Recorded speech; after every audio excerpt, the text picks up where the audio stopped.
Book 1, Roasting Pigs Prologue. The year 506, reckoned from the founding of the great empire of Krystfallen. The polished armor of the Imperial Legion glinted under the high sun. Tens of thousands flocked to watch the military parade tracing the path upwards Krystfallen, the great and impregnable capital city. The balconies overflowed, sidewalks bustled, windows swung wide open, and necks craned to get a glimpse of the brave men and women who fight for the empire. The banners of various regiments and martial noble houses flew, a clash of wild colors riding the wind. The rhythmic clinking of hundreds of armors accompanied the loud cheers of the onlookers. The parade started from the gates climbing the different levels of the city. Every step of the way acclamation resonated, and festive air abound. An Ospirian tall round rider headed the procession. Astride his majestic golden furred hound, he raised the standard of Krystfallen, the first dragon emperor. The crowds howled in approval. This legendary emblem was said to have been used during the Unification Wars and has been graced by the touch of Krystfallen himself. This ancient artifact was one of the prized possessions of the Imperial Legion. The military procession entered the vast temple square. Masses waited under the heat of the sun for the appearance of the standard of Krystfallen. Cheers erupted as they arrived. The people parted as the Legion made way for the end of the square where several platforms, draped in white and blue silk, stood. Nobles, magistrates, bishops, generals, men and women of great import occupied these premium seats. They all stood in obeisance at the sight of the approaching standard of the founding emperor. Mohhaven Claudio Throndelhern, by the divine will of the Paximilian, Emperor of Krystfallen, of the Viridian Glades, of the Drunston Nine Peaks, subjugator of Gultsan, progeny of the great dragon Emperor Krystfallen, rose from his throne, sat on the grandest dais, and honored the memory of his ancestor. His regal wife stood by his left side and the princess heir apparent on his right. A hint of shimmering air above the platforms betrayed the presence of a force field protecting the royalty. In front of the emperor's dais stood a single guard, a devastator knight. The greatest of the warriors of Krystfallen, foremost of its vast armies, an embodiment of its massive military might. They were few in number and rarely seen, for their enemies do not survive the encounter. The sight of the devastator knight drew the attention of the crowds. Accounts of heroic deeds of devastator knights have the status of legends in the hearts of the people. Emperor Mohhaven was all smiles as he looked at his subjects before him. He stretched forth his arms to welcome the standard-bearer of the Imperial Legion. The latter alighted from his mount and knelt before his liege, the standard raised. With a gesture from the emperor, the standard started to levitate, high above the people. The responding roar of the gathering shook the heart of the city. Exactly 500 years have passed, the emperor began, in a booming, magically amplified voice, since the dragon emperor Krystfallen gave his life to deliver the whole continent from destruction. 500 years have passed since his selfless sacrifice ensured the survival of our forefathers. If not for this most noble act, we would not be standing here today. In exchange for his life, we have ours. It is only but fitting that we commemorate his memory, no matter the passage of time. The length of time that this empire has stood, nay, that this continent has thrived, has flourished, is a testament to the weight of his sacrifice. It will forever be engraved in the slate of the history of Forkspear, by the sturdiest chisel, the memory of its people, that there once was a man guided by the deific hand of Paximilian, a man who saved us all. Cheering once again erupted, the emperor acknowledged them with a nod. He gestured to a figure in the middle of the square, placed on a raised pedestal for all to see.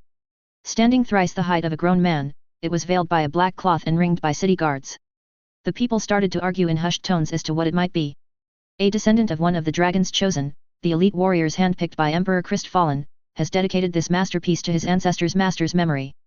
The Grand Master Sculptor Wilhelm Edward Ethaniel Dieter has created this magnificent statue of the dragon form of Krystfallen. The guards pulled away the veil. The people gasped as a draconic figure loomed over them. Fangs bared, claws grasping the edge of the pedestal, wings unfurled to its full span, it was a portrayal of terror. Yet, its eyes showed majesty and wisdom. It stood atop the pedestal as if governing his people from the heavens, a truly magnificent creation. Sculpted from a single tusk of a tyrant Drunston mammoth, it gave off the fabled unearthly glow not present in normal ivory. The intricate and close attention given to fine details attest to the supreme genius of its sculptor, for the material is said to be harder than diamond.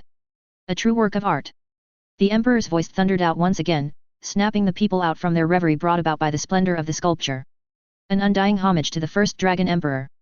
Join me in this month-long celebration of the great sacrifice that became the foundation of this everlasting empire. The standard floating above their heads glowed brightly even against the midday sun. An inexplicable feeling of peace settled the hearts of the people in the square. Silence enveloped the plaza. Everyone, man, woman, and child, stood transfixed at the levitating standard of their savior. It descended towards the emperor, who grasped it with both hands and raised it high above his head. He solemnly gazed over his subjects and said, "For the blood of the dragon was spilt, that our blood might flow," finished the congregation in unison. Chapter 1. 3 days passed since the scryers confirmed the total annihilation of the coalition army. King Leopold chose to delay the enemy rather than retreat in the face of innumerable foes. The indomitable courage of 1,200,000 souls will forever be remembered. Their sacrifice gave the champions of the kingdoms of the coalition enough time to answer the call of the dragon's blood drinker Emperor Krystfallen to garrison the city of Krystfallen. After much deliberation with other leaders of the coalition, the emperor chose to bring the fight to the enemy and kill their master. The emperor will lead a strike force consisting 6 of the 12 dragons chosen and 6 others renowned for their assassination skills. The venerable Void Archmagus Clement Tiberius, one of the dragons chosen, took over the task of controlling the crux rune of the garrison city. As head of the palace guards, Emperor Krystfallen called for me. He had 2 final orders: the enemy must never reach the throne hall, and if I die, the world should not forget how awesome I am. The emperor often jests even in dire times. Still, I took both of his orders to heart. The scryers reported that the Blighted Multitude is coming. The miasma is so great that they can't confirm the numbers of the enemies. It is the biggest army that has walked upon the Forkspear continent. We have a week until the enemy arrives at the city gates. Diary of Alovarius Folier. Sealed imperial records on accounts of the siege of Krystfallen. Unmindful of the sweltering heat, thousands of pilgrims jostled their way towards the temple of Krystfallen. Once the castle of the great emperor, it was converted into a temple since the royal family moved into a bigger palace constructed at the topmost level of the city. The pilgrims paid homage to a part of the claw of Krystfallen said to have been chipped off during his last battle. The claw chip was a hard steel grey in color, with bluish-white streaks, as if it has been hit by lightning. It's as big as a great shield, lending some truth to the stories that the dragon form of Krystfallen was bigger than a castle. It was protected by an energy field and displayed in the middle of what had once been the palace courtyard. Priests milled about the holy relic, chanting prayers. Temple guards, wearing white vestments over their armor, pressed back the crowds that wanted to get a glimpse of the claw chip. A pair of mages dressed in the deep crimson of the city guards floated above the pilgrims, alert and ready to act at the first sign of danger. Outside the temple, merchants peddled figurines of the dragon emperor in his human as well in his dragon form. Food stalls lined the sidewalks to cater to the influx of people into the city. Stalls serving local delicacies lined the open streets, their scents wafting through the crowds, enticing potential customers. Not all of the visitors to the city were pilgrims, there were also numerous tourists who wanted to have a taste of Krystfallen cuisine, watch the dance and musical shows, combat tournaments, even beast taming challenge. Dozens of events were held all throughout the city to celebrate the day Krystfallen has sacrificed himself to stop the Blighted Multitude. Ugh, can everybody just quiet down? Aileen Folier grumbled as she pulled her bed covers over her head. She wanted to enjoy another hour of sleep before she begins her duty patrolling the temple. She worked overtime the day before so that she could sleep in a bit longer today. But her wish was not granted. Grunts, roars, and thunderous footsteps filtered into her room. So much for a peaceful sleep, Aileen thought as she jumped off her bed. She went to her window and looked out. Her room was located on the 3rd floor of the outer temple, directly in front of the temple square. Beasts of burden called Groofs stomped their 6 hooves as they pulled the cages of roaring monsters that will be used in the beast taming challenge into the plaza in front of the temple. It seems all the beasts had an agreement not to let her sleep. She rubbed her eyes and tried to focus on the enraged creatures inside the cages. She had been looking forward to the beast taming event and had already planned to watch it, even if it meant sneaking out of the temple and skipping on work. Wow, they even brought an armored Halker Tusker, she exclaimed. The officials are really pulling all stops for this festival. The festival coincided with the upsurge of the mana node powering the city that happens once about every 500 years. It would be the first time that the city will witness such an event. Most likely, it would result in several mana streams that would make the empire more prosperous. The coming-of-age ceremony of the princess heir apparent would be the climax of all the festivities. The royal family probably wanted to attract a great deal of attention to the ceremony as well, especially since she was their only child. Aileen did not care for the actual reason why roaring beasts were not letting her sleep. She went out of her room to begin her day. The Folier family's official task was to guard the remains of Krystfallen, said to have been brought back by their ancestor, Alovarius Folier, and entombed beneath the temple, but it is more or less just a ceremonial function. Chroniclers never recovered official documentation of the legendary tomb. Researchers scoured the temple for the past few hundred years, multiple secret rooms and passages were discovered, yet none of them contained the fabled remains. The actual duty of their family was to guard the crux rune controlling the citywide sigil put in place by Krystfallen and the additional magic formations built during the reign of Emperor Malvar to cover the expansion of the city. The crux rune was originally located in the throne hall of the former palace, but it was transferred after the siege of Krystfallen. At the least they say it was transferred, for Aileen does not have any idea where it was. The current location was known only to a select few of the Folier family. The sigil controlled the mana dome that could stop a hit even from an archmagus. It also controlled the numerous defense towers protecting the city and regulated the flow of mana from the mana node on which the city was built. The mana was then coursed throughout the sigil, powering the city's defenses, the prestigious Millysium, the training grounds, the mana forges, the central teleportation array, the royal palace, and other structures, even houses of some nobles. Aileen trudged her way towards the great hall. She was still in a foul mood from being robbed an hour of sleep. She didn't even use the portals but rather took the stairs going down. Teleporting gives her headaches. Yo, AI. Did you see the Halker outside? Her cousin Darl walked out of the great hall. Like most of the main family, he has auburn hair and piercing grayish-blue eyes. He leaned on the door, pushing it open. His arms carried a tray laden with food and a pitcher of water. Yeah, the grogger woke me up. Aileen looked at the tray. You're bringing food to Quill? Tell her to come down and eat here. She should get used being around people. Come now. Don't be so hard on her. She's just on the shy side. She's not like you, miss. I want to be a hero and save everyone. I haven't said anything about being a hero. And Quill should at least be comfortable with working with her family. I'm just helping her adjust. Quill's a bit of a recluse even when she was still with her parents, Darl replied. Aileen wanted to tell off Darl from helping Quill. The Folliers did not reach the status they have today by shutting themselves in their own rooms. But she knew that Darl would not listen to her anyway, so she just frowned at him. Fine, fine. I'll tell her to come down next time. Just don't lecture her if she does. Darl chuckled. You might scare her into hiding forever. He walked down the corridor towards the central portal room. Hey! I haven't lectured anyone. Aileen protested, but Darl was already too far away to respond. She sighed and entered the great hall. 2 stone dragon statues flanked the heavy oaken doors leading to the hall. The symbol of Krystfallen, 2 dragon hands clutching the mythical orb of perdition, was engraved at the end of the hall at the back of the high table by the dais. Tapestries and banners weaved with the Follier coat of arms lined the grey seamless walls. During the reign of Krystfallen, dozens of heroes dined in the great hall.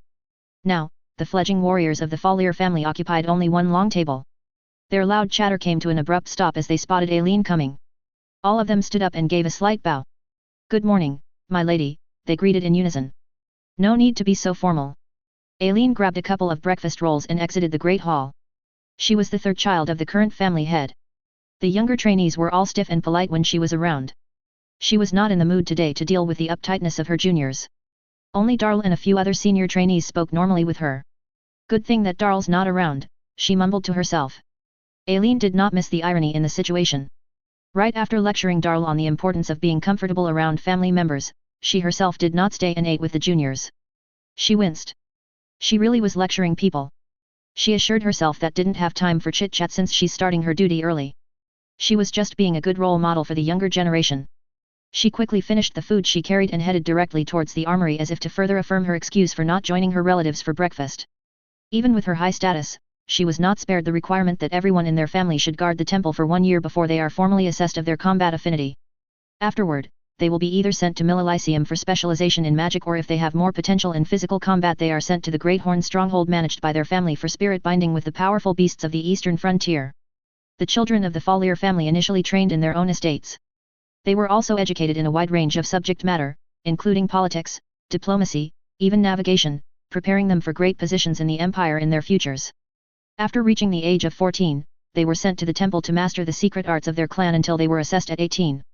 Aileen, however, finished the course even before her 1-year mandatory patrol requirement. She served for 2 years in an army battalion under the command of her elder sister. She was only supposed to serve for 1 year and then return to the temple on her 17th birthday just in time to fulfill her family tradition of guarding the temple, but her army unit participated in the pacification of the Galzite tribes, which took longer than expected. When she got back to the temple, she hoped that she will be exempted from guarding the temple since she was already 18 years old and has completed her military tour with great honors. However, her father insisted that it should stay in the temple for a year since that was the family tradition. Besides her patrol duties, she has volunteered to teach her younger relatives. She also took some supplemental courses from Folliers who have retired from active military duty. But most of the time, she just practiced alone, always honing her skills to make her family proud. For a Follier, excellence is mediocrity. Aileen donned her battle armor. It wasn't a power core armor that full-fledged Follier warriors used, but it was still a high-class armor slotted with mana crystals. It contrasted deeply with her innocent face. She looked like a damsel in distress that mistakenly wore the armor of her rescuing prince. She tied back her long wavy hair as it sometimes gets caught in the steel collar of the armor. The Follier bloodline was blessed with strength beyond mortal men. They also have exceedingly large mana capacities, high wind and fire element affinities, and can easily bind with spirits. Even with her light frame, Aileen was not in any way inconvenienced by the weight of her heavy armor, which would normally render a grown man immobile. A head with an upturned nose and a mischievous smile poked inside the armory. Morning, Aileen. It's your turn to patrol the lower levels. We're going to help the soldiers securing the beasts outside. Gel. No fair, it's your turn. Aileen exclaimed. I want to go outside too. I know you just want to see the Halker. And I know you guys aren't really going to secure them anyway, Aileen retorted. The beasts are already locked up and the city guards and mages are enough to restrain and transfer them to the arena next door. Gel with her pixie-like grin innocently replied, we are securing them. It's just that we are going to let them stretch their legs a bit, and sort of wrestle them to the arena's holding enclosures. Old man Gregory isn't going to let you do that with the Halker, Aileen said, referring to the captain of the city guards. I know. We'll just secure the other beasts, Gel said happily. And as for you, she lightly tapped Eileen's armor, you get the lower levels. Just assign some junior to do the lower levels. Gel stuck out her tongue. Come on, you only have less than a couple of months left for your duty anyway. You get the boring stuff. There's nothing going on in the lower levels for the last 100 years, Aileen said, and it will stay the same for the next 100 years. Come on AI, it's family tradition. Even your awesome Devastator Knight elder brother went through this, Gel said. She knew that Aileen wanted to surpass her siblings. Fine. Hey, don't get angry. I took over your turn last time, cause you skipped out to watch the tournament. I'm not angry. Just really bored doing stupid patrols. Gel placed her hand on hips.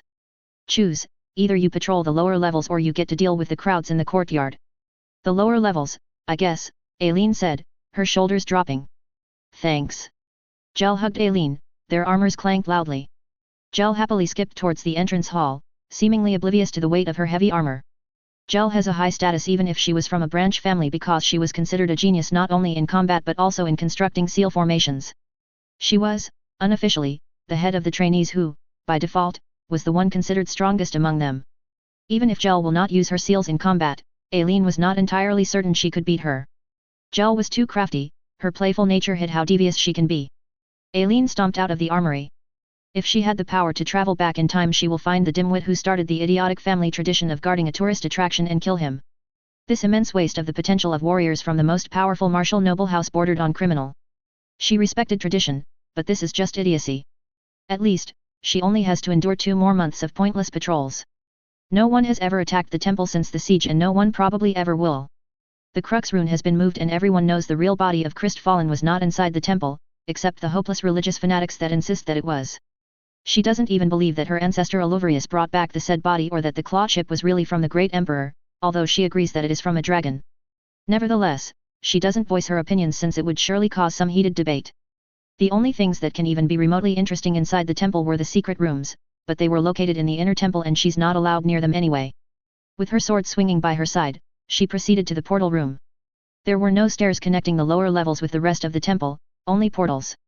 A peculiar design, but there's probably a strategic reason behind it, Aileen reasoned. The lower levels were full of empty rooms, except for the bottommost floor, which was simply a large hall with a huge painting of the Dragon Emperor in his human form on the wall. She doesn't know what the rooms were used for during the reign of Krystfallen. They were probably full of scrolls containing elaborate seals that he was famous for constructing. She heaved a sigh as she stepped on the portal. She was sure that the others were having fun with the ferocious beasts outside. After she's done here she would go out and catch some fights in the arena, she consoled herself. She gritted her teeth and braced for the incoming headache. In a flash of light, Aileen was teleported to the lower levels. Below the lowest part of the temple, an unreachable chamber grumbled to life. 100 feet of bedrock separates it from the rest of the temple. No portal in the entire temple can connect to this chamber. A minuscule flicker of light disturbed the aged darkness inside. The light sparked once more, this time, brighter. Then, the flashing became constant, almost as if mimicking a heartbeat. Suddenly, it sped up, until it became a steady glare, illuminating the entire chamber. It was a circular room, with pitch-black walls, ceiling, and floor. The light came from an orb floating in the middle. The orb slowly descended towards a notch in the center of the floor. The orb of light nestled on the notch. Lines of light rushed out from the orb and raced across the floor, tracing elaborate symbols and designs. The lines crept up the walls, following predetermined pathways programmed hundreds of years in the past. When it reached the ceiling, the threads of light weaved an intricate seal covering the entire ceiling, and finished by converging at the center of it. The orb of light began to float once again. As it ascended, whole slabs of the floor began moving, opening a hole. A coffin emerged from the opening. It was made out of an unknown metal and gilded in gold. 4 beasts were carved in high relief on the corners of the coffin. Various seals were drawn along the sides of the coffin. At the bottom of the coffin, under the foot, the words Anhu Duran Nishi Dayan were etched. A meticulously carved dragon sculpture rested on top of the lid. It hid its head beneath one of its wings and its barbed tail coiled around its body. The seals etched on the coffin glowed blood red. The lid slowly moved. A voice rumbled through the chamber. Who dares disturb my slumber? Chapter 2. Men, prepare the 1,000 shield dome formation. Sir, we don't have 1,000 shield dome formation. What formation do we have? We only have 100 shield dome formation, Lord General. Oh. Well then, execute that formation 10 times. A transcript of a conversation between High General Gramatin Weed Hacker Johnson and his most trusted aide, Simeon Duranel. Imperial records on accounts of the siege of Krystfallen. Oh, there's no one here. Hands immobilized for hundreds of years grasped the sides of the coffin, slowly pulling the body in an upright position. The awakened man cracked his neck and blinked a few times, trying to clear half a millennium of sleep from his eyes. Seriously? No one here to celebrate my greatness, said the man, casting his gaze around the chamber. No welcoming party whatsoever. Glowing seal formations were the only things that greeted him. He could have settled for fireworks at least. Or attendants throwing flower petals. Even adventurers stumbling inside his resting chambers would be an acceptable welcome. Such a waste, he said, I really wanted to do that whole who disturbs my slumber thing that is such a trend among sealed monsters. Not that he was a sealed monster, he hurriedly added in his mind. Or was he?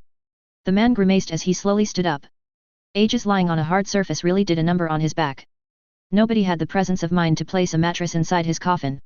Or the sanity to place a sleeping person on a bed, not in a coffin.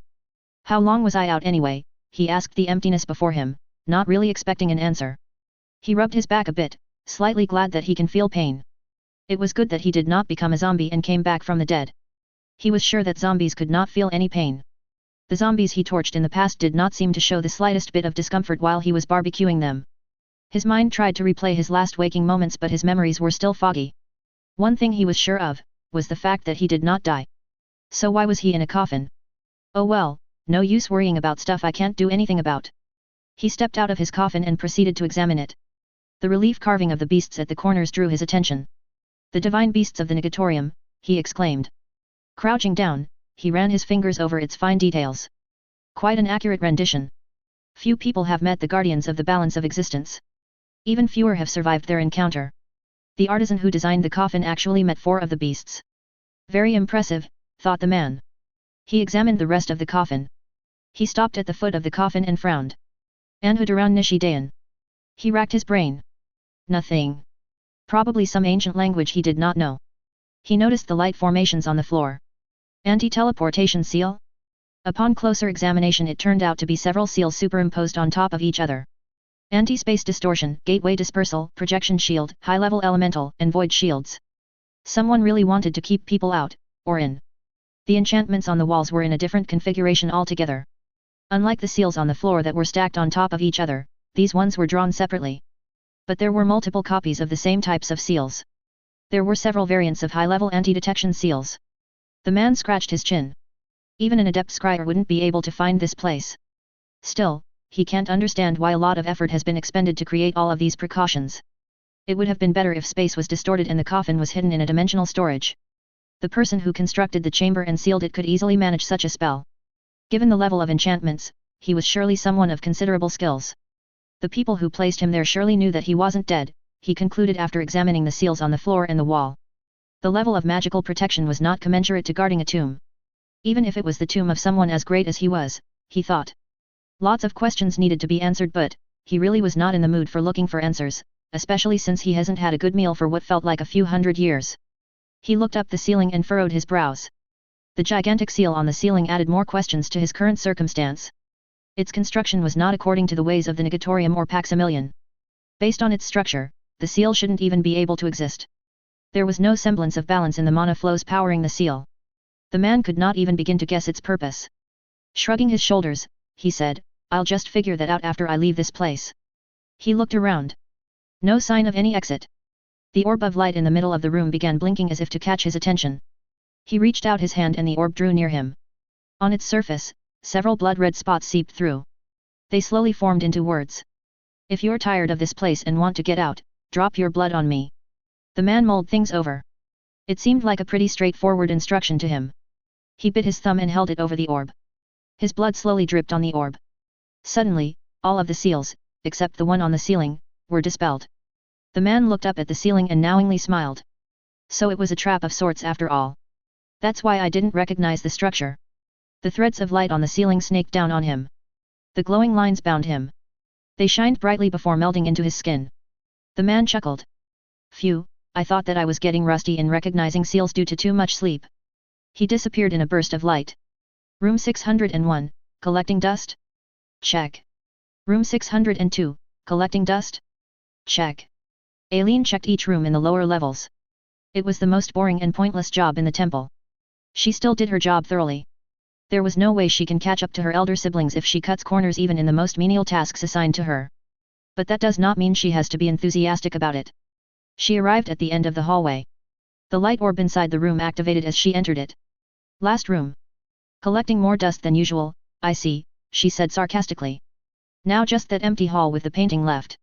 It was not best of days. Using several portals compounded her headache. But she'd rather have the headaches than wade through the crowds of pilgrims which would actually cause more headaches. She couldn't understand what's so great with a claw chip. One last portal before I'm Feeny Drat. There's still the portal going back to the top. Aileen cursed beneath her breath. She should get used to teleporting if she wanted to get a chance at becoming a Devastator Knight. But she can't even teleport using scrolls without puking. She wondered what would happen if she was able to teleport on her own. She resigned herself and stepped on the portal going to the floor below. One more headache, coming right up. The stories have always placed the legendary tomb of Krystfallen at the bottommost level of the temple. Nevertheless, as Aileen confirmed it with her own eyes dozens of times, there was nothing there except the painting of the Emperor. It was a great painting though, for sure. The Emperor was quite handsome as depicted in the painting. He had a confident smile that exudes charisma, wearing a gold-plated armor with fine engravings and a heavy fur cape. He had blue hair and blue eyes, like the royal family that descended from him. However, his descendants cannot turn into full dragons. At most, they can transform into a draconic humanoid. She giggled. A man that can turn into a gigantic dragon, now, that's really handsome. Aileen stepped off the portal and went straight to the door. She was already thinking about how to spend the rest of her day. Hopefully, she could catch a few matches later. The beast taming competition would be fine too, but it was probably going to be held tomorrow since the beasts have just arrived today. She was excited to see the strength of the Amord Halker Tusker. But they will probably show it on the last day of the festival. Too bad, she was not allowed participate.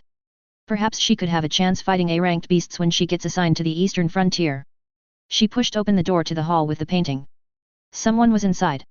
A black-haired man dressed in black robes with gold trimmings stood in the middle of the hall. He has an amused look on his face while looking at the painting. Aileen, however, was not amused. No tourists allowed here. She strode over to the man. How did you get in here anyway? The man blinked. Tourist. He paused a bit.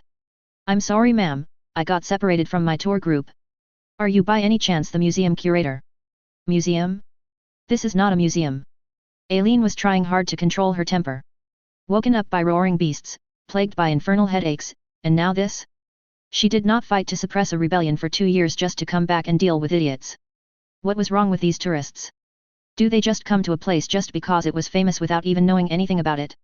Anyway, sir, this place is off limits. Follow me and I'll get you back to your group. Miss Curator, can you tell me about this painting? Do I look like a curator to you? Aileen gestured to her armor. And that's the painting of Emperor Krystfallen. You know, the guy we're having these festivities for. Aileen narrowed her eyes. Are you sure you're a tourist? Ma'am, I came from a faraway place. It's my first time seeing a painting of the Emperor in his human form. I didn't expect him to be so handsome and gallant.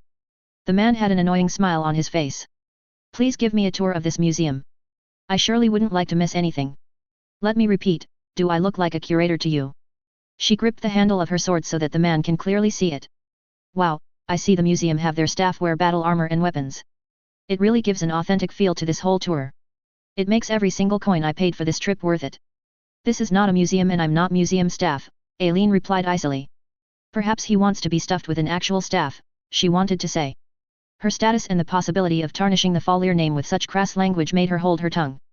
You're even telling me that this is not a museum. Amazing. Such dedication to the role you are playing as a guard of this castle. I really like this immersive experience. I should have dressed up as a noble of the castle. Aileen stared at the man. Nobody could be this stupid and annoying, right? Was this man making fun of her, a noble warrior of the Empire? I've used up my meager savings to get to this city just for the festival. Miss Curator, do you have free snacks for this tour? Can you stop calling hey? Don't touch the painting. The man was approaching the painting. Aileen clenched her fists. She was a follier and she will not lose my temper for such a small matter, she reminded herself, inhaling deeply. Do not punch this man. She forced a smile. Come with me back to the top. Tour's over. She grabbed his shoulder and started pulling him to the entrance. To her surprise, she was not able to budge the man. Aileen was startled. The Follier family have natural strength several times that of an ordinary man, even without training of any sort. She held back her strength but she wasn't expecting that she wouldn't be able to pull away the tourist. What the she begun to say? Oh, we're going to the next part of the tour already? Let's go. I'm so excited.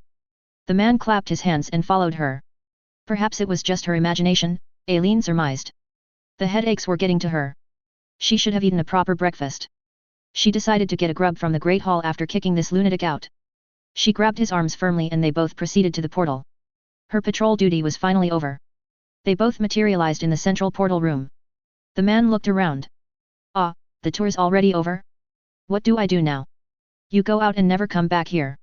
Aileen firmly held his arm and began walking towards the exit of the central portal room. I told you I'm broke. I don't have food or a place to stay. There should be free snacks at the end of the tour. This is not a tour and there's no food, she snapped. Are there, at least, some souvenirs? Giveaways that can be eaten. While Aileen was deciding on whether it's worth it to sully the Follier name just to be able to rearrange the face of the man next to her, Jel walked in. 4 of the younger trainees followed her. She noticed Aileen and the man beside her. Her face broke into a big grin. Sneaking in your boyfriend? I never knew you were so bold. He's not my boyfriend. Just some guy that got lost, Aileen protested. And you're arguing in public for all to see. You should handle your affairs discreetly. Jel, my shift is over. See you later. AI, you know you can never keep secrets from me, Jel said. The trainees behind Jel looked at each other, unsure of how they were supposed to react. Aileen rolled her eyes. Whatever her response will be, Jel will continue teasing her. She headed towards the Great Hall and dragged the man away before he can cause more headaches. This time, she was able to do so quite easily. She decided that it was really just her imagination that she wasn't able to shift the man earlier. Sorry for bothering you, Miss Curator, I didn't know your shift is over, said the black-robed man, with a sincere face. What? Oh. No, you weren't bothering me. Aileen was taken aback by the concern, even though from an idiot. She was being unfair to the man for taking out her bad mood on him. It was unbecoming of a Follier. She really can't expect proper behavior from a country bumpkin anyway. No need to apologize, she said, assuring the man with a pat on the shoulder. I'm sorry for ending your tour. There's not much to see in this temple anyway. She noticed that the man raised an eyebrow when she mentioned that the place was a temple. Was he going to argue that it was a museum? Seeing that the man was not going to say anything, she continued. You should watch some of the fights in the arena, the festival attracts warriors from all over Forkspear. Many amateurs join for the rewards. Of course, only seasoned veterans reach the finals. I think I might participate in the fights, I could use the prize money to buy food, he said, with a straight face. Aileen could only laugh at the thought. Wait here, she ordered the man. Aileen went inside the Great Hall. This time, several of the senior trainees were inside. Their high-quality armors were covered in scratch marks, the temple vestments they wore over it torn. A couple of them looked like they have been scorched. They had a really fun time with the beasts, she thought. They continued shoving food down their mouths, acknowledging her approach with a few nods and smiles. She walked over the long table used by her family and picked up a basket full of bread. Darl looked up. Oh, there you are, AI, I already talked to Key. He stopped and noticed Aileen packing away food. You lectured me on delivering food, but it's okay if you do it. Darl said. I'm doing some charity work, Aileen answered hurriedly. She rushed back to the tourist, afraid that he might have wandered off. She breathed a sigh of relief. He was exactly where she left him. Thrusting the food basket into his hands, she smiled at him. There, free snacks. Enjoy the rest of your stay in this city, she said cheerily, leading him to the front door. The man looked at the food basket skeptically, then he gazed up. Thank you so much, Miss Curator. I'll never forget this kindness, he said, teary-eyed. He must be really poor. But his clothing does not seem to show it. Aileen, even with her familiarity with fashion as a nobleman's daughter, cannot put her finger on the exact type of cloth used for the black robe he was wearing. Was this the new trend among commoners? Maybe he really did run out of money traveling to this country. He probably came from a faraway kingdom, perhaps from Rogania. Black hair and black eyes were quite uncommon in these parts of the continent. Anyway, a kind deed now and then wasn't so bad, she smiled inwardly. My name is Aileen Follier. The man would surely recognize the name of the most powerful noble house in the empire of Krystfallen. Follier. The man looked her straight in the eye. Oh, a descendant of Iluvrius. Well, yet, not quite the reaction she was expecting. What's your name, Mr. Tourist? The man seemed hesitant to answer. It's Aya. That's a GI. A girl's name. I know. He shoved a roll of bread inside his mouth. If I had a gold coin every time someone made that comment, I could build my own museum and be a curator there. He noticed the breadcrumbs on his robe and dusted it off. I'd better get going, Curator Aileen. Many thanks for the food. I told you I'm not a curator. The man, however, has already blended in with the crowd. Chapter 3. Lo, and behold. The enemy approaches. Their numbers darken the horizon. They have come to take over the mana node upon which this city stands, the most powerful mana node in the entire continent. Using its power, they will spread their taint, their corruption. They will create more abominations. This land will be cursed, will be poisoned. No one will be safe. Your families, your friends, every existence on this land will be destroyed. This is where we make our stand. If this city falls, the whole continent will fall. All will be lost. Our great emperor has set forth to vanquish Blight Incarnate. We are charged with holding this city until he is successful, and he will be. The question is, will we be successful as well? We are outnumbered 1,000 to 1. More monstrosities will surely come in their thousands and tens of thousands. But aren't we the pride of our kingdoms? The elite of the elite? Facing insurmountable odds is our calling. Come join me, my fellow warriors, in piling the bodies of our enemies higher than the city walls. We will relieve these despoiled souls of their wretched existence. Speech of Venerable Void Archmagus Clement Tiberius on the first day of the siege. Sealed imperial records on accounts of the siege of Krystfallen. These pork buns are really good, Aya commented to no one in particular, while eating his third piece. He took care while negotiating the busy streets of Krystfallen, hugging the food basket close to his chest. No matter how much gold one has, they can never buy free food, he reminded himself. He reached for another piece from his basket. He traveled on familiar streets and on less familiar streets. The roads were paved with some durable material that he did not recognize, it hardly shows any sign of the amount of heavy traffic that passed over it each day. Fountains topped with intricate sculptures of great men and women greeted him at every intersection. Where modest houses once stood, mansions of opulence now occupy.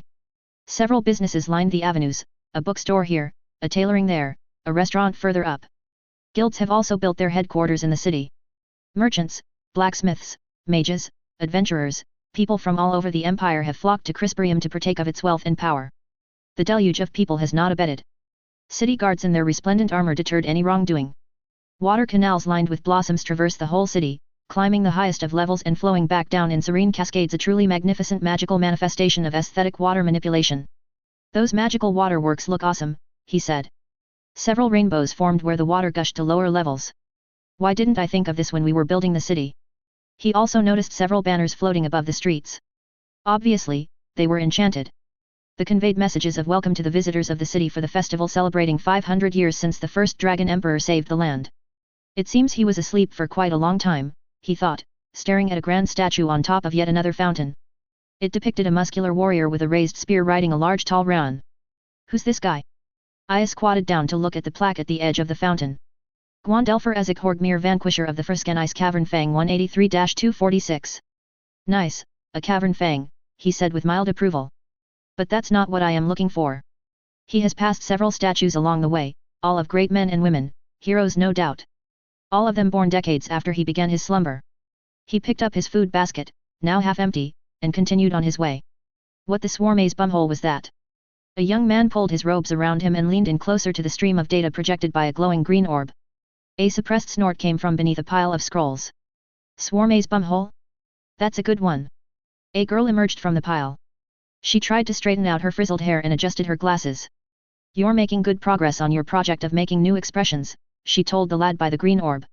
Thank you for your kind praises, my dear sister, Felixia. Did you know that swarmaze actually have two bumholes?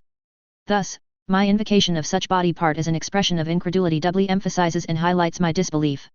His sister's face lightened up at the explanation. Very clever, dear brother, Felix, she exclaimed, clapping her hands. What did I do to deserve being placed in the same team as both of you? Another man cried out dramatically. He twirled his golden locks with flair. Noble manners are obviously unknown to both of you.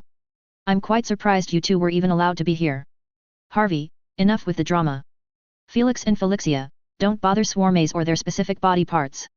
A burly bald man stepped into the room. With one flick of his hand, the mountain of scrolls scattered around Felixia neatly arranged themselves into stacks by the wall.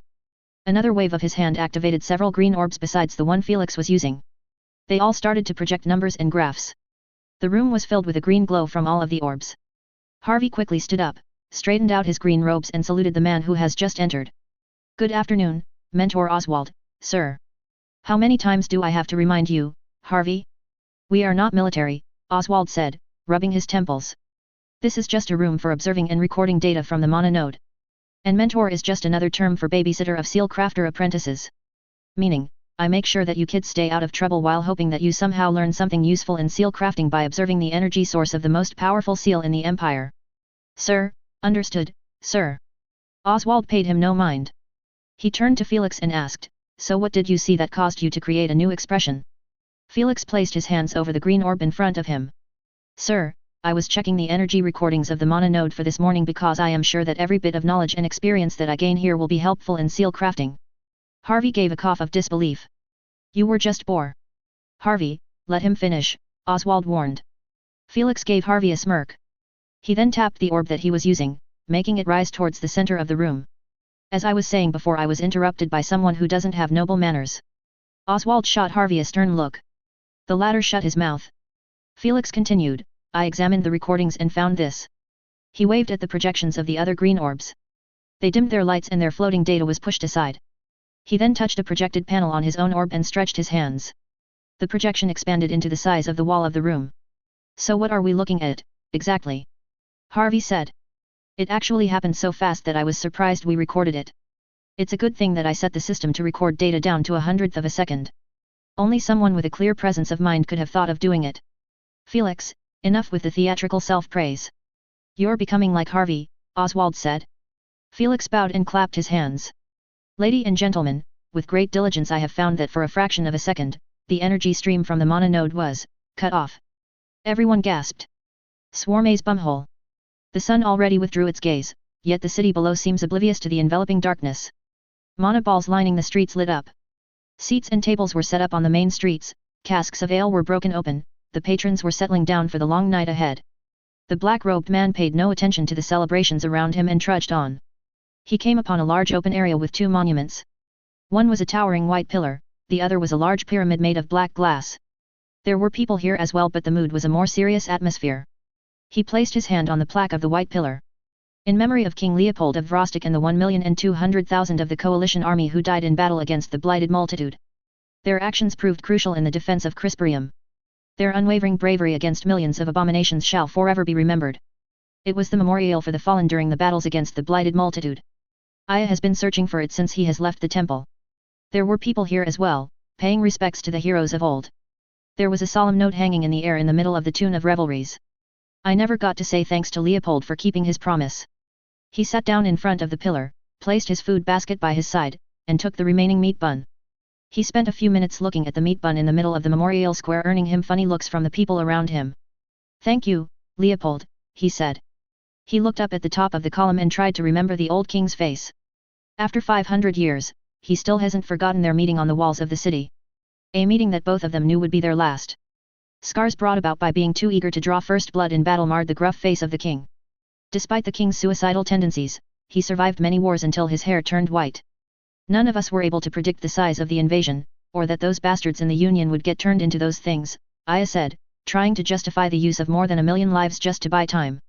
He wasn't the one who ordered such action, not directly anyway. Was he at fault? No, they couldn't have known at that time, that was certain. But what about afterward? Could things have turned out differently if Leopold retreated to the city? No, the city would have fallen, they would just be delaying their deaths. Without the heroes, the city won't be able to hold. But what if they didn't garrison the city? What if they immediately went to the aid of Leopold? Unsound, strategically, but what if? He sighed and gazed intently at the meat bun. So many what ifs, so many different scenarios that could play out. He could remember the heated discussions in the war chambers. But in the end we won, sort of. And, 500 years after, that's the only thing that counts. He finally took a bite out of his meat bun. Chewing slowly, he reminisced the last few days before Leopold set out. Quite a fine memorial they made for you and your guys here. He looked up and examined the height of the tower. A huge white pillar. If Baz was here he would make a joke about old Leopold overcompensating or something like that. Ah, I really don't make a good Baz impression. He chuckled at his own joke. A couple of city guards looked over at him, eyeing him suspiciously. Noticing their gaze, he cheerfully waved at them. The guards dismissed him as harmless and continued their patrol route. Aya turned his attention towards the other monument. In contrast to the seamless surface of the white pillar, the black glass surface of the pyramid was covered with golden inscriptions. Upon closer examination, the inscriptions turned out to be names, hundreds of names. Slowly walking towards the black pyramid, he turned his eyes towards its peak. The main inscription was located at the top and it read: Eternal glory to the Dragon Emperor, eternal glory to the heroes who fell by the walls of this great city. May the names of these brave champions live forevermore in our hearts. He skipped over the first name beneath the main inscription. Looking at the succeeding names, he realized that they were members of the Dragon's Chosen. Some of them died during the siege, the others died accompanying him in attacking the stronghold of the Blighted Multitude. Clenching his jaws, he put a tight smile on his face. He realized that besides Cain and Gobdruk, he did not know who else died from his chosen 12. He did not know who died among the defenders of the city that he left behind. He willed himself to look at the names. Gisela de Chanterelle, rumored to be the most powerful beastmaster despite having only 4 beasts bound to her, Aya said, adding something he remembered about her. You were always the first to jump in battles, along with your annoying apes. If you died then that means those 4 also died. I was always annoyed at them for stealing my food. I never thought I'd miss them when they're gone, those annoying devilish primates.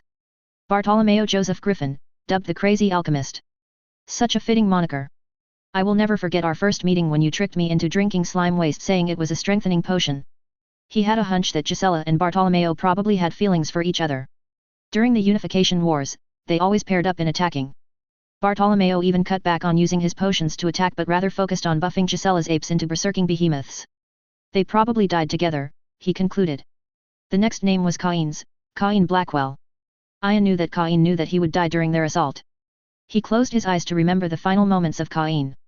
The latter had a very rare and special mana running through his system, and by imploding himself, the mana explosion punched a hole through the numerous magical defenses of the Blight Incarnates, keep allowing their team to push through at the expense of his life. The golem creator Isaac Geomant also died. Aya gasped upon reading the next name. Then that would mean the entire Devastator Legion fell in battle. He tried to estimate the number of enemies they fought before they succumbed. In the wars they fought in the past, the casualties of the Devastator Legion never passed double digits. Isaac could easily replace those fallen Devastator golems. To be able to wipe out 1,000 of the most powerful golems would require millions upon millions to grind them down, considering they were fighting with the garrison of Krystfallen. He probably took down a few million of those accursed things with him. Aya recalled that Isaac always bragged about the number of enemies his golems killed in every encounter. He probably died with a smile on his face, ready to brag about his kill count in the next world. Rebecca Ravenstone's name followed Isaac's. A very powerful elemental archmagus. She did not carry the title venerable because she was quite young for someone who has reached archmagus status, compared to Clement. She had so much potential, she would have surely outstripped the power of Clement had she not died. A great loss to the magic community. The 2 archmagi would often wreck the battlefield before the enemy can shoot a single arrow into their lines.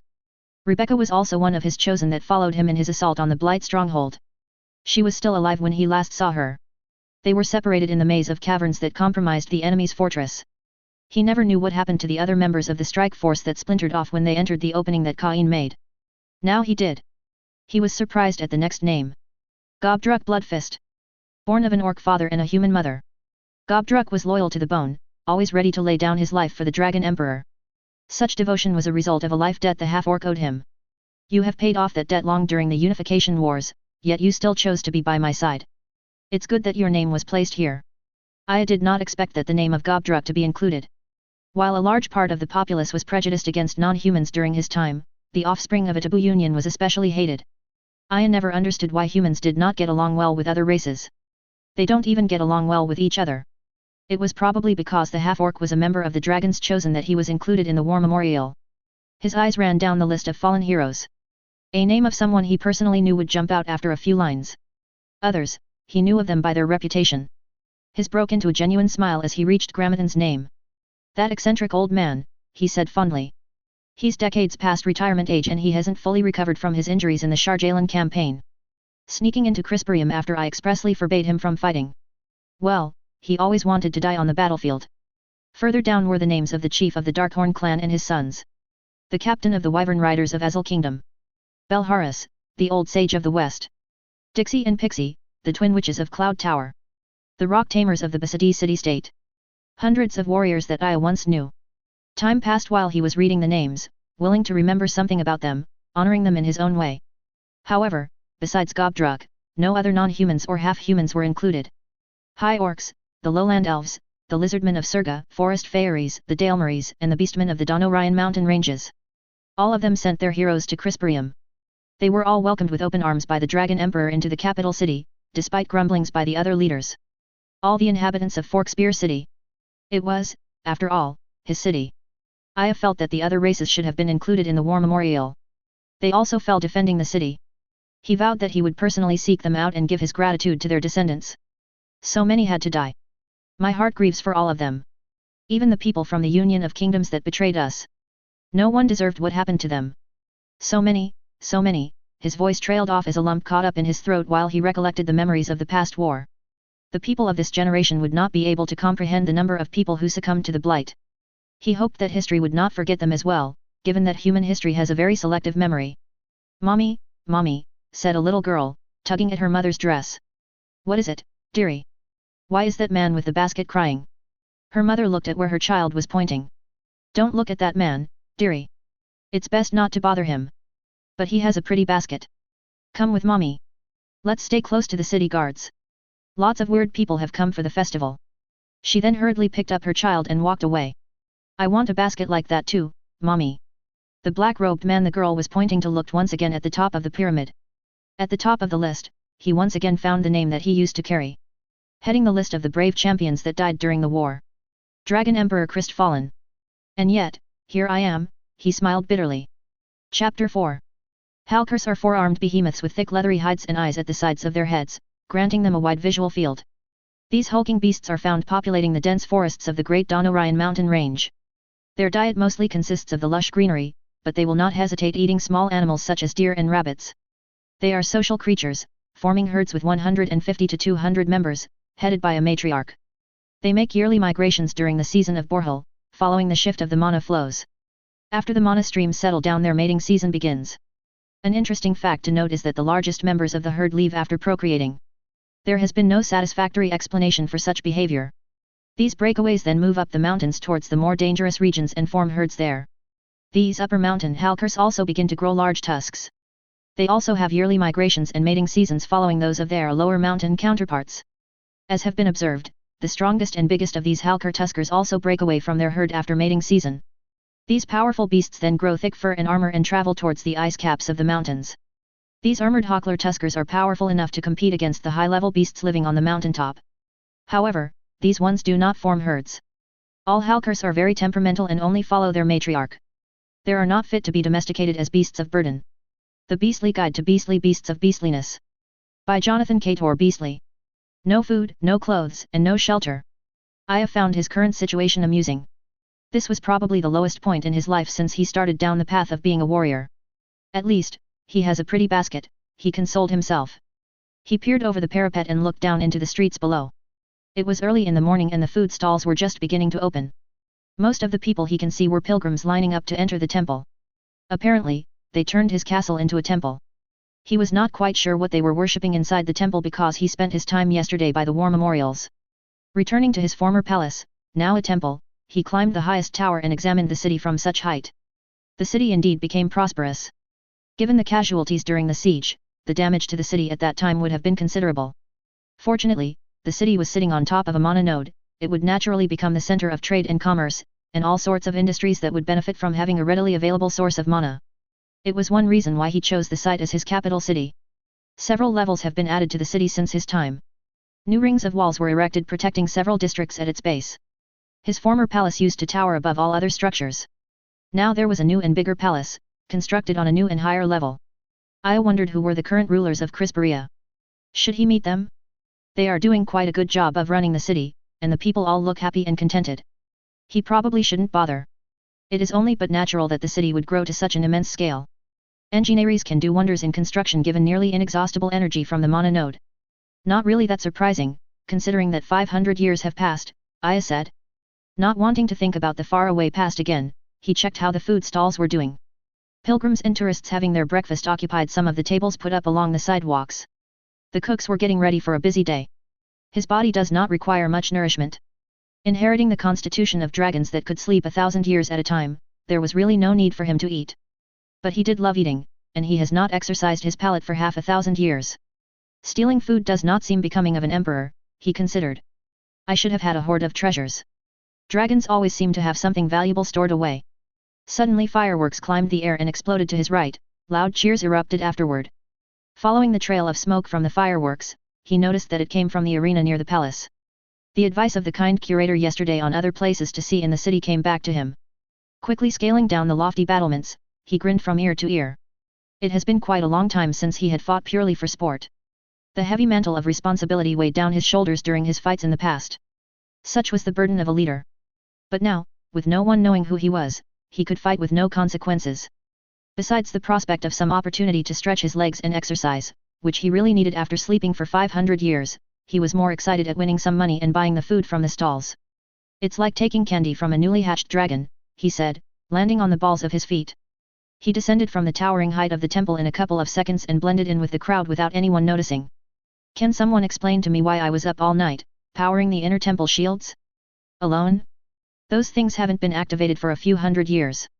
Sunlight filtered into the room through tall glass windows, illuminating the group having a meeting inside, half of which were in a foul mood. They were 8 in total, sitting around a circular table. There was no high chair, indicating that they have all gathered as equals, although some of them may disagree with that proposition.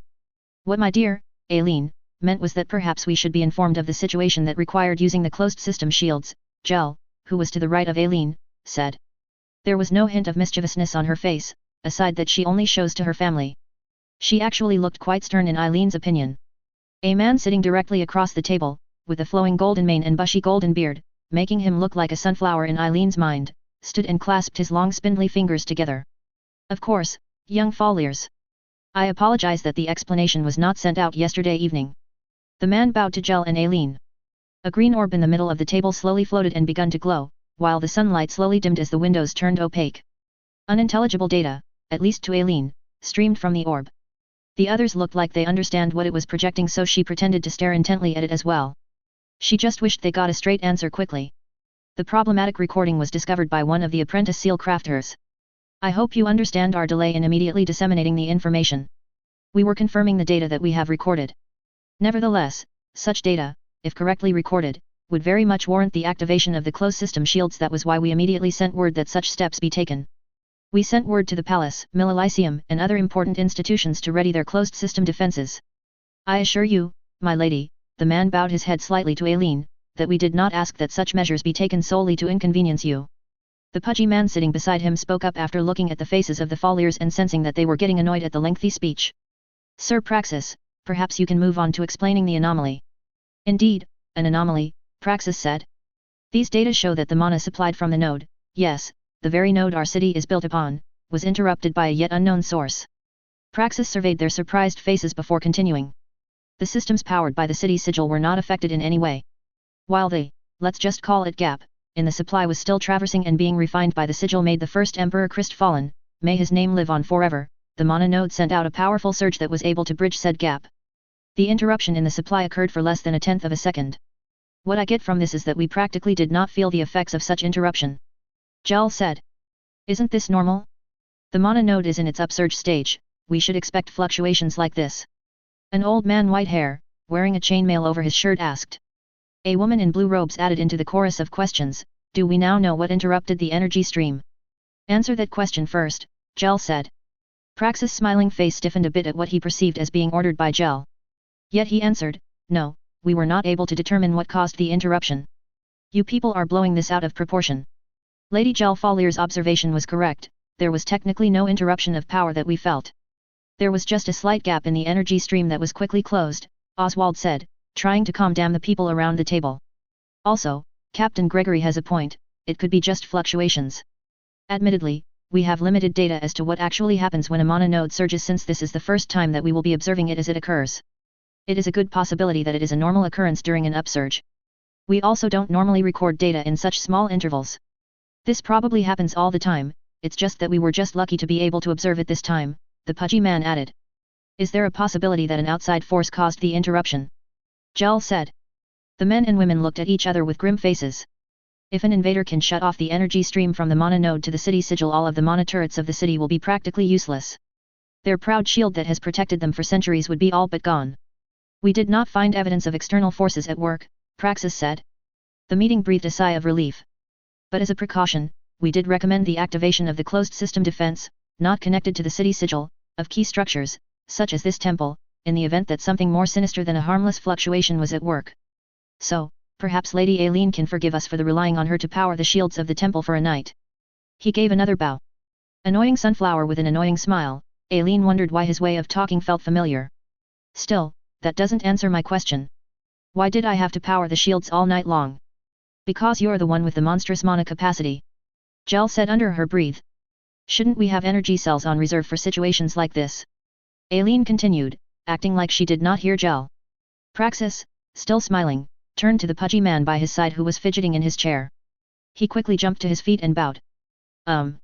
Lady Aileen, we, did not have energy cells in reserve, he said. Aileen raised an eyebrow and stared at him.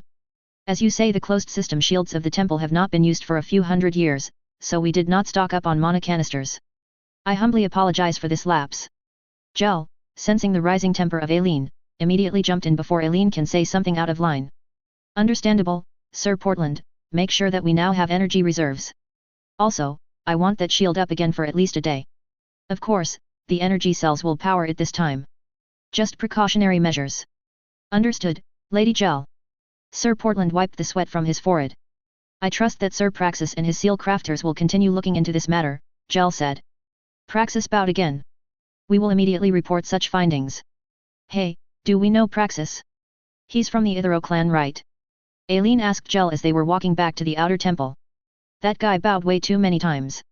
The meeting was held in the inner temple where the Ithero House of Seal Crafters trains their novices. There was no better place to increase sensitivity to mana flows than the center of an enormous sigil wrestling raging mana streams from the heart of the earth. The priests of the Church of the Dragon also reside in the inner temple along with the researchers of the Maginarium department of Krystfallen. The ancient scrolls of the Emperor, along with treasured relics, were also stored in the central keep. Some of the elderly members of the Fallier family have their quarters in the inner temple as well. They are every other week to teach the trainees. In their absence, Jel Fallier speaks for the family, as in the earlier meeting. He's Harvey's father, Jel said. That peacock military wannabe? That's why I felt like I've seen him before. Technically, if Harvey becomes a full seal crafter, he can join the military. And don't look down on seal crafters, I don't remember being beaten by you. Jel looked back at Aileen with a smirk. I'm not looking down on them. I just find the Itheros annoying. You're quite in a bad mood today. I'm still annoyed at what you made me do yesterday. I was supposedly off duty. I was going to watch some of the fights. Jel stopped walking and turned to look at Aileen. It was either you or everyone else as a group. We should make good use of your large mana capacity. Characterizing it as large is, in fact, an understatement. Are you sure you weren't just assigning me to annoy me? Aileen asked. You're going to be an extraordinary mage with your mana capacity, Jel replied, changing the topic. Aileen frowned and resumed walking. I'm not going to become specialized as a mage. Jel grinned while walking to catch up with her. Is it because your elder brother and sister both trained in the family fortress in the east? Aileen gave no reply. Grouchy mood, Jel said. I heard the beast taming competition will begin today. Let's go to the arena to watch some fights. Just the two of us. Two girls having family bonding time in the arena. Arcades ringed the 4 levels of the grand circular amphitheater with balconies and special boxes at the top. A wide expanse of semi-transparent retractable roof, partially deployed, shaded the people inside from the morning sun. I had discovered that several additions have been made to the original construction. After being rebuilt after the siege, several outer structures housing smaller stages were added, abutting the perimeter wall of the main arena. Preliminary fights and other minor events were held in these outer structures. After the qualifying rounds, all the fights will be held in the main arena. As for the beast taming competition, they are mostly held at the main arena since the dangerous beasts were secured in the underground enclosures beneath it. Smaller beasts were kept in the adjacent arenas. Aya examined a piece of paper before the counter. So, do I need to sign this thing or something? We just need you to sign the waiver. In case or injury and all that, sometimes death. Not that you should be worried about injuries or anything. We have the best medical care in the whole empire available here. As long as you don't die, we can pretty much patch you up again, the man by the counter explained with a big smile. You can even tear off all your limbs and they can be reattached with no scars. All medical expenses handled by the empire for this event. Although I have no intention of detaching my limbs, it still sounds like fun. Detached limbs are a rare occurrence, sir, he assured him. All sorts of weapons are allowed, there is a wide range of selection in our armory if you did not bring any. Even bringing your own golem is permitted, as long as you are the actual creator, and you are limited to 3 units. Beastmasters are also limited to 3 of their bound beasts. While this may seem unfair in a one-on-one battle, it is also required that the golem creator or the beastmaster must be on the stage for the fight. Most of them are not that strong on their own, anyway, that's why they rely on their unit or beasts. Summoners and other related caster types, on the other hand, can summon everything they want on stage, but they are not allowed to bring summoning scrolls not of their own making. The rules are just you need to make your opponent admit defeat, knock them out, or disable them in any way that will render them incapable of continuing the battle. It used to be that knocking your opponent off the stage was the way to win. However, several earth mages would just build a mini fortress on top of the stage to avoid getting knocked out or cement themselves onto the ground. You can imagine how boring that was. In addition, others would burrow underground and actually fight there. While that is an acceptable way to fight, it was hard to determine if one was knocked off the stage if both of them are underground. Thus, the new rules. Aya nodded as if he was listening intently and asked. What about consumables? As for potions, we will provide you with 3 Imperial Standard Health Potions as well as 3 Mana Potions. People rarely get to drink their potions anyway. Strengthening potions and stuff like that are not allowed unless you are an alchemist and you made them yourself. Imagine an alchemist fighting on stage. Some sort of battle alchemist, I guess? I have never seen something like that, though. Aya smiled. He knew of a battle alchemist that would surprise the man by the counter. Were there no more battle alchemists around? He looked down once again at the piece of paper he held. Do I need to put the specifics in this form? The man shook his head. There are many who prefer anonymity. You just need to put a name or an alias that we can call you by. Aya took the quill on the counter and began filling up the form. There are many participants this time since this is the last week for qualifications. The whole of next week will be the actual fights that will be held in the main arena. The semi-finals and finals will be scheduled on the coming-of-age ceremony of the princess, the man continued to explain. Of course, the ones that will be in the semis and finals are the best warriors, Aya said as he handed in the form. I only hope to win a few rounds just for the experience. Someday I will be as strong as them. I recognize that black-robed guy, Aileen said. Jel was by her side. Both of them wore well-made, tight-fitting dark leather armor with metal shoulder guards. Their family crest was etched onto their right shoulder plate while the left carries the symbol of the Dragon Emperor. People parted before them upon catching sight of the Falier crest. Jel followed Eileen's gaze. What? You want to register in the competition? You know we're not allowed to do that. We are soldiers of the Empire. Not that. I just recognized someone registering. The black-robed man handed a paper to the man at the counter. With a basket swinging by his side, he then walked towards the corridor leading down to the waiting area of fighters. Eileen's eyes narrowed. What the hell does that guy thinks he's doing? She then strode over to the counter. The man looked up and quickly conjectured that the person in front of him was a noble soldier. He bowed low and said, "Greetings, milady.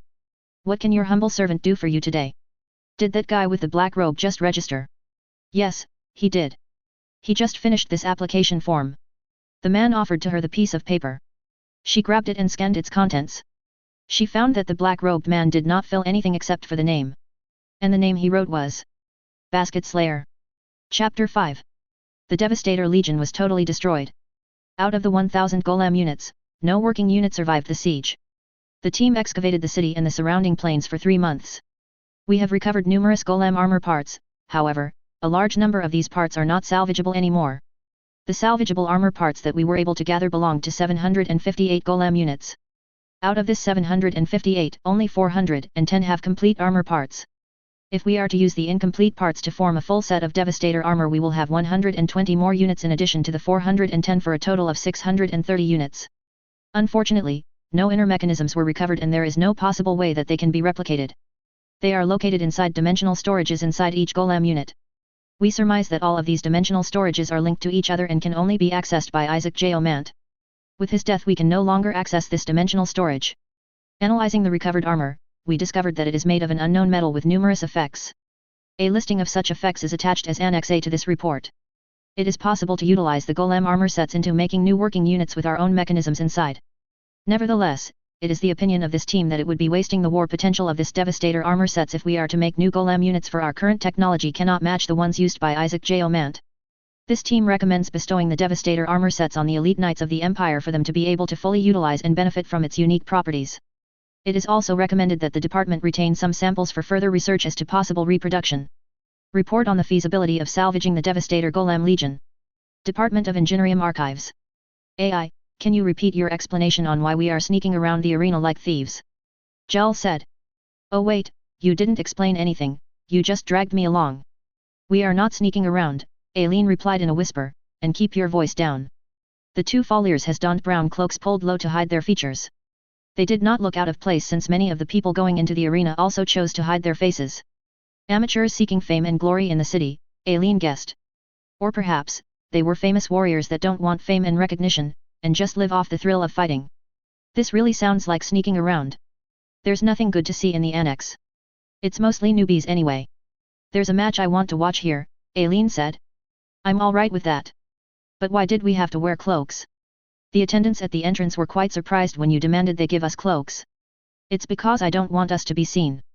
Come on, let's go find a seat. The ground shook a bit as the stage slowly rose, signaling the start of the next round. The next fight will be between Arvin Neftali, a fire mage prodigy from Dalsworth Academy, and someone who calls himself as the Basket Slayer, who, according to his words, came from a really faraway place. Basket Slayer? Seriously? Jel laughed. You wanted to watch this? She turned to look at the participants coming up the stage. Hey! It's your boyfriend. And why does he have a basket with him? He's not my boyfriend, and that basket was probably the one filled with food that I gave him. Aileen knew that Jel would tease her to death, but she was interested in what the tourist would do in battle. She also wanted to confirm if he was hiding his strength. Ah, you gave him a parting gift and he's treasuring it. Jel made kissing sounds beside her. Did he at least tell you his name? Aileen paused and tried to recall his name. Aya and Aileen, that's just giving Jel some more ammunition to tease her with. She decided not to tell Jel what his name was. Why did he have a name that's similar to hers anyway? Was that his real name or did he make it up to make fun of her? At any case, she did not know what's a normal name in Rogania, which she assumed he was from. She chose to just call him Mr. Tourist in her head until she can ascertain what his real name was. I don't know his name, but he's probably from Rogania. As the words left her mouth, Aileen knew that made a mistake. Ooh, from Rogania, so exotic. So that's how you like your men, hey? No normal imperial men for you. Do you plan to go there for your honeymoon? Shut up, Jel. The fight's starting. The fire mage, dressed in an amber gown, boldly advertising his elemental affinity, stepped on the stage with a cocksure smile. He viewed his opponent with disdain. He was obviously insulted that his first match was against someone named Basket Slayer. His foe happily waved the basket he was carrying at him and then lowered it to the floor as if to signal that he was ready to fight. Without making any movement, 5 angry fireballs materialized out of thin air above the caster's head. No incantations, quite good for some novice brat from Mage Academy, Jel said. Aileen nodded in agreement. She did not remind Jel that they were probably not that much older than the young mage. She turned her attention to what Mr. Tourist would do now. He rolled up his sleeves and raised his arms up to his chest, with cupped hands as if to gather energy on it. She felt a hint of ferocious mana flickering about him. Fire Mage Arvin took a step back after feeling the harsh aura. Suddenly, runes glowing blood red emerged from beneath his black robe, like snakes coiling around his skin. They wrapped around his arms and even crept up his neck. Aileen tried to focus on the runes. They were revolting symbols, and merely looking at them gave her nausea and headaches. The imposing aura Mr. Tourist exuded immediately disappeared as if the constricting rune snakes throttled it. The runes on his skins immediately vanished like writing on the sand washed over by waves. Was that Roganian magic? Jel asked. Those were runes I haven't seen before, such repulsive constructs. Aileen tilted her head. Probably. Look, it seemed like he made a mistake with whatever he wanted to cast. Mr. Tourist had an expression of surprise. No energy ball materialized on his hands. No hint of any mana flow whatsoever can be detected from him. He scratched his head with one hand while still looking at his other cupped hand, looking like he was expecting something to belatedly appear. Arvin was also bewildered at what he had witnessed. He then seemed to remember that he had floating fireballs and that he was in a fight. With a wave of his hand, 2 of the fireballs shot straight to Mr. Tourist. Another one traveled in an upward trajectory, tracing a high arc towards the target. The remaining 2 sped off sideways, one to the left and the other to the right. Both of them then curved towards Mr. Tourist. Fire Mage Arvin attacked from all sides, covering any possible movements of his opponent. Even before the fireballs hit their target, he summoned another 5 fireballs, ready to follow up his initial attack. Mr. Tourist was frowning at his empty hand when he noticed the incoming fireballs. He bent his knees and crouched down low to grab his basket with one hand.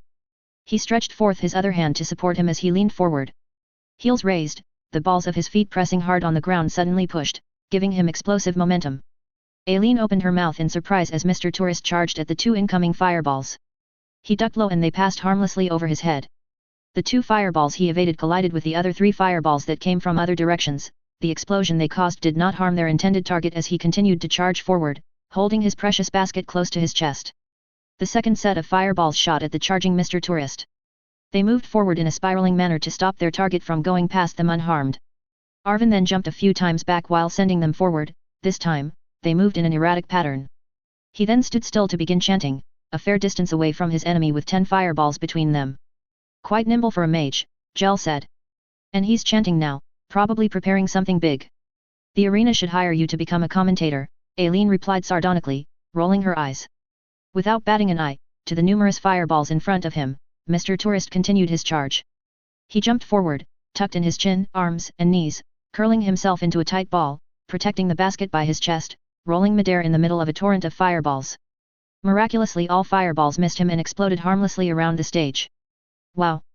He squeezed himself through a gap in the net of fireballs. He was actually able to predict all their movements and find an opening. Looks like your boyfriend is not too shabby. Arvin had a calm face despite his opponent evading all his attacks. He stopped his chanting, stomped on the ground and raised his arms. 3 gigantic earthen slabs rose from the ground, blocking the way of Mr. Tourist. He then resumed his chant. He actually had dual elemental affinity. Cheeky kid, dressing up like a fire mage to trick his opponent. That's not enough to get called a prodigy. In any case, Earth-Fire combination is not that rare among dual elemental affinity mages. Aileen said. Mr. Tourist stopped in front of the towering slabs, one in front of him and the other 2 at his sides. A 4th slab suddenly emerged from the ground behind him, effectively boxing him in. Sensing what was coming next after being trapped, he ran up the wall and jumped towards it. Springing off, he landed on the opposite wall and pushed hard again, propelling himself higher and higher. Too late, Sir Basket Slayer! Arvin shouted, raising his arms high above his head. I summon thee! Fire Serpent Osnar! A hurricane of flames materialized behind the mage, spiraling high in the sky. It solidified into a blazing serpent, which coiled downwards in the direction of the opening of the earth cage. Its jaws gaped wide open, it hurled itself into the middle of the 4 walls of earth, turning it into a huge furnace. A blazing inferno erupted inside it with fierce howling flames threatening to get out and burst forth the thick slabs. The handful of spectators in the stands raised their hands to shield themselves from the incoming heat wave, but it was not necessary, for there were shields around the stage to prevent any danger befalling the audience. Arvin stood at the far side of the stage with a smirk on his face, watching the flames slowly die down. Smoke billowed from the opening of the lofty trap he made. It was as if a giant's chimney has grown on the stage. He was satisfied that the thick earth slabs were able to contain the explosive power of the fire spirit that he was able to summon. He was quite proud of being able to summon the fire serpent, however, it required insane amounts of mana to maintain its existence for longer periods of time, something that he cannot yet provide. Fortunately, he lasted long enough for the fire spirit to unleash some of its power on his opponent. He took in deep breaths and started to calm down his body from the excitement of the battle. The stone prison that he made also required a large expenditure of mana, given its size. Although he was a dual elemental mage, he specialized in fire spells. He took great care when using earth spells because he still can't finely modulate the mana he expends when using them. Reaching into his robe, he took out one of the mana potions provided to the participants. He felt quite drained. He uncorked the bottle and was about to drink when an arm reached around his shoulders. You should make sure that your opponent is down before relaxing. Another hand, carrying a basket, nabbed the mana potion by his hand. He reflexively jerked back and pushed away from the man beside him. It was the basket slayer. His basket, containing Arvin's mana potion, hanging by his side. How, he started to say. Then, his consciousness swayed, his vision blurred, it felt like the pitiful amount of mana left in his body dissipated like smoke in the wind. He had his hands on his knees, fighting the impending unconsciousness. He can't focus his eyes anymore. That was a good plan, to trap me like that. But you should first cast a quagmire spell on the ground. If I was trapped by the mush, I couldn't have jumped out and evaded your precious fire snake, right? What did you do? The fire mage blacked out and fell on the ground. Also, you were too flashy, too much effort summoning a fire spirit, you could have just rained a lot of fireballs down on me. Oh, you're not listening anymore. The basket slayer looked at the contents of his basket. He looked over the direction of the arena announcer and asked, "Hey! Why does he have a mana potion? Shouldn't I have one as well?" "Sir, we tried giving you potions, but you refused. You said, basket slayers don't need potions." "You're damn right we don't." I'll admit that was actually a bit entertaining compared to most preliminary fights. It ended quite quickly though, Gel said. "We still have time. Want to go over the main arena?" "I'll just go talk to that guy first," Aileen replied, standing up and starting towards the exit. "Some kind of mana suppression." Aya muttered to himself while walking down the hallway connected to the stairs towards the warriors' area. He was delighted that he now knew the effect of the trap that was cast on him, at least some of its effects. And it wasn't exactly cast on him, he corrected himself. He sort of willingly got himself trapped when he dropped his blood onto the orb in the underground chamber. "But I was not yet in the mood to use my powers at that time," he said, explaining to the air why he got himself fooled by a trick a baby could see through. "You were not in the mood to use your powers." Aileen leaned by the wall at the top of the stairs. "Yet you won quite easily." Gel was behind Aileen waving vigorously at him. "Hi, Eileen's boyfriend." "Hello, Miss Curator and Miss Curator's friend. I have the food basket you gave me, would you like it back?" "You can keep it. By the way, what was that spell you used at the start of the fight? The one with the red runes? Was that Roganian magic?" "Roganian? Yeah, let's go with that," Aya said. "It's some sort of a buff spell, that's why I was able to evade all of the fire mage's attack." "Oh, I see. What about that thing at the end where he became unconscious?" "That's a secret. It no good if I share all my techniques, right?" "True, true. Are you a seal crafter anyway? The runes that you used before were quite unique. Maybe I just haven't seen the likes of them before." This time, it was Gel asking the question. Aileen looked at her with a bit of surprise since she was not teasing them, but actually asking a serious question. Aya blinked, not quite sure how to answer the question. "Those are special runes melded onto my body by the elder of our clan. The spells that we use are based on how we manipulate the runes that we have." Aileen and Gel looked at each other. "Such a bizarre way of fighting," Aileen commented. Catching sight of several arena attendants approaching, she grabbed Gel. "Well then, Aya, good luck in your next fights." They quickly walked down another corridor followed by some of the attendants, eager to serve them and get in their good graces. Another arena staff came up to with an orb in his hand. "Congratulations on winning your fight, Mr. Basket Slayer. Your next fight will be this afternoon," he said while consulting his orb. "Oh, I thought it was just one fight, then I am already qualified." No, sir. Every week, all of the participants fight it out until only 100 are left. Those people will be the ones fighting in the main arena." Aya nodded, "That's fine. So after the preliminaries, there will be 400 fighters left? How many fights do I need to win to qualify for this week?" "You will need to win 5 more fights, sir. A whole lot more people signed up for the last week of preliminaries, so we need to continuously have matches to trim down the numbers." Aya nodded. That does not seem fair, he thought, but he really did not care. Even with the mana suppression curse cast on him, he doesn't think that he can be defeated. In any case, it would be fun to fight without actually gathering his void mana. Giving himself a handicap made it more challenging for him, it gave the other participants a chance at winning. He would look like a show-off if he wins a tournament just after waking up from a 500-year sleep. Winning was not his goal anyway, he just wants some money to buy food. "So, when do I get the reward money?" The attendant looked up from his orb. "Sir, rewards are given to those who qualifying, and they will increase with each match you win afterward," he said apologetically. Aya frowned. "Hey, so what do I do now? I really want to eat." "What do you mean, sir?" The attendant gave him a puzzled look. "Food is provided to participants until they are eliminated from the competition." Aya pumped his fist into the air. At last. The fruits of his labors. "Food is served in the main arena, just ask any guard there." The attendant bowed. "If there's nothing else, I take my leave, sir." Aya watched the attendant's back as he rounded a corner and walked out of sight. He then raised his arm, rolled up his sleeve, and begun to gather mana from the void. As expected, the runes reappeared on his skin once again, snaking through his arm, and just like what happened in his fight earlier, his mana was drained. He maintained his effort of gathering small amounts of mana to keep up the effects of the curse on his body so that he can study the runes. Mana drain along with mana suppression. Draining to where? He muttered. But that's not the real question.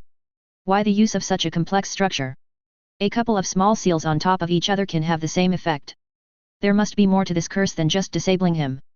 If he really wanted to, he can just overload the seals placed on him with an enormous wave of mana from the void. However, the imminent backlash from the rebound using such method would destroy a large part of the city. Was that the intention of the person who placed the trap in the underground chamber? Or was it to restrict his power while he was inside the city? Maybe, this mysterious person has some sinister plan that he doesn't want Aya to foil by using his powers. It would then lead to more questions. Can the person who made the curse still even be alive? If he was, then there's the chance that he wasn't full human or he was descended from a special bloodline. Furthermore, if he did not want Aya to foil his plan, then he could have made sure that the latter would not awaken, or better yet, just kill him while he was asleep. It still remains to be seen whether or not this person was on his side or not, Aya thought. He ratiocinated that, in case of emergency, he can just go out of the city and find some wide empty space where no one will get hurt and forcefully break the curse. It was, however, a possibility that there were other enchantments that would prevent him from going out of the city. He was still not sure what the effect of the curse was as a whole. Based on the whole structure of the curse, mana suppression and mana drain was only a minor component of it. It would not be prudent to act rashly. The curse cast on him was on a level of complexity that he has yet to encounter. He also did not recognize several runes used. Scratching his chin, he thought that it would be a fun sport trying to dispel the curse rather than to forcefully break it. He was asleep for 500 years anyway with nothing going wrong. The empire he founded seems prosperous and contented. He could not ask for anything more. They were even providing him with free food. He happily went in search of the free food he was promised with his basket by his side. It's best to fight on a full stomach, he reasoned. A barbarian hailing from the harsh marshlands of the west stood as his next opponent.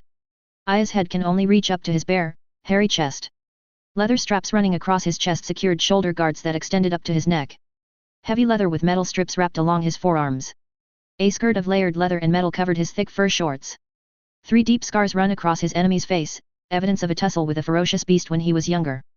His thick brown beard and long hair were woven into intricate braids, making Aya wonder whether learning hairstyling was required among barbarians. It looked like so much effort to get his beard and hair done. He roared at the heavens and brandished his weapon at Aya. His meaty left fist clasped the long handle, a gigantic double-headed axe. 3 gems were embedded on the blade. Aya tried to guess what their effects were. In the past, weapons with 2 or more slots were equipped with 1 gem that adds durability and self-repair properties.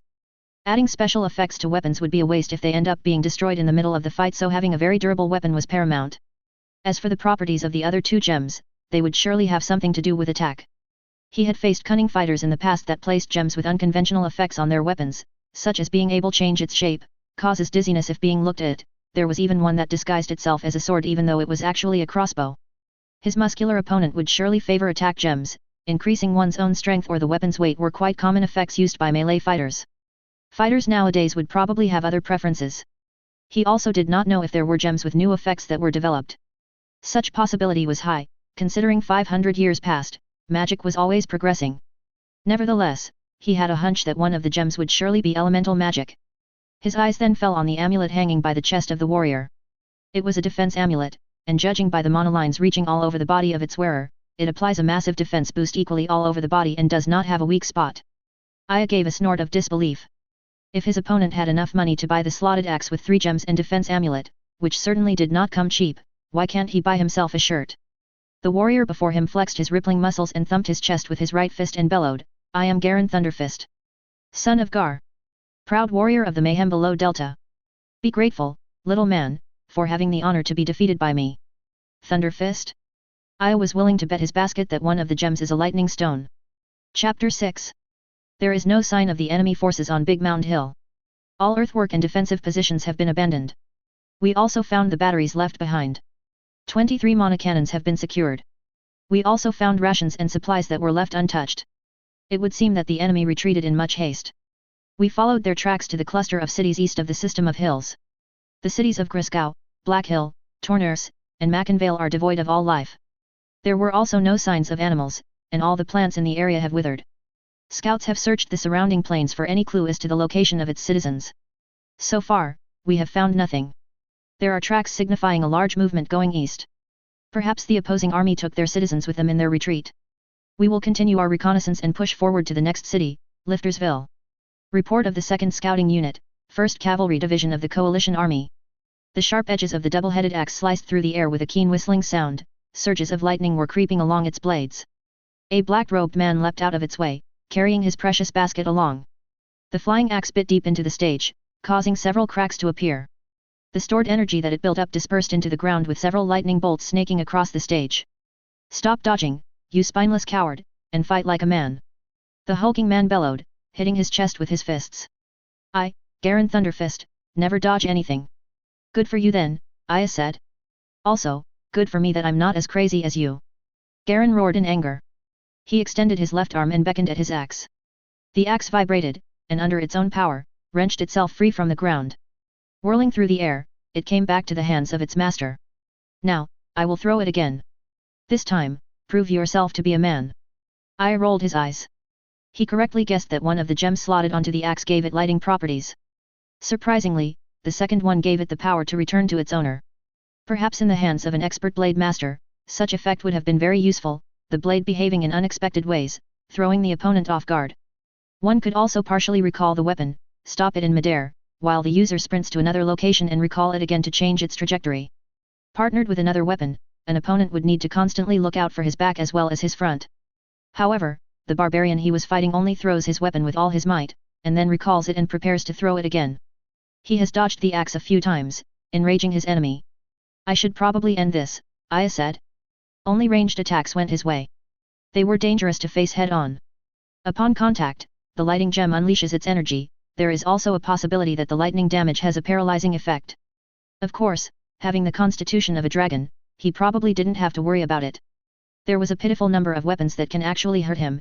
It would be surprising if he will be up against some of them during the preliminaries. He made up his mind not to take advantage of his not-so-normal body. Aya raised his brow. The barbarian wants him to attack in close quarters, purposely making openings by throwing his weapon away. The defense amulet will then come into play in a melee fight. Even a newborn Groof can see through this ploy. He waved his basket at his enemy, taunting him. Oh wait, baby Groofs are blind. Garen raised his axe over his head, and with a mighty swing using both his hands, released his fearsome weapon into the direction of Aya. Aya sidestepped the axe and charged towards the barbarian. Lightning bolts snapped at his heels as the axe collided with the stage behind him. Garen gestured for his axe once again but realized that the basket slayer was getting near him. He balled his fists and threw out a punch. Aya ducked low. With a maniacal laugh, Garen swung his other fist downwards. It crashed into the stage, burying itself a foot deep, its intended target nowhere to be found. He looked between his legs and realized that the basket slayer dove beneath him. Aya stood up. Watch out for your axe. The sound of metal upon metal resonated throughout the arena. Wow, I've underestimated the defense boost of that amulet. Garen gave a throaty laugh while he pulled his arm from the ground. He massaged his head at the spot where the axe that he recalled hit. Excellent tricks, little man. But all attacks are nothing before my Ironhide amulet. Sparks danced all over his body, but he did not seem affected. This amulet gives me a body that's harder than iron. I am also unaffected by magic. Really awesome trinket. But my basket is more powerful than that. Enough games, Garen growled. He picked up his fallen axe and touched the last gem on its blade. It started glowing blue, brighter and brighter. Soon, the blue light enveloped his body. A speed rune. Weird to place it on a weapon, Aya said. Let's see how fast you are. The two competitors charged at each other. One had his axe raised over his head, the other, his food basket. Garen was the one who quickly closed the gap. Baring his teeth, he stomped his feet with each step, slightly shaking the stage. He swung his axe downwards, anticipating his enemy's movement, ready to cleave the basket slayer in half as soon as he was within reach. However, the basket slayer stopped abruptly just before he came within the range of the axe. The axe sliced thin air. In the blink of an eye, Garen stepped forward and swung his axe sideways a couple of times. Aya ducked a couple of times and kept circling Garen, confusing him. Excuse me, just trying to reach something, a voice said to the side of Garen. The basket slayer caught his arm while evading his blade and then climbed over him, carrying his basket by his arm. Garen attempted to shake him off, and reached out to grab him. The axe was too big to use in very close combat. The basket slayer clambered over Garen's shoulders, pushed off his head and jumped over him, landing behind him. The barbarian quickly turned to face his foe, swinging his axe around. His eyes caught a hint of glint swinging from the neck of his adversary. Your axe explodes upon impact, right? The black-robed man threw a punch. His fist collided with the edge of the axe. A ball of lightning consumed the two participants and momentarily blinded the spectators. Arvin Neftali sat on the edge of his seat as he watched the fight of the person who defeated him. He can barely follow the movements of the Basket Slayer and Garen as they had their final clash.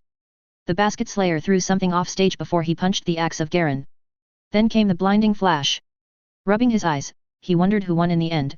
He was sure that both of the fighters were hit by the lightning magic. The two fighters were still standing, sparks covered their bodies. The black-robed man moved, and calmly walked to the side of the stage, retrieving the thing he had thrown earlier. It was his basket. He did not want his basket to be damaged by the exploding lightning. He was about to walk back to exit the arena when he stopped and removed something from his neck and threw it. Glinting through the air, it landed near the feet of Garen. Several people gasped as they realized what it was. It was the Ironhide amulet. That big brute is paralyzed. Arvin faced his elder sister beside him. She was dressed in blue robes, streaked with yellow on the shoulders, a medallion bearing the coat of arms of the Dalsworth Academy hanged by a silver chain down her neck. Arvin believed her. She would surely know if someone was paralyzed with lightning magic, given that she was a water and lightning mage, a very rare and powerful combination. I can see how you were defeated, Arvin, his sister said. That Basket Slayer, whatever his real name may be, was not even scratched by his opponent. Furthermore, he did not defeat his opponent by striking him. Instead, he tricked his opponent into electrocuting himself. He did not use any magic at all. He was just extremely fast and has a lot of battle experience. He used some magic when we fought. Blood runes appeared on his skin. I actually don't know what magic that was, it also did not seem to have any effect. I assumed he failed to cast something. Arvin stood up from his seat and straightened out his robe. I'm going to meet him, Emily. And why are you going to do that? We went here to Krystfallen, along with other schoolmates because we are seeking acceptance into the Lyceum. Our school will boost its reputation if some of its students are accepted. We are not here to join fights in the arena. I know DHA. Emily raised her hand to cut him off. We will officially be in the service of Krystfallen if we are accepted. You know what that entails. Have you forgotten your reason for being a mage? No, our reason. I need to grow stronger, I can learn something from him. It will help me getting into Mila. Arvin pleaded. All right. But promise me that you will get in Lyceum. His sister smiled at him. You know that you are not alone in this. I'm always here for you. Come, let's meet him. Quill, keep your shield steady. Just relax and breathe slowly. Imagine the mana flowing around in a sphere encapsulating you, timing it with your breathing. Aileen looked at the rest of the junior trainees. One weak point in your shield can bring the whole thing down. Expect to be attacked from all sides, don't lose focus when you are under fire. A dozen young Falliers arranged themselves in two lines on top of a wide drum tower, connecting the external walls of the temple. Aileen sat on top of one of the merlins lining the battlements, with the sun behind her back. She, once again, wore her full armor. This was one of the occasions where she was in charge of training her juniors. Shield training requires weathering through a large number of different kinds of attack. Aileen can continuously attack them, with her extremely large mana pool, training her family members, while at the same time training herself. Met with a win-win situation, she eagerly volunteered for the job. All of you close your eyes. Concentrate on maintaining your shield, maintain an equal amount of thickness throughout. Without any movement or incantations, more than 100 wind arrows started to form above the trainees. The trainees heard a slight whistling sound and the rain of arrows started to descend. None of them missed their target. Each shield was hit more than a dozen times, all of them held. Aileen kept summoning wind arrows above them, continuing the barrage. She never felt any fatigue.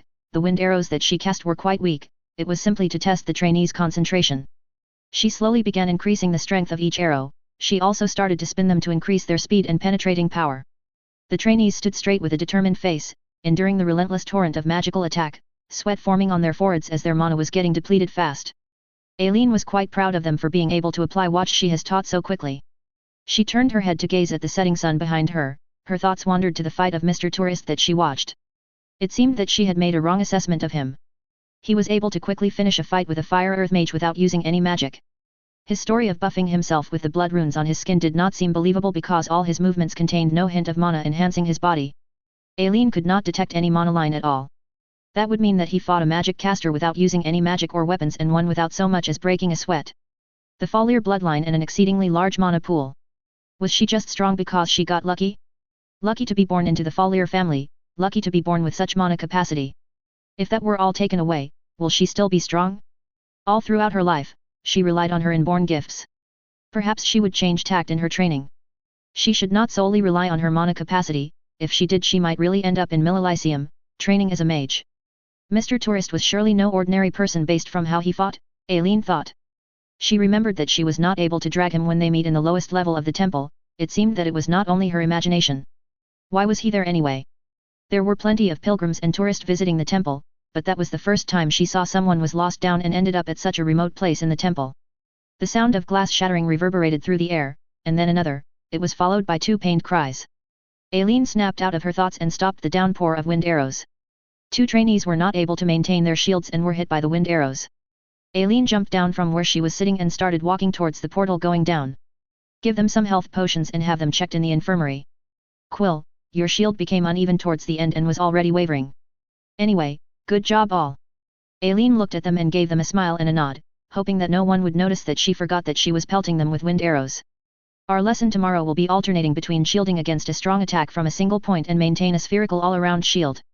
They finally found the black-robed man sitting on a bench beneath a tree outside the arena annex where his fights were held. He sat cross-legged with his basket, now filled with food, and a bottle of clear sparkling orange liquid by his side. He spotted both of them coming over. Hey, mage guy, and mage gal beside mage guy, he said. Sorry, I'm not really good with names. This is my sister, Emily, and I'm Arvin. It's all right if you don't remember my name. Our fight ended so quickly anyway, I doubt I made any impression on you. Basket Slayer gestured to the empty bench in front of him. At least, you were able to summon the fire serpent before I got to you. Looks like you easily connect with fire spirits. He was able to discern that just based on a few minutes of fighting her brother, Emily thought, quite surprised. Why do you think so? Emily asked, testing him. The fire serpent listened to his summons even though his mana pool can only allow it to maintain its form for a few seconds. Its material form was gigantic and it even has a name. Obviously, spirits like that are going to be proud and would generally listen to mages that can continuously supply them with large amounts of mana which your brother does not have. Basket Slayer picked up a sandwich from his food basket. Is it alright if I eat while we talk? What are we going to talk about anyway? It seems that you are very informed regarding elemental spirits, Mr. Basket Slayer. May I know what your name is? Emily looked at her brother who also wanted to speak, indicating that he let her do the talking. Basket Slayer's fine, he replied. He picked up the bottle beside him and began drinking from it. I really like this thing, some sort of fruit juice, probably. Good thing they allowed me to take a bottle out. Free food is very good. Too bad, I don't have a place to stay. We can provide you with a place to stay. Arvin blurted out. Emily gave him glared at him then turned her attention back to Basket Slayer. Mr. Basket Slayer, my brother wants to have some help with improving his skills. He really needs someone with plenty of battle experience to guide him. Why? Basket Slayer started rummaging around his food basket for his next food to eat. Emily wrinkled her nose a bit seeing such uncouth behavior. She decided to keep a civil tongue for the sake of her brother. My brother and I are planning to enter Millelysium. Given my proficiency in water and lightning magic, I am greatly confident of my ability to enter. However, I am not too sure of the ability of my brother. I would like you to help my brother enter Millelysium. Millelysium?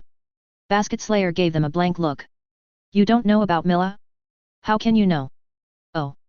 Millelysium. Of course, I know about it. Who doesn't know about Millelysium? I was just so focused on eating this meat roll that my mind kind of floated away. He took a giant bite out of his food and grinned at them. What would you want me to teach him? Although my brother has some special skills when it comes to fire spirits, his general abilities as a fire-earth mage are mediocre.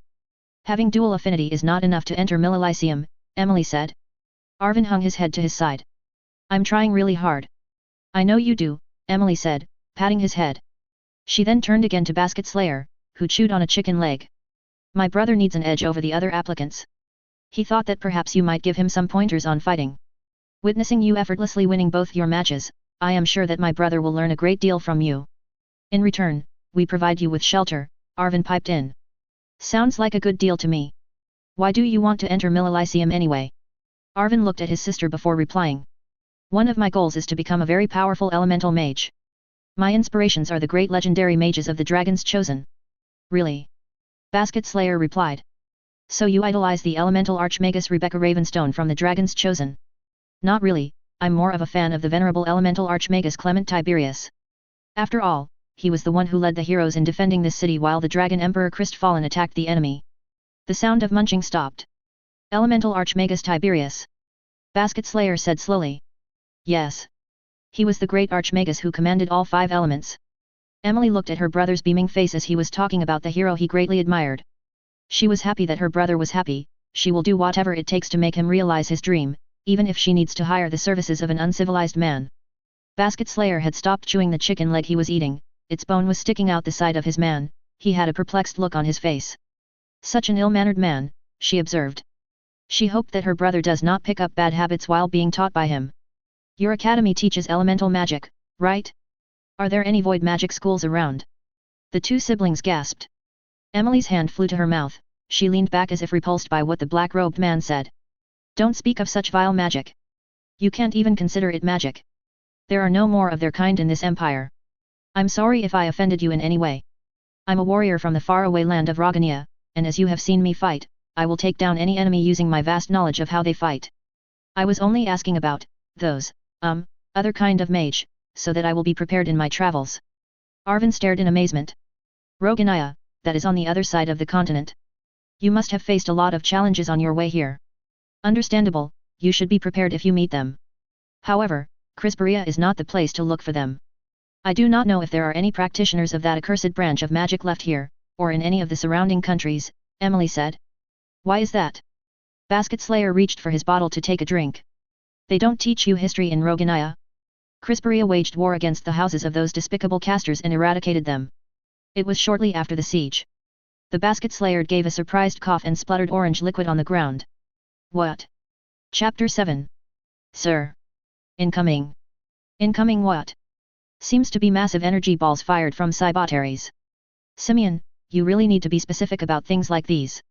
For all I know, it might be incoming cooked ham, which I will gladly welcome with open arms. Now, repeat your report. Sir. We have incoming enemy bombardment. Nicely done. Shields up. A transcript of a conversation between General Gramaton Johnson and his most trusted aide, Simeon Duranel. Imperial records on accounts of the Unification Wars. Krystfallen, the legacy of a dragon. Well, thanks author, whoever you are, for crediting me. I hope that I can find what I'm looking for in your book. He scanned the beginning part of the book. There was an introduction of the lay of the land, the surrounding kingdoms and city-states that were to become part of Krystfallen, and the kingdoms that became vassals to the Emperor of Krystfallen. The book also noted several of the famed accomplishments of the first emperor, especially his triumph over the dragon swarm living on the site of the future city of Krystfallen. The Mana node can be considered a treasure, the heart of the continent, that is the reason why a large number of dragons coveted it. The immense energy that it gives off attracted the dragons, like a lamp mesmerizing moths. Kingdoms also lusted over the Mana node, but none of them succeeded. Their vast armies cannot wrest the node from the grasp of 1,000 dragons. No hero dares to go against such a large number of dragons. The entire continent was surprised when an unknown adventurer was able to drive away the dragons. It was only a matter of time before people started following such a powerful man. There's nothing about me before I killed off all those dragons, that's not surprising, though. A short piece on every one of the dragons chosen was also included, detailing their past exploits and achievements before they joined the Dragon Emperor in his conquests. He did not bother reading them, as he was sure they were fraught with inaccuracies. Wait, there's only 11 of them. He tried counting the list again. Hey, seems that guy was not included here, figures. Another question that needs an answer, I guess. He flipped forward a few pages. He came across the conflicts that were to become the precursor between the fight of the Union and the Coalition. Page after page, details of the past came floating back to him. These events seemed so docile and boring now as they were reduced into a book. Just a thing of the past. He looked at the other persons in the library. The elderly librarian, a couple of lovers that seemed to be intent learning from other sources instead of the books in front of them, a young student, judging from his clothes. What he was reading surely would be meaningless to them. An oversimplification of history. He sighed and continued flipping the pages. Oh, the Blighted Multitude is coming now. There we go, just skip forward a few chapters then. I went forward reading the book and reached the point where he supposedly died. He skipped over those pages as well. It was just passages droning on and on about how the people rejoiced in their deliverance and sorrowed at the death of their savior. Reading about one's own death, even if it did not really happen, was not a pleasant experience. Then he came upon the start of the next conflict. After the loss of the emperor, dissensions and rebellion began to take hold in the kingdoms compromising the empire of Krystfallen. Such treachery and traitorous sentiments were traced back to the void houses whose allegiance was always in question even before the conflict arose between the Union and the Coalition. The remaining dragons chosen led the war against these secessionists to preserve the integrity of the empire and, more importantly, the legacy of their master. Lies, Aya thought as he shook his head. He paused, but he really did not know what happened after he fell asleep. Did his chosen actually lead a war against the Void Houses? Why in the world would they do that? The Void Houses have tremendous influence both politically and economically, but Aya did not believe that the Void Houses would actually incite insurrection. Long before his rise to power, the Void Houses have been small islands of independent authority.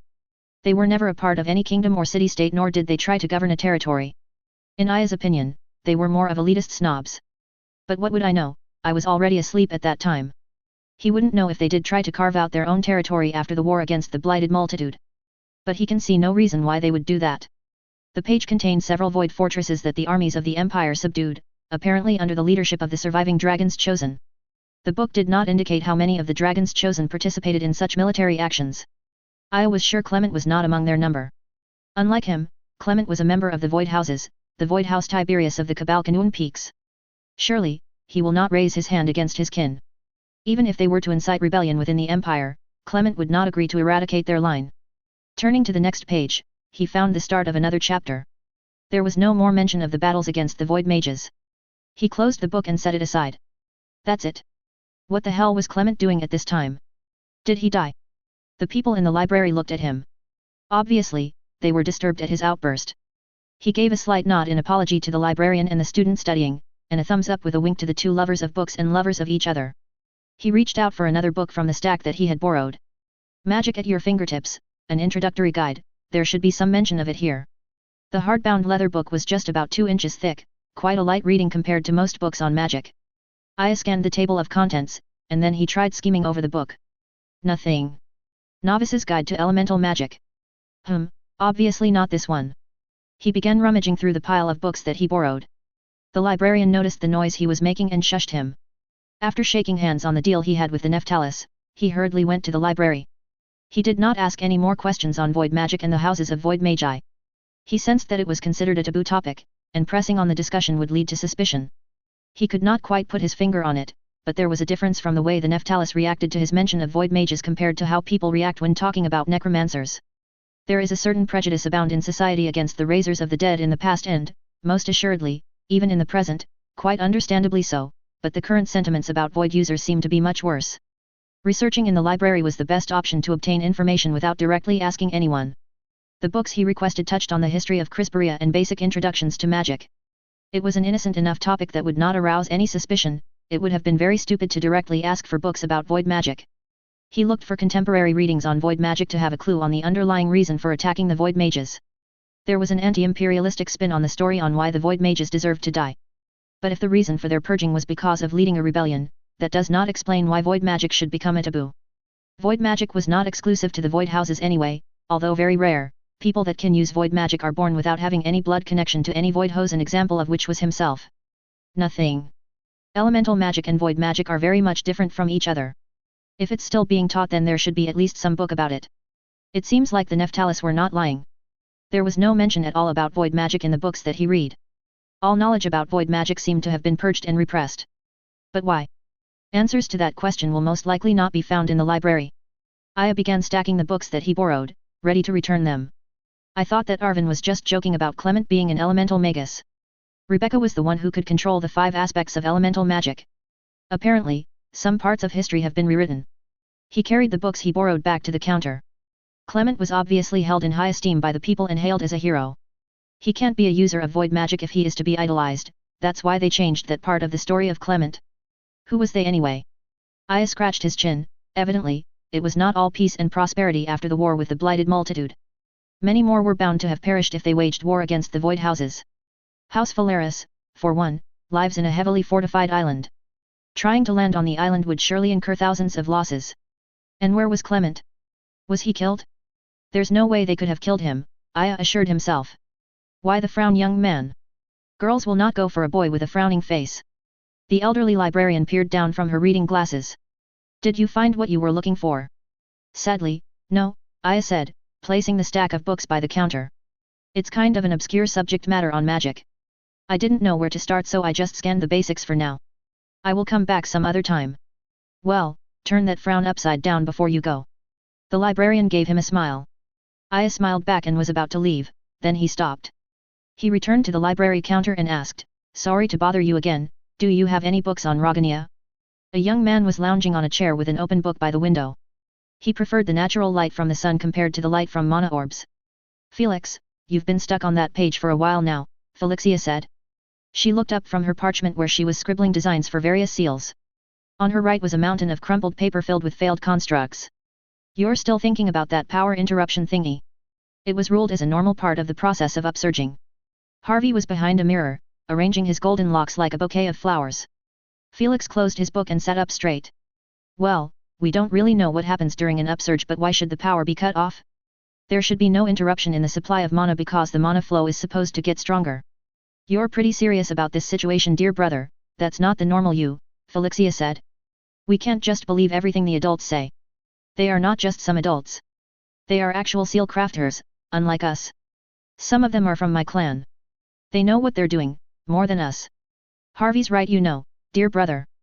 Felixia crumpled the parchment she was writing on and brought out a new one. So annoying, I can't make a good design for energy distribution. Felix walked over to his sister and peered over her works. Try making a sigil that draws power first. Then superimpose the seal you are making. You mean I sort of hijacked the power from the other seal? That's what Emperor Malvar did when he constructed the magical formations for the expansions of the city. He just hopped on the original city sigil of Emperor Krystfallen, Felix said. Thanks, Felix. I keep having problems maintaining the connection from the power source. Felix looked intently at his sister and thought about what she said. Stroking his chin, he walked over to the table holding the data orbs. Settling himself down one of the chairs, he started activating the orbs. A green tinge washed over the rooms as the orbs began floating and projecting data. What are you doing? Harvey came over, finished with arranging his curls into an immaculate tableau. Are you just bored again? I'm checking our recordings, there should have been something we missed. What can you find that the adults haven't found? We're called apprentices for a reason, Felix. Harvey sat down before one of the data orbs and started flicking through the projected panels. You only discovered that gap in the mana flow accidentally. Perhaps it just happens all the time. We still haven't checked if the mana flow was cut off from the source, the mana node, or something interrupted it along the way while it was traveling towards the sigil. People have been assuming that the problem was with the node. For that to happen, either there's another sigil that's drawing power the city sigil is connecting to, and there's something wrong with it, or there's something wrong with the city sigil itself, Harvey said. There's no way there can be something wrong with the city sigil, Felixia said. The mountain of rubbish beside her tumbled down her current work. She raised her hand in frustration. That's it, I'm done with this. Whatever you guys are doing seems more interesting. Harvey said, true, there's probably nothing wrong with the sigil of Emperor Krystfallen, but what if it's superimposed on another sigil? And there's something wrong with that sigil, Felix finished. It could be the reason for the power interruption. The transmission, not the source, has the problem. How do we know if there is another sigil? We need to get our hands on the design of the city sigil. We can check the way it powers itself, Felix said. Where can we find it? Harvey asked. Felixia gave him a skeptical look. You're going along with the plan of Felix. Sure, why not? I'm quite interested in analyzing the design of the city sigil. I'm sure it will greatly help our studies if we're given the chance to look at it. Felixia placed her hands on her hips. Wow, you two are getting along quite well. Anyway, no one is going to let us see the city sigil blueprint. That's top secret. True, even full-fledged seal crafters from my family are not allowed to see that, Harvey said. Folding his arms, he continued, only top-ranking seal crafters know its exact design. The Folliers might know where to look. They are in charge of the Crux rune after all. We are really going to do this? Felixia asked. We are looking for the top-secret blueprints for the city sigil. Yep. Of course, we will. It's a better use of our time than fixing our hair in front of the mirror, Felix sighed with a sidelong glance at Harvey, who smirked back at him. You guys are just super bored. But I'm in. Let's play detectives. It turned out that the library did not have much information about the magic and martial arts of Rogania. Roganian society was divided into castes. Fortunately, their warrior caste was very secretive. However, the books said that their warriors do use runes tattooed on their body to buff themselves during combat. It wasn't very surprising since there were warriors from other kingdoms who practiced this as well, the alternative being placing magic crystals on the armor they are wearing. However, the runes that Aya had on his body was very much different from the normal ones used in fighting. He hoped that he will not meet anyone who has fought with a Roganian, for they will surely recognize that he is a fraud. The name Rogania sounded very familiar to him, but he can't quite pinpoint on why it does so. No matter, he thought. He will visit that place someday anyway. Based from the map on the book, Rogania was near Surga, the kingdom of lizardmen. He had vowed to visit the lizardmen and thank them for their sacrifices during the war. He might as well go over the other side of the Surgan mountain and see for himself what kind of people the Roganians are. For now, he will pass himself off as one of them. There was a knock on the door. Arvin Neftali was waiting outside. Sir, I have already arranged the courtyard as per your instructions. Apparently, the Dalsworth Academy was a very wealthy school for mages in the coastal city of Varadal. They were able to rent a small villa in the city for their students to stay in, which certainly did not come in cheap since there are a large number of people coming over to Krystfallen for the festival and for the coming of age ceremony of the princess heir apparent. All of the hotels are booked and they can rent this place? Their students must be rich as well. I should have asked for more than just a room. Arvin led him into the courtyard of the villa. 6 rocks of different sizes, ranging from the size of a head to bigger than a groove, were placed in the open space behind the fountain. Behind the rocks was a wall of earth conjured by Arvin. He had argued that they should find a more spacious venue for practice since he will be using fire spells. Aya, however, explained that his training does not require the use of destructive spells that affects a wide area. Aya did not mention that fact that he just does not want to walk far away from his bedroom. Alright, before we begin, tell me what went wrong in our fight. Why were you defeated easily? Arvin winced at the blunt statement but still answered. I spent my mana inefficiently. Summoning a fire serpent along with the large stone prison ate up nearly 3/4 of my mana pool. With all of my spells not hitting their target, I set myself up for losing quickly. So what do you think you should do? Train to increase my mana so that I can fight longer. Not exactly. Being able to fight for a longer period of time does not really mean that you are going to win. I have something else in mind. Aya walked over to the smallest rock. Can you melt this rock with your fireball?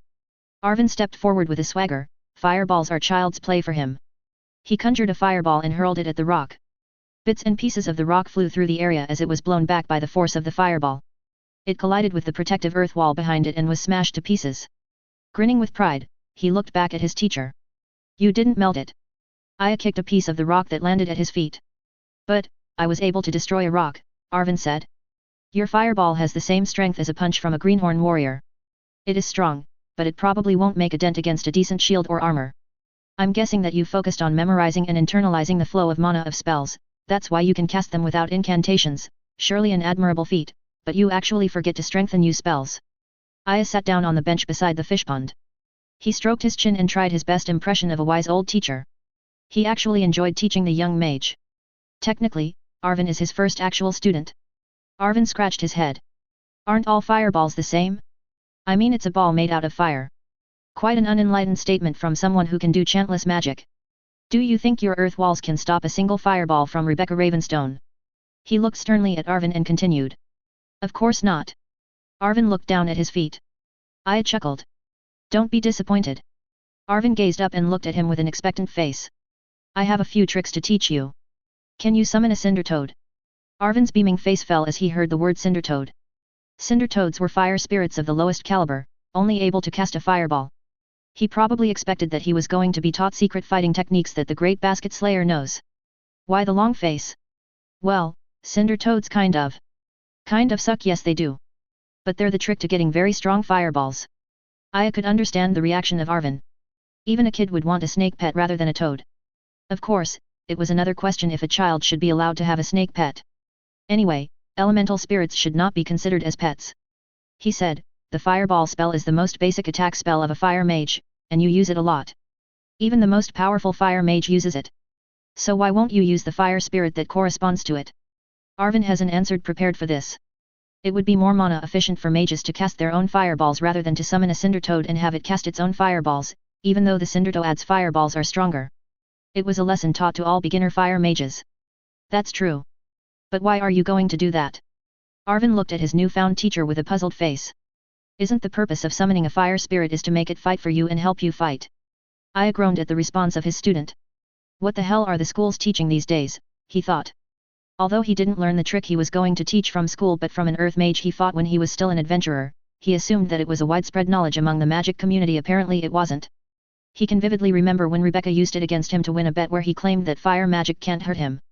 Why are the cinder toad's fireball stronger than the fireball of the one that summoned them? He asked Arvin. Mages can generally summon elemental spirits roughly their own level. However, elemental spirits can extract purer forms of the essence of such element out of nature and can then cast a more powerful form of a spell than their counterpart wizard who summoned them. So you let them extract that essence and then use it yourself. It would not be a waste of mana then. Sir, I don't really understand. Arvin said. Aya sat on a bench by the fountain. He faced the rocks and sat crossed-legged. It's really simple. You summon about half a dozen cinder toads, make them extract the fire element from nature, then you use all of it to make a fireball. I guarantee you, that fireball will make your fireball look like a firecracker. Use your sensitivity to the cinder toads to call out a few of them at the same time. Then summon a fireball, through your fire spirits. Through, I repeat, through your fire spirits. And not by making them independently cast their own fireball. By virtue of your contract of summon, you are practically bound together and considered as one entity. Ah, I get it. Arvin exclaimed. It's the same principle as the warrior's skill of forge spirit using their bound beast spirits. Yeah sure, whatever you say. Aya had no idea about this forge spirit skill. Fortunately, Arvin was too ecstatic with his newly learned trick to notice Aya's confused face. Try it with 2 cinder toads first. Then work your way up to 6. Start with the first rock. Your goal is to melt the groove-sized boulder with 1 fireball only. Chapter 8. Brothers and sisters under the God of all existence, Paximilian. We have gathered here today to be one in heart, one in mind, be of one existence. We have gathered to listen to the voice of nature, to the voice existence, to the voice of our God. His voice commands us to defend all of existence. The danger does not end with the destruction of the blighted multitude. These void mages, worshippers of Negatorium, is a continuing threat that we must put down. They must be purged from our lands. It is an insult to the Dragon Emperor Krystfallen, beloved servant of Paximilian, if we do not continue the fight he has started. The void houses must burn. Sermon of Archbishop Benjamin III before the congregation of the Church of the Dragon. Look at this clown of a man. Making a mockery out of the highly esteemed art of fighting. In the glorious arena of Krystfallen, no less. Indeed, brother. A monkey jumping around with his pathetic basket. 2 brothers sat beside each other in the special box of the annex arena. They are both tall and mighty in stature and have the same facial features, fair and angular, as if sculpted by a rigid artisan. Except for having different eye colors, they look exactly alike. Each one wore a thick fur cape matching the color of his eyes, one blue, and the other green. Diagonal layers of exquisite black leather threaded with intricate designs was worn over their tunic. Lucas and Logan, twin sons of a wealthy merchant of Krystfallen, watched the battle of the one called Basket Slayer. Their father has built up their fortune through the trade of armors, weapons, and other tools from the mana forges. These 2 brothers did not follow their father's path and become merchants, but their goal was still the same, to build up and prosper merchant house Baccarat. Lucas, let the people have their entertainment, sooner or later, they will see the difference between a warrior and a clown, Logan said, one of his green eyes partly covered by his blonde hair. He ran his fingers through his hair and leaned back. Although, given the quality of the participants in the preliminaries, this monkey will most likely qualify. It's just as well, so that we can personally teach him not to make a mockery out of the gallant way of the warrior. The special box has a perfect view of the stage. Earth spikes as tall as a man bristled out the ground like weeds growing through the cracks of worn-out pavement. Craters pockmarked the empty spaces between the earth spikes while gigantic boulders were strewn all over the stage. In the middle of it stood a giant of stone, its 4 long clawed arms almost reaching its feet, its body decorated with glowing totems, and in the middle of its otherwise featureless face, a single eye followed the movements of its enemy. Its master, dressed in a viridian robe, carrying a crooked staff, stood on the head of the stone giant. Its head perfectly balanced, its eye tracking the basket slayer, as its long arms attacked with vigor. He is just wearing down his enemy. The earth mage still hasn't made a successful hit. The nimble monkey forced the mage to hastily summon the stone giant for his protection. If he didn't, this fight would have already ended, Lucas observed. Logan stretched his legs, placing them on the headrest of the chair in front of him. It's only a matter of time. The earth spirit is draining away his mana. The long claws of the stone giant slashed the air with such ferocity and speed that they almost seemed like a blur of grey. They gouged deep furrows all over the stage. A black-robed man danced inside the deadly flurry of sharpened claws, evading each slice. Both arms cradled his precious basket to his chest, protecting it from the debris flying through the air as the stone giant scored the stage with its attacks. The earth mage was quickly drinking his mana potions. It was evident that the stone giant alone can't keep the basket slayer at bay for long. He had been casting earth spikes and throwing huge boulders at the black-robed attacker, but none of his spells connected. It was all he could do to stop his opponent from climbing over the arms of the stone giant. Earth traps scattered all over the stage also did not work. The basket slayer seemed to know the location of all the sinkholes that the earth mage has carefully conjured beneath the stage. He has seized the initiative right from the beginning. The earth mage has been on the defensive the moment the basket clown has started his attack, Lucas said. Nothing praiseworthy, Lucas. I would have done the same thing if I were to only rely on my speed, just attack and attack non-stop. It seems that's the only strength he has. Don't underestimate the competition, Logan. Lucas laughed. I'm not underestimating him. I am just assessing the situation impartially. Stating the truth is not underestimating. Look, the Earth Mage seemed to have decided to use his trump card. Green shimmering specks of light began to gather around the body of the Earth Mage. Incantations flowed from his mouth while he shut his eyes to concentrate. The stone giant, aware that his master was no longer supporting its attacks with earth spells, began to move back while frantically fending off the charging basket slayer. Without rocks raining down on him while evading the claws of the stone giant, the basket slayer was able to find an opening. He jumped on one of the long arms of the Earth Mage's summon and began climbing up. The stone giant tried throwing him off and slashed him with its other arms, not caring if it slashed its own body in the rage of claws. The basket slayer jumped from one arm to another, reaching higher and higher along the body of the stone giant. The green light covering the Earth Mage swirled around him, condensing into a small orb above his head. He released the ball high up into the air and jumped off the head of his summon. The glowing totems on the summon started to fade. The Earth Spirit released its hold in the material world. The stone giant, now just a statue, began to crumble. Rocks fell all around the basket slayer, threatening to crush him and bury him beneath their weight. The Earth Mage gathered the last drops of his mana for one more spell. As he fell from the head of the stone giant, parts of it were drawn to him. The falling rocks and debris compacted around the Earth Mage, forming a stone cocoon. Its walls solidified and thickened as more and more rocks were attracted to it. A howling wind swept the entire stage. All the scattered boulders, the jutting earth spikes, every inch of the stage began to crumble into sand. Strong gusts withered away every piece of rock and soil, adding it to the furious hurricane of sand. Unable to see anything, the audience switched their gaze to the green orb released by the Earth Mage before he jumped off his sand golem. It seemed to be the center of the dust storm. Mid-rank earth spell sandstorm. A weak version, Lucas scoffed. Yet he peered into the clouds of sand, interested on the fate of the two participants. The green orb floating over the stage unleashed a raging storm. Thick pillars of sand smashed against the shields at the sides of the stage, fierce winds strained at them. The orb grew smaller and smaller as it expended its energy.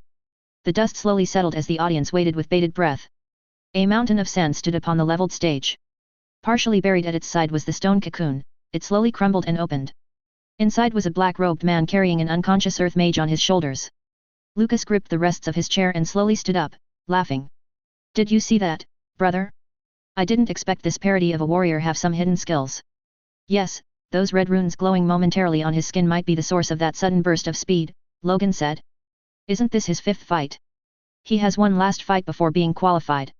We have people participating in this set of qualifications, right? Perhaps he could meet one of them in his last preliminary fight. Lucas stood up, gathered his fur coat around him and began to exit the special box.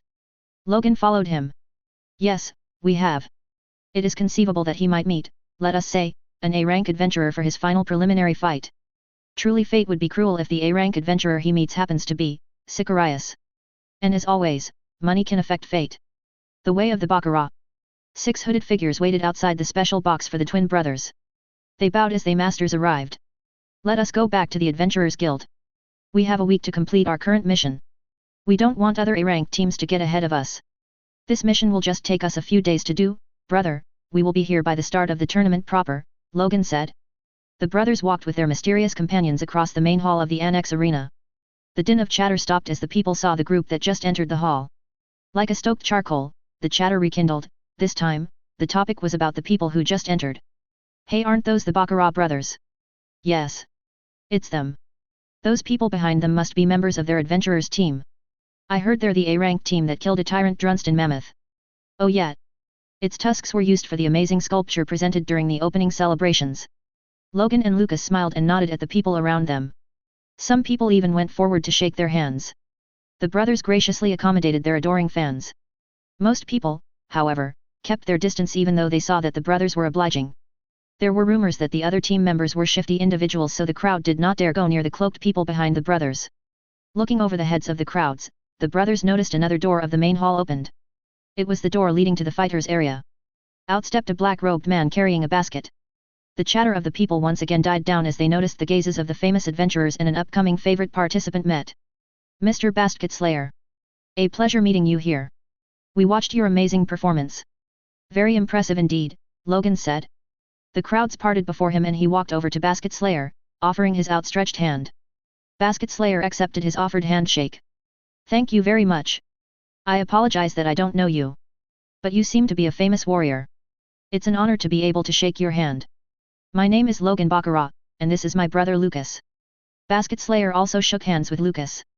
It was nice meeting both of you. I take my leave. I'm going to the kitchen in the main arena to fill my basket with food.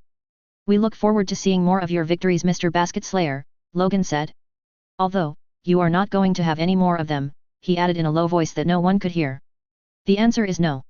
Pretty please, Gel, Felixia said. Can we take a peek at the designs of the city sigil? Gel kept walking down the hallway, ignoring the 3 apprentice seal crafters tailing her. I don't have the clearance to see it and neither do all of you. Please Gel, the fate of the Empire is on the line. Felix said. Gel stopped walking and stared him down. Okay, the fate of the Empire is probably not on the line. But, I really need to check my theory. If it's correct then something could potentially go wrong with the mana supply to the city sigil, Felix said. Felix, I gave you my time to explain your theory. It's plausible, actually. But you're forgetting that the seal crafters of the Empire had nearly 500 years to examine its design. They haven't spoken about such thing as some sort of intermediary seal between the mana node and the city sigil. Gel resumed walking and turned her back to them. And like I said, I'm not allowed to see it anyway even though it's just in this building. You could probably try to see it if you want. You're like the rising star of seal crafter apprentices. My duty is in the outer temple. I have generally no business in the inner temple, much less in the Delphine Hall. Gel's thumping footsteps, heavy from the weight of her armor, echoed around the corridor as she walked away. Thanks, Gel, Felix said. What did you thank her for? She did not help us. Yes she did, Harvey. She told us there's a copy of the design in this temple. She wanted us to find the design. Really? But she said that no one has found an intermediary seal, Harvey said. She only said that no one spoke about it. Oh. She's hinting that there's probably something like it. Felixia clapped her hands together at the realization. Wait a minute, are you sure you're not just misinterpreting her? Although it can't be easily seen because of all her antics, she truly cares for the safety of the Empire, Harvey nodded. She's also a seal crafter as well. It is probable that she might be interested in the design of the city sigil. It's like a dream for all of us aspiring seal crafters to be able to examine the legendary design of the city sigil. Felix added, I think she also has some suspicions of her own.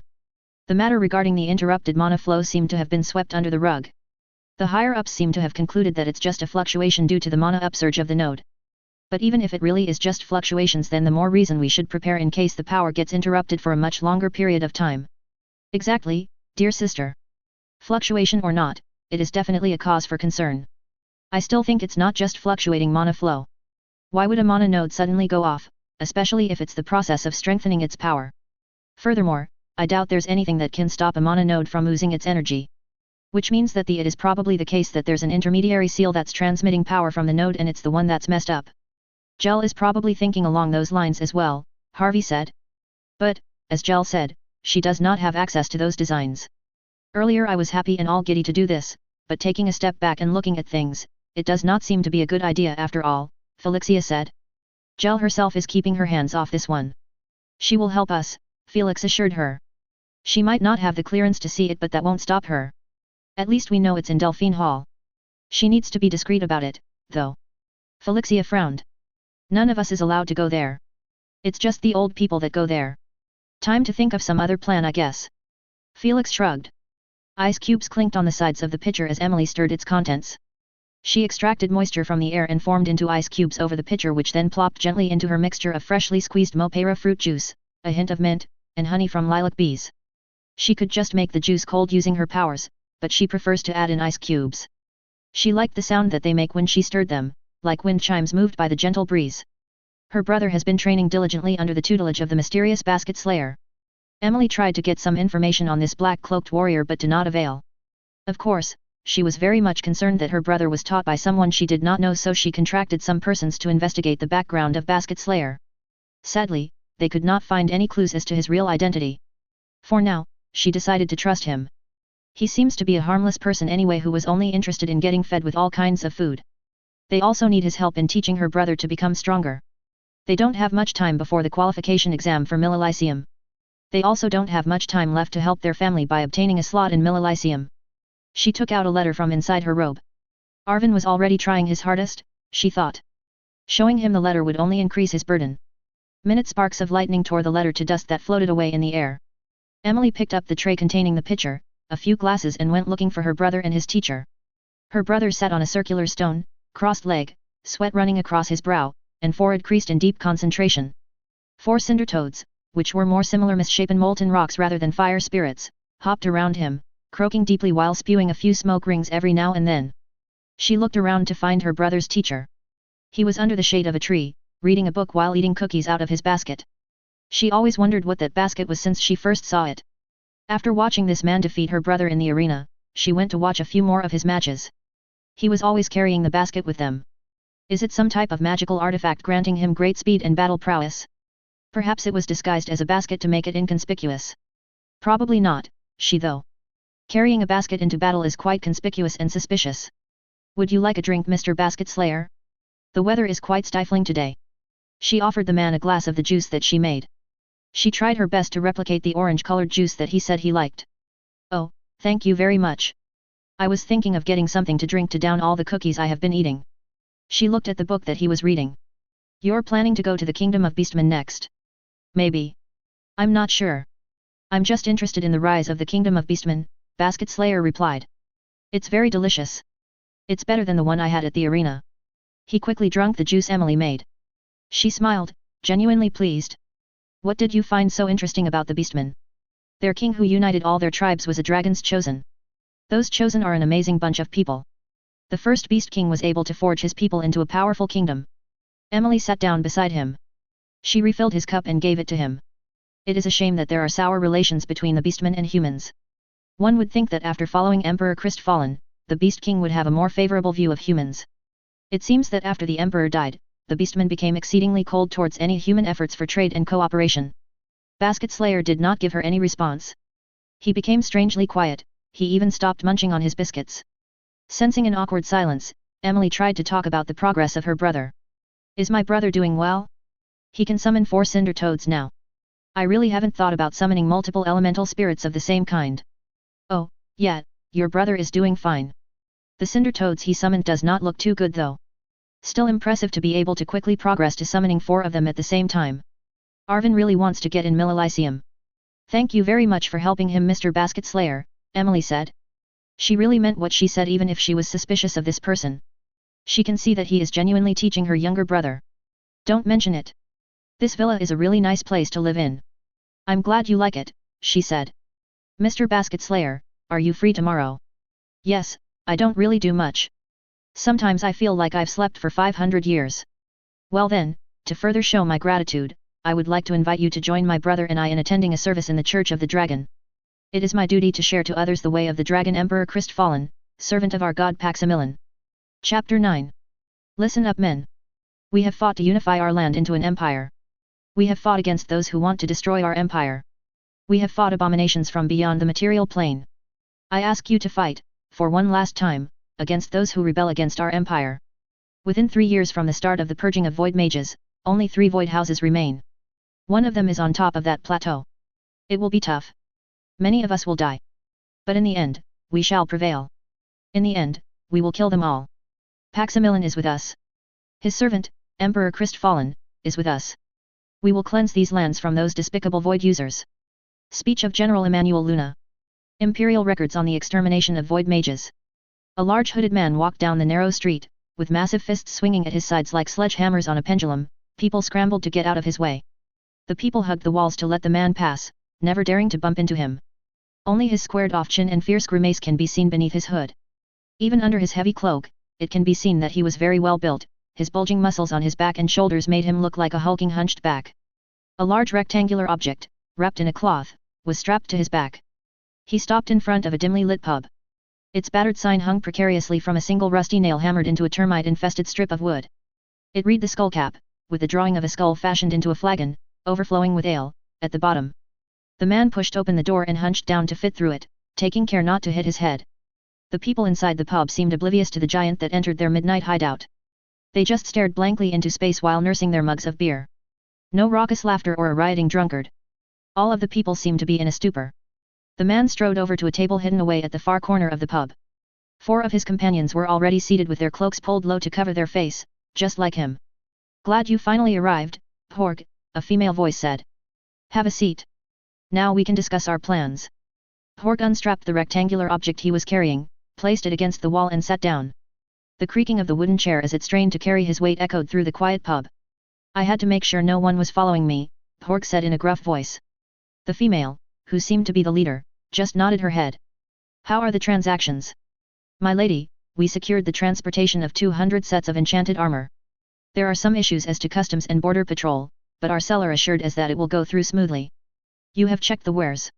Yes, my lady, all of them are within our specifications. How about the ones who will receive the delivery? All of our agents are in position across the continent to ensure the safety and secrecy of the delivery. They will arrive in our clan within 2 months.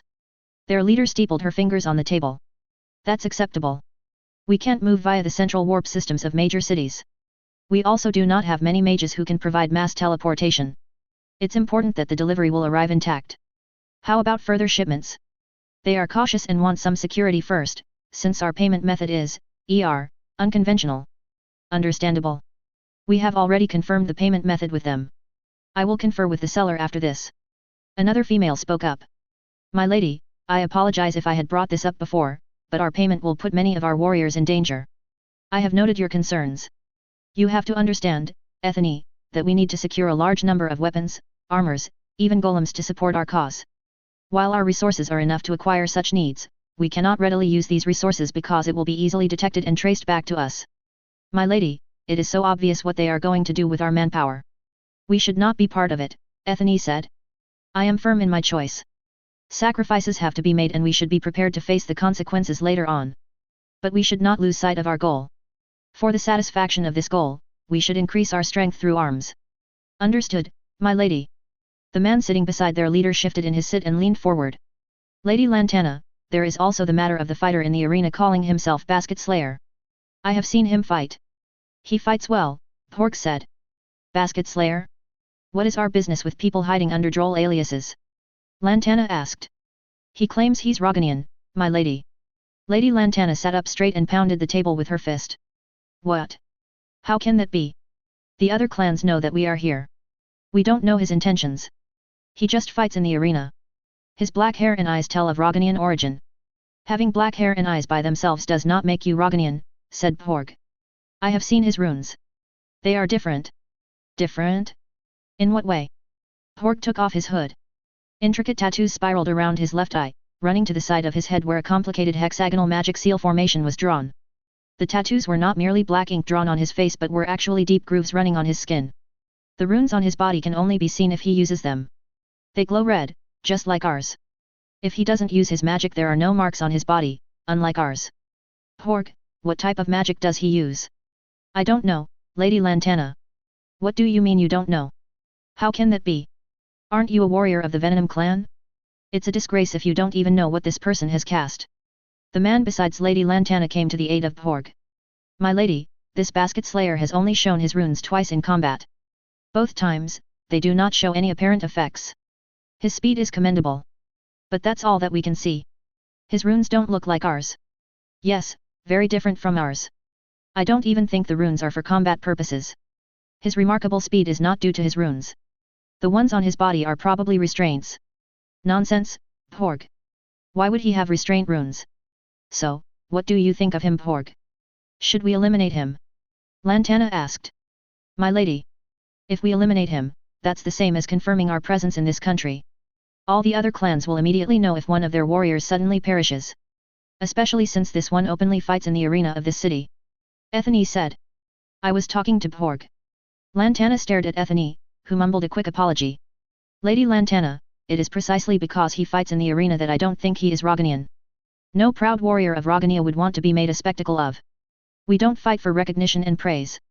Yes, I agree with you. And as you said, he does not have the same rune tattoos as a Roganian from the warrior caste. Their companion who has kept silent joined in the discussion. Lady Lantana, if I may, while this person might not be an actual Roganian warrior, he might be a plant or a trap of sorts. If we act hastily and meet him unprepared, the other clans will quickly know of our presence. I suggest that we don't make any contact with him at all. No. Porg growled. We should not allow him to taint the status of Roganian warriors. We should put down this impostor. Calm down, Porg. Do you really want to broadcast our presence here to the entire world? Swallow your pride, we all should. As warriors we shouldn't even be sneaking around and hiding in the dark. But here we are. Lady Lantana had a sad smile on her face. Sneaking around in the dark. Like rats. She looked at Porg and said, we have to do this, Porg, for the sake of our clan. For the sake of all Rogania. We have to hide ourselves in the dark. Understood, my lady. It is still best to keep an eye on him. Ethany, you tail him. The rest of you, let us make sure that the first shipment reaches our clan. Rogania is a long ways away from here. We also need to secure the next shipment. We obey, Lady Lantana. The basket slayer couldn't help but gape at the sight. Impressive, isn't it? Emily said. She was quite delighted that the basket slayer accompanied them to church service. Impressive does not even cover it. They stood in a plaza fronting the entrance of the Church of the Dragon. A steady flow of people streamed inside the vast cathedral. 2 gigantic metal doors were wide open, welcoming all who comes to worship. The doors were carved in high relief with scenes from the siege. On the right door, while facing the entrance, part of the city wall was illustrated, with the forces of Krystfallen defending it. The left side door showed the Blighted Multitude coming to attack the city. Flanking the doors were 2 stone sculptures of dragons, wings unfurled, rearing up with claws and fangs bared. The construction started during the reign of Emperor Greenlow, exactly 100 years after the siege. Engineers, golems, and mages were employed to finish this masterpiece within 50 years. If not for magic, I'm sure they could not have finished this even in 100 years. Basket Slayer took a few steps back and whistled at the sight. 8 large columns, 4 on each side of the entrance, support the facade. Green shaded gneiss was carved into vines and branches coiling around the column. It contrasted with the granite columns, showing the beauty and ruggedness of nature. If you will closely examine the columns, it would look like gneiss and granite were welded together like metal. You have to give credit to the earth mages who made it. The facade contained sculptures depicting the Emperor Krystfallen in his dragon form with his chosen, battling the forces of the Blighted Multitude. It was a fierce sight to behold. The depictions of the abominations they were exterminating were truly terrifying and lifelike, ready to leap from the facade and attack the people. Let's go inside. Emily took his left arm by the elbow and pushed him forward. Arvin followed behind them. This is the Dragonihum Basilica. It has 12 spires symbolizing the dragon Emperor Krystfallen and his dragons chosen. The 11 spires are of equal height, while the one for Emperor Krystfallen is higher than the rest. We can't see it from here, but each of the spires are surmounted by a statue of the person they symbolize. They entered the church and stood in the entrance hall. It contained 4 massive sculptures. Beyond the sculptures was the entrance to the nave of the church. Emily ran towards one of the sculptures and placed her hands on it. Can you guess what these are? She asked the basket slayer. The huge sculptures were made of marble. They all depicted some kind of beast covered by a veil. Some of its features were hinted by the contours of the cloth while parts of the paws or claws stuck out from beneath the cloth. He closely examined the veil carved from marble. The divine beasts of Pax Millen. Very good. Emily clapped her hands. People don't really know what they look like and it is considered sacrilegious to try to depict them, so they are shown as this. They continued towards the church proper. The interior of the building was exceedingly vast. There were 5 aisles. The central nave vaults were 50 meters from the ground while the side nave vaults reach 40 meters. The columns supporting the ceiling split off and continuously branched out until they connect to the ceiling. It gave the feeling that one was lost in an ancient forest of towering trees. Amazing, isn't it? It gives a feeling that we are one with nature. That we are all connected and of the same existence.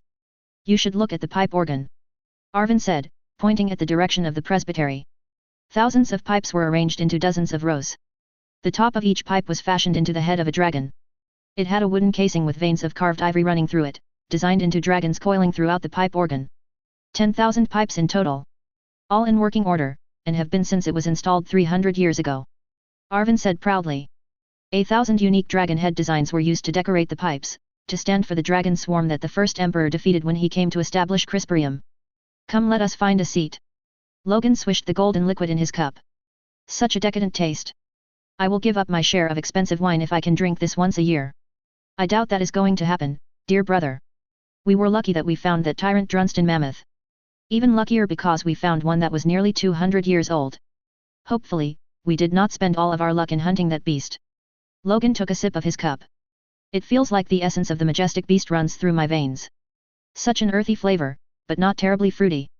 The flavor of the Regalux wine really depends on the diet of the Drunston mammoth. This one has just the right amount of crispiness to balance the acidity. Peculiar creatures, aren't they?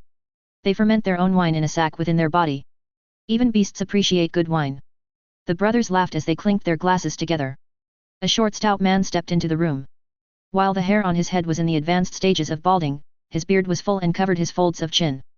The brothers stood up as the man entered. "Care to join us, dear father?"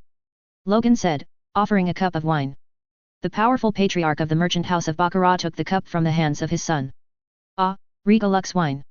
That mammoth brought a lot of benefits to our family." "Yes, the emperor was quite delighted when we presented to him its tusks. He will surely support us with our transactions with the management of the Monoforges. I am proud of you, my sons. I won't lie, at first I was disappointed when you did not want to become merchants but chose instead to become warriors." Their father went to the window and looked out while holding the cup filled with a mammoth's internally brewed wine in his hand. "I was mistaken. You have grown into great warriors and became the pillars of the Baccarat family. Wealth is might. But that does not hold true all the time," Lucas said, standing up and walking towards his father. "What is always true is that might is might. We may have a lot of money but the martial noble houses hold so much more power than us. One day, we will stand above all of them, with our own might," Logan added. He also stood at his father's side. The patriarch Baccarat turned around to face his sons. "I will support you all the way, my sons." He gave them a loving hug. "I will use all of our fortunes to give you the best equipment." "Thank you very much, father." Their father took their hands and looked into their eyes. "I have great news. I was able to secure 2 sets of armor made by Mendel and Geomant of the Monoforger's house." Logan and Lucas inhaled a sharp breath, they both grasped their father's hands intensely and then hugged him again. "Father, we won't let you down." "I know you won't, my sons," the elder Baccarat assured them. "There's only 3 of us left. After your mother died, I vowed that I will give the world to the 2 of you." "We will take the world, father," Logan said. "Just support us and we will take the world." "Father, how were you able to such exceedingly precious equipment?" "The Geomant house only caters to the martial noble houses." Their father gestured for them to bow down so that he can reach their ear. He told them in a whisper, "Our benefactor that I have told you about before, the person that has helped us in our early trades and has been a huge help in supporting us in carving a part of the market for equipment from the Monoforges. He was the one who arranged such deal. As you can now deduce, he has some political clout in one of the martial noble houses. He still forbids me to tell anyone about our relationship. Nevertheless, he is pleased with your rising influence in the Adventurers Guild. I, myself, am quite astounded with the number of powerful followers that you have gathered. Our benefactor gives these 2 sets of top-class armor as a gesture of goodwill. I hope you put them to good use. We won't let you down, father. We will win the tournament and garner the favor of the princess." Thousands of people attended the church service, but all were accommodated given the size of the church. Arvin sat to the left of his sister while his teacher sat on the right side of his sister. His sister was a very devout follower of the Church of the Dragon and would often make long trips to Krystfallen to attend services when they were still back in Dalsworth. Maybe it was because of her devotion to the Paximilian that she has a high level of resonance with the elements of existence. The choir was singing along with the colossal pipe organ. The shape and size of the interior of the church would lead to some acoustical problems with the music, but magic could easily fix the flow of vibrations. Arvin couldn't even detect where the sound came from, it seemed to be from all around him at once. The wind bellowing from the pipes and the voices of the choir intertwined as one and wrapped around the hearts of the believers. With the ringing of a bell, they all bowed their heads to pray. Dozens of priests stood at the far end of the nave, they arranged themselves into several rows beneath the high altar. The clergy chanted lines from ancient texts preserved from the time when the Dragon Emperor Krystfallen still walked the earth. Arvin took a glance at her sister. She was chanting, eyes closed, along the priests, even though she did not understand the words which she memorized by heart. Only the ordained knows what they mean. Arvin looked past her sister to take a glimpse of his teacher. He also bowed down, following the rest of the congregation, but he had a perplexed look on his face. He kept raising his eyebrows and tilting his head. Arvin thought that his teacher was just probably adjusting to their culture of worship. The Roganians' way of worship would surely be different from theirs. The high priest, dressed in ornate vestments fashioned to look like dragon scales, walked up the pulpit and read from a floating orb. It contained the teachings of the saints of the church. The passage being read was from the writings of the missionary named Berluz, who was later recognized as a saint. The high priest first told the story of Berluz. He was a slave in the city-state of Bonhudrin, which bordered the empire of Krystfallen. Bonhudrin sheltered the escaping void mages and actually allowed them to continue practicing their craft. The army of Krystfallen could not readily take Bonhudrin because it was surrounded by mountain ranges with only a narrow valley as an entrance. The entire landscape was a natural fortress, forcing the armies to siege and blockade the entire territory rather than to mount a frontal attack that would result in numerous casualties. A divine vision revealed itself to Berluz where a voice ordered him to take the city from within. He preached to his fellow slaves, and even to the slave masters and traders, converting them all to his cause. It was said that on the day of their revolution, the heavens opened and gave them divine strength to tear apart the soldiers of the city with their bare hands. The Imperial Legion broke through the walls, taking advantage of the chaos inside. The light of the Paximillan shone upon me. It was brighter than the sun, the moon, and the stars combined. I cowered, closed my eyes, and covered my face with my hands. However, the brightness still burned my eyes. I heard a voice, it was still as a whisper yet it thundered through my heart. The voice told me to rise up. Rise up and take the city. I dared to look at the higher being who bestowed upon me the honor of carrying out his will. The flames of existence burned me, it would have torn me from the material plane were it not for the dragon who shielded me.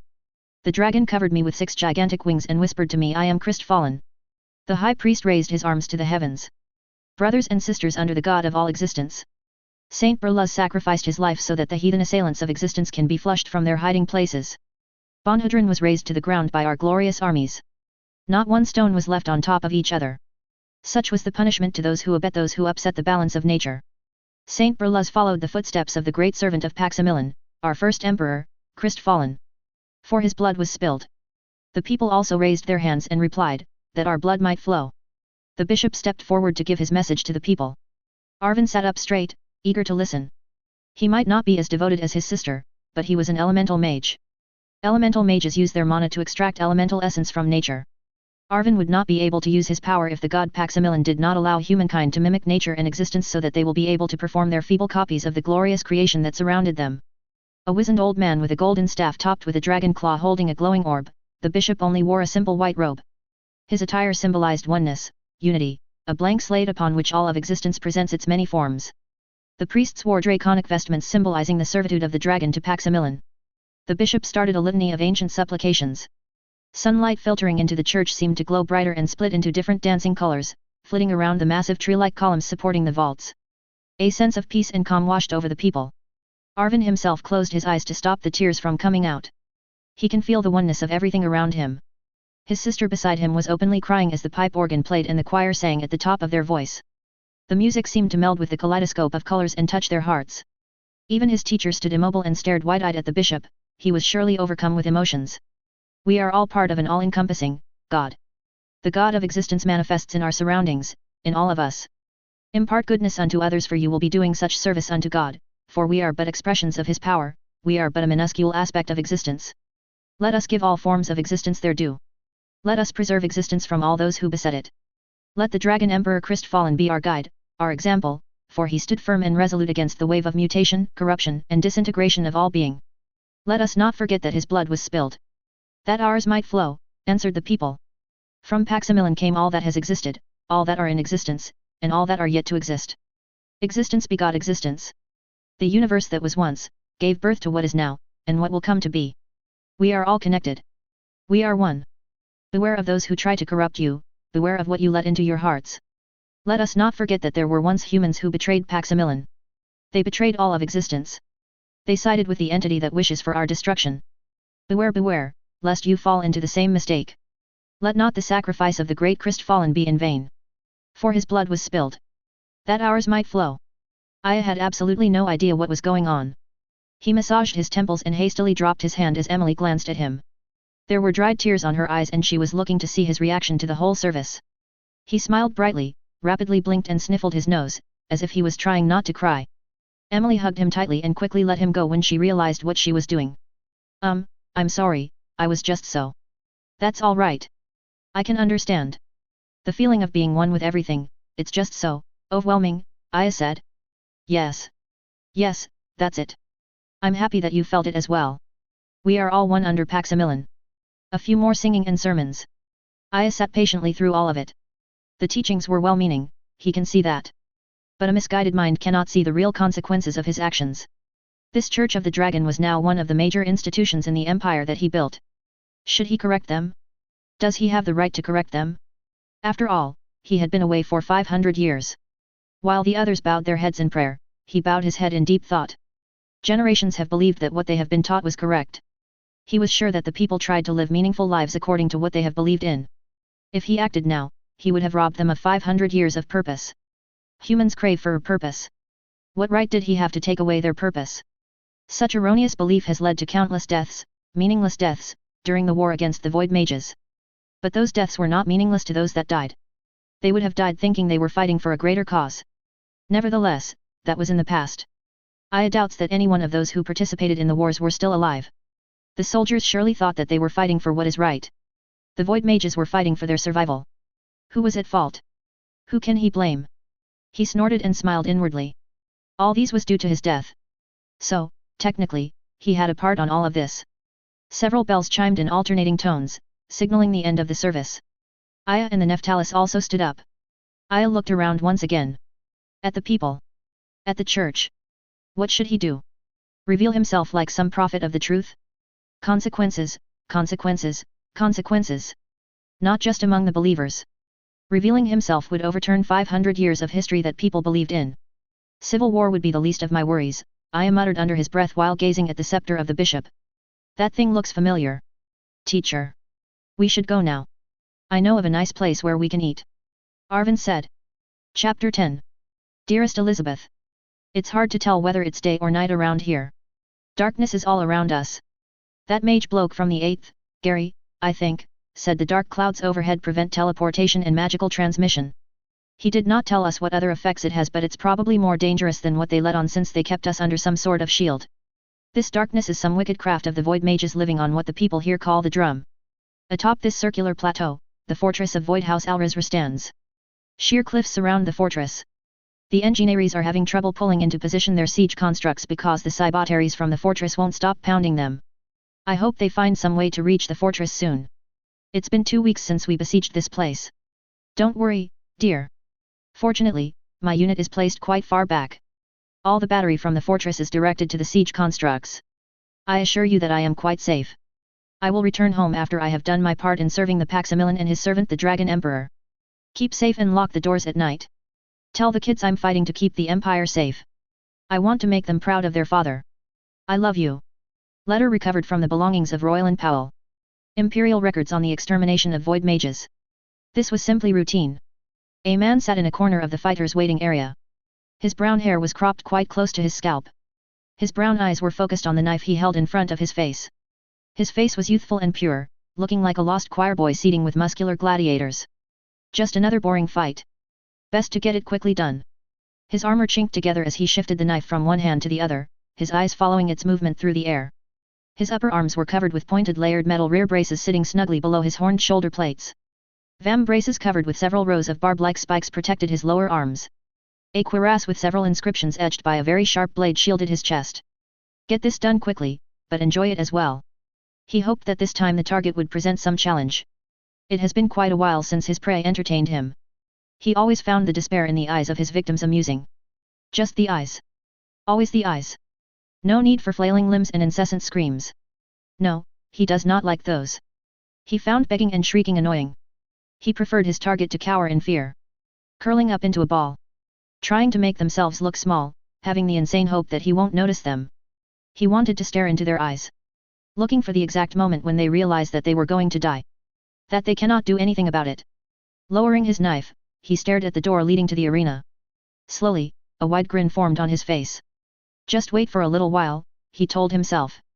His prey would present himself. No escape for him. No one does. They all die in the end anyway. In the end, they look at him in the same way. Eyes that cannot accept fate. He slowly stood up and sheathed his knife. He heard that his opponent is quite fast and nimble. Let us see if this one can escape death. Perhaps this one can last longer than the others can. There were goosebumps forming on his skin beneath his armor. A giddy feeling swept over him.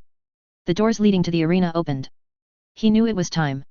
He walked out to meet his match. The eyes. Always the eyes.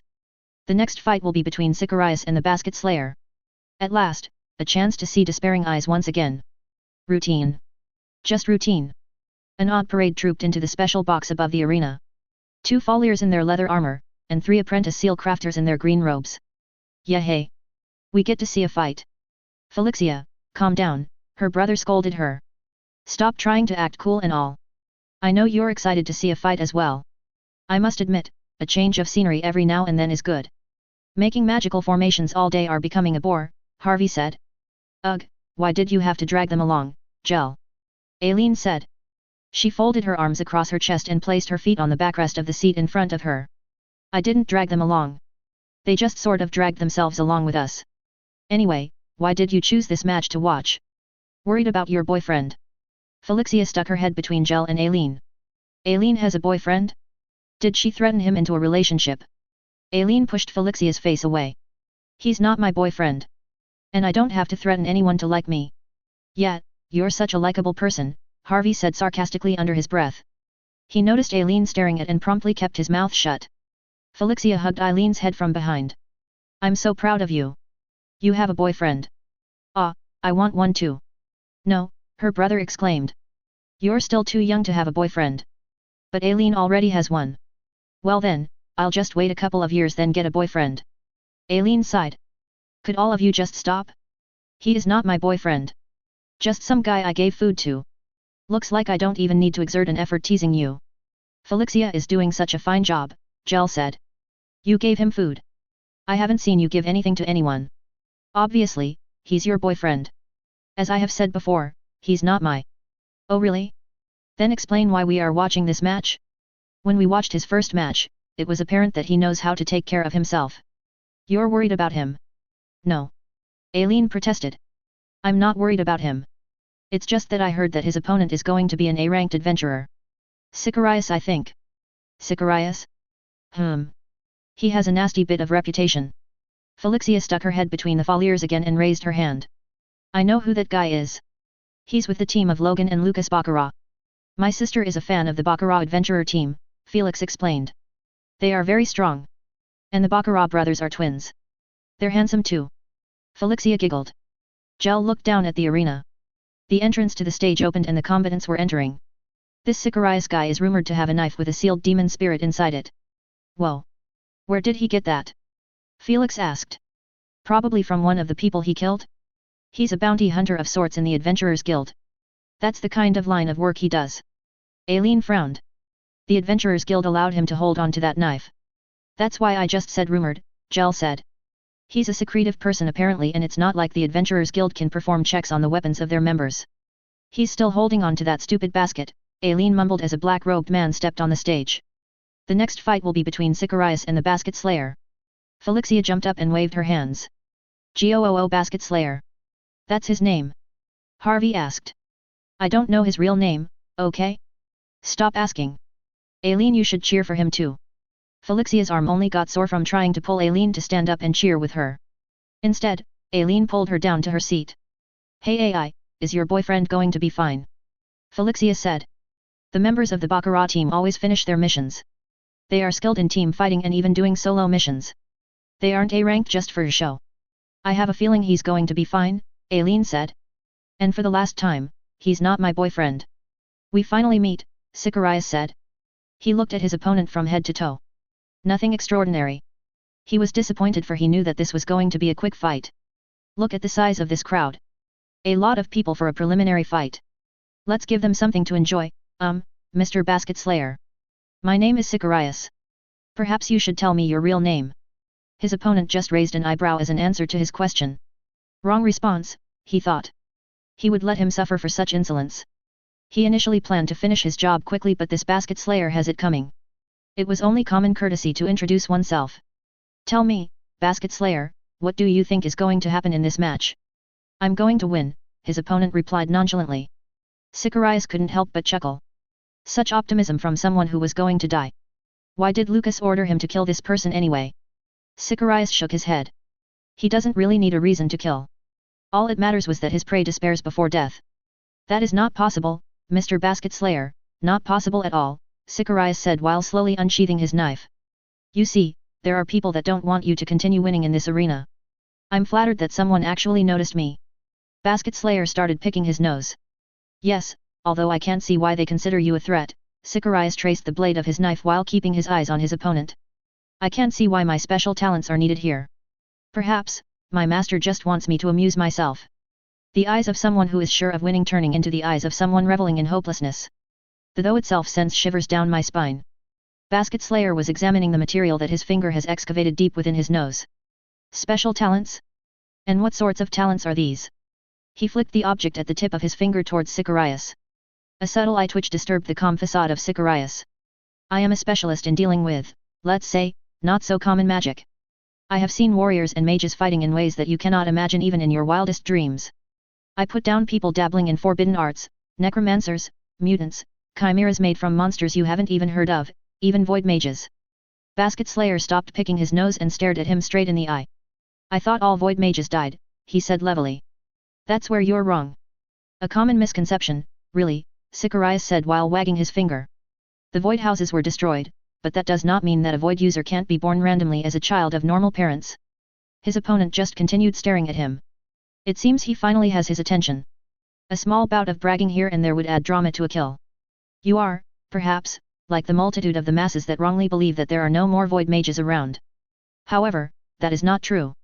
Sometimes, a baby is born with an affinity for void magic, they grow up to become a void mage.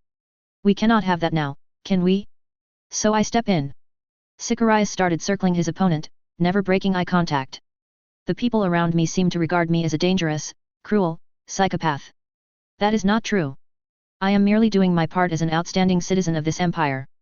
I just take great joy in doing my job. These void mages you speak of, where did they learn how to use their talents? Talents? That's a bizarre way to refer to their abominable craft. Are you perhaps a void mage? Sicarius laughed at his own joke. A void mage sneaking into Krystfallen would be detected in a heartbeat. That void mage would be very stupid indeed. Who teaches these children with void magic affinity? Basket Slayer pressed. Void mages of course. Who else? Full-fledged void mages. They hide away in the dark. Rescuing kids with void magic affinity. Sicarius started juggling his knife. Throwing it into the air and catching it by its blade. More often than not they are too late. Sometimes, I am able to kill them. Sicarius suddenly grabbed the knife by its blade and squeezed it with his bare palms. Of all my prey, I am most excited hunting void mages. They cling to life, to hope, to faith that somehow they will survive. They have defiant eyes, courageous eyes. I love turning those eyes into full of despair. Full of anguish. At death's door, they finally realize that no one will help them. He kept on squeezing the knife until blood started to run down his hand. It dripped slowly on the floor, forming a small red puddle. They still try to survive even when everyone is against them. Even when everyone wants them dead. Very, very laudable. It makes killing them a more enjoyable job. Sicarius looked at the puddle of blood by his feet. I'm sorry, I just can't help myself. I have this intense emotion, urge even, to show people their helplessness. I can barely hold back my excitement. He took a deep breath. He transferred his knife from his blooded hand to the other and flicked the blood towards the direction of Basket Slayer. I digress. Should we move on to the part where I kill you? I still can't see why my master thinks you're somebody that needs to be removed. Basket Slayer tilted his head and smiled. I'm glad they are still trying to survive. What? What are you talking about? Nothing, nothing. Just thinking out loud, Basket Slayer replied. I am also glad that I did not defeat you right away. Otherwise, we would not have this enlightening conversation. Sicarius sneered. Defeat me? Me? You still don't see how out of your depth you are, Mr. Basket Slayer. The bloodstains covering his knife seeped into the blade. A low eerie howl echoed through the arena, a cold gush of wind washed over the spectators. The blade of Sicarius' knife began pulsating, as if alive. Veins and tendrils would momentarily appear, then absorbed back into the blade. See this? My knife have fed on many souls, and yours is next, Sicarius said while brandishing his knife. A dark miasma rose out of the knife, keeping in rhythm with its pulses. The black haze became more and more solid as it started creeping all over the stage. It also claimed the arm of Sicarius, slowly sneaking up his limb, encasing his arm in a black substance. The Basket Slayer cracked his neck. I initially wanted to rip out all your limbs. The arena staff assured me that they could heal something like that. You were such an annoying character, you see. Then you started talking about void mages. I am very thankful for that information. Blabbering nonsense. Did fear drive you insane?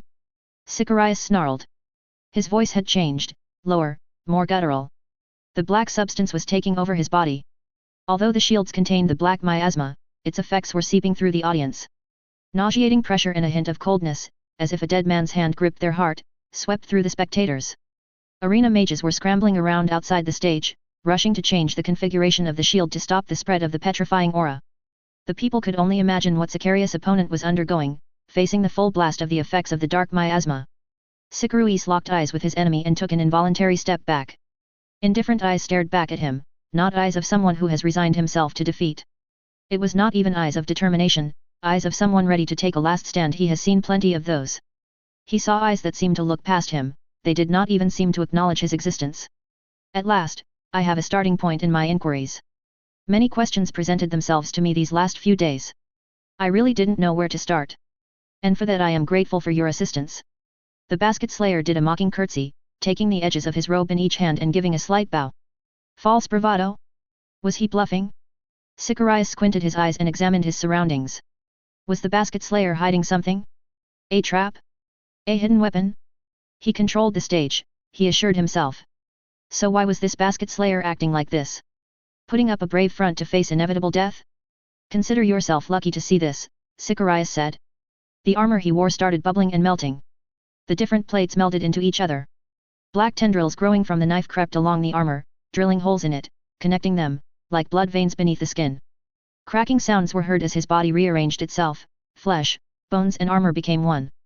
His arms lengthened and his fingers grew into dagger-like claws while his hand holding the knife merged with it and became a curved blade attached to his elbow. The people gasped at the horrid transformation. Any traces of humanity seemed to disappear, leaving behind a demon of spikes and blades. There was screaming when two curved horns erupted from his skull and curved forward. Spikes also jutted out from his back, running down his spine. Wearing the essence of pain and suffering of the countless souls that the knife claimed as armor, Sicarius still couldn't erase the sense of unease in his heart. He cannot detect any hidden strength from his opponent. Every bit of experience that he has through his years of fighting tell him that he can crush his enemy without even using the power of his blade. So why did he use its final skill? Merging one's body with the soul-devouring existence that was sealed in his knife.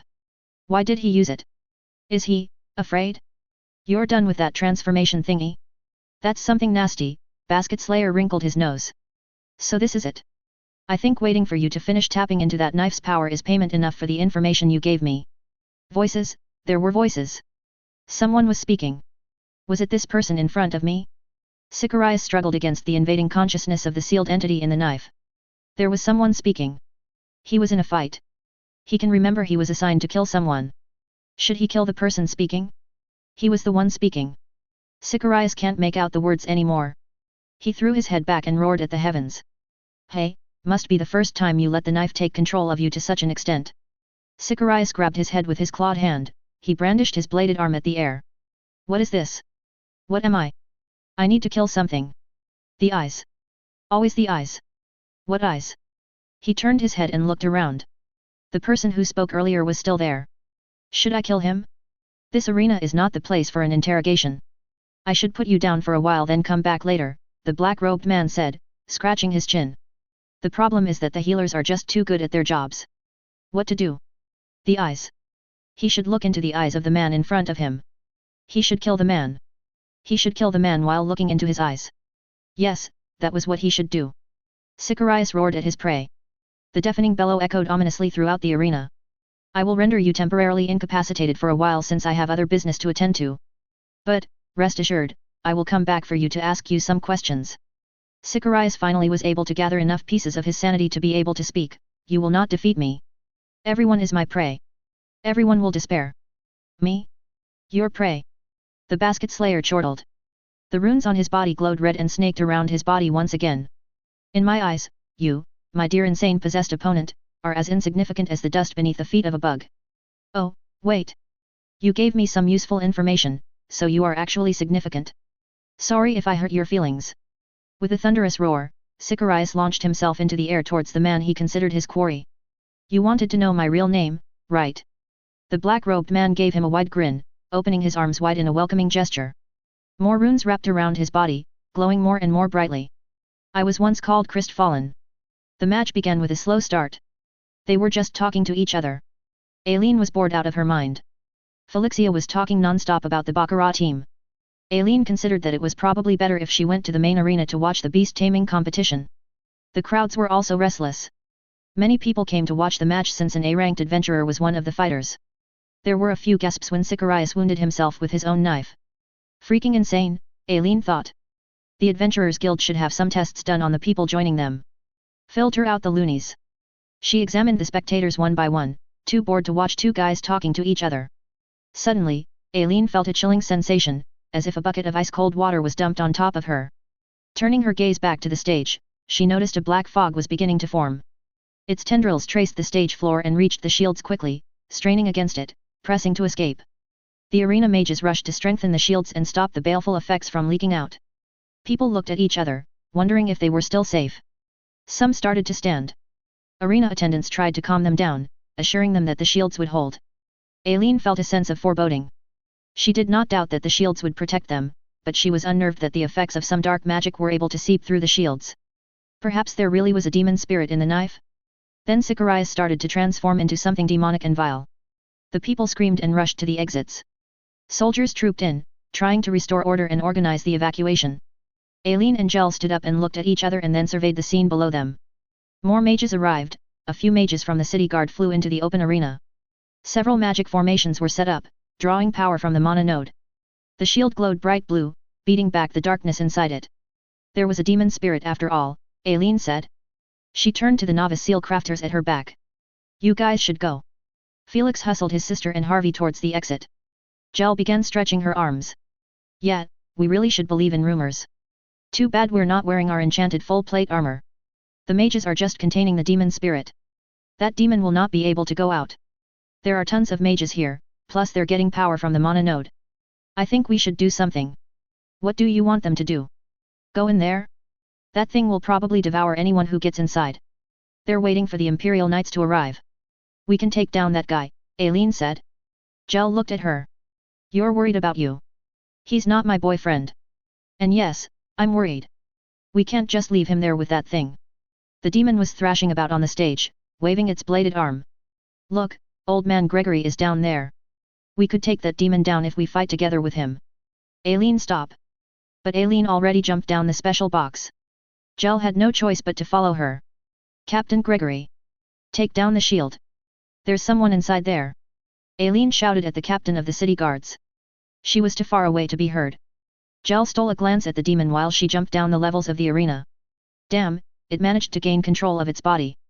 The two Falliers watched helplessly as the demon hurled its abominable spike-covered body towards the black-robed man, who was still carrying his basket. The ground shook as if a giant had stomped on the stage. A sickening crunch was heard over the din of the city guards getting into position.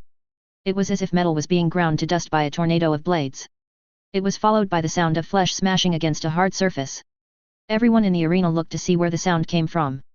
The mages flying around above the shield, mages on the ground constructing seals, the city guards encircling the stage, all the people that remained in the arena looked up. A mangled mass of flesh was plastered on the top part of the shield dome. It was as if a gigantic swatter smashed the body into a bloody pulp against the reinforced shields. Cracks on the shield appeared where the body collided with it. The shield quickly repaired itself from the mana being supplied to it. The demon form has been peeled away like the shell of an egg. Bits and pieces of the black armor punctured deep into skin or stuck to the blood covering the body. Limbs were stuck out in contorted positions. Bones ripped the skin and protruded in several places. It was barely recognizable as a human body. The body slowly slid down the inner side of the shield dome, leaving bloody skid marks tracing its path, like a stroke of an erratic paintbrush. The soldiers gaped in shock at the gruesome sight. Nobody moved, even the flying mages stopped in midair. The shield became more solid, bathing the whole arena with a blue hue, as the mages absent-mindedly continued feeding energy to it. It made the body more noticeable, as the deep red blood contrasted with the blue shade of the shield. Captain Gregory shouted orders to his men. Take down the shield and quickly recover that body. Secure it with all possible means. Do not touch it. Lock down this whole arena annex and purge that black miasma. Eliminate every trace of it. The city guards quickly moved into action. Chapter 11. They asked us what right do we have to destroy them. The question is, do they have the right to live in the first place? No. They do not. Do not think of them as humans, for they have long forsaken humanity. Humanity is part of existence. All of existence is a manifestation of the god Paximilon. These heathens have turned their back on the god of existence and worshipped their god hailing from the void. By choice, they have abandoned humanity. I ask you, do they have the right to live? Do they have the right to walk these lands? To mingle with nature? To drink, eat, and breathe as we do? No. Such right is denied them. They have denied themselves of such right. The city before us dares to shelter these traitors. Traitors of our empire. Traitors of humanity. Traitors of existence. Let the same punishment be given to those who shelter the heathen. Paximilon is with us all. Sermon of Military Chaplain Francis Gaubrain. Before the raising of Bonhadron. Imperial records on the extermination of void mages. You were there. A man brushed his long unruly hair from his face. No way. No way you saw something that awesome. His gaunt companion finished gulping down his mug of ale before speaking. I swear I was there. I saw everything. The guards were herding the people out, but I was one of the last ones to get out, so I saw it. Is it true that Sicarius got possessed by a demon? All true. I saw it with my own eyes. Lots of people were there as well. Whoa. So the rumors about his knife having a sealed demon inside were true. Really sketchy guy. Actually, all of them in the team Baccarat are a bit suspicious and scary, except the Baccarat brothers themselves. I wonder why those twins stick with those people. They are scary people, all right. I nearly pissed my pants when that guy started to transform. Quick. Tell me about it. The man once again brushed the hair covering his white eyes that were staring intently at his friend. His own mug of ale was left forgotten. All the people were screaming and all that. There was this intense pressure, like my head was getting squeezed really hard. The demon was really terrifying. It has like dozens of huge spikes all over its body. And there was this black fog oozing around him. He was also doing something to make us all sick. It was good that he was inside the shield when he was possessed. Who knows what could have happened if there was no shield? We would all be eaten up. Even the city guards did not dare get inside the shields. They were waiting for the knights to show up. All the mages were just strengthening the shield. There were tons of mages there. Those demons are a tricky business. They just see mages as food. Good thing someone took care of the demon. The skinny man raised his empty mug to signal for a refill before continuing his story. Yep, it was that basket slayer guy. Carries around a basket all the time. Even when he fights. He's called Basket Slayer, the long-haired man said incredulously. Then he laughed. Seriously? That's his name. I had the same reaction when I heard his name. I thought it was just somebody clowning around in the arena. His friend's bony arms reached for a new mug brimming with ale. But it turned out I was actually right. He was really just clowning around. He was so strong that he could just treat everyone as a joke. I doubt he considered any of his fights as serious. Really great, that guy. What do you mean? Isn't he some kind of crazy person using that name? He might be crazy, but he's a really powerful fighter. All of his fights end with one hit from him. None of his matches were able to hit him. The man flicked his long hair back in surprise. Insane. Really insane. Even with the transformed Sicarius. I was puking all over the place when the guards were evacuating everyone, so I got kind of left behind. The guards just dragged me along while I was puking non-stop. But I was facing the stage while they were pulling me. I saw it. A terrifying spiky demon jumping at the basket slayer, then in the blink of an eye, the entire arena shook. The demon was nowhere to be seen. It was only the body of Sicarius left sticking on the ceiling of the shield dome like some kind of lizard squeezed between the door hinges. Well, I assumed it was Sicarius. Sicarius? It wasn't the demon anymore. The scrawny man shook his head. It was a human body that was mashed up. It looked like the hit from Basket Slayer was so powerful it exorcised the demon straight out of his body. That guy is really strong. Tell me next time when you go see his fights. I'll come with you. His friend rummaged for something inside his bag beneath the table. What are you looking for? He asked his friend, stooping down as well. He once again combed his hair that fell to the front of his face. Look at this. Limited edition. I bought it on my way here. Spindly fingers were grasping an object wrapped in paper. He watched his friend unwrap it. What did you buy? A replica of the basket that Basket Slayer carries around. Merchants are selling it outside the arena. I'm going to fill it with food and walk around eating from it like he does. They're already selling souvenirs? Lots of people will buy that. Destroying a demon with one hit. Really amazing. Merchants are really shrewd creatures. They were selling all these Basket Slayer merchandises after all the excitement died down and the city guards left. You can also have your basket emblazoned with BS, you know, stands for Basket Slayer. The long-haired man stood up and tied back his hair into a ponytail. Let's go there now. I want to buy one. Captain Gregory bowed low before the person in front of him. He knew that it would irk this person if he showed respect. He had been told many times not to bow, but not only societal conventions but also the law, tradition, and custom dictate that he should bow. Still looking good despite your age, old man Gregory. The man had his broad massive armored back to him. He stood nearly 2 heads taller than his original height due to the power core armor he wore.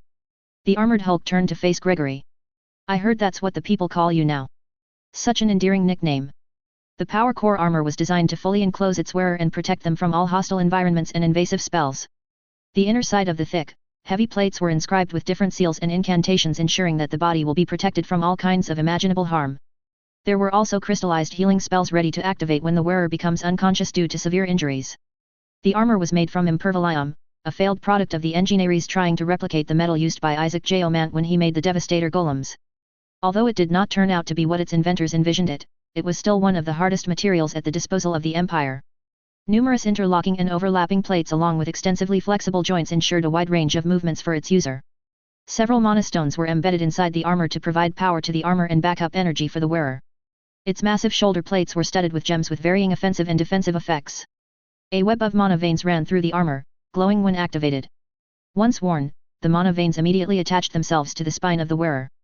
Besides an increase in strength, this network of mana essences ensure full synchronization with the thoughts of person wearing it, giving them the feeling of having a new body rather than just wearing an armor. With all due respect, my lord, you are older than me by 3 decades. A decade more and I'll be a century old. A massive gauntlet hand reached out to pat him on his shoulder.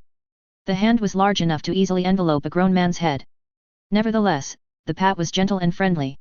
Most of us normal mortals can only pray to Paximilin that we can reach 100 years of age. The sun glinted off the golden armored hand that lay on his shoulder. Given a closer look, Gregory could see intricate workings of ivory embedded on the gilded surface of the armor. He has heard that no 2 power core armor have the same design. Each one is a distinct investment of the Empire. The man patted him once again and invited him to stand up. Gregory obeyed. Stood straight and bowed his head once. No more of that bowing, Gregory. We have once stood at the battlefield together, back to back, fighting for our lives, surrounded by foes. If I did not survive at that time, I would not have reached the strength necessary to have the honor of wearing this power core armor. Lord Follier, you give me undeserved praise. It is I who should be thankful, for you were the one that saved my life that day. Gregory once again bowed to Lord Malachi Follier, brother of the patriarch of the Follier martial noble house. Malachi removed his helmet that was fashioned as a head of the 3-eyed hound, Tal Ran. Nonsense. I protected your back just as much as you protected mine. He gave Gregory a warm smile that was only partially visible behind the high metal collar that was part of his armor. I hope you are doing well these days. The body is not what it used to be. Even the people around me confirm that I am quite old for a warrior. Gregory said. My lord, you look like you haven't even aged a decade the last time we fought together in battle. Malachi smiled at Gregory's observation. He looked like he could be Gregory's son. Folliers live twice as long as ordinary people. My face will age quite quickly once I get past 100 years. This extended lifespan is a blessing from Paximilin, and I will devote every year of my life in his service. As will I, my lord, Gregory said while bowing once again. Malachi chuckled. Now. You're just bowing to irritate me. Enough of that. Tell me what happened here. He gestured to the empty arena where Sicarius and the Basket Slayer fought. I can sense a demonic aura. There was a battle between an A-ranked adventurer named Sicarius and a Roganian warrior who goes by the name Basket Slayer. Basket Slayer? Yes, my lord. He carries around a basket. His antics have ingratiated him to the people. We have no information as to his real name.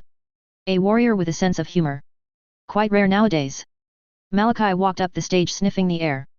It's good that you have purified the surroundings. Continue with your report. Gregory prepared to bow but stopped himself. According to eyewitnesses, the A-ranked adventurer used a knife that began emitting a malevolent aura. His body also produced black fog. This black fog congealed and wrapped his body, melding his armor and skin, mutating him into a grotesque demon. What happened to the knife? We could not find any trace of it. It most likely merged with the body of the possessed as a manifestation of the demon's existence in the material place. Malachi stopped in the middle of the stage and turned around, meeting the eyes of Gregory. Was it a void demon? No, my lord. Gregory could see that Lord Malachi gave a sigh of relief at his words. It was a corrupted earth spirit. Imagine the public uproar if it was a void demon. A corrupted elemental spirit is bad enough. I can already imagine the reaction of the people to this incident. A demon possessing an A-ranked adventurer. There would surely be protests against the Adventurers Guild. This is still quite a small incident. It does not warrant troubling you, my lord. I am sure that weightier matters deserve your attention. Malachi started walking towards the exit of the arena. Gregory, I am in charge of the security of the capital city. Every incident could lead to bigger incidents that could endanger Crisparium. I should be aware of all of them. Our city walls have not been assailed for 500 years. I don't think they are going to fall anytime soon. The gravest threat that this city can face is from within. We really can't have demons rampaging around. Thank you for your concern, my lord. The Adventurers Guild's council are placed in a delicate position. Giving the A rank to an adventurer possessing such a taboo contraband. Tisk tisk. The council are more focused on fighting among themselves over who to appoint as guild master. They have left the guild in such a sorry state. This issue will be a good leverage to force some imperial reforms among the guilds. Indeed, my lord. Turning back to this matter, Malachi said. It is commendable that you were able to dispose of the demon with no casualties. It was not I. Gregory protested. It was the Roganian. Gregory was not a person who would falsely claim the glory of others for his own benefit. With one strike, he was able to defeat of the demon. Its grasp on the material plane was shattered, leaving behind the human body. We are now treating the A-ranked adventurer Sicarius. His body is in a sorry state, but he will survive. Only one strike. Malachi's forehead wrinkled. A demon possessing the body of an A-ranker will certainly be powerful, but defeating it in one strike can also be done by the elite warriors of the Empire. I, myself, can surely destroy such a demon in one strike. However, I cannot exorcise it with one hit. Rituals, pentagrammic seals, it is a lot of effort to exorcise a demon while ensuring that the possessed human survives. It was also an advanced stage of possession. The entire body has already been claimed by the demon. I saw the demon thrashing around while clutching its head. Most assuredly, the soul of Sicarius was fighting back for control. But the demon ultimately won and attacked the Roganian. That would mean that the demon and the human soul has already merged. Yet the demon was exorcised while the human body survived. And it was ripped from the body it possessed in one blow, Malachi continued. Why would such a powerful Roganian warrior venture into this city alone? I have never met a Roganian, my lord. Their kingdom is quite far. Did you question him what he was doing here? Yes, my lord. However, he was unresponsive to our questioning. He said that he slept for a long time and when he woke up he's already here. He was not giving us straight answers. But I did not feel that he was hiding something. It was more like he was just fond of jesting. Ah, well, that's something that you can expect from someone calling himself Basket Slayer. He does not seem to be a dangerous man, my lord, Gregory said. Malachi nodded. I trust your instincts, my friend. He probably does not have any connection with this incident. But from what I know of Roganian warrior, their caste keeps to themselves and rarely leaves their territory. Seeking fame and acclaim is abhorrent in their eyes. A Roganian warrior would consider it very shameful to fight in an arena. The Basket Slayer does not seem to fit that description. Which begs the question, what is this Roganian warrior doing here? There is news that some trouble might be brewing among their leadership. Perhaps he traveled here to escape political turmoil in his country. Malachi touched the shoulder of Gregory. My old friend, I leave this matter to you. Two matters actually. Investigate Sicarius and everything connected to him and this matter regarding the Roganian. Obtain every information possible about him. I, on the other hand, will deal with the Adventurers Guild. Understood, my lord. Gregory wanted to bow but the enormous armored hand of Malachi was holding him upright. It was nice meeting you, old friend. And enough with that bowing. Ah. It's messing up my hair. Harvey frantically fanned away the smokes. Why is it always following me? It probably loves your consecrated hairdo. Harvey looked at Aileen who looked away. Wind magic, he hissed. The smoke was still following him so he ran up to Aileen. They were coughing within a few seconds as the smoke engulfed both of them. Such a behavior is only fitting for children, Felixia tutted at them. She bit into the tender barbecued meat skewered on a stick that she was holding. Pigmanimi meat is the best. Felixia, you're the youngest one among us, her brother reminded her. So what? Harvey and Aileen are still behaving like children. She stuck out her tongue at her brother. Jel smiled apologetically at Basket Slayer. I'm really sorry about their behavior. They're supposed to be the prodigies of the next generation. After the incident in the arena, all of the people inside were gathered to be purified by the dragon priests. They bathed them with sacred light from holy wards to eliminate all traces of corruption. The Basket Slayer was attended to by a dozen healers but in the end they could not find anything wrong with him. They told Jel that when they examined his body, it was just like a normal person's. This piqued her interest. It must be the runes, she told herself. She can recognize some of the runes on his body but the others just evoke feelings of a repulsive nature. She wondered why it was so and resolved to ask the Basket Slayer. Using her status as the de facto head of the temple security and as a member of the Fallier family, she pried the Basket Slayer away from the city guards and the healers. They were not getting straight answers from him anyway, and everyone can see that he had nothing to do with the demon. A lot of people think that the Baccarat team is a tad suspicious anyway and the incident just confirmed their suspicions. Funny guy, she thought. He kept telling them he was 529 years old.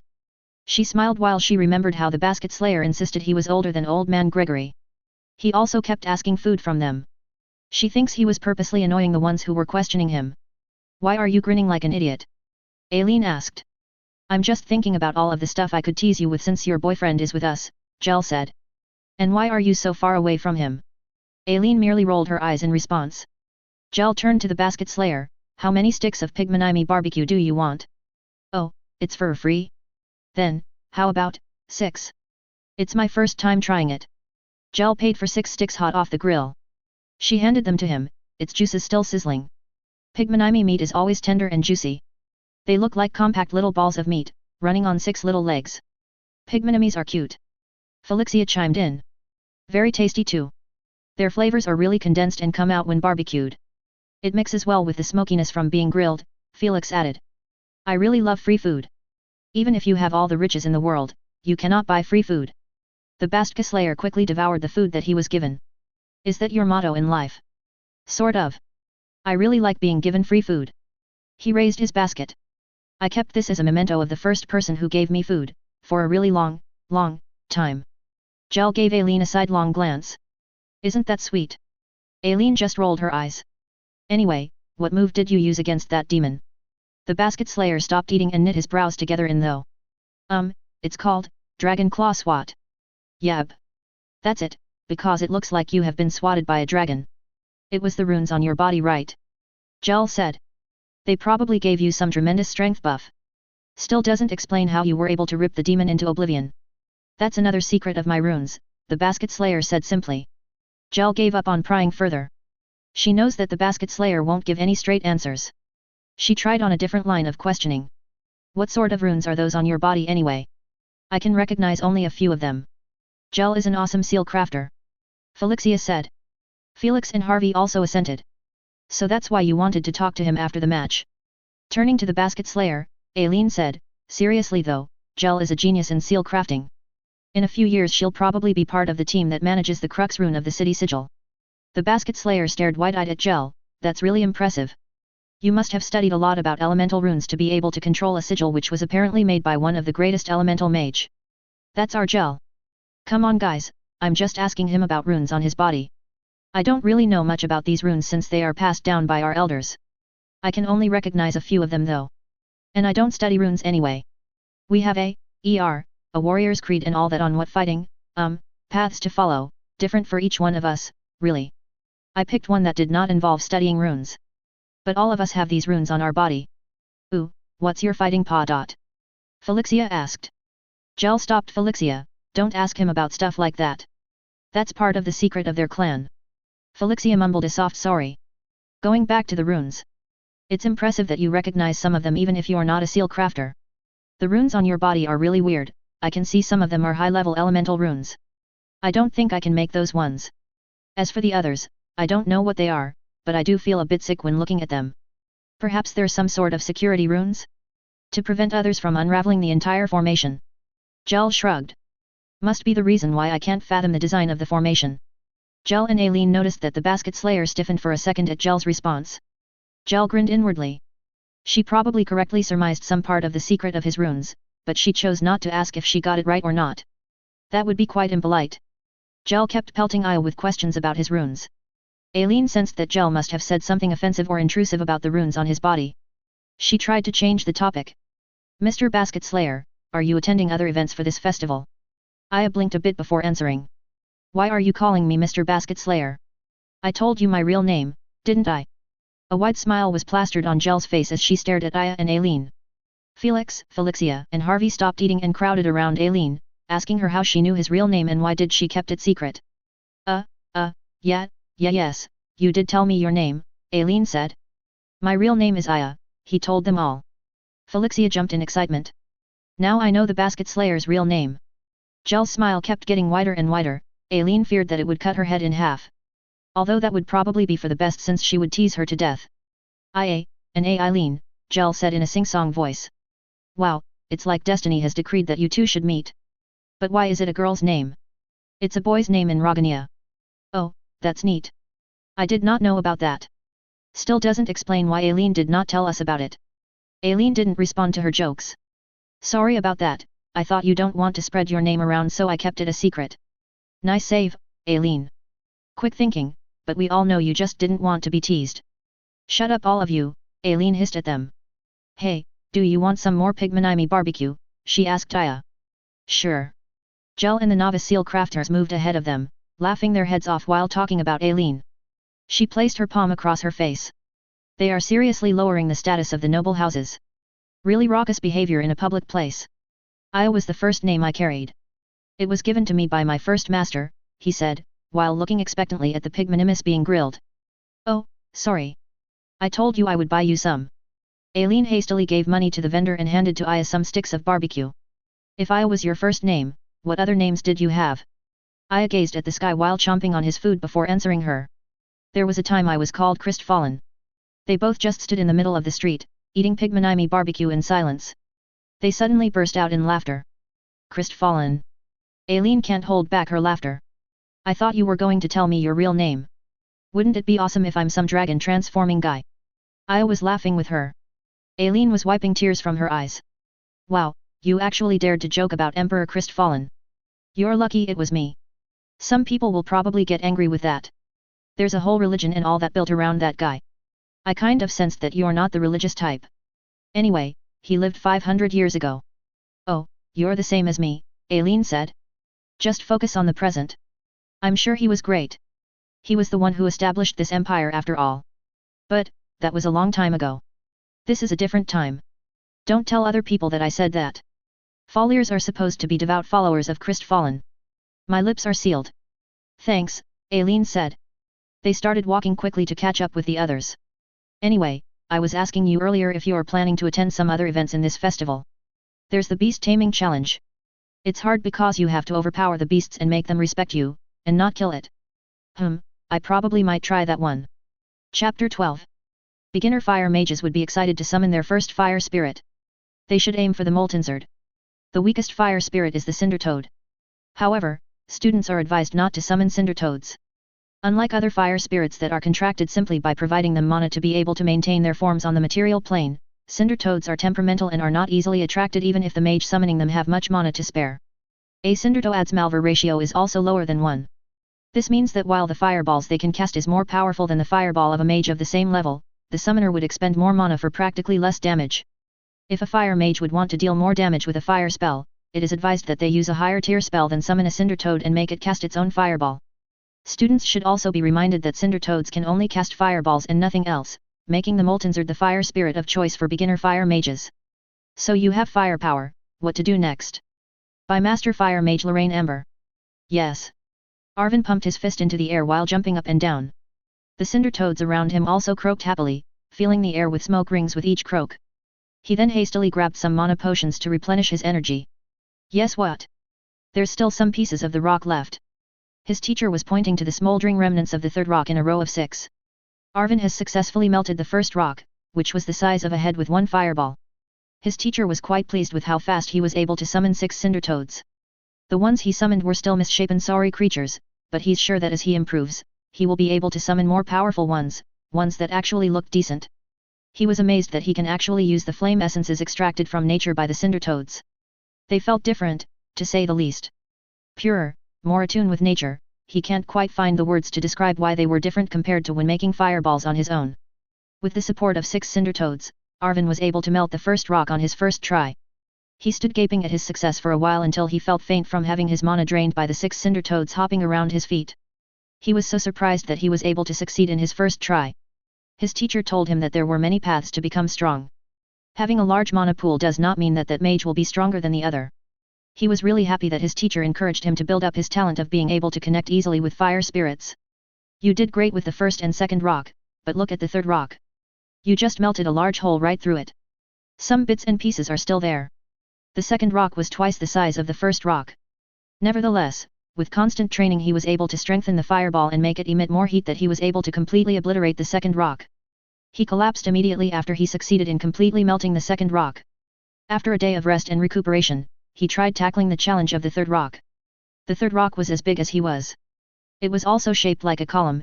It was a good substitute for a human target, and therein lies the problem. Arvin conjured his most powerful fireball yet and aimed for the middle of the target. He was able to melt a large part of the target, however, because the fireball is circular in shape, the upper and lower part of the column was not melted. The uppermost part of the column of rock comically shook in the air as a large chunk of the rock melted away beneath it. It then dropped to the base of what was once a column of rock. Still, you did not faint. Good job on that one, I guess. His teacher stopped low and picked up the upper and lower pieces that were not completely melted. Their sides were still glowing due to contact with the heat emitted by the fireball. I don't think it's possible for me to melt all of the column yet. That would need a fireball several times larger than the one I can summon. Arvin looked intently at the cinder toads hopping around him. He was satisfied that he was able to maintain their existence in the material plane. I should aim in summoning more powerful cinder toads. It's good that you have thought about that. That's actually one of my future lessons. You have summoned a named fire serpent before. There are named cinder toads. Of course there are. It's hard to attract them though. They don't like being ordered around. Compared to other fire spirits that will mostly follow a mage whose strength they respect. Arvin's eyes sparkled at the thought of commanding a small army of named fire spirits. His teacher waved his hand at him. Don't get your hopes up on that one. It will be quite a while before you are strong enough to start that lesson. So what should I do to completely melt a target that's not round-shaped in one hit? I mean a fireball is round, if the target is not somewhat round there will be parts that will not be melted as the fireball passes through it. Arvin scratched his head. Unless I strengthen my fireballs, which would mean more cinder toads, or higher quality ones. I never said anything about melting it in one hit. I just said melt it using one fireball. What? Isn't that just the same thing? His teacher smiled slyly. Go back to the first and second rock. Put the second one behind the first. Arvin drank some more mana potions. Their school has provided them with plenty of supplies before they traveled to Krystfallen. Too bad there weren't any passive mana regeneration items. That would be too expensive to just give away to students without any supervision. Arvin doubted if even the schools in Krystfallen could give away such items to students. Not that they needed mana regeneration items, student training rooms in the capital city were probably enchanted to regenerate the mana of the one using it. He manipulated the earth to form two rocks, one twice larger than the other. This was easy, he thought. He was quite sure that the power of his fireball can melt through the two rocks in one go since they are arranged in a column. He then looked at his teacher for the next instruction, but the latter was looking somewhere in the upper levels of the city. His teacher looked back at him and nodded, a signal to cast his fireball. Sure enough. His fireball melted the first rock, continued its trajectory and hit the second rock as well. Arvin can sense that some power of his fireball was spent on the first rock, he quickly fed more mana to it and manipulated his cinder toads to extract more flame essences as base for the fireball. The fireball completely engulfed the second rock and melted it. Wait, what did I just do? Arvin then fell back and collapsed. The cinder toads disappeared into little puffs of smoke. His teacher picked up the book that he was reading titled The History of the Church of the Dragon and a mana potion from Arvin's pouch. He set the potion beside the exhausted Arvin. I got it, Arvin mumbled softly. He was fighting the impending unconsciousness due to exhaustion. Oh, you realized something. We are progressing quite fast, he said as he began walking back to the villa. Of course, you also have a good teacher. It's good that you understood why one fireball is not one hit. Arvin could only grumble in response. He slowly reached for the mana potion. You know, I might just enter you in the beast taming competition. Ethany's tattooed lips curled as she detected the presence of a person following her. Hork, you should not be here. Her glowing tattoos coiled around her lower lip and chin down to her neck. A huge cloaked man suddenly appeared out of the heavy traffic of people behind her. It seemed that he materialized out of thin air, for the mask could not have hidden his gigantic physique along with the rectangular cargo he had on his back. He walked towards Ethany, who was sitting on the balcony railing of a park overlooking the lower levels of the city. You should not use stealth magic in this city.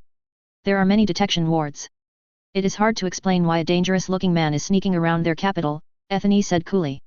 Lady Lantana forbade us from using our magic while we are doing our mission here. You used your magic to detect me. Hork nodded towards her glowing tattoos. Ethany just grunted and turned her gaze back to her target. Her tattoos slowly dimmed their glow. He is interesting, Hork said. Why do you say so? You were there when he banished the demon. Ah.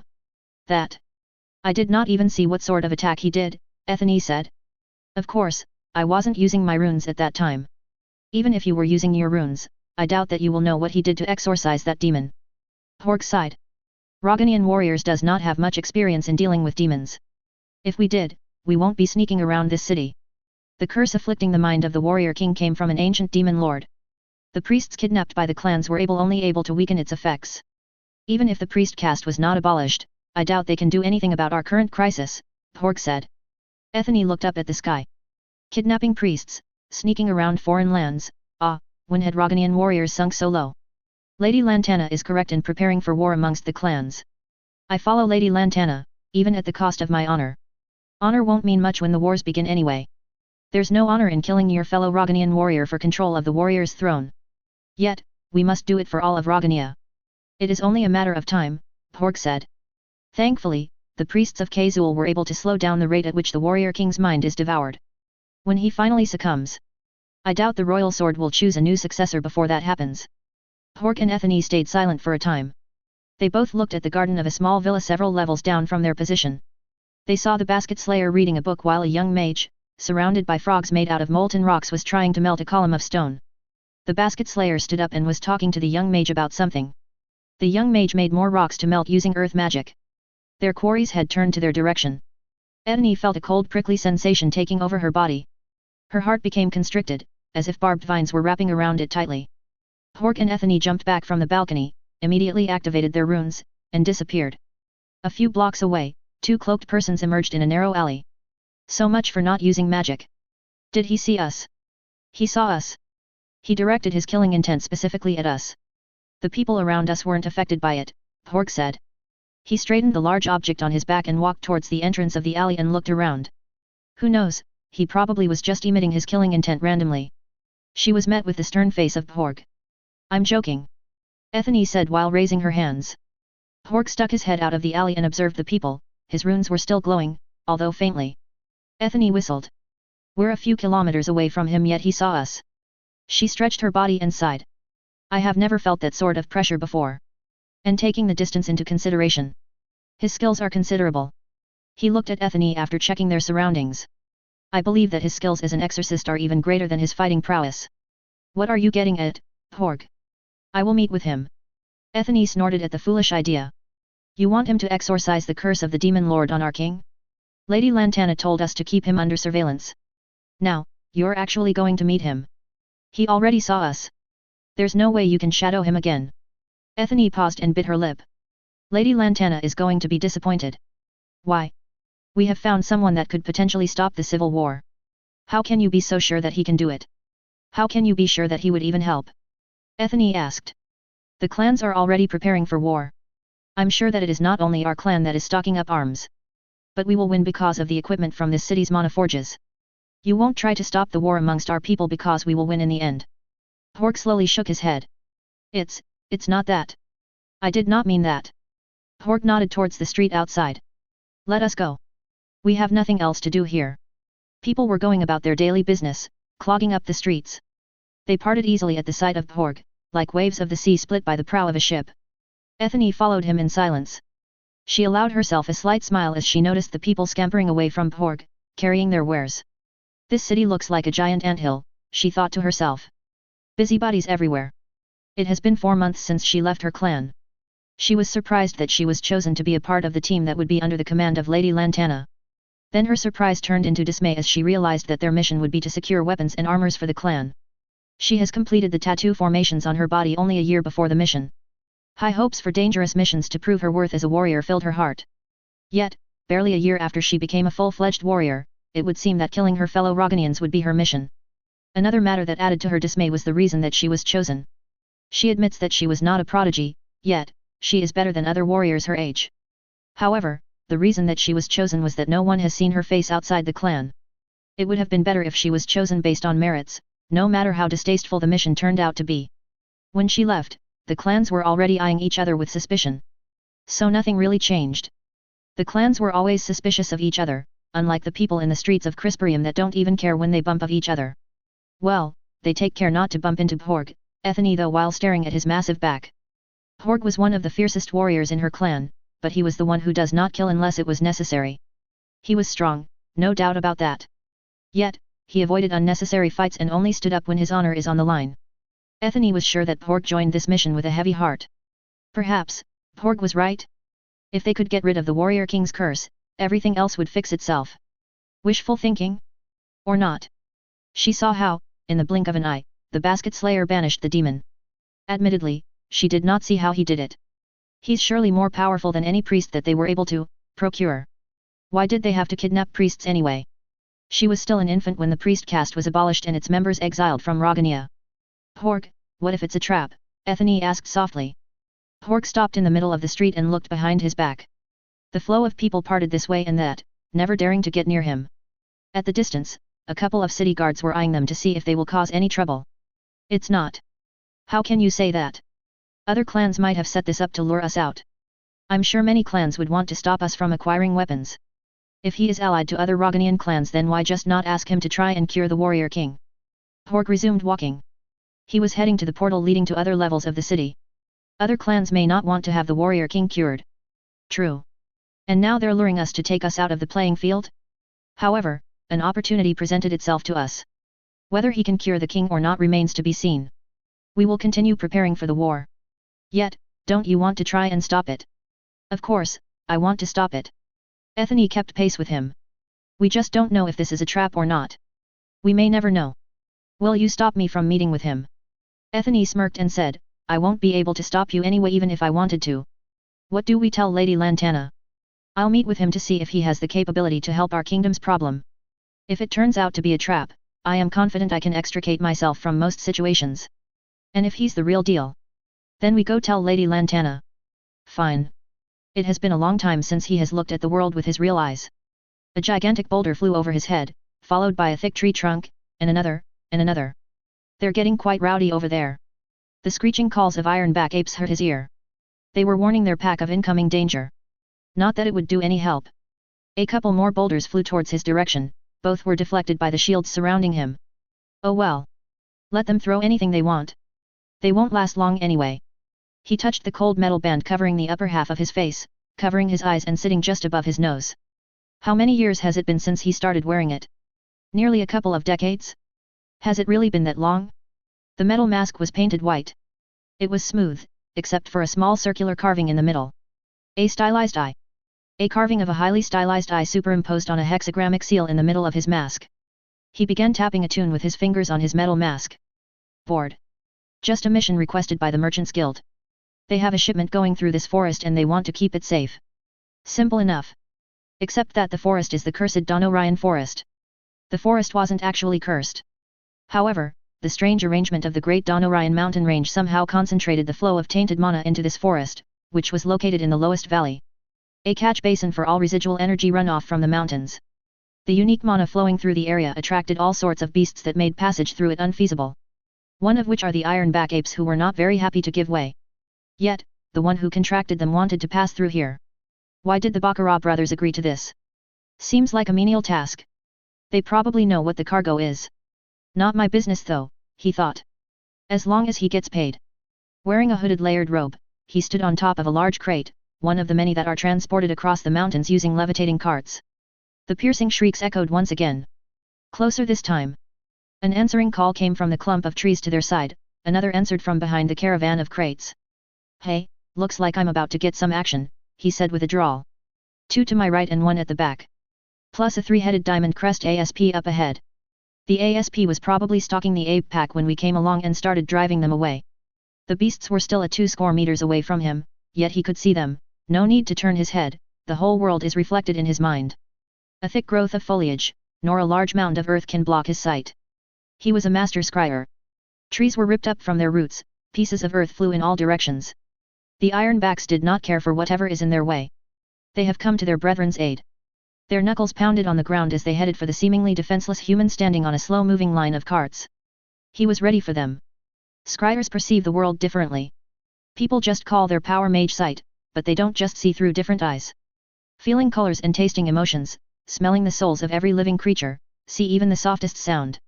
Every permutation of the senses and sensation, they have experienced, and so much more. They can sense the minute streams of energy wrapping all the creations of Paximillan. What they perceive can drive an ordinary person insane. Many scryer novices actually suffer this sad fate. People wrongly assume that the scryers just have very good eyesight. They don't. He can't remember when he last used his eyes. His real eyes. Of course, there are times when he takes off his mask. But he doesn't dare open his real eyes again. There's a sense of helplessness, seeing through your own eyes without all the other information that he can sense with mage sight. It's better to keep himself in the dark rather than see the world with his own eyes. Those two pieces of bald flesh. Deranged apes burst from the trees, snapping the trunks like spindly twigs. They raised their fists and thumped their chests. 3 of them. Nearly 7 meters in high. Their backs were carpeted with serrated iron spikes, their forearms were also covered like so. They reached out for the weak-looking human standing on top of the crates. Their fingers, thicker than the branches of the trees they have been ripping apart, stopped short of reaching the shields protecting the crates. Bones crunched and muscles tore as the fingers bent back at impossible angles. The arms, shoulders, the torso, the legs, all of them twisted and stretched. Feebly, they tried to call out for their pack, but their necks also twisted itself, their throats wringed like wet clothes. No one would answer their call anyway. Their entire pack has been disposed of. They were probably the last ones to die. The master scryer looked at their mangled forms. Looked with his eye, the one not bound by the limits of the flesh. In the middle of his mask was a blinking eye, the etching before has turned into a real eye. It was jumping excitedly in its socket, looking to and fro, then back at the corpses of the ironback apes. The three-headed diamond crest asp, seeing the fate of the three apes, slowly coiled back into the forest. It had been watching from afar and was waiting for the apes to attack so that it can attack the three of them when they were distracted, one for each head. Yet, they suddenly contorted themselves and died. It did not understand what happened, but its instincts were screaming to run. So it did. The scryer snorted at the feeble attempt to survive. A cyclops of death, no one escapes his presence. The eye focused towards the direction of the escaping reptile. The ASP stopped slithering and coiled into itself, its muscles were straining against the unknown forces trying to control its body. Its three heads and tail intertwined, pulling tighter than a hangman's noose. The humongous ASP tied itself into a knot of death. Looks like the others are still pushing forward. His head was filled with images of ogrunts spilling out of their cave, swinging their spiked clubs, a swarm of steel-beaked dart wings, thick vines of the carnivorous tree Nepenthorn. His companions were serving death to all that had mistakenly attended their own funeral. He shares their senses, and he shares his senses with them as well. It was proof of how powerful and experienced their team was, for no ordinary warrior and scryer can link their minds. Ah, I best get moving along then. The floating carts lurched forward and floated over the dead apes. They entered the forest through the pathway opened up by the ASP. A master scryer with an adventurer team. Laughable, he scorned himself. Scryers were looked upon with admiration in Krystfallen society, for they can experience the manifestations of the creations of Paximilon in ways that a normal human can't even dream about, can't begin to comprehend. It can be said that they are the ones who are closest to experiencing existence itself. They are blessed by Paximilon, given the talent to comprehend the world, and as such, they should care for all of creation. They should not use their powers to kill. Unlike him. If the church knew that he has killed, many times in fact, using his mage sight, they would hunt him down to the edge of the Blighted Lands. They will probably chase him into the Blighted Lands. Killing using the gift of Paximilon merits nearly the same level of hatred as the Void Mages, traitors of humanity. He slowly closed the eye that materialized on his metal mask. It was not normal. He knew that. It wasn't there before. Before he killed. He actually wasn't sure what it was. It probably isn't an aspect of mage sight. He had been enlightened as to several, quite unorthodox, uses of his powers, and he has gained more as he killed more. As its eyelids met together, the eyeball slowly melded back into his mask, leaving the etching of an eye on a seal formation where it once was. He massaged his temples, closing the magical eye always gave him headaches. Perhaps he should just let his third eye be. Hey! His head snapped back, a message was transmitted to him from the capital city. His contact in the Adventurers Guild, specifically a renegade scryer, like himself, immediately informs him of important happenings in the city. A sneer appeared on his face as he examined the contents of the encrypted message in his head. So, he failed and bit the dust. Spectacularly failed, the scryer said. I should tell Logan and Lucas of Sicarius' demise. Chapter 13. I will never forget that day. The armies of the one they call Dragon Emperor has conquered the neighboring city-state, Albandir. We fear that they are coming for us next. The Duke stood resolute in resisting this emerging power that was styling himself as Emperor. He ordered the walls fortified. Every able-bodied man was called to duty. Towers were bristling with cannons, ballista, and all sort of mage weaponry. I donned my armor and sheathed my sword, ready to die for my city. That day, we expected a legion of golems to appear before the city walls, leading tens of thousands of the followers of the invader. However, the green grass of the plains before our city still swayed in the wind, no army marched to trample it. There was no enemy in sight. Joy started to swell in our hearts, hope was growing that our city would be spared. We were wrong. A gigantic shadow was cast over the city. Winds buffeted the warriors on the walls. The horns of battle were sounded. Gongs echoed to signal the city. The enemy was upon us. A dragon of incredible proportions was hovering over the city walls. The commander ordered us to throw everything that we have. Ballista armed with magical bolts, cannons firing metal projectiles, enchanted arrows, and spears, the mages cast everything they have at their disposal. The dragon shrugged everything off. It stood unfazed at the hail of destruction that rained on its enormous body. I have no doubt in my heart that it could easily destroy us if it wanted to. With one swipe of its claws, the shields shattered easily like a hair's width of glass. I thought it was the last day of my life. Instead, the dragon flew over the castle of the Duke. It towered over the abode of our beloved ruler. 4 wings unfurled their length. The dragon stood on its hind legs and stretched its claws as if to gesture a greeting. A though appeared in the minds of every man, woman, and child in the city. There is no need to fear. I have come to negotiate. Diary of Melos Luther, resident of Brachtal. Imperial records on accounts of the Unification Wars. I will never get used to your armor. 2 people were inside a pavilion, a small island in the middle of lake. Its waters were calm as the sound of silence, no hint of a single ripple can be seen. The blue sky was perfectly reflected on the surface of the lake, giving the illusion that the island was floating in the heavens. The pavilion was pure white and open on all sides, letting in a breeze so gentle that it doesn't even disturb the pristine lake. In the middle of the pavilion were a table and a chair. 1 person sat on the chair, her long azure locks flowing down the backrest of the chair like cascading waterfalls. The skies mirrored off the lake seemed to have been captured inside her crystalline eyes, which gave off a sparkle that no sapphire can match. She gingerly sipped her cup of tea before turning to the person she was talking to. Why does your armor not have a head? Where are you supposed to place your head? Your Highness, my body is protected inside a dimensional space. I am not wearing this armor in the strict sense of the word. Thus, it does not need a headpiece, a voice said in the head of the princess. Moreover, the originals did not have a headpiece, the engineers thought it fit to keep it that way. Not a gigantic suit of armor, neither a golem that is fully automated. The Devastator Knight stood at the pinnacle of Krysparia's Magi and Generatic. The remains of the Devastator Legion of Isaac Geomant were retrofitted to be golems that are fully in sync with a human controller. Its controller resided in a dimensional space generated inside the golem, protected from all conceivable harm, unless the enemy could destroy the golem. Its protection and defense were levels above what the power core armor could provide. The dimensional space was actually a distorted pocket of the material plane and thus maintains connections to this world in a one-way direction. Consequently, the controller could use his skills and make them manifest even if he was not actually physically present in the ordinary sense. The design was made by the Geomant house from recovered blueprints of their great ancestor. I still don't like talking to a headless armor set. You're also very large. You're already scraping the ceiling of this pavilion with your neck. The princess wrinkled her nose at the thought. Couldn't you just take off your armor? I'm sure you can protect me just as well without it. The black metal Goliath beside the princess stooped his massive frame in apology. I apologize, Your Highness, but I need to be prepared for all eventualities. Using this armor increases by combat ability several-fold. The princess pouted at him and inflated her rosy cheeks. I know you can teleport out of your armor and still control it. You just don't want to. Please, Your Highness. I'm just doing my duty. Are you bored here, Elvrius? The princess went back to staring at the lake. I always ask for you to guard me. You must be quite bored just standing there. Of course not, my princess. I am always happy to be of service. It's quite unnerving that you are speaking directly into my head. She stood up and did a little twirl, her long white dress flowing around her. Can you read my mind? I hear that Devastator Knights are gifted with many new senses that a normal mind can't comprehend. Mind reading is not one of them, Your Highness, Devastator Knight Elvrius assured her.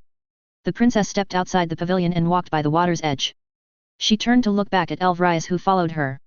Despite the large size of the Devastator Knight, his footsteps were light and did not even leave any prints on the soft ground.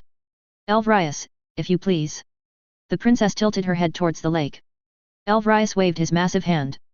Water rose from the lake, forming into a bridge, beginning from where the princess stood. It slowly froze over and became a crystal-like arc over the lake. The bridge of ice even had railings with intricate designs of flowers and vines. How sweet, the princess said. She walked over the frozen path with such grace that she seemed to be gliding over it. Her feet placed themselves one in front of the other with no hint of slipping over the icy surface. Always the dutiful guardian, Elvrius followed her. The delicate construct did not even strain or cracked when he placed his massive feet on it. The princess turned around and walked backwards. It's quite near. I'm sure you'll do fine, my princess. Really? You should come.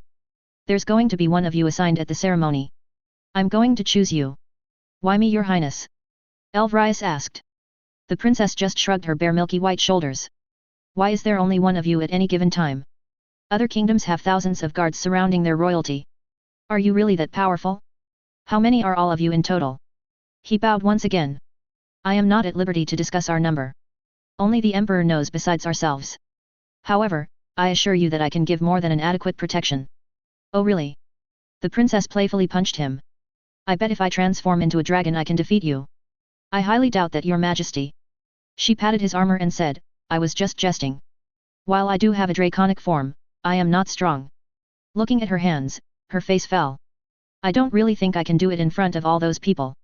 I mean I can do it, it's just that, I don't know. Elvrius started to reach out to comfort her and stopped as he remembered his position. He stuck his hands by his side, thinking if it was his place to give advice. Quickly composing herself as she realized the awkward position she placed Elvrius in, she smiled apologetically at him. I'm sorry about that. I'm just feeling the pressure. I can understand that, princess. An enormous burden is placed among the descendants of Fallier to become powerful so that we can protect the bloodline of Emperor Krystfallen. I am sure that the burden placed on your shoulders, to show the people that the Dragon Emperor is with them through his descendants, is even greater. The princess stared at him with a loving smile and tilted her head. Your youngest sibling is about to finish her duty at the temple, right? I've always wondered why your family guards that place. Elvrius has been asked that question many times in the past. He himself asked that question. It is tradition, your highness. Our ancestor has guarded that place when it was still the castle of the first emperor. All of his descendants will guard it as a reminder of our duty to him. As for my sister, she will finish her duty in a couple of months. I am quite proud that she did not run away from duty. I imagine that she is rather bored there. The princess placed a hand on her mouth to hide a small chuckle. She sounds like quite a restless person. She seems to be your opposite. Anyway, don't forget that you will be my guard in the coming-of-age ceremony. I'll be there, your majesty, Elvrius said. I can't help but feel anxious about the ceremony. Do not worry about it, your highness. I'm sure you'll do fine. The princess looked up to Elvrius' chest, given that the body he was using had no head. Her eyes were full of relief. She brushed her wavy blue hair from her eyes and said, You really think so? Yes, you're right. I don't need to fight any monsters in my dragon form anyway. I just need to show the people that I can transform and use some dragon powers by burning an emir hog. There have been great rulers of Krystfallen that do not have powerful dragon transformations. My father's transformation is powerful though, she said, looking down. She then breathed in deeply and exhaled with a heave of her delicate shoulders. I shouldn't think like that. Transform. Breathe fire. Get it done. Yes, your highness, Princess Adelind Melusine, the coming-of-age ceremony is simply a matter of roasting pigs. It's nice to be here with the 12 of you. High above the bustling crowds, going to and fro with their lives, oblivious to the dimming sky, a black-robed man was sitting cross-legged with a basket, filled with all kinds of chocolates and candies, on his lap. He was enjoying the air cooling down as the sun takes its rest after a journey through the sky. Like blooming flowers, the light orbs lining the streets slowly shared their warmth and light to the people of Krystfallen. The black-robed man was busy indulging his sweet tooth while tucked away beneath one of the many decorative arches of one of the spires of Dragonihum Basilica. I should really get a new wardrobe, I look like a mage, he muttered, looking at his black robe. Perhaps he should get some stylish leather armor? Looking for a peaceful place to think and meditate about many questions, he remembered the towering spires of the church. Emily had mentioned to him that the statue of the Dragon Emperor and his chosen stood on top of each spire. It would be funny to see how they were depicted, he told himself. He admired how they carved Rebecca's features and gave her a goddess's beauty. She wasn't as beautiful as that. Most of the time her hair was unkempt and her face was sallow from all the sleepless nights of magical experimentation. If Rebecca was still alive she would have found the statue amusing. He nearly busted his gut when he came to Wulfric's statue. The artisans were probably imagining a werewolf when they were carving the beastman's face. It looked like they stuck a wolf's head on a muscular man. Wulfric apparently became the Beast King, I reminded himself. Good for him. He always wanted to unite the beastmen and prosper their race. Clement's statue was what one would expect it to be. An aged man with long, flowing beard, eyes filled with knowledge and power, bony arms raised to cast a spell. Aya poked at the statue while thinking where the oldest void mage could possibly be. Surely this old guy couldn't have died. He was already 300 years old when Aya met him. Who knows, he might be also sleeping somewhere all this time, like Aya. After going around the statues, he hid himself in one of the arches under the crazy alchemist Bartolomeo. He removed his robe, underneath he wore a black, short-sleeved, tunic with leather trimmings. Stretching his bare arms before him, he slowly began to open the gate to the void and channeled the energy into his body. The writhing blood runes arose from beneath his skin. Scrunching up his nose, he squinted his eyes and concentrated on drawing reverse seals on top of the runes on his skin. It is one of the most advanced ways in dispelling a seal, superimposing a seal that would completely nullify the target rune. Each rune of the target seal would be neutralized by a counter seal. After that, it would be a simple matter of purging the diffused magic formation. Several purple points of light appeared in the air writing complex runes, the void runes shimmered in and out of existence, as if bobbing in and out of the sea. The runes flitted downward and arranged themselves into complex circular designs, each seal hovering over its counterpart on Aya's skin. No, not that one, he said, this one. More and more runes were drawn in the air, some replaced others in the seal formation, and others moved and changed designs. Other designs he replicated, others he tweaked, yet others more he completely erased and built up again from scratch. Satisfied with his army of counter seals, he moved on to the next step. The purple seals descended and merged with the red seals on his skin, each void seal corresponding to one rune, one neutralizing the other. It turned to black, and like ashes and blown by the wind, it slowly disintegrated, leaving behind an unblemished patch of skin. Void runes, easy as pie. He looked at his basket. I should have brought some pie. Why did I fill that up with sweets? Gets really boring after a while. He exhaled and took a mental note not to fill his basket with candy. Although his counter seals were successful in eliminating the runes he can recognize, about half of their number remained on his skin. The purged runes slowly reappeared, resembling blood seeping through a piece of cloth. As expected. He closed the gate to the void and the runes obediently slithered back to his core. A cloudless night sky gave an unobstructed view of the blanket of stars covering the heavens. There was no hint that any shield was covering the city, but he knew that it was there. Peace for 500 years. The city that he built was untouched by any hostile force. He just stared out into the sky and thought about his current predicament. He took a deep breath and exclaimed, "Okay, I expected this to happen, but how the groove shit did that happen?" Stretching his arms, he fell to his back with his basket beside his head. He reached out for some chocolate and chewed in silence. The opening of the arch gave the view of the spire of Clement and Rebecca. Even two of the most powerful mages were not able to pull this off. Well, three, including himself. This is impossible. It turned out that Gel's observation was correct. There were high-level elemental runes mixed in the restraints that were placed on him. It was a spark of good luck that he met with a knowledgeable elemental seal caster. He had no idea about elemental runes. Well, he did, just basic ones, though. The ones he knew about seemed like child's play compared to the elemental runes binding him. Gel only recognized some of them. This meant the other elemental runes are probably on par with the level of the most powerful void runes binding him. It would need an elemental mage at least on the adept level to remove them. But only if it was as simple as that. There were both elemental and void runes used in a single seal. That would mean both types of mana were circulating and coexisting within the same magic formation. How in the name of Paximilon and Negatorium did that happen? Slowly tightening his fists, he began thinking about the implications of such situation. A void mage can only use void magic. An elemental mage can use elemental magic. Those two are exclusive to each other. But what about the curse placed on him? A being capable of using elemental and void magic. Well, he can also use both, but that was due to his unique circumstances. He's not really an exception to the rule. This situation was very different. Not using them separately but actually combining them. Even the divine beasts cannot unite two diametrically opposing energies. There can only be one, for the other would devour one, and one the other. So, who did this to him? And why? Let's see. Some dimwit who can combine elemental and void magic, someone who can go against the laws of the realm, cast some seal on me, he said. Well, I don't really know how to proceed from this point. Even if he found an adept elemental mage who will help him, it would still be no use since whatever they do would amount to just erasing the external manifestation of the curse. Void mages control void seals. Elemental mages control elemental seals. It would follow that a seal made out of void and elemental runes, along with some other weird hybrid runes, would need someone who could actually combine those two. Someone who can do the impossible. Picking up a piece of toffee, he decided to try something different. Cracks formed all over his skin, his fingers elongated and his nails sharpened. The cracks began to outline scales, and the scales solidified, a rippling wave of change through his skin. The fingers that were holding the toffee turned into curved claws. His hands grew to nearly 4 times its original size. Seems like I can push the restraints a bit this way, more success compared to when I use the void gate, I feel like it's draining more in that case. He examined his reptilian hand for a few seconds before popping the toffee into his mouth. Hehe, I look like a Surgan lizardman, he said while chuckling. I could pretend to be a Surgan next. Scratching his chin with his claw, his thoughts wandered back to his battle with the weird demon-possessed guy. Good thing the restraints held when he semi-transformed his hand into a claw. He had the feeling that the restraints were directed more towards his void power, specifically the draining part. The demon needed to be exorcised or else it would destroy the mind of the body it possessed. Who will he question if that happened?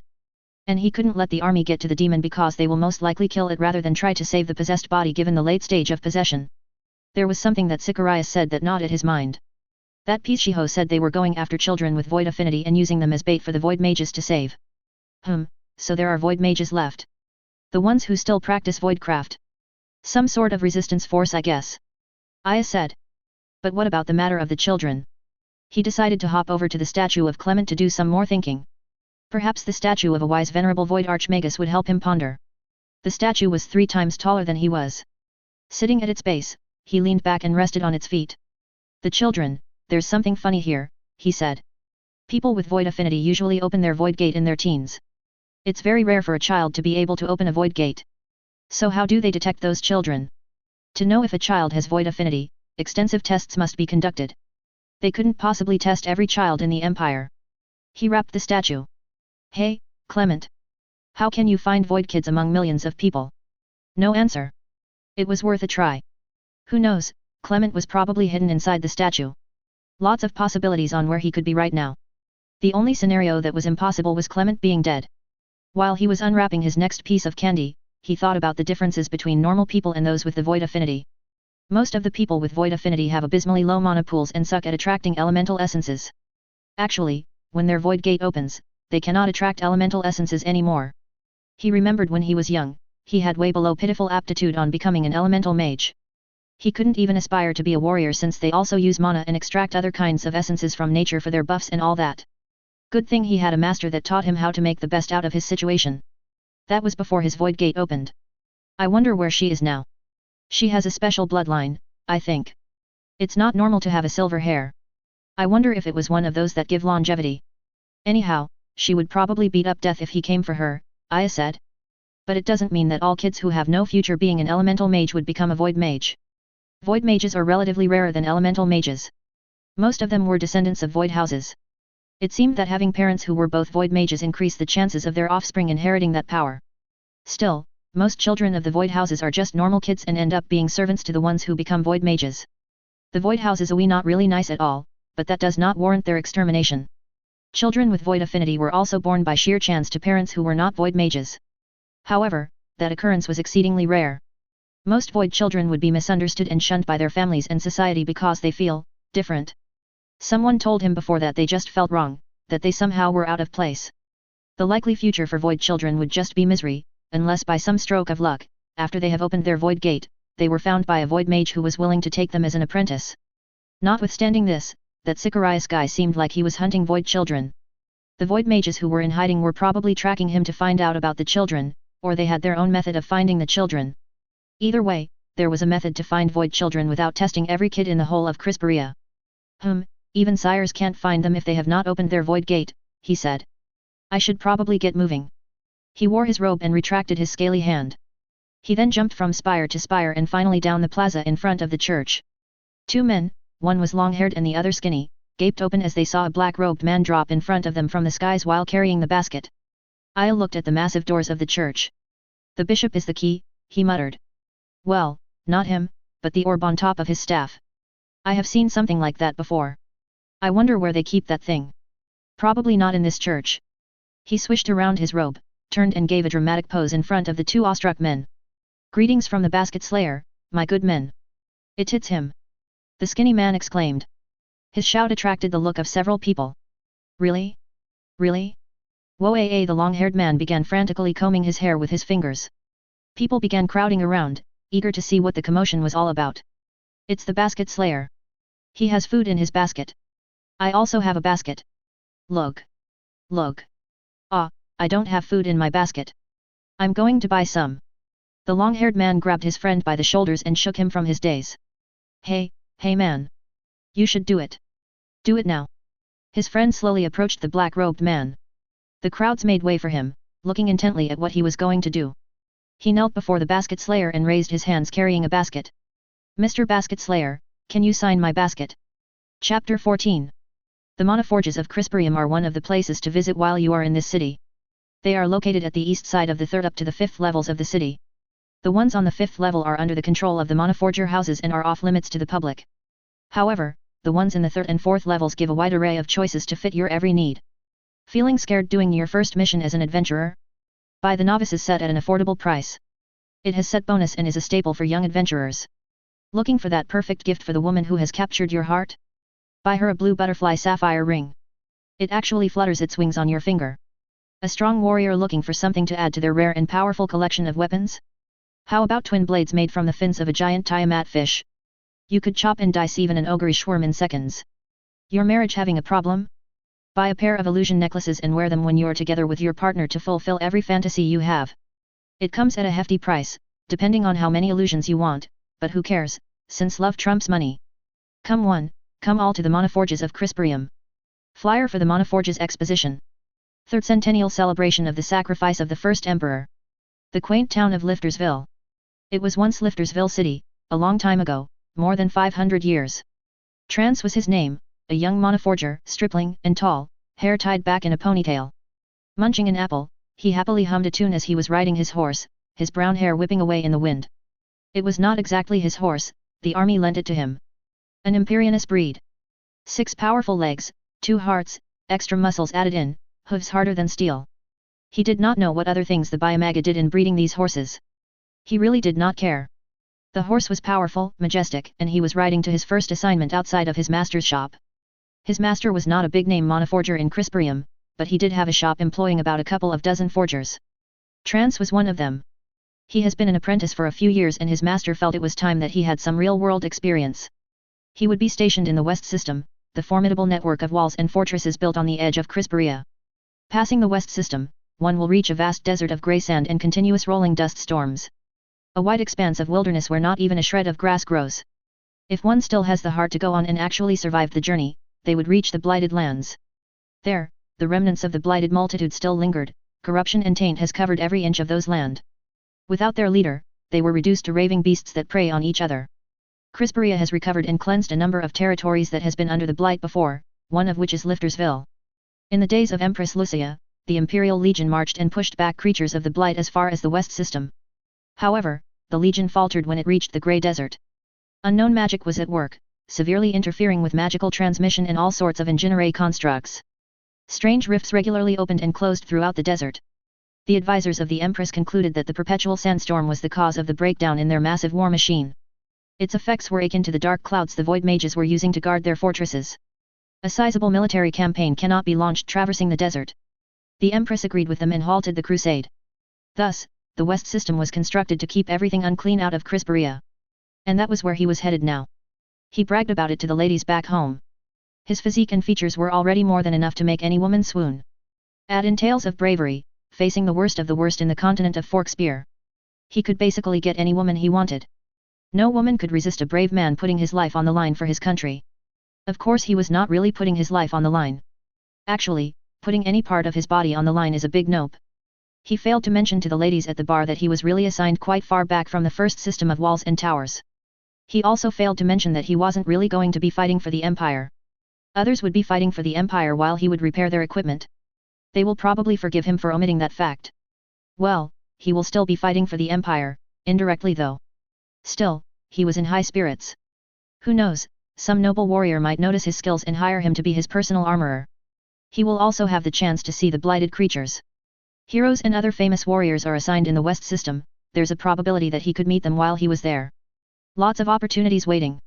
He couldn't help but grin as he was dreaming about his life among soldiers. Unglamorous and gritty no doubt, but he was a real man, there was nothing that he couldn't handle. For now, their group was headed to Liftersville to rest for the night before continuing their journey. A couple of hundred soldiers accompanied 15 monoforgers, 2 beast tamers, 3 scryers, 2 fire mages, and 1 earth mage. It feels like they were going on a quest to slay a monstrous beast. They were really just some replacements for soldiers and support personnel who were finishing their duty period. The walled town sat on top of a small hill. Bright red walls ringed it with ornamental lamps every few meters or so. It wasn't built for defense but as a memorial to the former Liftersville that was a heavily fortified city before being leveled by the Blight Multitude.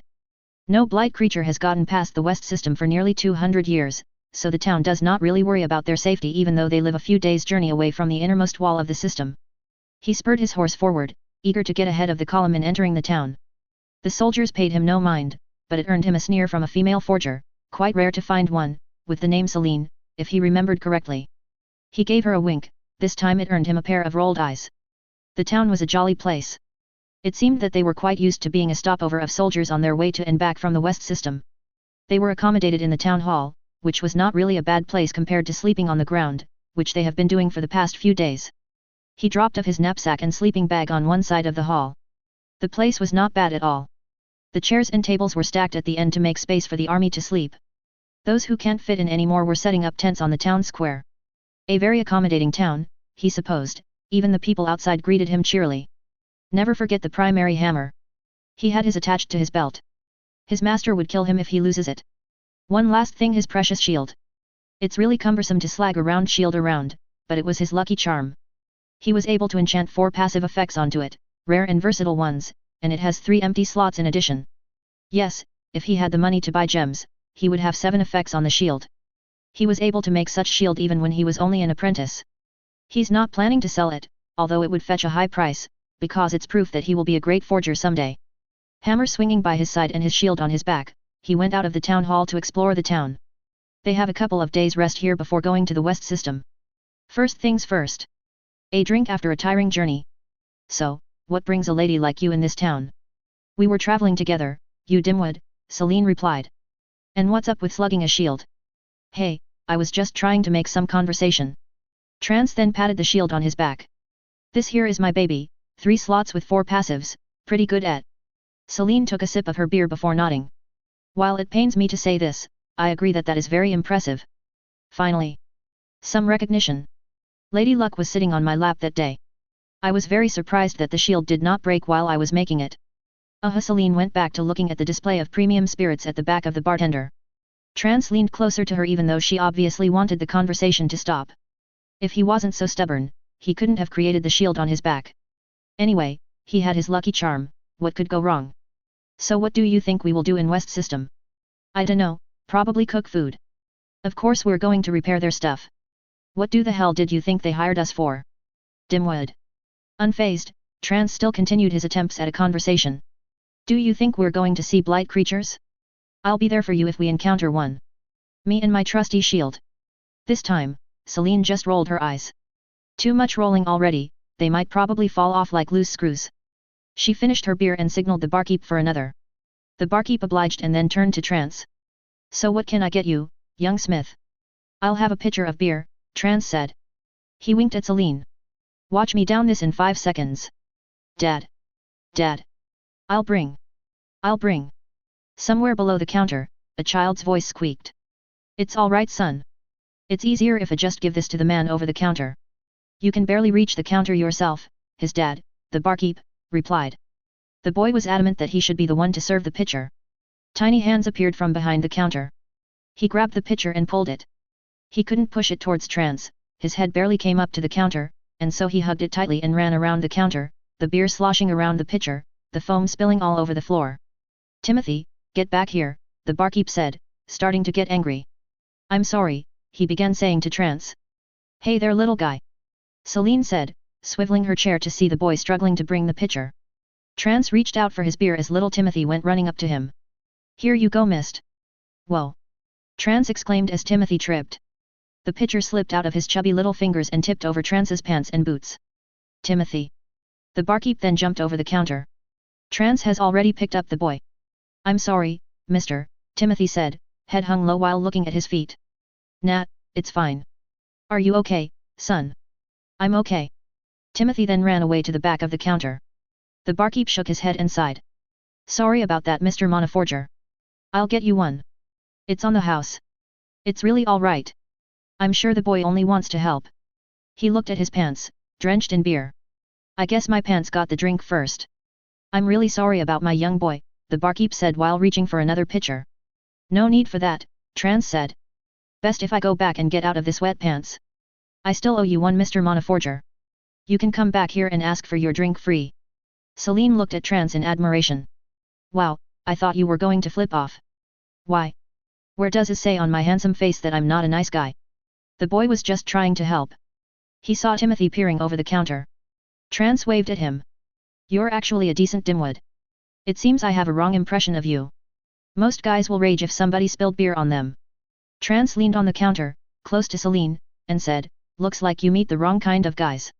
Celine chuckled at his response. You're not really going to stop, aren't you? I have a little brother. Timothy reminds me a bit of him. Where is he now? In the capital. Celine was surprised that Trance was showing a serious side. He nodded. He's staying with my grandma. Hopefully, I can save enough to bring them over here. I guess I'll be working for the West System for a few years. So it's better if they stay close to me. It looks like Liftersville is a nice place. Sure is, Mr. Monoforger. Many families of the soldiers on duty at the system live here, the barkeep said.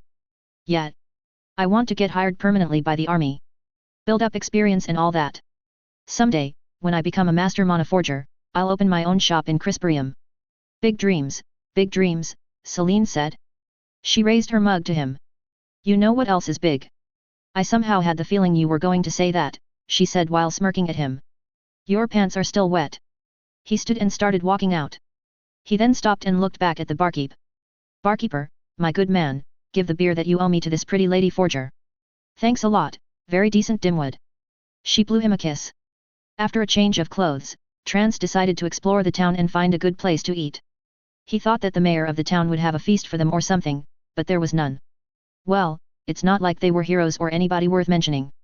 The military passed by here once or twice a month. They were gracious enough to offer their town hall to be used as living quarters for a couple of days, which was more than enough. And there were more than 200 people in their group. The town would go bankrupt if they kept feeding everyone that passes through. They have ample supplies in their convoy, but Trance did not want to eat more of the military food that seemed like they were prepared to be boring. With all the magic in the world, they still couldn't provide rank and file personnel with decent meals. Guess they weren't important enough. With a purse holding some of his savings inside his pocket, he went down the street where the pub he visited earlier was located. He had seen a good diner a couple of blocks from it. He planned to eat good food while they stayed in Liftersville. Once he is in West System, who knows if he'll be able to eat anything that's not bland. The higher-ranking officers there would be eating well though, they probably have their personal chiefs. I'm just a hard-working guy, doing my part for the Empire, he said. He was walking past the pub owned by Timothy's dad when he saw the father and the son outside. The barkeep was locking the bar. Isn't it too early to close the pub? He waved and walked towards them. Hey, Timmy. I'm Timothy, the boy replied, not Timmy. Trance ruffled his hair. Sure you are. He then looked at the barkeep. Do you normally close at this time? No. My missus has been sick these past few days and I asked her sister to stay by her side while I work. But today her sister had some errands to do, so I'm going home early to take of her. I want Mama to get well, Timothy said while tagging at his dad's shirt. The barkeep patted his son. I hope so too. Too bad there isn't any healer around here. There are no healers in this town. No sir. They all went away, you see. When the army passes by here going to that westy place, they sometimes brings healers and people flock to them. Bad business for the local healers. So they went to the big city over the hill. No healers here now. I was hoping you were bringing healers with you. Trance scratched his head apologetically, although he was not really at fault. Sorry. Nothing we can do about that. I will bring the missus to the city tomorrow if her condition gets worse. Trance waved the father and son off. He then proceeded to the diner. It was called Grubhub. Nice name, he thought. It was a homely place with wooden handcrafted furniture. The smell of roasted meat was wafting through the air. And there was a table empty too. Too bad he was eating alone. Celine went off with a couple of her friends from the same forge. Trance, on the other hand, was the only one from his forge. Table for one sir, the pretty waitress asked, giving him a wink. Unfortunately, yes, Trance said. He took off the shield he had on his back. An order of your prime roast, please, beautiful miss. Excellent choice, sir. A couple of local adventurers brought a Nemir hog earlier. Trance clapped his hands in expectation. Very good then. I can get a taste of the pigs that the royalty burn for ceremonies before I begin my duty in West System. The waitress' eyes sparkled. Ooh, you're a military man. Sure am, honey. Trance nodded at her.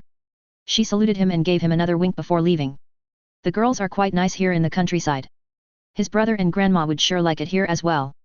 Hopefully, he could be permanently assigned to the West System. He could easily save and move his family here. His grandma would appreciate the fresh air. The capital city was too crowded already. His brother could grow up here as well. It appears that there were adventurers here. He remembered that his brother dreamed of becoming one. After waiting for several minutes, Trance saw the waitress coming out of the kitchen with his food. She smiled at him while tilting her head. Nice girl. Maybe he should ask her name? And quickly bring his food, he pleaded in his mind, just the smell alone was getting him hungrier. His purse would surely be lighter after this night. Roasted Nemir belly. The sauce is the chef's own special secret. Even though we're a small town restaurant, I assure you that you would be hard-pressed to find a roast as good as this in the city. The waitress was very proud of their establishment. Trance thought that it was very cute. He always liked bubbly girls that were full of energy. He looked at the plate as it was set on the table. But he then frowned and looked out the window. What was that sound? Bells tolling? But it wasn't the day for church service, isn't it? Miss, are those bells? I'm just going to drizzle this with our special sauce, the waitress said. She didn't hear any bells. Was it only his imagination? He looked at the roasted meat, anticipating the flavorful sauce dribbled all over it. Something red spluttered all over his food. Trance was puzzled. That was the sauce? It did not seem all too appealing. More red liquid dripped on his food. He looked up at the waitress. Miss, I think that's more than eno. Hey? Did the waitress put sauce over her head? His forehead creased as he tried to understand what he was seeing. Something was sticking out of her head. His puzzled face slowly twisted into horror as he realized that something pierced through the head of the lady in front of him. Blood continuously slid down a black skewer and dripped onto his ordered food. Within seconds, the delectable meat was covered in red thick blood. Earg! Trance screamed and pushed back at the table. He toppled over his chair and hit the ground hard. The waitress also fell and slumped over the turntable. A black spike had pierced through her crown and out her chin. He looked away. Bile was rising to his throat. Think clearly, he urged himself. The bells were tolling. He was sure it was bells. The bells of the cathedral. Something whizzed past his face, missing it by a couple of inches, embedding itself deep into the floor. It was something like the black thing that skewered the poor waitress. An attack? His mind raced. He did what the most sensible thing to do was at that time. He picked up his shield and raised it over his head. A metallic ring sounded through the restaurant as he held his hammer and started buffing his shield. Something pinged off his cover. More whizzing sounds. Then people started screaming. The roof was being penetrated by more of the black spikes. Other customers were hit. Blood was starting to cover the floor. What the groove shit? What the groove shit? What the groove shit? A couple sitting on the farthest table looked bewildered at what was happening around them. The man stood up, willing to use his body to shield his wife. Trance saw a spray of blood as the man's head was hit. The impact of the black spike was so strong that it carried the head downward and nailed it on the table. Come here. Get under this shield. Trance shouted at the woman, whose eyes was just staring blankly into space from shock. Her face was covered by the blood of her husband.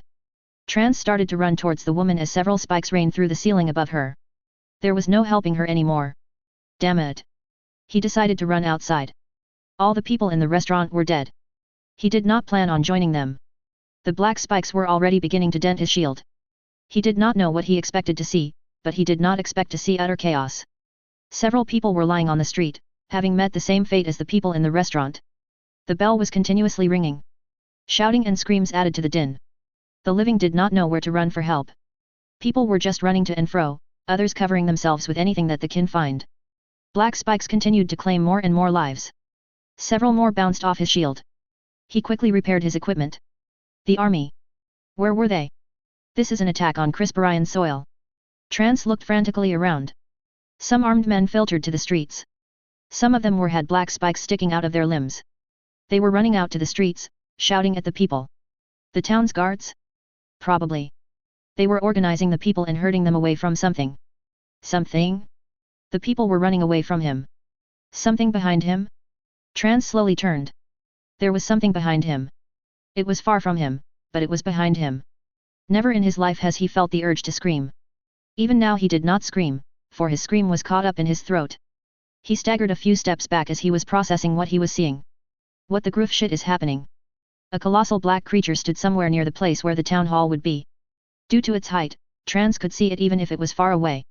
It stood higher than the bell tower of the cathedral besides the town hall. The soldiers must be fighting that thing. Should he run? There were many people running. That direction must be towards the other gate of the town. He's not a soldier after all. If he died, then what would happen to his brother and grandmother? A low growl that sounded like the bowels of the earth were heaving turned his attention back to the monster. It stooped low and convulsed a bit as its back bubbled with boils. The boils suddenly exploded and thousands of black spikes filled the air. He crouched behind his shield once more. His heart trembled as his shield took more hits. After every hit, he used his hammer to repair the shield, a rhythmic response of survival. Luckily, he had spare mana crystals tucked in his belt pockets to power his hammer. Something moved to his side. A town guard whose thigh was pierced by a spike was struggling to take cover. Help him. A single thought appeared in his troubled mind. He's not going to fail this time, he resolved. Running low, he rushed to the aid of the wounded man. Spikes were falling all around them. Fortunately, the guard wasn't hit. When he came near, he saw something that made him hesitate. The black spike was pulsing by the thigh of the man he was planning to save. Several black tendrils branched out from it and were creeping up the body of the guard. "What do I do?" he asked the heavens. He held his hammer, ready to strike out the spike. Maybe he could get it out of the man's thigh? He shuffled his feet forward, afraid that the black coils might do something to him. Someone shouted at him. "Don't come near him. He's already gone." He followed the sound of the voice and saw a bunch of men hiding under overlapping shields across the street, behind the thick concrete columns of a large official-looking building. A bearded burly man with a chainmail shirt was waving his axe at him, gesturing that he should come over.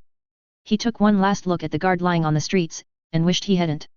The entire body was dried and withered as thousands of tendrils from the spike continuously sucked the life out of him. Trance ran towards the town guards. "Yo, one of THFO Jers." The bearded man was apparently the head of the town guard. "Most of your fellers is up thar fighting that thin dot." All of them looked back at the monster, just in time to see it reach out to the bell tower and crush it, along with the man who had been bravely ringing it non-stop. Thick flaming pythons tried to wrap the monster's leg but dissipated as they came in contact with its skin. Gigantic rocks unceasingly pelted the monster, but it did not stop its advance. "Listen UFOGR, the bearded man said. "We have to go back and get TH people." "What? I'm not a soldier. I just repair things, I don't know how to." A man with a scar across his face grabbed his shoulder. "You have to. People are dying out there. I don't know what that thing is but we need your help. We will fight for this town." The men all around him voiced their sentiments. They might be just guards of some small town, but it was their town and they would fight for it. Trance reasoned that the army was also there fighting, the other forgers are probably there as well. He gritted his teeth as he decided to put his life on the line. "Just once. Please don't let this be a wrong choice. You don't have to fight. Just enchant our weapons. We know what you monoforgers can do. Help us." As their group ran up the streets, Trance buffed their equipment and placed the basic enchantments that he could manage. His hammer felt warm in his hand due to constant usage. They found several people who were still alive and were running towards the other end of the town. They were also joined by a few soldiers who were away from the town hall when the attack began. No more spikes landed near them while they were approaching the town hall. But the monster was still continuously releasing spikes, they were increasing in volume with each set being launched into the air. Trance realized that it was extending the range of the spikes to catch the people who were leaving the town. It was probably a blessing in disguise that he joined the town guards. If he ran out of the town he would have been skewered to death already. The spikes seemed to be heading further and further out of town, he observed as he watched them soar through the skies above him. He shook his head and reminded himself that they were going towards the monster. He probably just postponed his death. The faces of his brother and grandmother appeared before his eyes. No. He won't die. He has to live for them. If something happens later, he will leave this group of brave men and run away like a coward. This is not the place for him to die. He's just a repairman. He's not going to die. Better to be a coward than to be dead. Sounds of explosions grew louder as they were getting near. The monster already left the plaza and was running after a flying fiery bird with blazing runes circling it. Several stone golems were climbing over it, trying to slow it down, and stabbing the behemoth with spiked arms. They might as well try piercing a rock with a toothpick. Trance spotted a large creature lying by the side of the road near the rubble of a collapsed building. Their group went over to investigate. It was one of the creatures of the Beast Master. Its large body was covered in spiked yellowish metallic scales, yet several black spikes pierced through. A small pile of rubble was dislodged from the other end of the dead beast. Something was clambering up. Mr. Timmy. Trance gasped as he recognized the voice. From the other side of the large carcass, a small hands were waving. Trance immediately runs towards him. Timothy was covered in bruises and dust. His hands were covered with blood and there was a torn shirt by his feet. Leaning by wall, the barkeep was barely breathing, his bare chest hardly moved at all. His arm was cut off, up to his elbow, a mess of torn clothes were wrapped around the bloody stump. "Mister, I don't know how to do it." Timothy was crying while pointing to his father's injured limb. It seems that he had taken off his father's shirt and tried to bandage the injury. The blood on his hands wasn't his but his father's.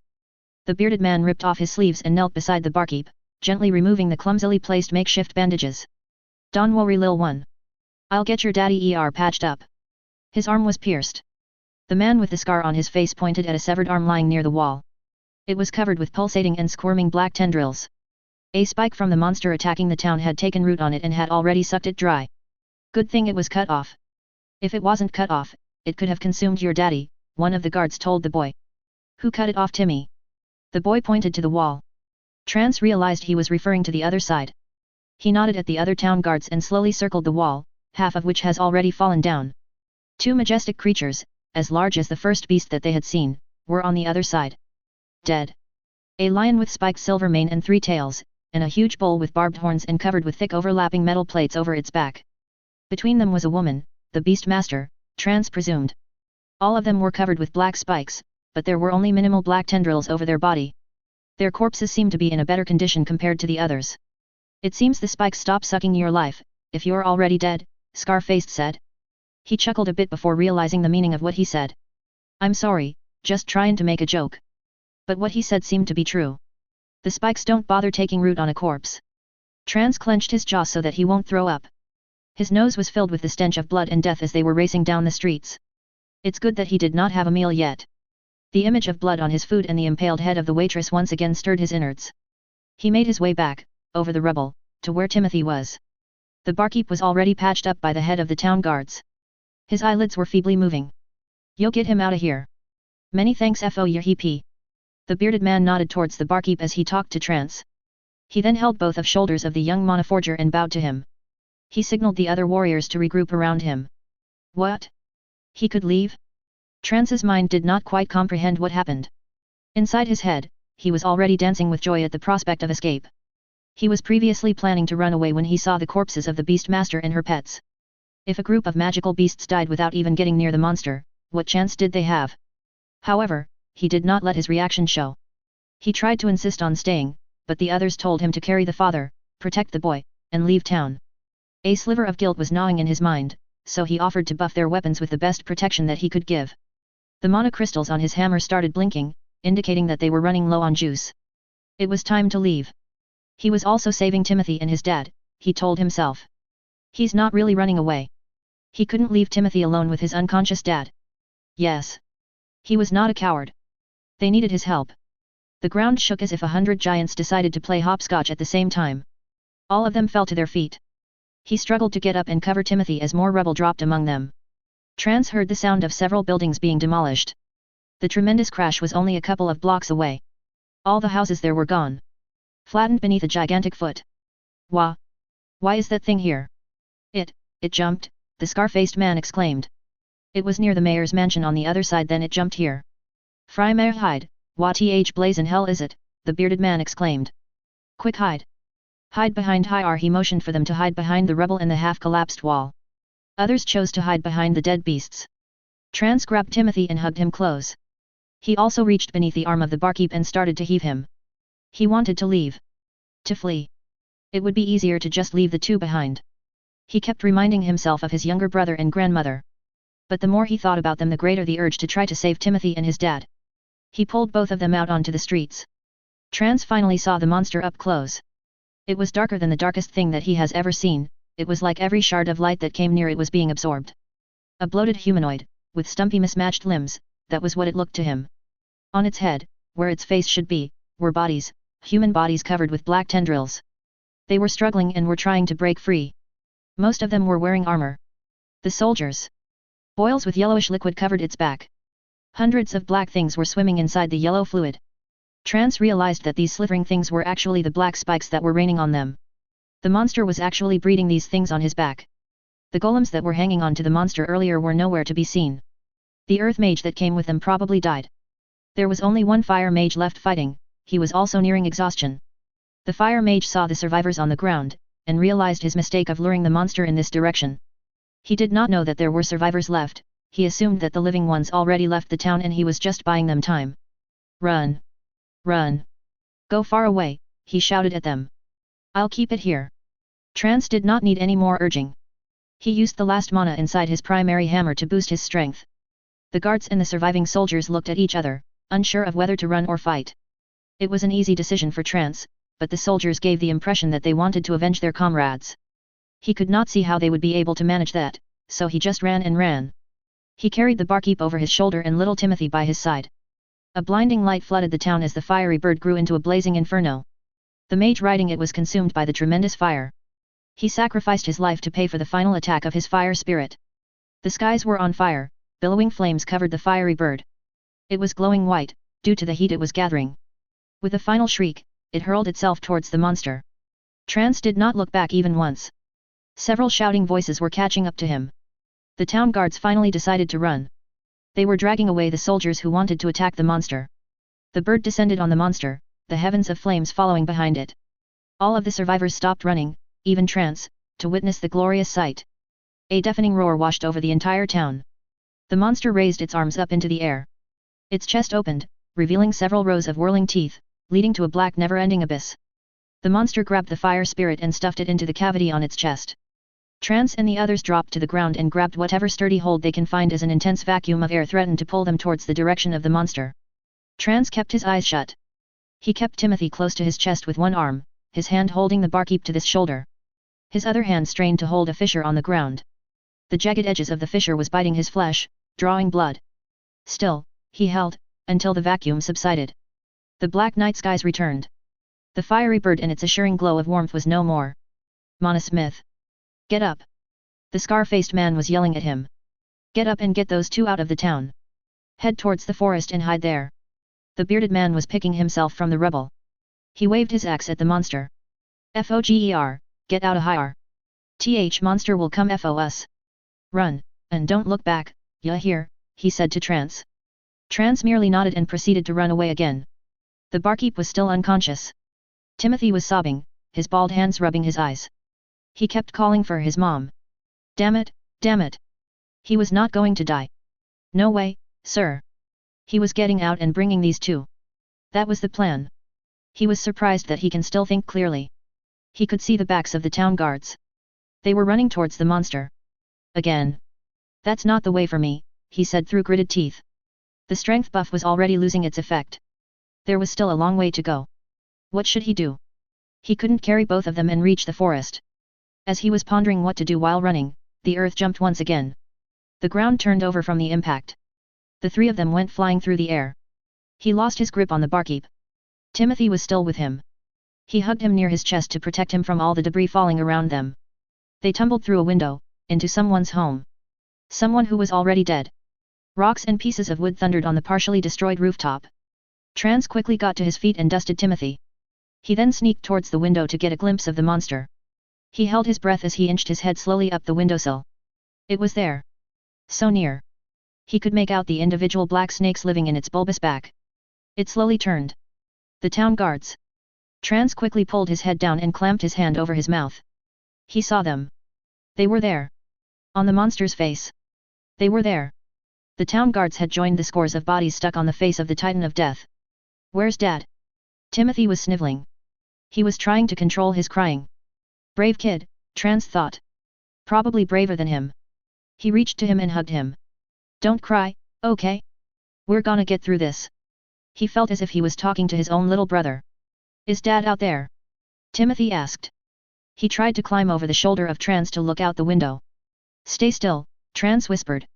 It thinks that it already killed everyone. Dad! Dad! The boy started shouting at the top of his lungs. Trance pulled him back down. What are you doing? We're going to live. But you should keep still. He reached for his shield and activated its enchantments. What was peculiar about his creation was that only two of the passive effects actually added to the sturdiness of the shield. The other two had something to do with stealth. They erased someone's presence as long as they were under its cover. He hoped to have a line of armor for thief-class adventurers someday. He needs to survive this first. His hammer was spent. If the monster still continued to rain down the black spikes on them, his shield would no longer hold. However, the monster thought that all the survivors have already fled the town. Lady Luck was with him again. He kissed his shield as it started to vibrate. He could survive. He has to. Timothy was struggling against his grip. Dad's out there, he said as he pried Trance's fingers from his mouth. What? You saw him? Timothy frantically nodded his head. He's near the monster. Trance weighed his options. Best thing is to hide here. If they go out, the monster would just find them. Timothy, listen to me. Your dad's going to be fine. The monster is leaving, it thinks we're all dead. Let's just wait here. But my dad. He's going to be fine, Trance said in a calming voice. We just need to stay here. Timothy made a stubborn face. Trance smiled. He looked just like his brother. Ow, Trance cut his scream short as he remembered the monster was outside. The little boy bit his hand and ran out the door of the house. Groof shit, Trance cursed. He stood up to chase after Timothy and drag him back to their hiding place, but he heard a voice that made him freeze. "Hey there, little boy," the voice said. It was sweet and silky, one would probably fall asleep from hearing it. "Are you looking for something?" "My dad." "Where's my dad?" Trans could see Timothy through the opening of the doorway. The boy was standing defiantly in the middle of the street staring up at the monster. Could monsters talk? His curiosity got the better of him. He sneaked a peek outside the window. Someone was standing on top of the monster. "Your dad? Oh. You mean this guy?" The monster stooped low and opened its palm. There, the barkeep lay, on a black palm that was larger than his bar. "You stepped on our house. Mom was there. Now you have dad." Tears streaming down his face, Timothy started picking up stones and throwing them at the monster. The stone fell a couple of meters away from him, nowhere near the monster. "I'm really sorry," the man on top of the monster said. "Don't worry, I'll return him to you." The monster flicked its wrist, tossing the barkeep towards the boy. His body landed hard on the concrete street and bounced several times. His bandages has already loosened and his wound was spraying blood all over as he bounced. His body finally came to rest near Timothy. Without even examining the barkeep, Trans knew that he was dead. He wanted to call out Timothy to hide. But if he did that, the monster will find them. The doorsill was framing the scene of Timothy crying beside his dead father. He looked like his brother, Trans thought. "No. My brother is not here. He needs me. And so does my grandmother. If I go out there I die." He closed his eyes shut and covered his ears with his hands. He cowered in one corner of the house, his shield covering him. There was no one crying, he kept repeating to himself. No one. His teeth hurt from gritting them too hard. But he couldn't stop it. He was afraid that the monster might hear the sound of his grinding teeth. No, no. The monster will not hear it. Timothy was still crying out there. His hands couldn't block out the noise of the child crying. His heart thumped in his chest. His heartbeat was so strong that he could hear it in his ear. He welcomed the distraction from the crying. He was not his real brother, he kept on reminding himself. Just wait until the monster leaves. Little boy? Aren't you tired of crying? There was barely concealed mirth underneath the silky voice. Trans opened his eyes a little. Timothy was still sobbing over his dad. I don't really like being ignored, the voice said with a sigh. Timothy grabbed his knees with his tiny pudgy hands and willed himself to stand up, his head held high. His clothes were covered by his father's blood.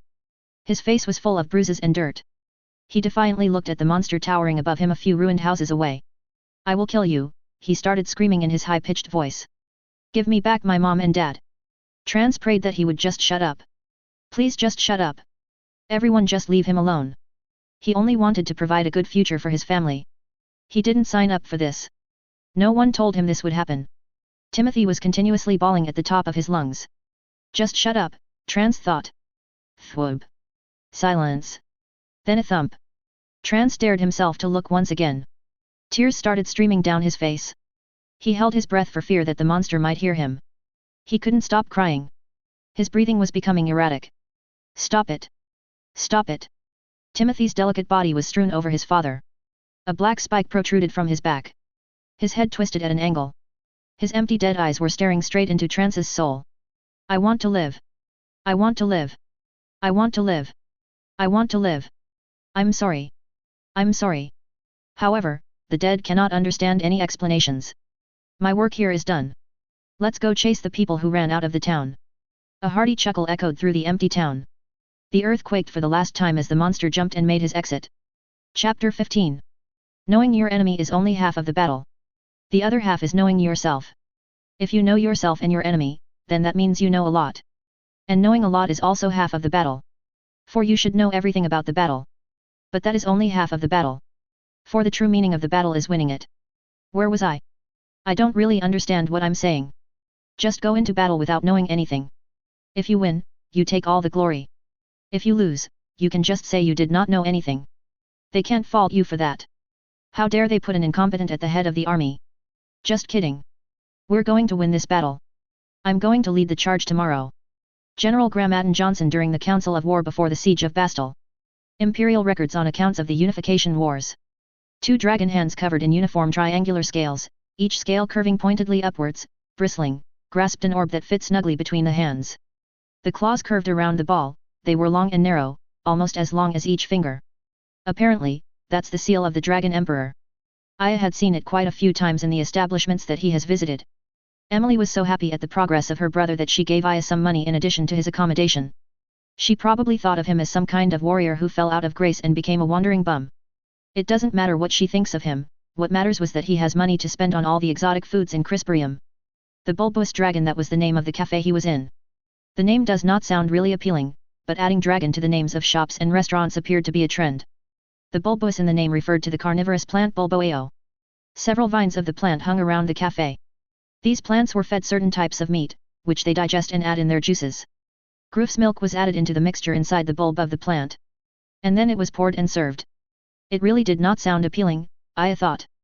But, food is food that included this weird whatever mixture this turns out to be. It wasn't all that bad. Some kind of protein shake. Aya looked around the cafe and observed that most of the customers are well built, even the women. Pretty interesting drink. It has a wild earthy flavor that made one tingly all over. I wonder how this drink was first created, Aya said. The person who invented this probably was not a normal person. He looked once again at the seal of the dragon that was carved into the door of the cafe. The dragon hands were really crafted well. Bristlemane dragon. I really liked that one. A good all-rounder. He stooped low and took out a book from his basket. It was all about symbols and artifacts connected to the first emperor. Emily was only too pleased to let him borrow the book. She was excited that he was willing to learn more about the dragon emperor. He flipped to the page where he has last read. The object grasped between the claws of the emperor is called the Orb of Perdition, eternal prison of thousands of corrupted elemental spirits, he read. He gazed up from his book and glanced at the carving on the door while tilting his head. Meh, it was Rebecca who sealed most of them there anyway. I just borrowed that thing from her cause I can't detect any elemental essence before. He grasped the mug containing the liquid from the bulboeo plant and drank it. He shivered a bit as he felt the hot burning sensation of the liquid running down his throat. Where was I? He said while scanning the book. It contained a list of notable demons and lesser demon spirits trapped inside the orb. He knew a few of them. They were a rowdy bunch. He looked up and scratched his chin. Whatever happened to all of those demons trapped inside the orb? He was sure it was destroyed before he died. Or thought he died. The orb is made from crystallized residue of pure mana bursting forth from the earth. This deposit is called World Heart, and is ranked among the rarest and most valuable minerals in the world. The deposit builds up over thousands of years at the mouth of mana nodes. He smiled and nodded while he read that passage. Impressive that they got that right. The World Heart was the byproduct of collisions of elemental essences deep within the core of the earth. They just get spat out from mana nodes. The Dragon Emperor braved the perils beneath the earth to journey towards the mouth of the mana node where the deposits are found and gathered these precious minerals to make the prison orb for all demonkind. He could barely stifle his laughter. The muscular customers of the cafe looked at him with disapproval. They needed the atmosphere to be relaxed so that the effects of the bulboeo juice could properly work on their physique. Tears were formed at the sides of his eyes. It was just hilarious. The authors of the book had some misconception about the mana node. Just walk up to the mouth of the mana node? What did they think it was? Some kind of fountain? The mouth, where the deposits were found, was usually several kilometers below the ground. And one does not walk up to the mouth of a mana node, especially the one where the capital city sat on top of. It was the biggest mana node on the continent, at least 1,000 times bigger than the others. He still had a smile on his face as he sipped his drink. It was a hard process, he remembered. It was very hard to connect the defenses of the city to the energy expended by the node. Obviously, he did not even attempt to try to get close to it. The stream of energies from the belly of the earth would rip his bones away from his flesh and then grind his bones to dust. Not a very good way to die. He continued reading on. Several fragments of the orb were recovered from the site of the last battle of our noble Dragon Emperor by the Imperial Knights who braved the harsh conditions of the corrupted lands of the Blight. Most of these pieces are now in the treasury of the royal palace, while others have been incorporated into legendary weapons and armor. The Empire has been most secretive about the locations of the recovered fragments of the Orb of Perdition. However, one of these treasures is possessed openly by the Church of the Dragon. The Dragon's Heart Orb is conferred on the current bishop of the church. Aya loudly snapped his fingers, earning him look from the other customers again. Oh, so that's why that orb felt familiar.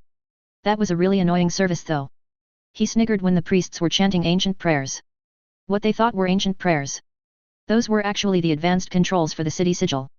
He remembered he left a scroll of it somewhere. He also gave a copy of it to Clement when the latter took over the control of the Crux rune. They probably found it and thought it was a prayer of some sort. It won't work for them since they were not void mages. He grabbed his mug and downed the last of its contents. Not that great a drink, actually. It was probably more of a health thing that attracted many customers to this cafe. He stood and while reading the last paragraph of the book on the Orb of Perdition. The dragon's heart is brought out during church service by the bishop. If not in use, it is heavily guarded and stored in the temple. A sneer curved on his face. Well, he would know the best place to hide stuff in his own house. Captain, sir. A soldier saluted to his superior. We have searched the entire town and the surrounding forest. No sign of the thing that did this. All the townspeople in our convoy that was en route to the west system are all dead, except one. The captain turned to him and raised one brow. There's a survivor. Yes, sir. A man forger that came with the convoy. How is he still alive? Sir, he had a special shield with him. It looks like it can erase the presence of people, it was also very sturdy. I reckon he kept repairing his shield and just hid during the volley of the spikes that killed the people. Very good, we have a witness. The captain adjusted his armor and sword by his side. He gestured towards the other soldiers to come with him. Let us go and question him to shed light to what transpired here. Sir, the monoforger is a bit incoherent right now. The shock from the attack affected his mind. The healers are working on him now. The captain just shrugged his shoulders that were covered in overlapping pieces of metal. Well, we can't do anything about that. I still want to see his condition. The young soldier jogged to catch up to his captain. Sir, there's also another matter. We can't find most of the soldiers that were having a stopover in this town. What?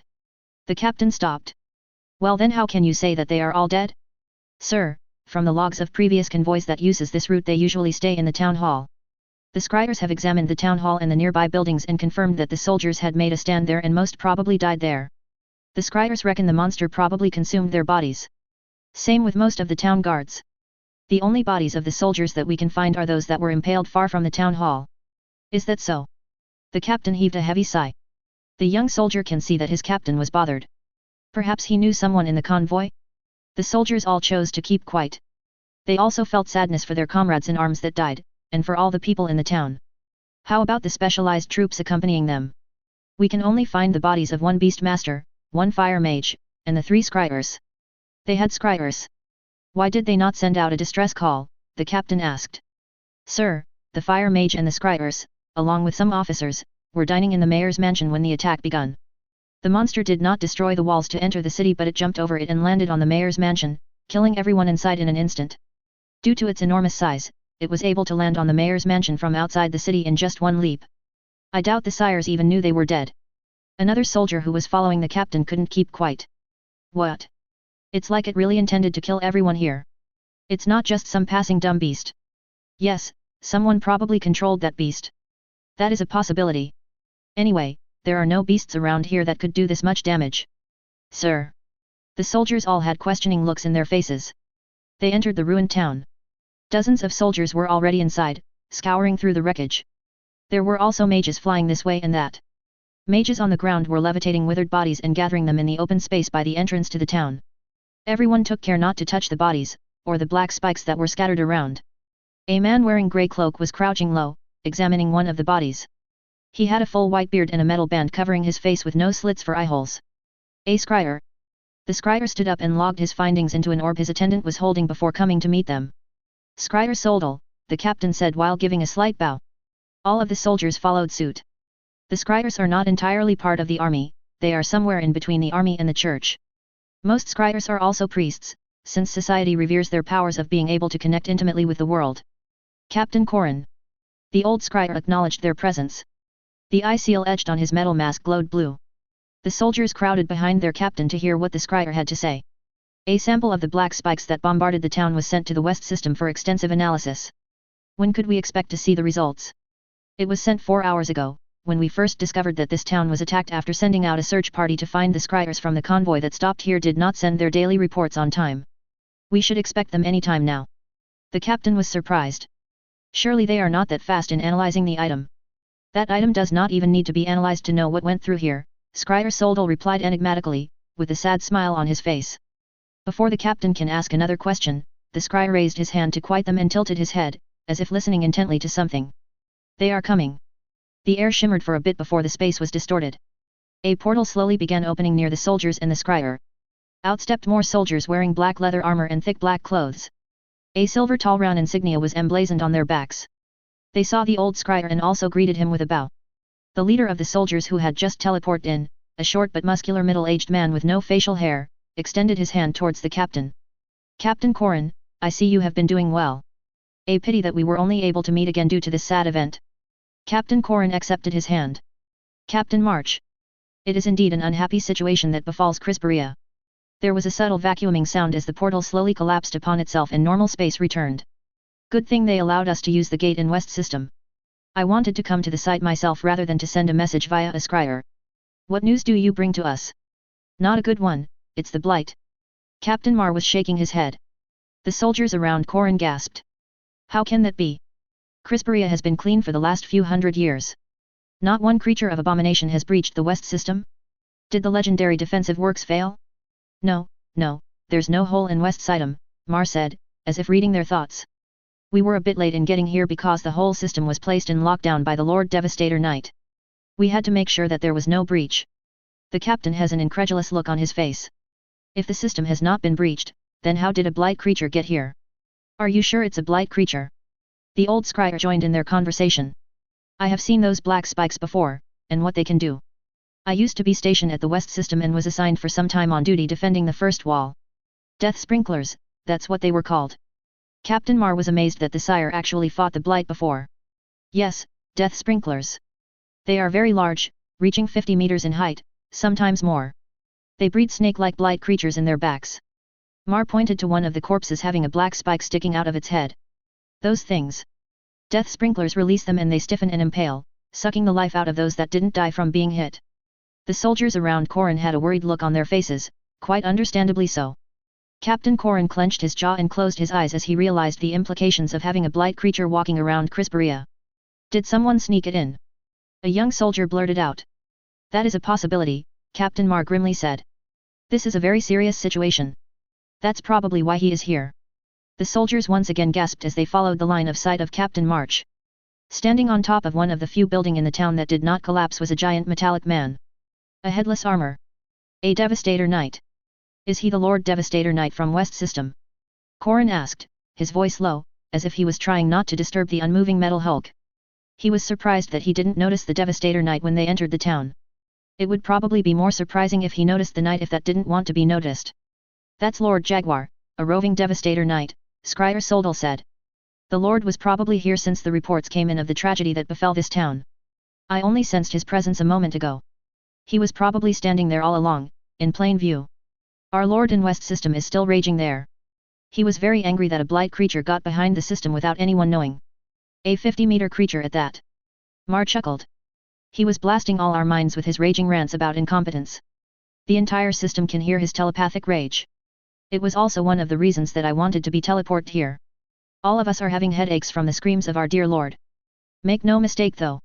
Our Lord Devastator Knight in the West System is probably the most competent commander of the defensive works since it was constructed. During his tenure, for the last 20 years, no blight incursion has gotten past the first wall. Laughter filled their minds. All of them were stunned.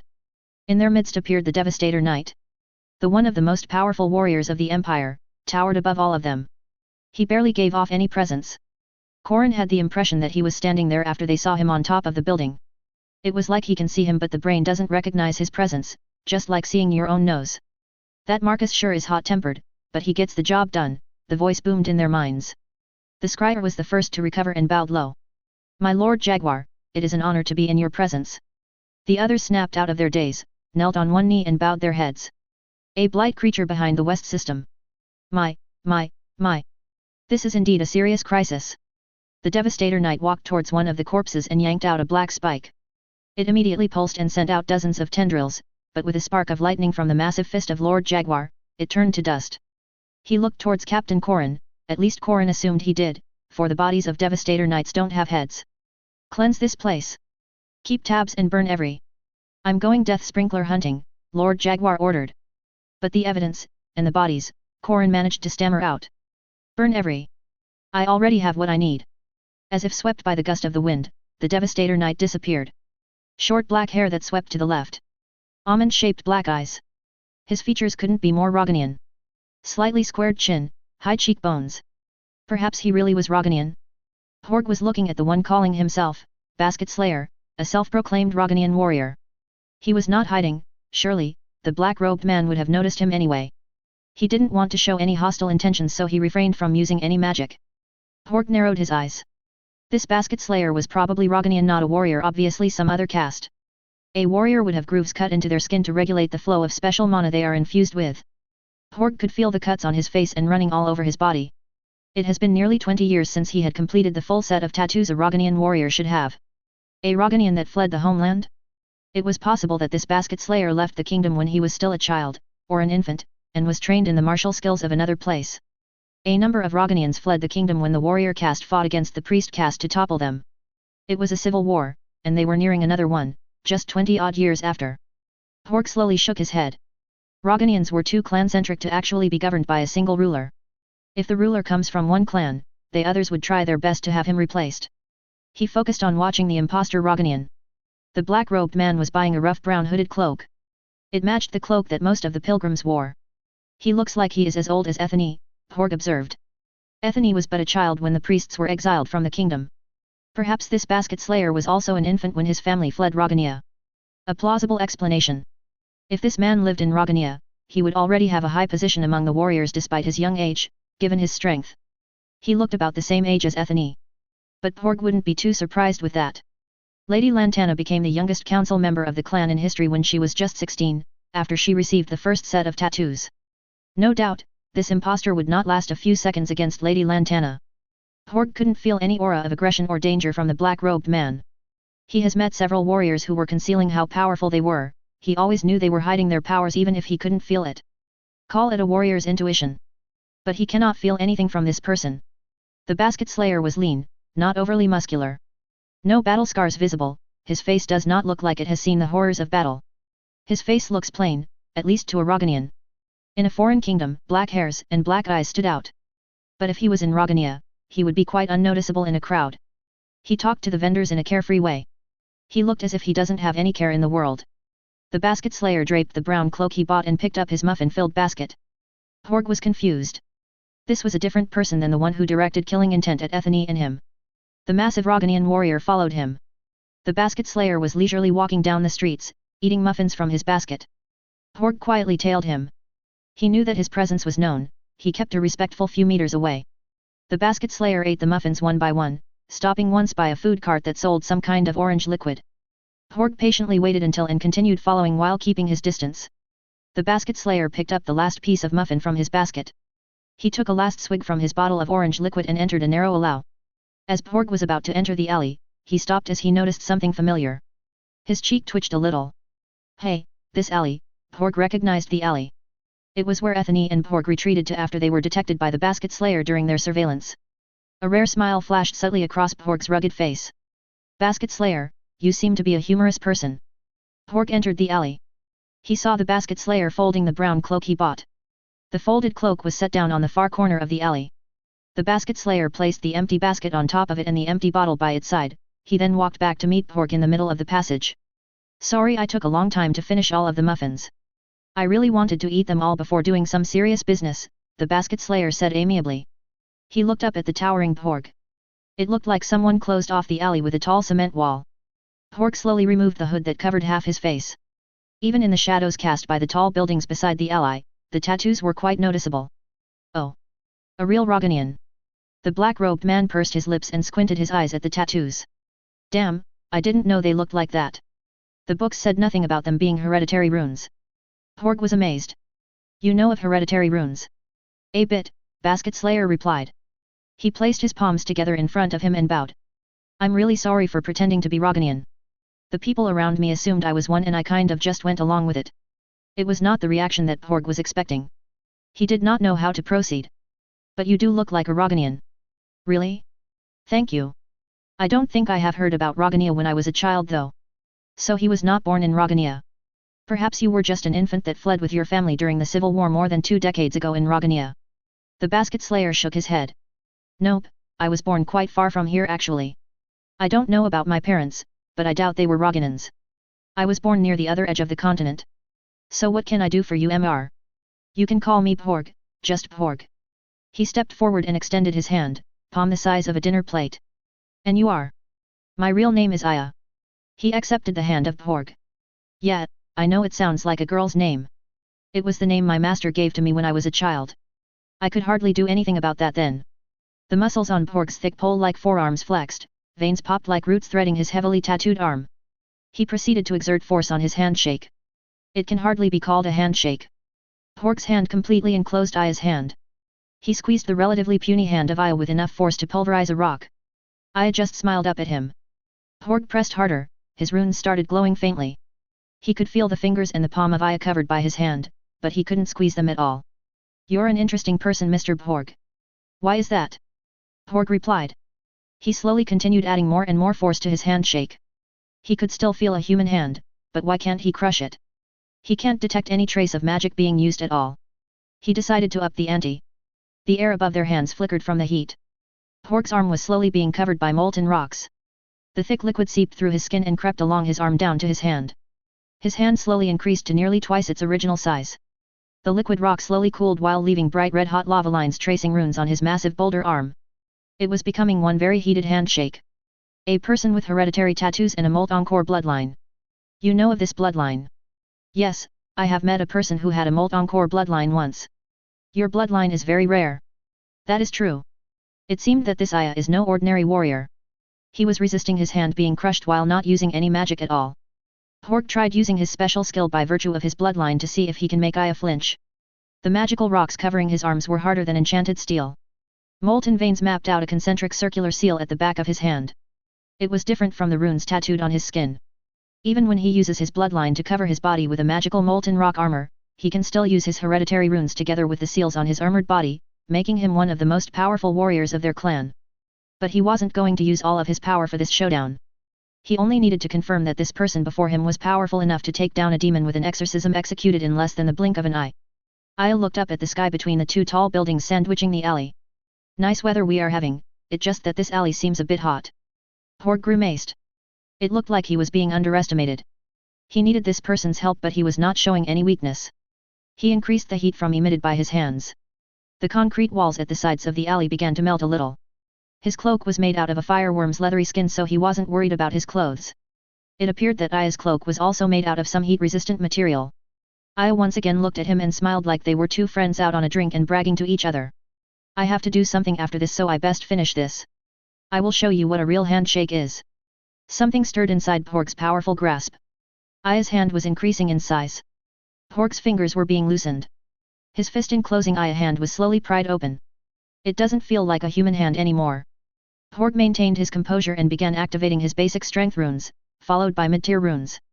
But he couldn't stop Aya's hand from breaking free of his grasp. His eyes narrowed as the hand of Aya, enlarged several times, came into view. It really was not the hand of a human being. His palm was covered with several plates of silver scales while the back of his hand and his fingers were covered with cobalt scales. "What? A Sergan lizardman!" Pork exclaimed in surprise. He knew Aya was hiding his identity, but he didn't know he was a lizardman masquerading as a human. Aya quickly grasped his outstretched rock-covered hand, the metallic plates covering his palm grinned against the rocks covering Pork's hands. Pork observed the scales covering Aya's hand. The scales were not even patterned, they came in different sizes. His real form must be massive, Pork deduced.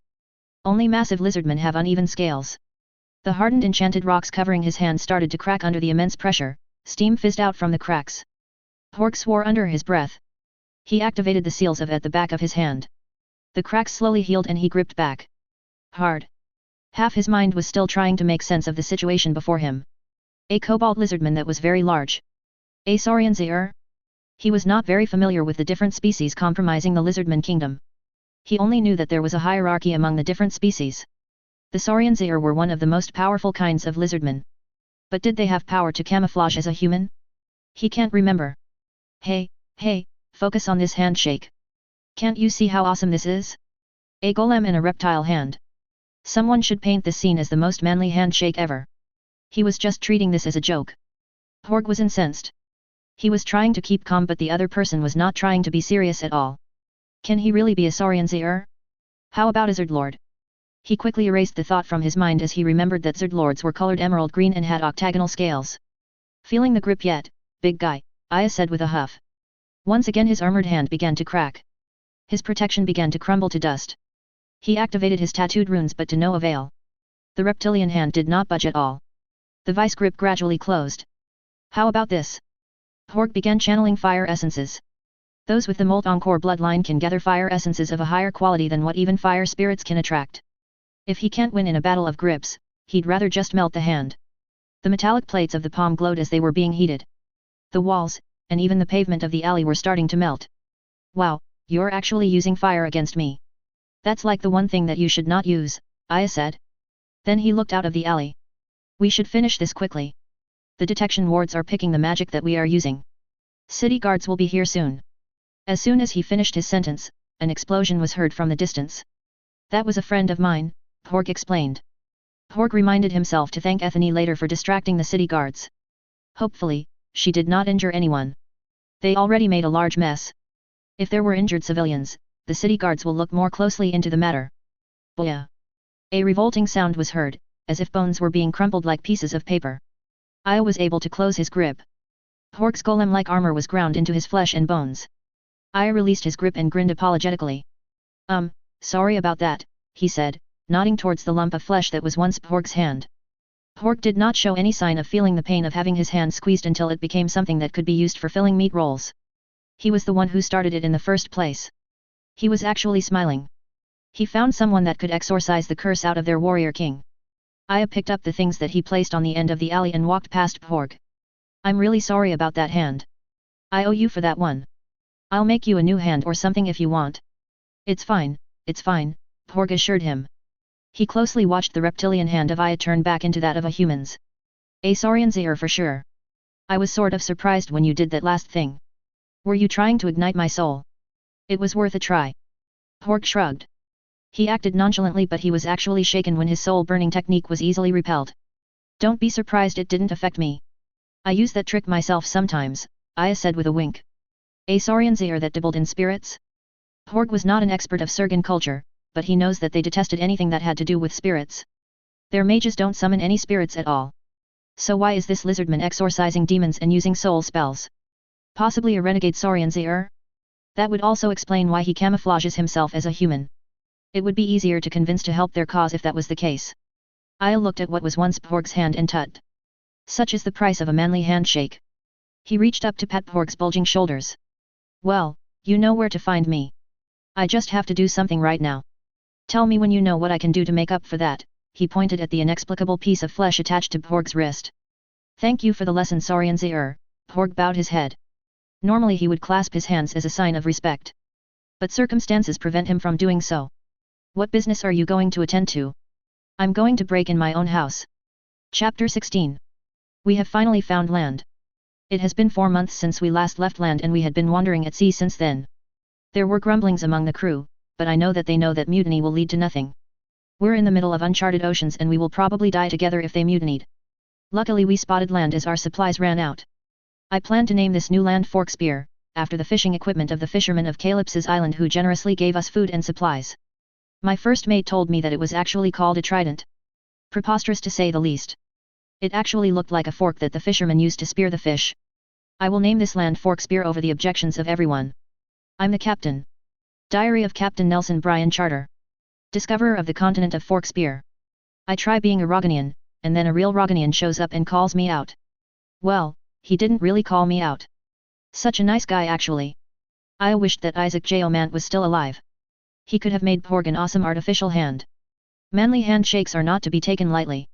Losing one's hand was but one of the many consequences of a weak grip. He wished that there could be an opportunity to shake Porg's hand when he was in full Molt Encore transformation. That would be epic. Well, I did promise him a favor, or getting him a new hand. I wonder what he will ask of me. Plus points for having no reactions while I squished his hand. Aya was talking to himself in a secluded alley near the temple while trying to test out how far he can change his appearance before the seals restraining his powers start manifesting. If he was using his void powers, they immediately showed up when he opened the void gate. It was not really a bright idea to use void magic in a city that openly hated void magic users. So, I'm now a Surgan lizardman who's pretending to be human? What did that Porg guy call me? A Saurian's ear. Aya was holding out his hand as he transformed it into a draconian claw.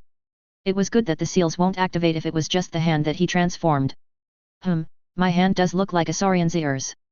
But they don't have natural transformation ability, and, as far as I know, Saurian's ears are the elite shock troops of Surga. That means all warriors. The ones who have transformation magic are the shaman species, Tiki. He glanced at the street to see if there were any people and proceeded to the end of the alley and hid behind a large crate that was left there. I swear, if a real Surgan lizardman shows up and calls me out for being fake, I'm going to pretend to be a plant, surely no plant will show up and call me out for being fake. He placed his basket on the ground and put on the brown cloak that he bought earlier. It was thick and rugged, made from a cheap coarse material.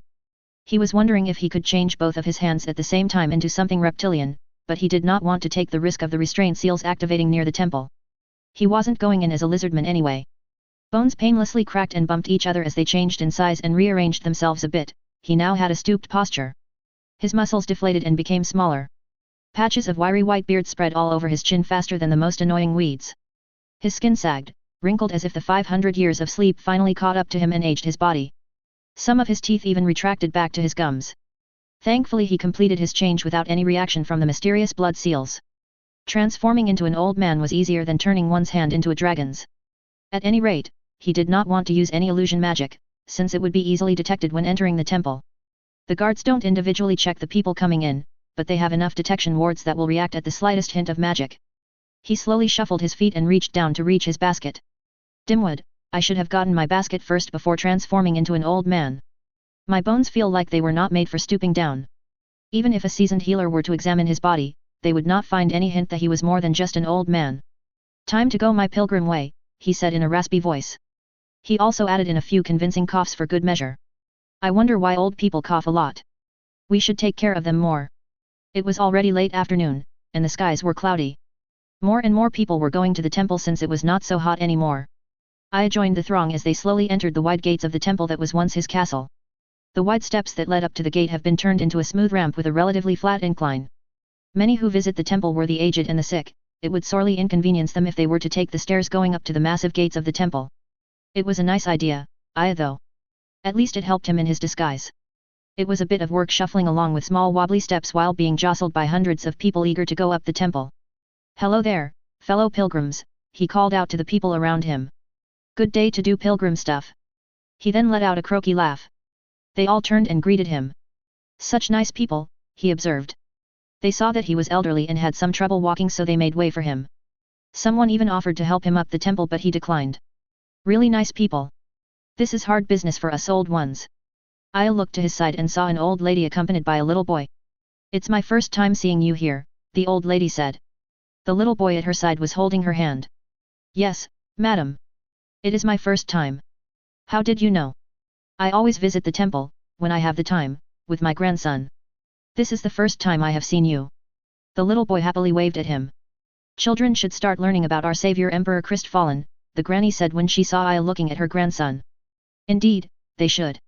The younger generation should not forget the ways of faith, Aya replied to her while shakily nodding his head. I come from the edge of the empire, to the east. I have always yearned of visiting the temple, but, alas, circumstances have kept me from leaving my small village. Now that I am old, my only hope is to visit the temple of the servant of the god Paximilian before I die. The people around them were listening to his story. Some of them were teary-eyed from hearing the devotion of an old man who traveled a great distance to visit the temple. Most of them were also travelers from other cities, and they can sympathize with the hardships of a pilgrimage. I am sure that Emperor Krystfallen is watching you and acknowledges your sufferings. The people around him were telling him how blessed he was that despite his advanced age, he still had the opportunity to visit the temple at least once in his life. Yes. I know deep in my heart that Emperor Krystfallen can see my poor body taking small steps into his temple. He watches over us all the time, the old lady said. Her grandson was a little curious and went near Aya. What's that? Oh, this. Aya held up the basket that he was carrying. Grokeen Dimwood. He racked his brain for an explanation for his empty basket. It sure does look stupid carrying an empty basket into a temple. Should he have left the basket in Emily's villa? But if he did that, he wouldn't have anything suitable to place the muffins he was eating. He doesn't like paper bags. He wanted something that had an open top, so that he could easily reach for food, and has a handle, a basket. Granny, look. A basket. Like Basket Slayer. The boy jumped up and down while pointing at Aya's basket. Pardon my grandson. The old lady pulled the little boy close to her. He's really excited about this warrior in the arena. I don't know anything about that. I don't go to the arena, such a violent place. Aya gave his basket a melancholic look. He then closed his eyes as if remembering something from the past. I also have a grandson. He should be in his mid-20s by now. He left home to travel around the continent and become a great warrior. I don't know what happened to him. He always carried around this basket with him when he was at home, but he left it behind. I brought it along so that I could say that he accompanied me in my pilgrimage. The people around him kept silent for a few minutes after hearing his sorrowful story. I also have another grandson who's probably the same age as yours, the old lady eventually said. He traveled to the west to work as a forger for the army. I haven't heard from him for a few days now. I hope he is fine. Brother is strong, the little boy bragged. He has a shield. Aya and the old lady were both walking at roughly the same snail-paced speed. He began wondering why he chose an old man disguise. This plan was not well thought out. He could have just changed his hair color and made his nose flatter or crooked or something. He's really making things hard for himself. But it's kind of fun to pretend to be an old person. Two large circular towers stood on the sides of the gate. No one was manning the battlements above the gates, nor patrolling the walls. Of course, no one was expecting an attack right in the middle of the impregnable capital city, Krystfallen. Flanking the entrance were four massive white golems with the symbol of Krystfallen painted on their chests. They had a single red orb in the middle of their head which they used to analyze everyone passing through.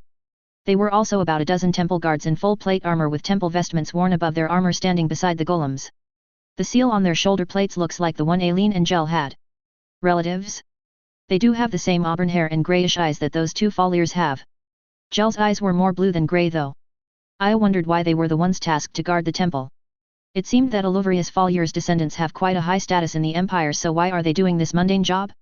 They also looked young, teenagers really. But the people around them were showing respect. They really do have a high status.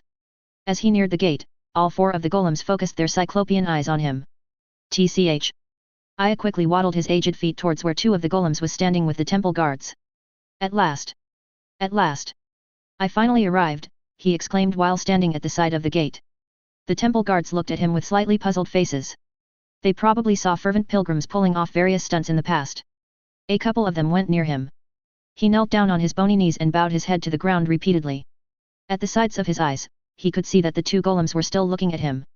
80 years I have dreamed of stepping here. His voice was hoarse from shouting to get the attention of the guards. Can't his disguise get any real? It was also really uncomfortable kneeling on bony knees. Excuse me, sir.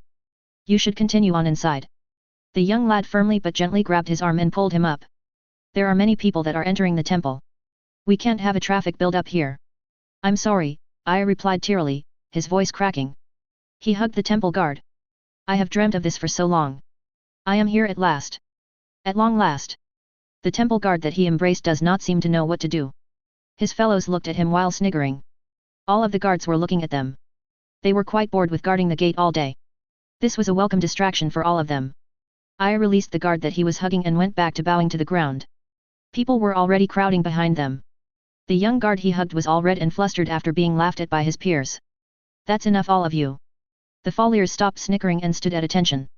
A Follier that looked older by a couple of years than the ones guarding the gate strode out to meet them. His reddish-brown hair was swept back. He had gentle but stern eyes and a strong chiseled chin. He knelt by Aya and assisted him in standing up.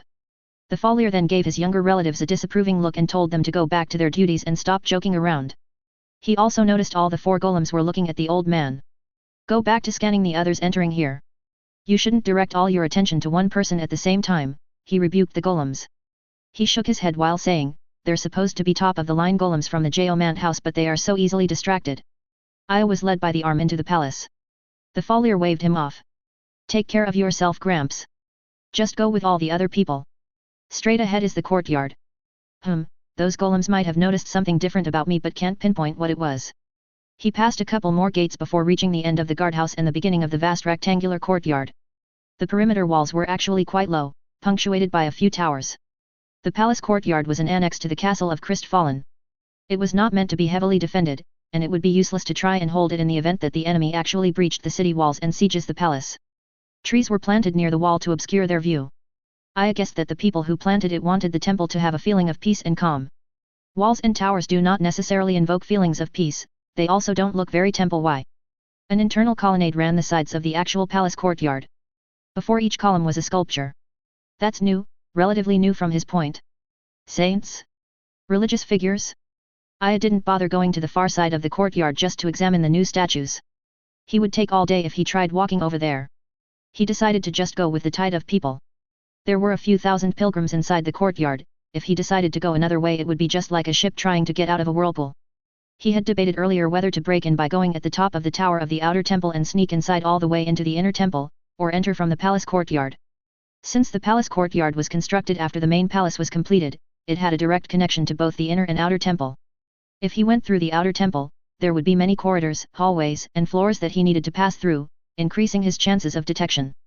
The part of the palace with the least amount of magical security was the courtyard, and people go in and out all the time. Obviously, it would be stupid to enter from the back of the inner temple since it sits on the edge of the 7th level of the city.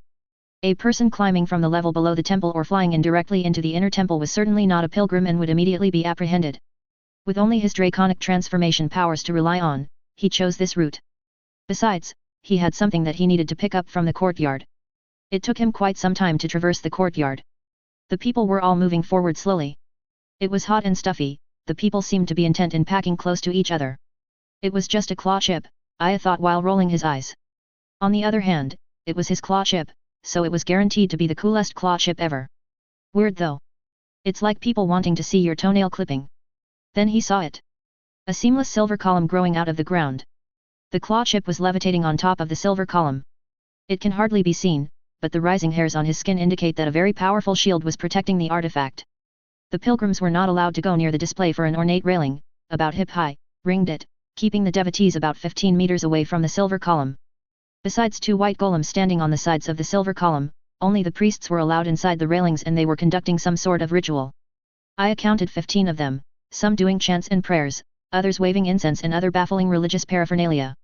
In front of this railing were more temple guards. They were holding back the people who wanted to jump over the railings to get a closer look at the claw chip. They did not seem to be having the time of their lives.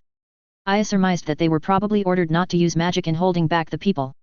He could see in their faces that they wanted to just trap all the annoying pilgrims under a force field.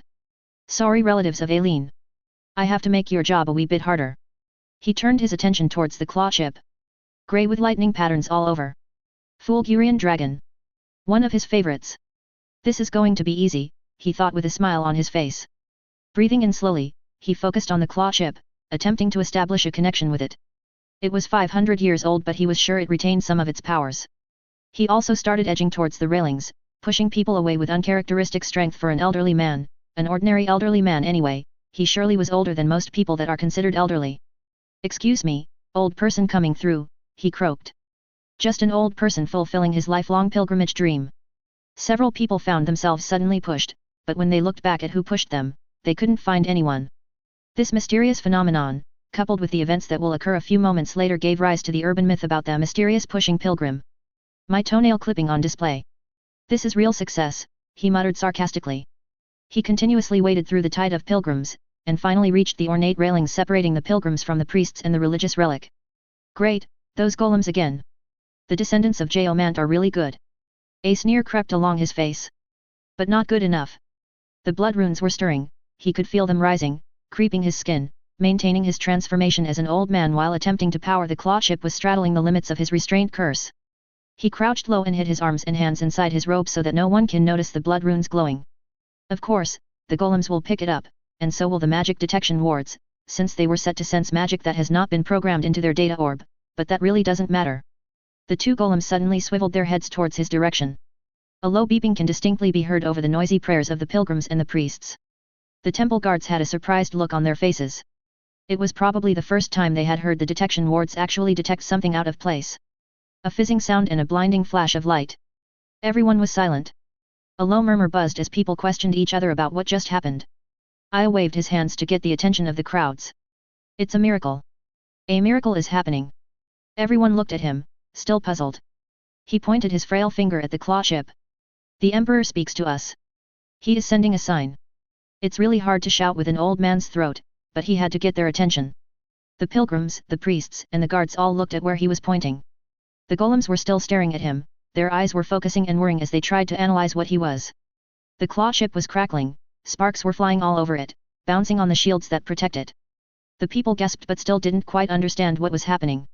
Suddenly, a vicious lightning slammed out from the chip and smashed against the shield. There were screams from the crowd, there was a hint of burning air that can be smelled. Aya sent some more of his draconic power towards the chip. Several tongues of lightning lashed out from the claw chip. He hit his arms once more as the runes were already faintly glowing. The golem started walking towards him. Oh come on, is it still that hard to understand?" he mumbled. A slight hint of magic to amplify his voice a bit should do the trick. "It is a miracle. The Emperor is showing his powers to us. Repent. Let us wash our sins away. Open your eyes and see the miracle." Pandemonium. That was the only way to describe it. The Emperor is alive. Praise be to Paximilian. Heal my ailment, so dear Emperor. Forgive my sins. I will offer my life to you. I can't believe this is happening. Let's get closer. Everyone started pressing forward. Many of the people were crying and waving their arms. They clambered over the temple guards and the railings. Everyone wanted to get close to the claw chip. A claw chip that was spatting out lightning. Nice logic, Aya thought. He hoped that no one would get gravely injured by the commotion. The priests all stopped what they were doing and prostrated themselves and chanted at the top of their voices. The praying priests stopped some of the people, who joined them in prayer, yet others still continued forward. The golems were swallowed by the horde of believers. The young folliers were shouting at each other, unprepared for this kind of situation. What do we do? What do we do? Who's in charge of us? Can I freeze them? Let's freeze them. Get to the column. Let's make a wall. The temple guards finally gathered their wits about them, quickly jumped over the stampeding mass and guarded the silver column, forming a tight circle. They used earth magic to form a wall of stone around the column to keep the pilgrims from reaching the column. Nobody noticed an old man showing nimbleness befitting an athlete by jumping over the railings and snaking his way through the maze of people, searching for something. He quickly reached his quarry. A priest kneeling in feverish prayer. Another miracle happened that day when said priest suddenly lost his outer robes. I doubted if the priest actually knew he had been undressed given his concentration on praying. He needed to get out of the crowds. The alarm of the detection ward steadily grew louder. The heads of the golems were rotating wildly. There was too much magical interference from the claw chip. But it wasn't going to last long. The claw chip was expending the last drops of energy it has stored for a half-millennium. Quickly putting the stolen robe on and hiding his basket inside the robes, he slowly changed his appearance into that of the priest from whom he stole the robe. These people need to calm down now. Quickly, think of something, he prodded himself. Prostrate yourselves. Aya shouted at the hysterical masses. A priest appeared in the midst of the people. He raised his arms to the high heavens. Prostrate yourself before the Emperor. Few of them knelt down, then others followed, then hundreds. Pray with your heart. Show your devotion to this sacred relic. It is a sign from the Emperor. Aya continued his sermon while walking among the people bowing their heads to the ground. He walked quickly towards the other end of the courtyard, while continuously shouting all the generic religious platitudes that he could think of. Darl Falier was inside the massive building behind the palace courtyard. It formerly housed all the administrative offices of the empire in its early days. Now, it was home to the priest of the Church of the Dragon. At the end of this building were two corridors, one going to the outer temple, the other towards the inner temple. He adjusted the vambrace that Gel lent to him. Actually, Gel forced it upon him. The vambrace had a panel attached to it where the controls of the security of the temple can be managed. He tried asking Gel why she was giving him the task of managing the security for the day, but she just evaded his question. She was probably off doing something that could get her into trouble if she got caught. Guess I'll just cover for her. Darl realized how stressful Gel's job was of leading all of them. He had to be all over the temple to check on all of the trainees posted on guard duty. Just a while ago he had to assist an old man into getting inside the temple. The new trainees just sniggered while the pilgrim hugged one of them. Darl massaged his temple while thinking where to go next when an alarm set off on his vambrace. The palace courtyard? The detection wards are all picking up something. He quickly rushed towards the entrance to the building followed by half a dozen temple guards. There was a commotion in the courtyard. Priests and initiates were going out of their quarters to see what was happening. They saw an incredible sight. Pilgrims in the hundreds were bowing down to the silver column that held the precious claw chip, while others were moving towards the columns. A frown formed on Darl's face as he saw that the ones assigned in guarding the claw chip has formed a stone wall by the base of the silver column. Dozens of pilgrims were trying to climb over it. What are they doing? Why are the golems having a seizure on the ground? Darl, the temple guards, and the priests rushed out to the open courtyard. They saw a priest running out from the multitude of prostrated pilgrims. A miracle. It's a miracle. The priest ran up to them and pointed at the top of the silver column. The relic of the great dragon emperor has activated itself. Lightning proceeded from deep inside it. It's a miracle, I tell you. The priests behind Darl had an excited look on their faces and started weeping and praying. Darl still did not understand what was going on. The claw chip produced lightning? Was it really a miracle? Or were the priests just eager to find miracles even if there were none in the first place? Miracle or not, he had to stop the people who were climbing over each other and over the stone wall. There were probably injured ones out there. He pressed the rune on the vambrace calling for healers. I must inform our brothers, the priest who delivered to them the news excitedly said. I must tell everyone the message of deliverance. Praise be to Krystfallen. The priest continued running towards the building at the end of the courtyard while continuously yelling that there was a miracle. Darl had to quickly act. He inhaled deeply and exhaled a purple smoke. The smoke expanded and rolled along the length of the courtyard, covering everyone in it. He decided that the best course of action was to put the crowds to sleep for the meantime while they sort everything out. It was actually surprising that they did not stampede over each other. He knew that most of the pilgrims were overly zealous. He silently thanked the heavens that most of the multitude decided to just kneel down and pray. Chapter 17. Fear? Do I feel fear? Yes. I, who has drunk the blood of 1,000 dragons, feel fear. There are 3 things a person can do if faced with something they fear. They can run back, they can stand still, or they can move forward. If one runs away from the thing he fears, sooner or later it will catch up to him. He is merely prolonging the agony. If one stands still, not daring to do anything about the thing he fears, time itself will move him forward. He will experience what he fears sooner than the person who runs away. Yes, experience it he will, but he will be fearful for a relatively shorter period. The person who moves forward meets his fears earlier than the other 2, but he also gets over with it quickly. In the end, he is fearful for the shortest amount of time among the 3. I am too lazy to run away. If I just stand still and watch my fears coming closer, that's more frightening. My time would be wasted feeling afraid while doing nothing. However, if I run straight towards it, I can deal with it swiftly and gorge on a mountain of food afterwards. Actually, I would prefer standing still, but, alas, I do not have the power to stop time. So, until I have the power to stop time, I choose the 3rd option. It is faster that way and it will be less taxing on my nerves. I am not a brave man. Just a lazy one. A lazy but efficient man that will rush headlong through his fears and overcome them swiftly. A man that knows fear, nonetheless. Dragon's Blood Drinker Emperor Krystfallen. An untitled book. Single known copy Fallier Great Horn Stronghold Vault. Just confirming again. There was nothing in the data orbs. Absolutely nothing, Gel. We already told you about it yesterday, Felix said. His younger sister, Felixia nodded her frizzy hair beside him. She adjusted her glasses and said, brother should just apply with the Department of Engineering, he just dabbles with engineeretic all the time. Although he's very good in seal crafting, he is way better in dealing with tech even if he did not go to the College of Engineering. Still, I found it surprising that you guys snuck around the data rooms of the geezers while they were out greeting Darl's dad, Gel said. They just want to get in his good graces. Still, Lord Malachi's power core armor looks so cool. Actually, Harvey was the one who thought of going there while everyone was away, Felix explained while giving Harvey an acknowledging nod. Harvey was walking behind Felix and Felixia, twirling his golden curls, which looked like rays of the sun that formed a nest on his head. He replied, my father has taken me there a few times while he was overseeing the work of the seal crafters mapping the possible effects of the mana node. It was interesting to see how they simulate possible new mana streams and which cities will be greatly benefited. Stuff like that. Of course, I'm not allowed to touch anything.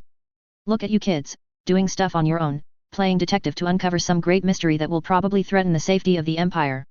Gel said with a fake condescending smile. Felixia stuck her tongue out at Gel. Hey. We just have a few years between us. We're the same age as the junior Fallier junior trainees. I don't see you calling them kids. How can you be so sure of my age? Falliers don't normally look like their age since our lifespan is twice the norm. Well, you can't be more than 19, since you're a few months younger than Aileen. Although, you guys normally finish your stint here by 18. Why are you still here anyway? Felix asked.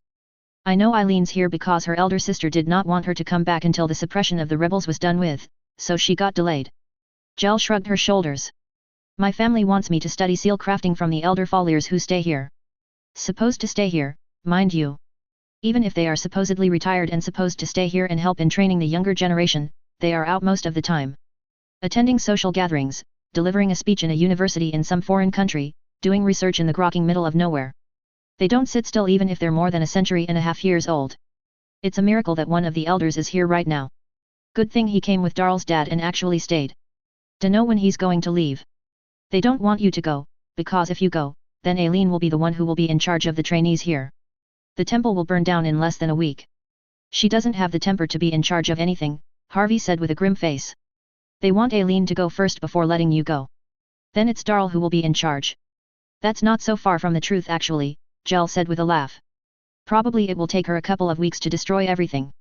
Anyway, going back to what I was talking about earlier, are you really sure that they did not conduct any tests? What if they just deleted their data afterwards? Hey, do you doubt my skills in digging around data orbs? Felix said while folding his arms across his chest. How many times have I told you that there's always a trace if people delete data? In fact, even if you smash the data orb, I can still probably get something from its pieces. Gel's playful face turned serious. So they really did not conduct tests on the energy stream from the mana node. After you expressly told them to, Felixia added in a sing-song voice. That's what I told you yesterday, Felix said and added a sigh. Perhaps they're just ignoring us since we are kids. They can't ignore Gel, Harvey said. True, I'm practically representing the Follier family when I speak here. Makes me think there's something more to this than meets the eye. Gel looked at Felix. Who knows, they may really be covering up something. See. I told you before, this is important. I honestly thought this was not important before, but I am convinced now. There was probably someone who countermanded my order. Someone high up. I doubt Praxis would do it, Gel said, glancing at Harvey. My dad won't do that, Harvey said simply. There was no hint that he felt insulted. He wants to please everyone, sometimes it's really embarrassing to watch him, but there's no way he will disobey Gel, when she speaks for the Folliers.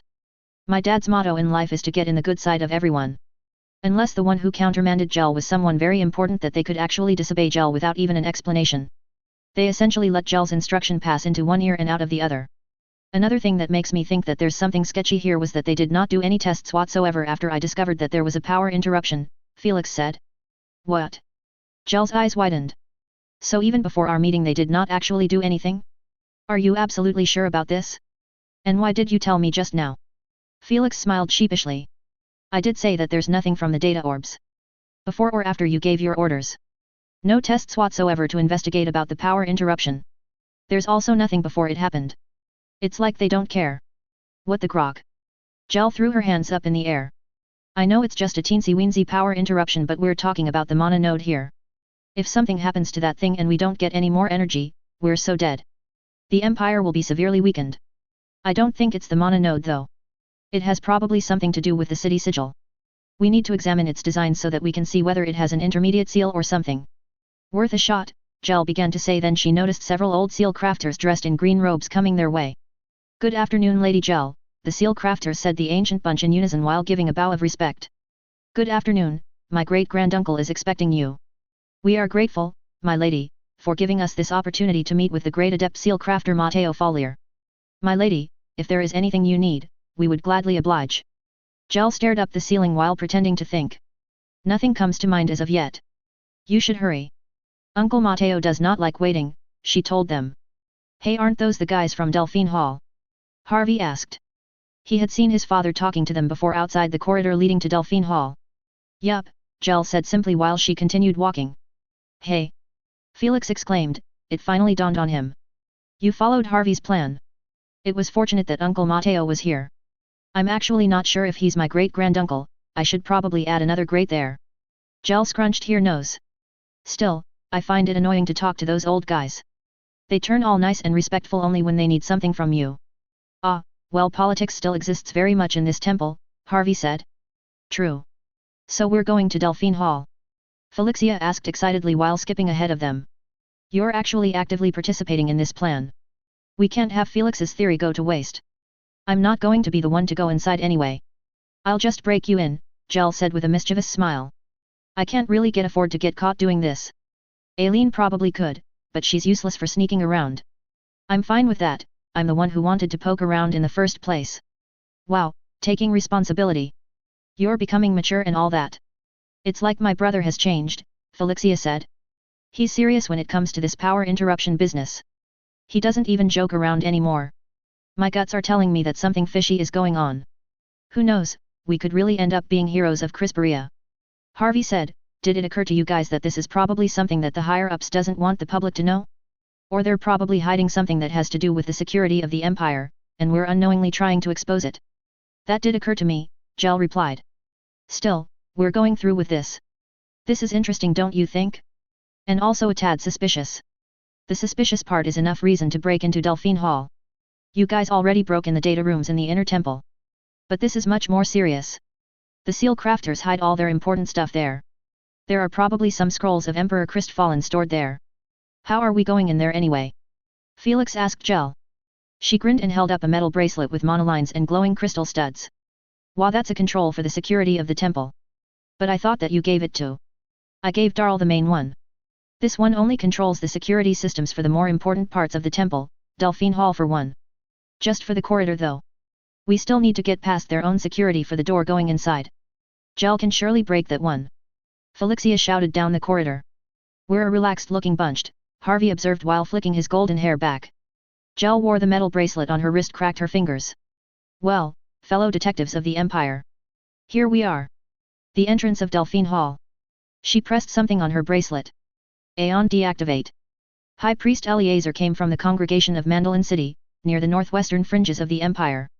He was on an official visit to meet the Bishop of the Church of the Dragon and to report on the affairs of the believers in his city.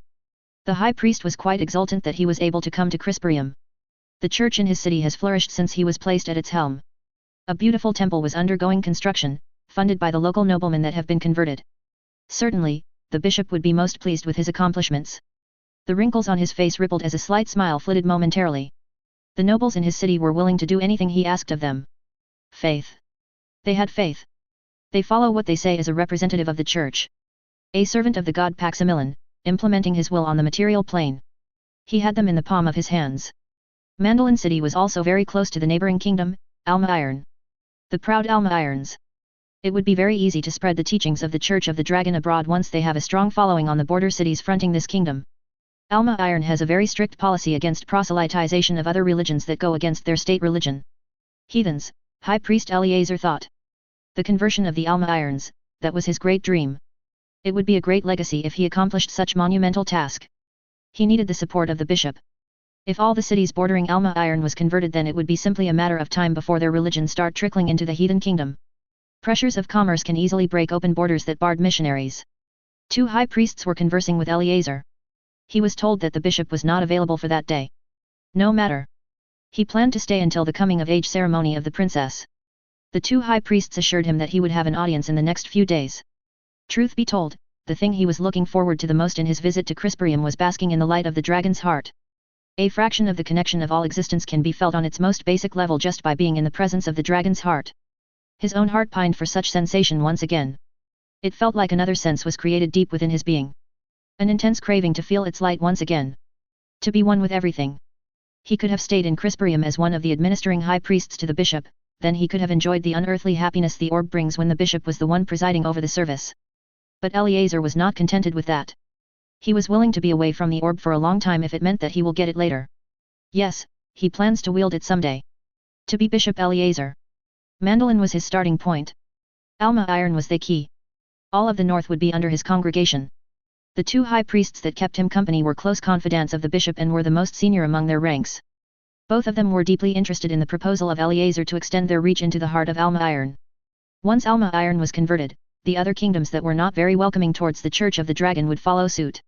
Eleazar, I am truly surprised at how far the city of Mandolin has come. The kingdom of Alma Iron has always exerted some influence on your border city, swaying it to their own religion of worshipping lesser powers they considered gods. Now, a majority of Mandolin has been converted. Paximilon blesses our way. I dream of a Forkspear that is united in faith, Eleazar said in a clear mellow voice. The people always loved hearing his sermons. He has convinced himself that it was due to his charisma that the majority of Mandolin has chosen to be converted. The voice of a representative of Paximilon that won over the hearts of even the most tight-fisted noble. The high priest to his right nodded his head. We all dream of that future, Eleazar. It was also the dream of Emperor Krystfallen. For his blood was spilt. That ours might flow. The peaceful silence of the room was interrupted by a hurried knock on the door. What could that be? The other high priest asked. The knocking persisted, so he waved his hand and the door opened. Come in. 5 priests went inside the room with thrilled expressions. Some of them even had tears in their eyes. Eleazar raised his brow towards the other high priests, their stares told him that they also did not know what was happening. High Priest Benjamin, Brother Nathaniel has glorious news. Another priest stepped forward, a clean-shaven middle-aged man who had a wild look in his eyes. He was also sweating and a bit short of breath. Doubtless, he had been running before coming to their presence. Nathaniel, that's my name. He bowed down to them. High priests, I bring news of a miracle. The Emperor speaks to us. His voice was shaky from barely contained excitement. A miracle? What are you talking about? The high priests all looked at each other. Eleazar felt his heart skip a bit. What was this feeling? A feeling of anticipation? Of what? Brother Nathaniel, explain to them what you have seen. The claw chip. The one called Nathaniel was staring at the ceiling with his hands shaking before him. I saw it. Lightning. The claw chip of the Emperor Krystfallen had produced lighting. Thousands of pilgrims and my brothers in the courtyard had witnessed it. The claw chip brought forth lightning from its core. The crowds are bowing before the silver column outside. We have seen them from the windows of this building. Several of our brethren have run towards this miracle, another priest said. It was true. I was praying and meditating on the balcony while focusing on the holy relic when it suddenly flashed and shot forth several bursts of lightning. High Priest Benjamin's face crumbled as he broke down in tears and knelt on the floor. I was waiting for this my whole life. He cried out. He began chanting ancient prayers from the scrolls of Emperor Krystfallen. Eleazar did not know what to think. His heart was racing and there were goosebumps on his skin. A burning feeling was welling up inside him. Is this the warmth from hearing the message of a miracle? We should go to the courtyard. Everyone should go there and verify if this is true. We should also inform the bishop. High priests. If the most holy relic of the Emperor Krystfallen has revealed its power after the passage of 500 years, there is a likelihood that the other relics are also manifesting their powers as we speak. Brother Nathaniel has a point. That is the reason why we have hurried here. Forgive us for the earlier disturbance, but we felt that all the relics should be monitored if they are part of this miraculous event. Eleazar looked at Benjamin. He was groveling on the ground, relentlessly professing his faith. He then turned to the other high priest for his decision. Buledin, but the bishop is not here. Is this talk of a miracle all true? I still find it quite hard to believe myself. Let lightning strike me if I speak of any falsehood. I have seen a miracle. Nathaniel declared with conviction. All his brother priests witnessed his profession of faith, for they too had seen the miracle albeit from a distance. Nevertheless, the flash of light from the holy relic was something out of the ordinary. There was something nagging in the back of Eleazar's head. They had to do something about this. Confirm whether it was true or not. His fellow high priest was still skeptical while the other was in his own world of prayer. If the claw chip has shown its power, then it is probable that the dragon's heart is also showing its power as we speak. We should not waste time, Nathaniel said. The moment I saw the miracle, it felt as if I was witnessing the great Emperor Krystfallen fighting his last battle. His claw chip is using the power it had used 500 years ago. The dragon's heart was also used in the last battle of Emperor Krystfallen. There is a great chance that it is also showing its light. Perhaps this is a reminder from Paximilon of his servant's sacrifice. The dragon's heart? Eleazar's heart raced at the mention of his most coveted object. The dragon's heart emitting even a minuscule portion of its power when it was welded by the great emperor would be levels above what the bishop can ever hope to produce. Eleazar can't even begin to imagine that height of sensation that he would be feeling if he was showered by this holy light even for just a second. The orb was calling for him. He can feel it.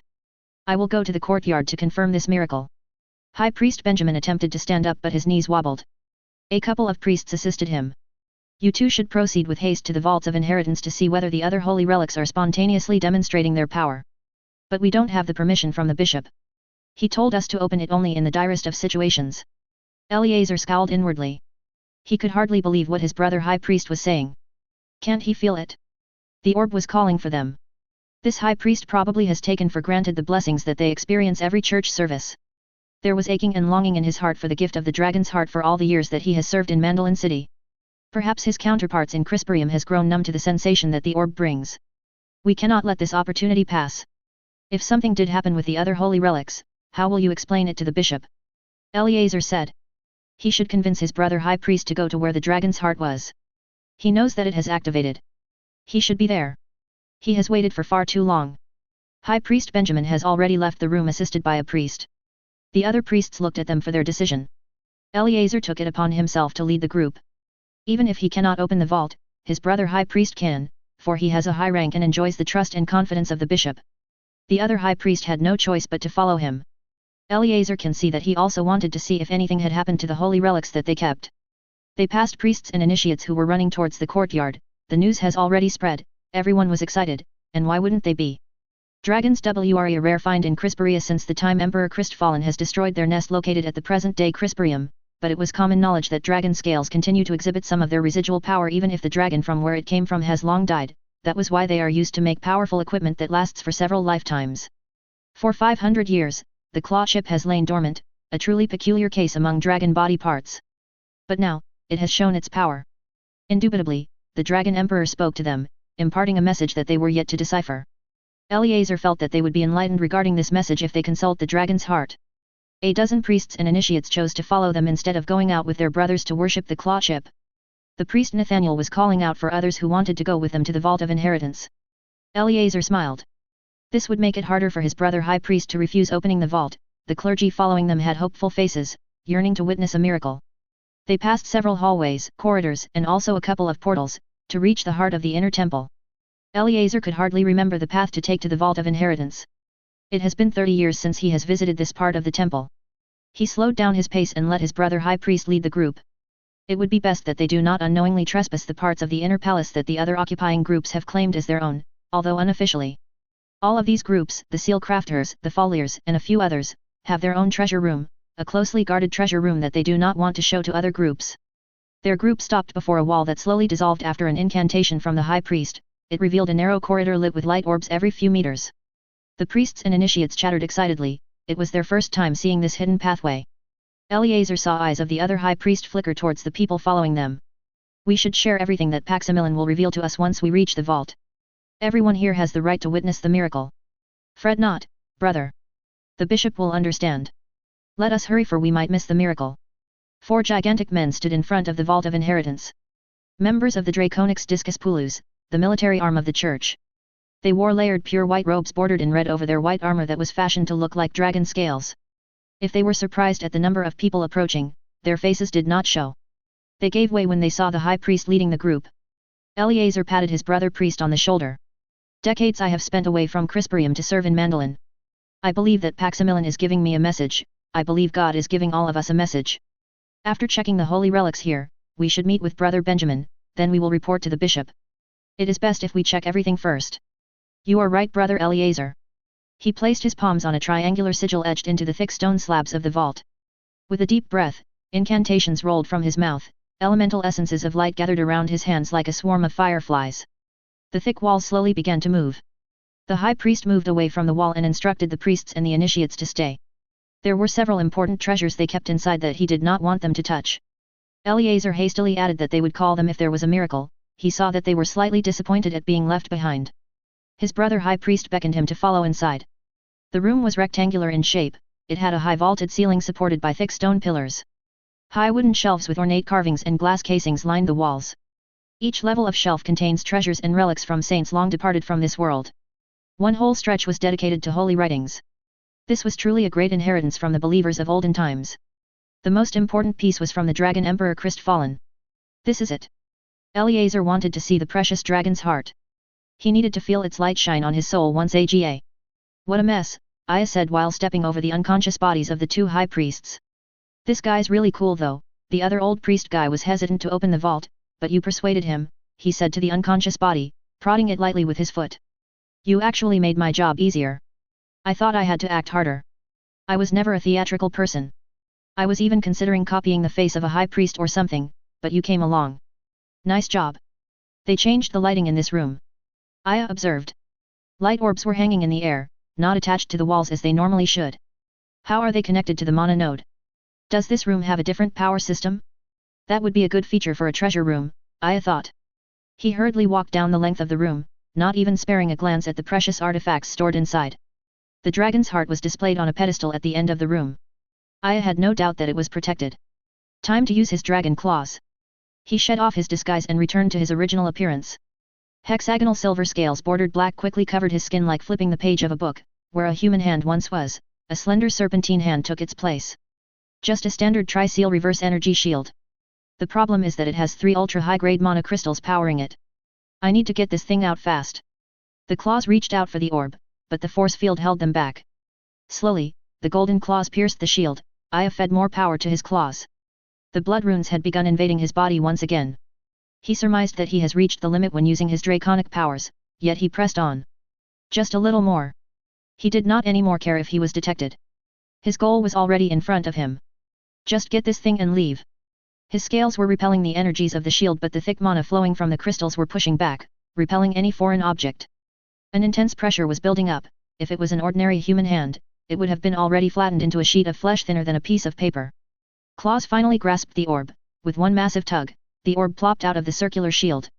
The blood runes has covered his whole body. They were already pulsating and smoking. He really strained the limits of the curse. Nice job, me. He said while examining the orb. Aya unhinged his jaw and swallowed whole the dragon's heart. Or I could just have placed it in my basket. He felt around inside his robes to make sure the basket was still there. Fortunately, the robes were large and thick, it was easy to hide something underneath. He just made his body thinner around the waist and positioned the basket to look like it was his belly. It was a hassle to shift some of his organs aside to make space for the basket, but it was worth it because he did not want to leave the basket behind. It had served him quite well. Aya dusted his hands together and quickly walked back to the exit. Where should he go next? Should he go to the courtyard and go out from where he entered? Thousands of people should have already heard about the miracle and flocked to the courtyard, he could blend among them. But more people means more temple guards, probably even city guards, and worse, those annoying white golems. So out the outer temple? Or the back of the inner temple? Aya does not think that they have security in place against people jumping out of the window, they would have focused on keeping people out rather than in. He was near the exit of the vault when he stopped as something caught his eye. One of the displays on the shelves looked familiar. With a punch from his draconic hand, the flimsy enchantments protecting the lesser treasures gave way. He delicately grabbed an obsidian necklace with his claws and took it out of the shelf. Hey, it's the necklace my first master gave me. I doubt these priests know how this works. They probably don't know this is a sword. I thought I lost this thing. Chapter 18. Imatarian Dragon. Only 2 Imatarian dragons have been observed among the hundreds of dragons that have taken residence in the caverns of the Crystal Mountain on top of the Forkspear Central Mana Node. They are one of the rare types of dragons that are covered in feathers. Their feathers are nearly transparent and have a hollow crystalline structure, trapping light within, giving these dragons a yellowish-white radiance. A report of the Scryer team has confirmed that these dragons can actually move across planes, from this material plane to other planes of existence. Their own bodies resonate along dimensional lines not unlike how the senses of Scryers transcend the material plane. It has been postulated that these dragons feed upon elemental spirits even if the latter have not been summoned on the material plane. If proven, this would also mean that Imatarian dragons can separate a corrupted spirit from the body it has possessed in the material plane. Further studies need to be conducted. Census of the dragon population living on Crystal Core Mountain. As ordered by the chief Biomagi of the Gultsan Empire. So it's Delphine Hall now. Aya said, looking at a bronze plaque attached to a column. Apparently, it has been renamed in honor of Delphine Isade Frostrun, the seal crafter expert of the Dragon's Chosen. This hall used to be the library of his castle. It had 5 floors crammed with towering shelves full of books and scrolls, now most of the book-filled shelves held data orbs. The change of times, he mused. He felt a slight change in the air pressure, followed by sliding hinges. Someone entering from the main door? Silently, he rushed to the end of the floor so that he could look at who entered. He did not try to hide his presence since the curse placed on him already made him look like a normal human, possibly even to Scryer eyes. Hey! What are these kids doing here? Aya looked down from the 3rd floor balcony of Delphine Hall. He was once again wearing his black robes, his ever-present basket hang by his side. All the acting tired him out, he already has what he wanted from the church, so he dropped the disguise. Propping his head using his elbows on the wooden railings, he raised his brow while observing Gel along with 3 green-robed youngsters enter the main door of the hall. He recognized the companions of Gel as the ones who were with the Falliers after he fought with the possessed assassin in the arena. Normally, he wouldn't remember people he only met once, but they were with him when Gel and Aileen treated him so barbecue, so he quickly associated their faces with food and recognized them. He tilted his head upward and looked at the high stone ceiling while trying to remember their names. Did they introduce themselves? They probably did, it was just that most of the time he has a hard time remembering names. He scratched his chin while squeezing his brain. Nope, he really can't remember their names. No matter. He'll just refer to them as the 3 green kids for now. Gel waved her hands at them, urging them to move forward. She then turned and went out the door, leaving the 3 green kids behind. What was she supposed to be? A lookout? And was she the one who unlocked the enchantments on the door? She probably has a plan fixing those enchantments after they leave, he muttered while lazily observing them. I wonder what they are doing here. After acquiring the orb and his necklace, Aya quickly left the vault. He deliberated on whether or not he should have hidden the unconscious bodies inside the vault to prevent anyone from stumbling across them. However, the path to the vault was hidden behind an illusion wall, so no one will probably find them accidentally. The poor unconscious clergy would need a few hours to regain all the mana they lost. Luckily, no alarm sounded after he stole the orb and the necklace. Most likely, it was because the high priest opened the vault. He patted himself on the back for deciding to trick the high priests into coming with him. Who knows how much time he will waste looking for which hiding spot they kept the dragon's heart. His castle has many nooks and crannies that are very difficult to find. He was relieved that no major remodeling was done on the castle when they converted it into a temple. The people gave it immense historical value and wanted to preserve its structure as a sign of respect to him. This was convenient for him as most of the hidden passageways were left untouched and undiscovered. He used this network of secret paths to avoid the people roaming around the temple. There were only a few people walking around this temple compared to the days when he sat on the throne, so he did not spend too much effort in sneaking around. The three green kids were oblivious to the black-robed man watching them from above. Holding up his empty basket, he scolded himself for not bringing any snacks. On second thought, it would have been harder to conceal his basket beneath priest robes if he filled it with food. The three green kids, with set determined faces, strode quickly down the wing of the hall, taking care to step lightly with each foot. Green robes. I saw some green-robed old people chattering excitedly a while ago. Are they from the same faction or something? I had earlier noticed that it wasn't only the Falliers and the church that have taken residence in his past home. He did not have any problem with that. Besides, he was the one who left the place for 500 years. They kept his castle spick and span. He couldn't complain. Delphine Hall was shaped like a cross with one arm, the one with the main door, longer than the three others. I strolled along the third floor while looking down at the kids. They moved towards the center of the hall where its four wings meet. I walked as if his feet weren't touching the floor. These three green kids were quite confident that no one will be around here at this time, he observed. Did they lure them away or something? When he first entered the hall, he wondered why he couldn't sense the presence of anyone. These kids might have something to do with it. He would occasionally glance at the items on the shelves while he shadowed the three green kids. Originally, he wanted to immediately leave the temple after accomplishing his goal, but he remembered that he has dozens of scrolls and books left in his former library. Maybe there was something among them that he could help him in his current situation? Another reason that he wanted to visit this specific hall was to examine the expanded city sigil placed by Emperor Malvar. He only read about this Malvar, but he appeared to be a powerful elemental magic user.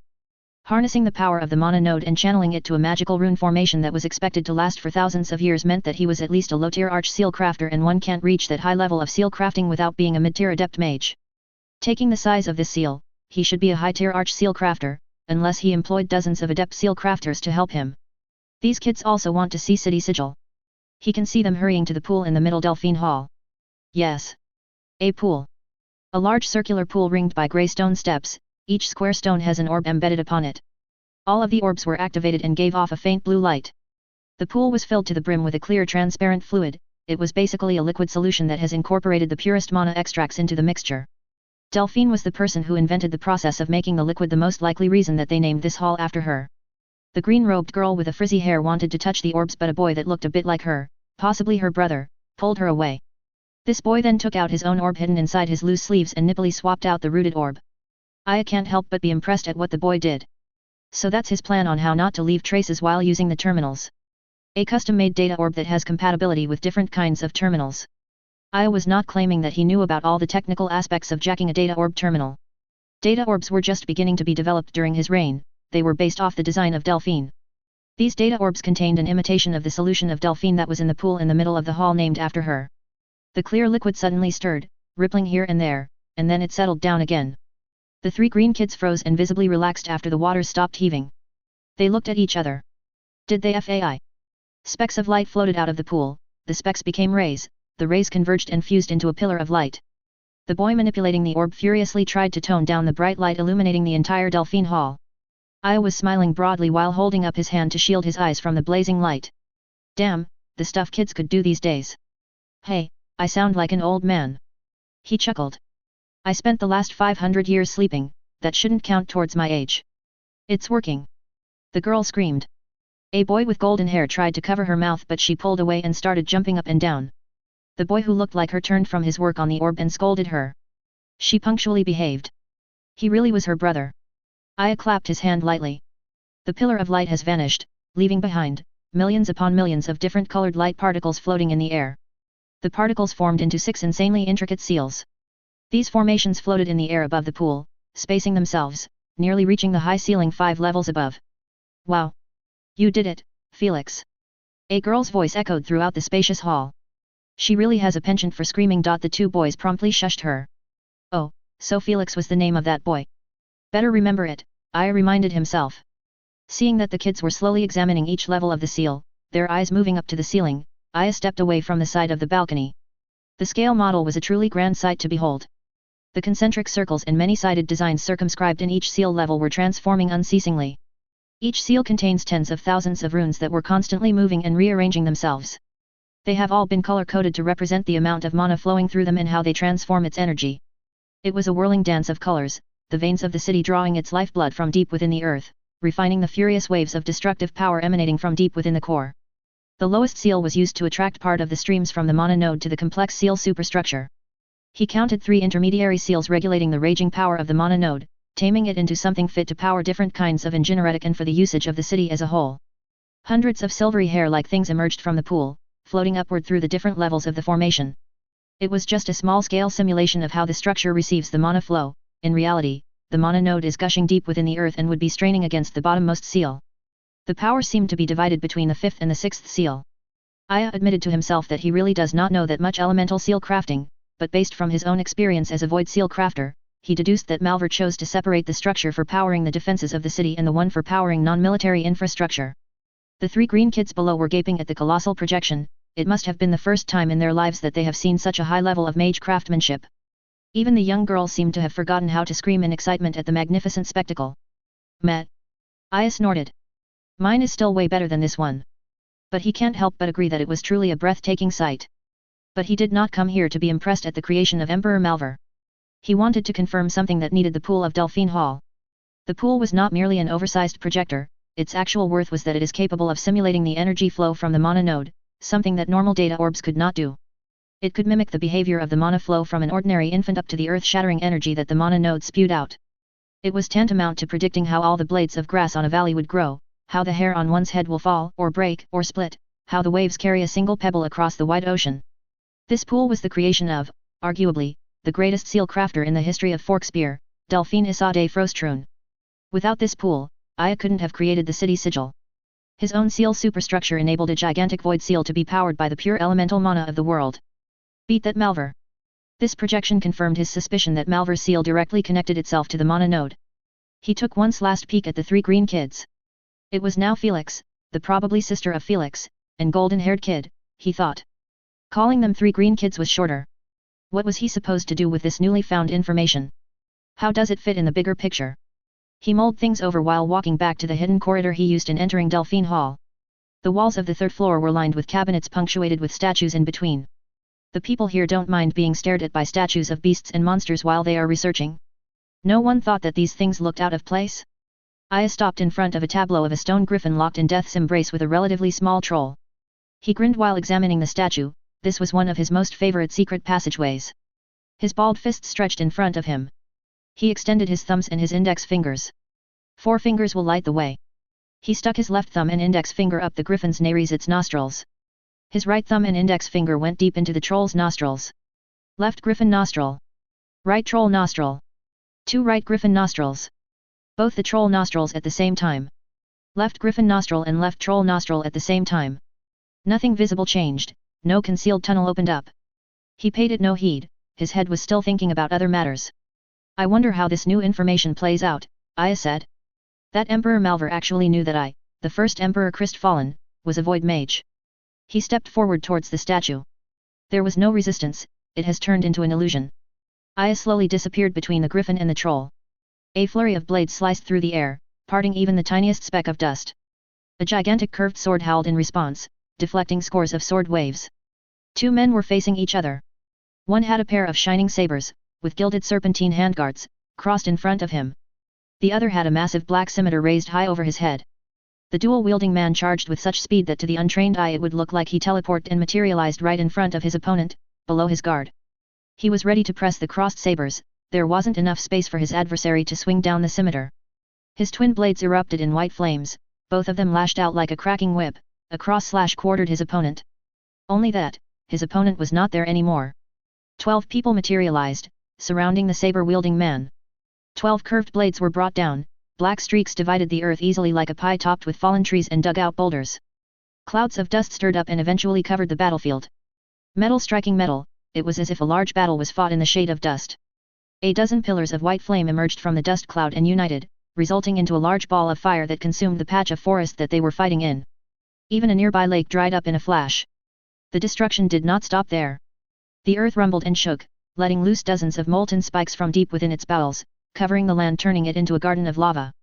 You had to ruin the landscape, dear brother. You were the one who sliced the land in the first place. 12 identical men holding sabers in each hand appeared on top of spikes that were jutting out of the earth and spewing lava.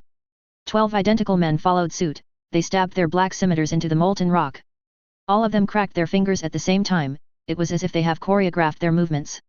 The 12 green-eyed men brandishing black scimitars laughed in unison. I may have carved the land, but there was no need for you to set it ablaze. Look. I have covered it in lava. I heard that ashes from deep within the earth are good fertilizers. We can just ask our druid friend to accelerate the growth of plants and all of these will be as if we did not fight here. The landscape will be covered in pointed little hills, all of the Lucas clones replied. Ah, I will level everything here. No worries. The earth shook once again as the gigantic earth spikes retracted back to the ground. The twin brothers dissolved their clones and clasped hands. It was a good sparring match, Logan said. Indeed, it momentarily took my mind off the failure of Sicarius. It seems that we have underestimated this basket slayer fellow. He had something hidden up his sleeves. Lucas nodded and then cracked his neck. A fitting challenge. He should be proud to be a stepping stone for our way to success. The two brothers stared at the vast valley, in the middle of which the gleaming capital of Krystfallen stood like the grandest layered cake in the world. A thin crust has already formed over the lava streams that traversed the land on which the powerful brothers did battle. Lucas gently stepped on the lava, allowing it to slowly flow over his articulated foot armor. Sicarius has lost to the demon in the knife. Possessed by a corrupted spirit.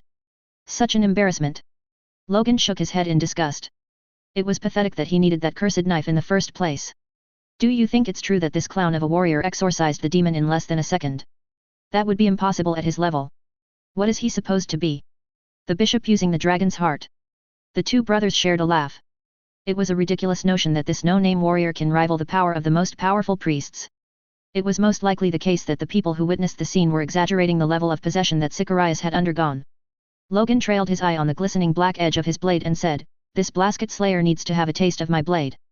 Warrior monkeys like him need to stay in the hellhole backward country where they came from. Such a disgrace. Let us see which one of us will have the opportunity of teaching him a lesson. I doubt we need to use our cloning technique. Many a mage has foolishly thought that we are merely making illusions and tried to dispel it. No one has yet to discover the real secret of our technique. But, yes, I agree with you. Using it on the likes of this clown would be pitiful. We haven't even used this technique in a serious battle," Lucas said. Giving his brother a sly smile, Logan said, "Once the Emperor sees our real power, he would have to appoint us as Devastator Knights. We'll see what these proud martial noble houses have to say after the twin sons of Merchant House Baccarat becomes Devastator Knights." Lucas pulled his foot from the hardened lava that covered it and walked back towards their companions who were watching the brothers spar from a distance. Logan followed suit. I had decided not to take anything from Delphine Hall. The only way the seal crafters would know that someone broke in their sanctuary was that if they found that something was taken. There would be investigations and there's a large possibility that those kids would be the suspects. The kids were not exactly top-notch stealth experts, then again, neither was he. But if the seal crafters seriously investigated, the evidence they will find will point to the kids breaking in. The church would also investigate about the identity of the person who stole their precious treasure, and if they heard about some kids who stole from the seal crafters on the same day someone stole from them, they might also suspect those kids or think that they were somehow connected with the robbery that was committed upon the church. He doesn't need to frame up someone anyway. There's no way they can catch him. How were they supposed to catch someone that was supposedly dead? Too bad, he really wanted to take some of the scrolls. Not that he would have any use for them now since most of them were made for the war against the Blight. Still, he wanted some of them as a keepsake. He was terribly fond of the things he creates, just like a painter who still wants to see his painting even after he has sold it. I remembered that he also stocked all the storage rooms in the lower floors of the outer temple with battle scrolls.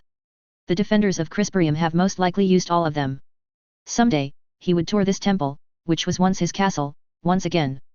Unfortunately, he does not have the luxury of doing that now. He wondered how the church would react to the loss of the dragon's heart, plus the necklace he stole, although they probably wouldn't worry much about the necklace. Once they found out that the priest called Nathaniel had his clothes stolen in the courtyard, it would be easy to put two and two together and conclude that there was some shape-shifting intruder who sneaked in to steal the orb. The two high priests and some of the priests and initiates would surely remember that Nathaniel was with them when they went to the vault. They would also remember that it was the person masquerading as a priest who suggested to them that they should go and check the orb. Best of luck to them in trying to find him, he thought while grinning. His thoughts wandered to the kids who sneaked into Delphine Hall.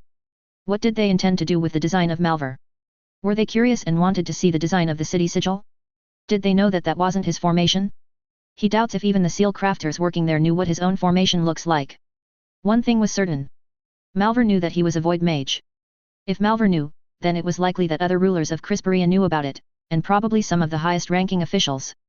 Just imagine the turmoil if it was leaked that their beloved savior was actually one of the void mages they so detest, which was probably the reason why the pool in Delphine Hall no longer contains the model of his own city sigil. He was quite proud of himself when he figured out an easy way to tell if the royalty knows about the truth that he was a void mage. If Emperor Malvar wanted to make an additional city sigil for the expansion of Krystfallen, the easiest way to do it is to just connect to Emperor Krystfallen's city sigil and draw power from it. He would have been spared the trouble of making 4 huge seals just for power. But he couldn't jack on to the first Emperor's creation. It was because it was a void seal. Aya had employed every bit of brain matter inside his skull to find a way for the elemental mana energy that flows from the node to power a void seal. Malvar's creation, the latter Emperor being an elemental mage, needs to be powered by elemental energy. Emperor Malvar knew that he couldn't tap onto the original city sigil in place, surely he would have tried. Which means that he knew that it was a void seal made by a void mage, which was the first Emperor. I should be a detective. Aya happily said, his voice bouncing off the stone walls of the long empty corridor. I should get out of here, I guess. Enough time has passed for someone to notice the missing clergy and go looking for them. But they won't find them that easily. The vault was in the opposite direction of the courtyard. The initial reaction of people would be to run towards the miracle, not go somewhere deep and hidden in the inner temple.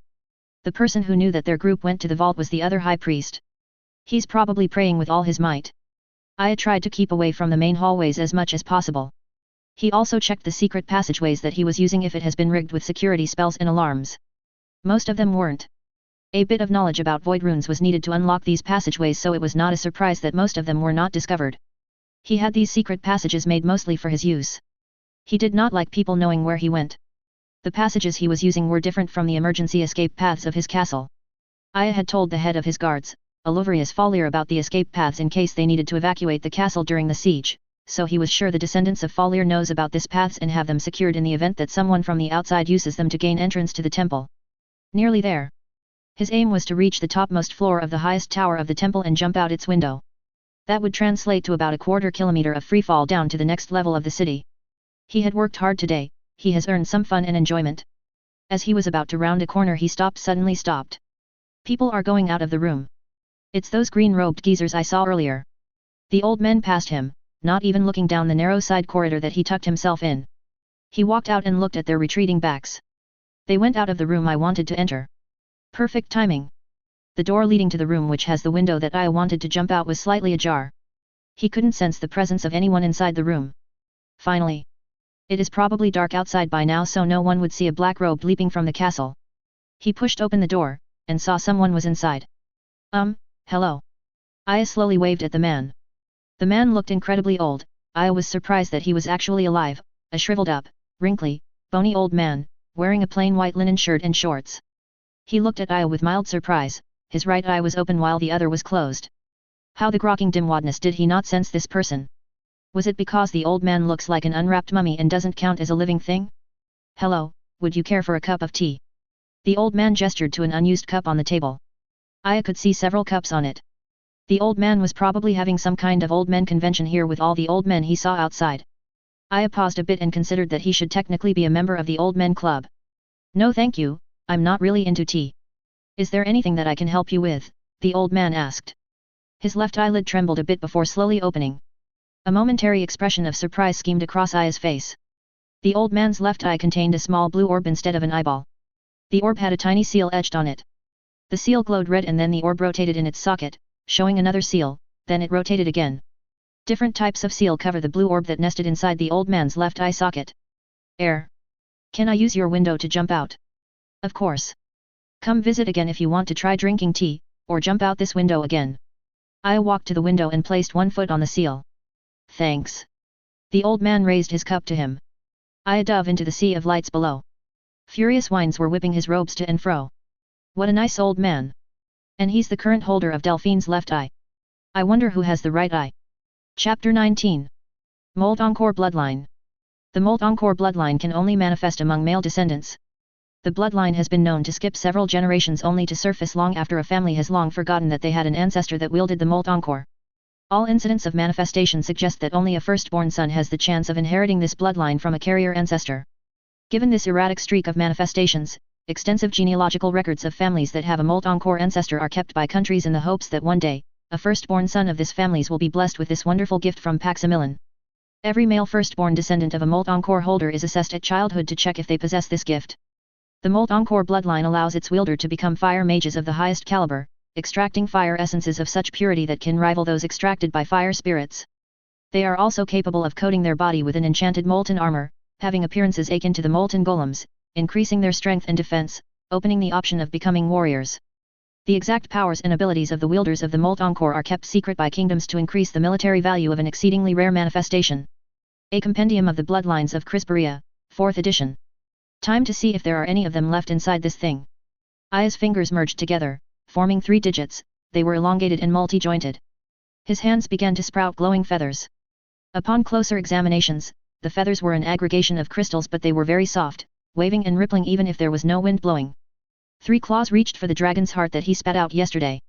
It was fortunate that he remembered to spit out the orb before eating dinner last night. When he returned to the villa rented by the Dalsworth students, Arvin excitedly told him that he has signed up for the beast taming competition. He also wanted an extended lesson that night so that he will feel prepared. The last batch of the competition would be held simultaneously with the fights in the arena. It was good that his student was taking the initiative to ask for more learning opportunities, but he could have chosen some other time. He just came from a theatrical performance that ended with a jump from a height of more than 200 meters. Nevertheless, Aya agreed for having an extra session since it was his fault planting the idea in Arvin's head to join that competition. He thought that a nice display of Arvin's skill during the event would give him plus points when he tries to apply for Millilyceum, whatever that institution was. Sounds like it was some school for higher studies with a chance to get into government service. Military perhaps? Based on what Emily told him, this Millilyceum was only accepting strong people or someone who had extraordinary achievements. Rebecca of the Dragon's Chosen, back when he first fought with her, told him that elemental spirits are attracted to powerful people possessing large amounts of mana. The more powerful the spirit you want to summon, the more mana you need even to just make it notice you. This makes Arvin very exceptional. Arvin certainly has a talent in having connections with elemental spirits. It was a very rare talent, allowing him to summon spirits without having enough mana to support them for long periods of time. While that meant that he could probably easily contract with a powerful elemental spirit, it would be for naught if he couldn't support it anyway. Aya suspected that Arvin could probably attract the attention of very rare and elusive types of elemental spirits, the types that could make even seasoned mages drool with envy. It was just the case that he probably does not have enough mana to materialize even an inch of these legendary spirits. This was the reason why Aya directed his student to focus on summoning the weakest fire spirits but using them unconventionally. His student could be stronger given time. Low mana pool was a relatively easy problem to remedy. He could have intensive training to increase his mana pool, rituals, items, he could even tattoo seals on his body, embed mana crystals on his body. There were a lot of options that he could use to increase his joke of a mana pool. It wasn't really that pitiful, it just feels like a joke when he summons a scary spirit that can't even stay around for a few seconds. If he had a couple of years, Arvin could come back riding a named Salamantico or fire spirit. Perhaps that would be too much of an expectation, but Aya believes that Arvin has the potential to be a renowned elemental spirit summoner given time. Which they don't have. While options in increasing mana abound, they cannot choose any because it would take a year at the least to have significant results. Items that increase mana were out of the question. Furthermore, it would be bad to rely on items alone. Arvin losing the fight in the arena in his first round, which wasn't really his fault since he had the bad luck of meeting the Basket Slayer, limited his possibilities in gaining fame and recognition that would merit his entrance into Millilyceum. Emily emphasized that her brother needed something that would make him more noticeable and stand out from the other applicants. She seemed to be confident in her own talent and only worried about her younger brother. Joining the beast taming competition was the suggestion of Aya. Taking down a high-ranking beast is already considered an achievement. Making it bow down before you? Even more so. Surprisingly, Emily agreed to his idea. So she was just going to let her brother tame dangerous beasts? He thought that she was a rather protective sibling, but apparently, she really wants her brother to enter Millilyceum. Aya has not watched any of the beast taming events, but he heard that the remaining monsters were all high B rank to A rank. All of the pipsqueak monsters were featured in the main arena at the same time the preliminaries of the fights were held. So now the ones left were the big and bad beasts. Letting Arvin face one of them doesn't seem a good idea now. But apparently, you can choose which monster to face. He'll take a look at the list and devise some plans so that Arvin would win. Emily cooked a delicious dinner for them yesterday evening. It was to show her appreciation for all the efforts of Aya in helping Arvin. She also invited the other students in the villa to join them. All of them were focused on their own training and rarely saw each other, so Emily thought that it was a nice idea that they ate dinner together. Arvin said that her sister was a great cook, making Aya's stomach growl in anticipation. It was probably just a reflex of his stomach since he does not get hungry given that his body has the fortitude of a dragon. Before eating, he went to his room to take out the dragon's heart. Then a problem presented itself. The orb was glowing and emitting a faint trace of elemental energy. Since the orb was already outside his body, the curse afflicting him that was suppressing every external manifestation of energy he emitted no longer affected it. While I can't feel the actual flow of elemental essence, he knew that it could be traced. The church has probably sent out a team to find the orb. He planned to spend all night weaving a suppression spell around it using his draconic powers. He also wanted to set up enchantments around the room to conceal what he planned to do there. However, Emily was already calling him for dinner. She will probably sense the orb after a few seconds. A big problem. He can't pass up free dinner. He also needs space around his stomach for the dinner. Using his quick wits he transformed his left hand into a dragon claw that suppresses magical energy. It was the type he used to pierce the defensive shield around the orb when he stole it. He grabbed the fist-sized orb, hid it beneath his robes and went out to eat the glorious fish steak dinner that Emily cooked for them. Aya can't help but smile when he remembered how silent the table was when they ate. A big question mark was floating in the air during the entire meal. Emily, Arvin, and the other students who ate with him were obviously wondering about the bulge Aya was grasping beneath his robes. He was only using his right hand to eat. He did not mind their awkward attempts to initiate conversation with him. They also kept looking at each other. Aya just kept on eating since he only just wanted to enjoy the meal. Haven't they seen a man enjoying fish steak before? So what if said man enjoying the fish steak has a bulge hidden beneath his robes? He had the same right as everyone to enjoy the fish steak. How times have changed. Can't a person hide a religious artifact beneath his robes and suppress its energy with a dragon hand while eating? It was a nice fish. I have to ask Emily what kind of fish that was. Aya said while wiggling his clawed feathery hand. The claws entered the orb without any resistance. It was as if the claws were dipping into water, and there were ripples on the points where the claws made contact. Hey, this thing feels pretty empty. The weak ones should still be here. Did all of them escape? He buried his hand further into the orb. 500 years have passed, it won't be a surprise if all of them escaped. Did my efforts go to waste? After a few more seconds of searching, he exclaimed, oh wait, got one. He pulled out a tiny black blob that looked like solidified smoke from the dragon's heart. I wonder which one this is, he said, then threw the blob into the air. Looks weak. Did I catch this thing? Or was it from the time Rebecca still used the orb of perdition? Cold wind circled the room even though the window was tightly shut. Sunlight sifting into the room gradually dimmed as if someone covered the window with heavy curtains. The sound of maniacal laughter echoed through the room while the blob convulsed in the air. Smoke seeped out from the shapeless black matter and began to form into something more concrete. The laughter continued. It sounded as if a choir of people were laughing together, men, women, children, elderly, there were even some that didn't sound human. A floating black head appeared in front of Aya. Its teeth were chattering while the chorus of laughter spilled out of its mouth. The upper half of its head was simply not there. Everything above its nose looked like it had been sliced off by a jagged blade. Black flames danced where the rest of its head should be. The black flames rose and birthed a thick black smoke plumage, tickling the ceiling. You have my gratitude for releasing me, human. Let it be known that you have committed the gravest mistake of your life. I, Makar Imuran Shorgatho Amontekher, will claim your body as mine. No despair, foolish mortal. I will repay your kindness by feasting on your soul. The ethereal head opened its mouth, stretching its jaws up to its ears and laughed louder. Can you stop that weird laughter? Aya said while sticking a finger in his ear. It's really annoying. Did you know that I spent all night putting up enchantments using my very much diminished powers so that no one will discover what I'm doing here? Tone it down. I'm just suppressing aura here, stop making too much noise. Pathetic mortal. You still cannot recognize your inevitable demise. Malkar Imuran Shorgatho Amontekar will be your end, and you will be my beginning. Hey. What did I name you again? I'm sure you're one of my catches. Number 5? Or 6? I'm quite sure it's 5. The floating head instantly fell silent. The black flames dancing on its head shrunk back leaving tiny wisps of black smoke. It then tried to dive back into the orb. Fortunately, Aya's hand was quicker, his 3 draconic fingers grabbed the base of the head. You must be angry at me for not remembering your name, but in my defense, there were just so many of you. The wailing of 100 voices proceeded from the lips of the demon head. Forgive me, Master. Your servant, number 5, was at fault for not recognizing Master. But I have remained loyal. I knew Master would return. I alone waited for Master inside the orb. Yeah, right. Even I did not know that I would return. And you were probably too weak to escape from this chunk of the orb of perdition. Aya threw the head into the air and grabbed the orb so that it would not try to hide again. I really do apologize for not remembering your actual name. I caught hundreds of you thingies. I just named you in the order of catching you. Honestly, I doubt that I would have remembered your number, it's just that you were the one with the annoying voice, and you're only a head, the others usually have bodies. I am a lowly creature that does not warrant Master's memory. The head tried to do a bow mid-air. I never doubted that Master will return. I'll call you 5, I don't want to remember your cumbersome demon name. You don't need to call me Master, 5. The black head, with the top part blown off, floated lower to the floor, almost kissing it, while doing its awkward attempt to bow without a neck. Yes, my name is 5, Master. 5 hears and obeys. Calling me Master implies you're my servant or something. I just kept all of you in the orb of perdition until that final day. I don't order you around. Master has the authority over us, Master punishes us, makes us see the error of our ways. Keeps us in the orb for punishment. Master is Master.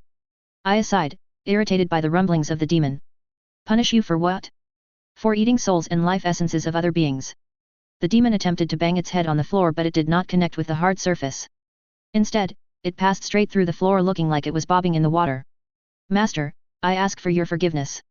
I have contemplated on the terrible transgressions that I have committed and ask for your mercy. Hey! Stop that! My enchantment subduing your demon aura only affects things inside this room. I picked up the demon using his claws, which also passed through the floor. There's a basement down there. What if there are people below? How am I going to explain a demon spirit head peeking on them? If you try to escape, I'll catch you, put you back in the orb and throw it in a volcano. Try possessing someone after that. It's going to be boring being inside the orb, alone, for the next 1,000 years or so. I don't know how often a volcano erupts. I am punishing myself by banging my head, but, alas, I cannot make contact with the material plane. Master, I once again ask for forgiveness for the souls that I have eaten, 5 said while being held by the feathered hand of Aya. Aya threw the head in the air and caught it. He then tossed it to his other hand, at the same time transforming that hand into an Imatarian dragon claw while turning the other back to normal. I'm not angry at you for eating souls, I'm not angry at any corrupted spirit for having that kind of predisposition. It's not your fault that you came into being in the first place. Well, for some demon spirits, it's kind of their fault for becoming like that. He tossed the demon head from one hand to the other, alternating the draconic transformation of his hands. That's your nature to eat souls, human souls included. Who am I to judge since I myself drink the blood of other creatures? 5 tried to speak while I was tossing him. Master, Master can do whatever he wants. Master, is Master. He can rip, all of us, because we did the same to human souls. I laughed. He realized what a bizarre situation he was in. Sitting in a room while playing with a demon head. Half a demon head, he corrected himself. Ah, you don't understand.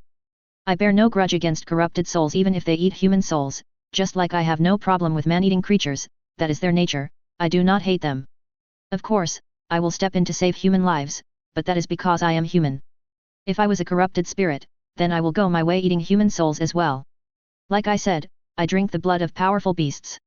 A strange feeling subtly formed inside him while talking to the demon spirit. Of course, some of these beasts are even more intelligent than humans. And I consume their blood for power. Your kind, on the other hand, consume souls for sustenance.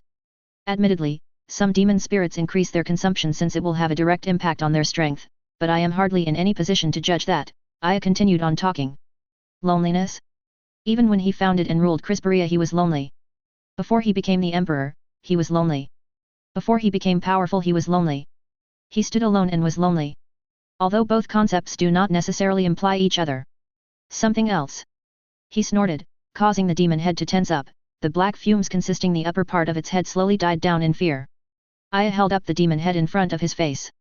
Such a long time, I guess don't really feel that 500 years passed, Aya said softly, not really talking to the demon head. I only captured all of you because I have a need for legions of corrupted souls. You know that, he explained to 5. Hopefully, the demon would understand and stop apologizing because it feared that Aya will rip it apart. Master drinks the blood of dragons, almighty and powerful. I never doubted that Master would return. My faith never wavered for 500 years. I'm mighty all right. Still not mighty enough to save everyone from the blight. Aya sighed while looking at the grotesque demon head. His first conversation with someone, or something, from the time he walked the land as an emperor, was with a corrupted spirit that's so afraid of him it doesn't complain even if he tosses it around. At least, he was able to talk with someone from his past. Someone who knows who he really was. He pitched the smoking head back into the air while pausing to collect himself. The empire of Krystfallen has stood the test of time. 500 years. It has maintained control of the Mana node, the most powerful source of energy in the whole of the continent of Forkspear. 500 years. It consolidated its strength, drove back the remnants of the Blight, prospered civilization in a myriad of ways. All of these are a testament of the worth of the sacrifices that they have made in the past, during the war against the Blight. It seemed so distant. Hey 5. 5 wobbled a bit in the air before answering. Yes master. 5 is ready to serve. Did I win? Master? I do not understand. I was not quite sure how to ask the question that had been bugging him. What happened afterward? When the dust settled, what happened next? How did you get here? What did you sense from inside the shard of the Orb of Perdition? After the orb exploded, I could only sense Master performing his powerful spell. After that, nothing. Your most humble servant, 5, was not aware of what happened during the aftermath of the war against the Blight. The shard that contained your servant 5, along with several others, was simply left there among the blighted lands. We were recovered after several months by warriors from your most noble army. So that's it. It ended like that. 5 vigorously wagged its head. Its diminished smoky plumes whipped back and forth. TCH. Aya shook his head and sighed. He stood up to gaze out the window. Turning back to 5, he asked, do you know what that spell of mine does? The one I used after I sacrificed your fellow corrupted spirits. I apologize. 5 does not know about the unfathomable power of Master. If I was really that strong as you say, then I wouldn't have resorted to that spell. Aya paused a bit while examining the city flourishing outside the window. 5 floated near the former emperor. What do you see, 5? Aya nodded his head towards the window. Your most noble capital, my master. It stands. Yes, it still stands. For 500 years. Master's empire has grown strong. It was a sacrificial spell, Aya finally said after a long pause. It was one of my backup plans. I used thousands of corrupted soul just to distract that thing while I set up my most powerful creation. The deletion of my existence across all planes, as payment. For deleting another existence of my choice. 5 does not understand. I shouldn't be alive. He has reached the West System, although the last couple of days have been a blur. He left Krystfallen, accompanied by soldiers and other young monoforgers, eager to make something out of themselves when they reached the West System. Trans alone reached their intended destination. All the others. His head was still swimming in fear even though he was already in one of the most powerful citadels of the Empire, reliving the night when it rained black spikes and death. The faces of the town guards, the faces of the people, the face of the monster made up of the bodies of the soldiers he traveled with, the face of the man on top of the monster. The defiant face of the boy named Timothy. The face of his brother also surfaced in his thoughts. He had to remind himself that his brother and grandmother was safe in Krystfallen. Yes, no one would dare attack the capital. But then again, no one thought that a blight creature would get past the West System. No one told him that it was a blighted, but he knew. He knew that the threat of the blight, a threat that seemed so far away, has now stepped on Krystfallen soil. On the day he arrived at the West System, he could see that the fortress wall was alive with activity. Drills were conducted, dozens of patrols, mages flying through the air. Once in a while a group of griffin riders would fly in or leave. There were also many scryers walking in the open, standing, observing, inspecting the whole line of walls. Looking out the window, he could see engineers with their constructs scaling the walls and towers of the defensive line, the clawed grips of their machines latching on to different parts of the wall while their controllers examined different segments of the fortifications. Obviously, there was something out of place. Why were engineers crawling around? The layers of walls have been finished for more than 100 years. It looked like too much manpower for a simple maintenance check. Trans has visited West System for the first time of his life. He didn't know how things normally go here, but he can feel that there was a strange tension in the air. All of the soldiers were on alert, even the ones in the wall farthest from the grey desert that the blighted creatures have to cross to reach Krystfallen. A colossal monster attacked a town near the wall. Considering that there were no dangerous forests or caverns where gigantic murdering beasts of that level dwell, the creature could have only come from the other side of the West System. The increased security measures taken by the West System confirmed his suspicions that it was something that came from outside Krystfallen. How about that man? The one who commanded the blight creature? Was he the one who snuck the abomination past the West System? When morning came, after the night of the attack, he regained some semblance of sanity. He realized the dangerous situation he was in. He was the only survivor of an attack by a mysterious monster. Surrounded by dead persons, the first thing he thought about was himself. He walked by Timothy's small body, leaning over his father. He could not spare a single drop of tear for him. He only felt fear and apprehension. What if the authorities suspected that he had something to do with the carnage that happened? Everyone else was dead, even the ones that were able to leave the town. All the soldiers, the beastmasters, even the mages were dead. His fellow forgers most assuredly died. He did not even try looking for their bodies. They fought and he did not. But he was alive. And they are not. To make matters worse, the black spikes were still alive, in some sense of that word. He could see some of them were still wriggling and desperately trying to suck the life out of everything they can reach. Timothy's body was covered by layers of black tendrils, as if he was buried under the roots of a tree. They even reached for the house that he was hiding in. Clearly, they were some sort of parasite that the giant monster was fostering inside the bulbs lining his back. Did they spread some disease or infection? Some kind of curse? Trance did not dare to find out. At that time, he still wasn't aware that the blight have passed over Liftersville. But he knew enough from talking with adventurers that he should be very careful when dealing with magical parasites. If they spread kind of magical disease, then he wouldn't want to catch it. He already survived a night of hell, he didn't want to die in the end because he was touched by those black things due to his inadvertence. He took off his shirt and tried to examine his body. No blemishes that would indicate that he was infected by something. That momentarily calmed him down. What should he do next? He might not have the blight, but there's no telling what the military would do. They might choose to eliminate him to minimize the risk of the blight infecting anyone else. He started walking around in circles while slugging his shield. He looked at the skies for answers. There were several specks among the clouds, flying fast towards the town. More monsters? He took a couple of steps back and squinted his eyes. They seemed to be flapping wings, overgrown birds really. Griffins? From the west system. Too many of them for a mere patrol. What should he do? What could he do? Will they believe his story that he had nothing to do with what happened? How can he explain the fact that he was the only survivor? He hurriedly went back inside the house that sheltered him for the night. A voice suddenly spoke inside his head. It was not actual speech like having conversations in your mind, it was comparable to having thoughts and ideas directly planted in your head. Well. What do we have here?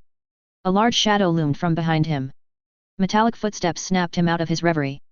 Armored soldiers with halberds flying a black and gold banner with a symbol he has not seen before barged into his room. There was no knocking whatsoever. Trance did not get angry or protested the sudden intrusion. He was already grateful to have been provided a room to rest in. He expected that he would be imprisoned at the least, or placed in some container for isolation. When the soldiers burned the town, he also felt fear that he would be cast amongst the flames. He had spent an entire night staying in a corrupted town. If Trance was one of the soldiers, he would have no qualms in burning anyone who could potentially spread some dangerous kind of disease. Fortunately, they treated him as a survivor, not as a potential plague carrier. Yet, he could tell that they were suspicious of him. The eyes of the soldiers and the healers reflect distrust. Your presence has been requested, one of the soldiers who entered his room said. There was a heavy emphasis on the word requested. Make haste. We do not want to make the lordship wait. He obediently followed the soldiers. No cuffs or chains or magical restraints, however, the soldiers boxed him in. Trance was surprised at how close they were to him. Did they not fear that they might catch the blight? He was sure that he was not corrupted, but everyone that he met after that night seemed to assume that he was tainted and kept their distance. These soldiers did not wear the black armor of the West system. Their armor had a metallic blue tinge. Trance tried to look discreetly for any identifying crest or insignia but found none. Who were they? Some lord wants to meet him? Were they his personal guard? He was led into a luxurious room, quite out of place to be located inside a fortress. A black cabinet, gilded in gold, accented with crystals, stood at one side. There were several potted plants of the variety that he was yet to encounter. He was sure that each one of them was valuable because they were encased in a transparent bubble. The pot seems to provide a different environment for each plant.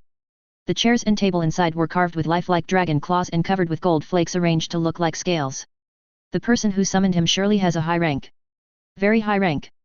What did they need from him? He already answered many questions from dozens of interrogators. Trance inhaled deeply and set his jaw. He had nothing to hide and nothing more to say. The soldiers bowed out of the room and left him standing in the middle of the thickly carpeted floors. Hello. He was at a loss on what he should do next. I'll just wait here, he called out. He did not dare move from where he stood for fear that he would somehow damage the expensive furniture inside the room. Where was this lord that he was supposed to meet? A complex glass flowering construct floated a few inches below the ceiling. He supposed that it contained a light orb, really extravagant considering that they are far away from the mononode of Krystfallen. I have always been fond of that chandelier. It was a gift from a colleague of mine. A sweet voice that seemed as calm as the surface of a frozen lake touched the ears of Trance. A voice laced with flowering vines, it seemed to rival the melody of stirred wind chimes. His heart skipped a beat. Feelings of tension were instantly erased, the entire room seemed brighter, more jolly. It must have been just the imagination of Trance, but he could have sworn that he was transported to another room because of the abrupt change in the atmosphere. A woman with flowing platinum hair that almost reached the floor stood in front of him. How could he have missed such a beauty? Was she there all along? A painting of the gods, a flawless creation. Her calm and gentle face, cream-colored and glowing, struck the heart of Trance. A fabric woven from the different colors of the sea hugged her body and traced its curves, cascading to the ground and forming waves around her. Her unearthly golden eyes stared at him, seemingly paralyzing his body from their eerie beauty. He did not know what to say. All the words retreated from his mouth. His entire body decided to just admire the goddess in front of him. We meet again, young Monaforger. Chapter 20. We drove the blight from our lands, yet we did not finish them. Do not fool yourselves that we already won. Beyond these walls lay the breeding grounds of the blight. They come in waves, assailing our defenses, never wavering, never relenting. Hundreds of years have passed, yet they still come. And they will come for the next 100 years, and the next. This war will go on for generations, mark my words. Divest yourselves of any thoughts of peace while you are in these walls. Our enemies will never rest until they have consumed us. I will be steadfast in my duty. I will be vigilant every hour of the day. Let them come in their thousands and tens of thousands. I will be waiting. While I stand, not one wall of the West system shall fall. Devastator Knight Sanguinicar Marcus. The day he became the High Commander General of West System. A shooting pain stabbed at his hand. Oh. What the? Something bit him. He held his hand, it was bleeding slightly. Small feet thumped hurriedly on the floor. He was inside a small room, and somebody just ran outside the door. He couldn't see much because it was nighttime and the room he was in did not have a light. But there were dim lights outside. They illuminated the person who ran out. It was a small child. Timmy? I understand. Where in Paximilian's name am I? Instinctively, he held his shield over his head and prepared his hammer by his side. What was going on? He quickly stood up, intent on walking out the door to check if the boy outside was really Timothy. Hey there, little boy. Trance turned to stone mid-crouch, his eyes widened. All his muscles stiffened in fear, his blood solidified from hearing that voice. The sweet, silky voice. He heard it before. Are you looking for something? The voice continued. This can't be happening. Trance clenched his jaw tightly that his teeth began to hurt. He willed himself to gaze once again outside the window. He had to see this. Not knowing the reason why, he just felt an insane amount of urge to stand and look at the person talking. What was this? A second chance? If so, he was still sticking by his previous choice. He's not going to go out and save the boy. He couldn't do anything anyway. If he went out, both of them will die. His puny shield won't stand a chance, even the army that accompanied him here were mere flies in front of the colossal black giant. But he wanted to take a look. A clear look at the bastard who attacked the town. Trance slowly inched his head over the windowsill and peered out. My dad, Timothy screamed at the man standing on top of the monster. Where's my dad? There he was. The man bore a worn-down bulky armor made of metal and dark leather. A thick black fur cape covered his back. His gaunt and sallow head was covered by a black hood. A thin beard, accented with grey, covered the lower half of his deathly pale face. His pointed chin stuck out while a sneer played on his face. He had the expression of a veteran warrior who returned from the bloodiest battlefield and has lost faith in humanity after seeing all the faces of death. Trance wanted to crouch down and squeeze himself into a corner of the house. He did not care if Paximilian turned back time to give him a chance to be a hero. He's no hero. If he tried being a hero, he will just end up being a dead one. The barkeep will die, Timothy will die, and he lived. That was the script.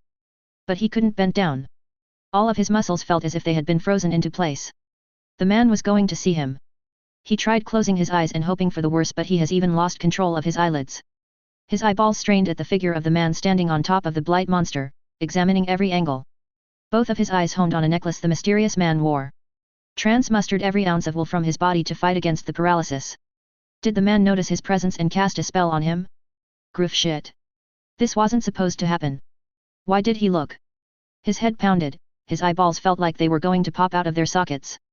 The last thing he could remember was the man's necklace that was shaped into a small silver head. Young Monaforger, it is not the time for a nap.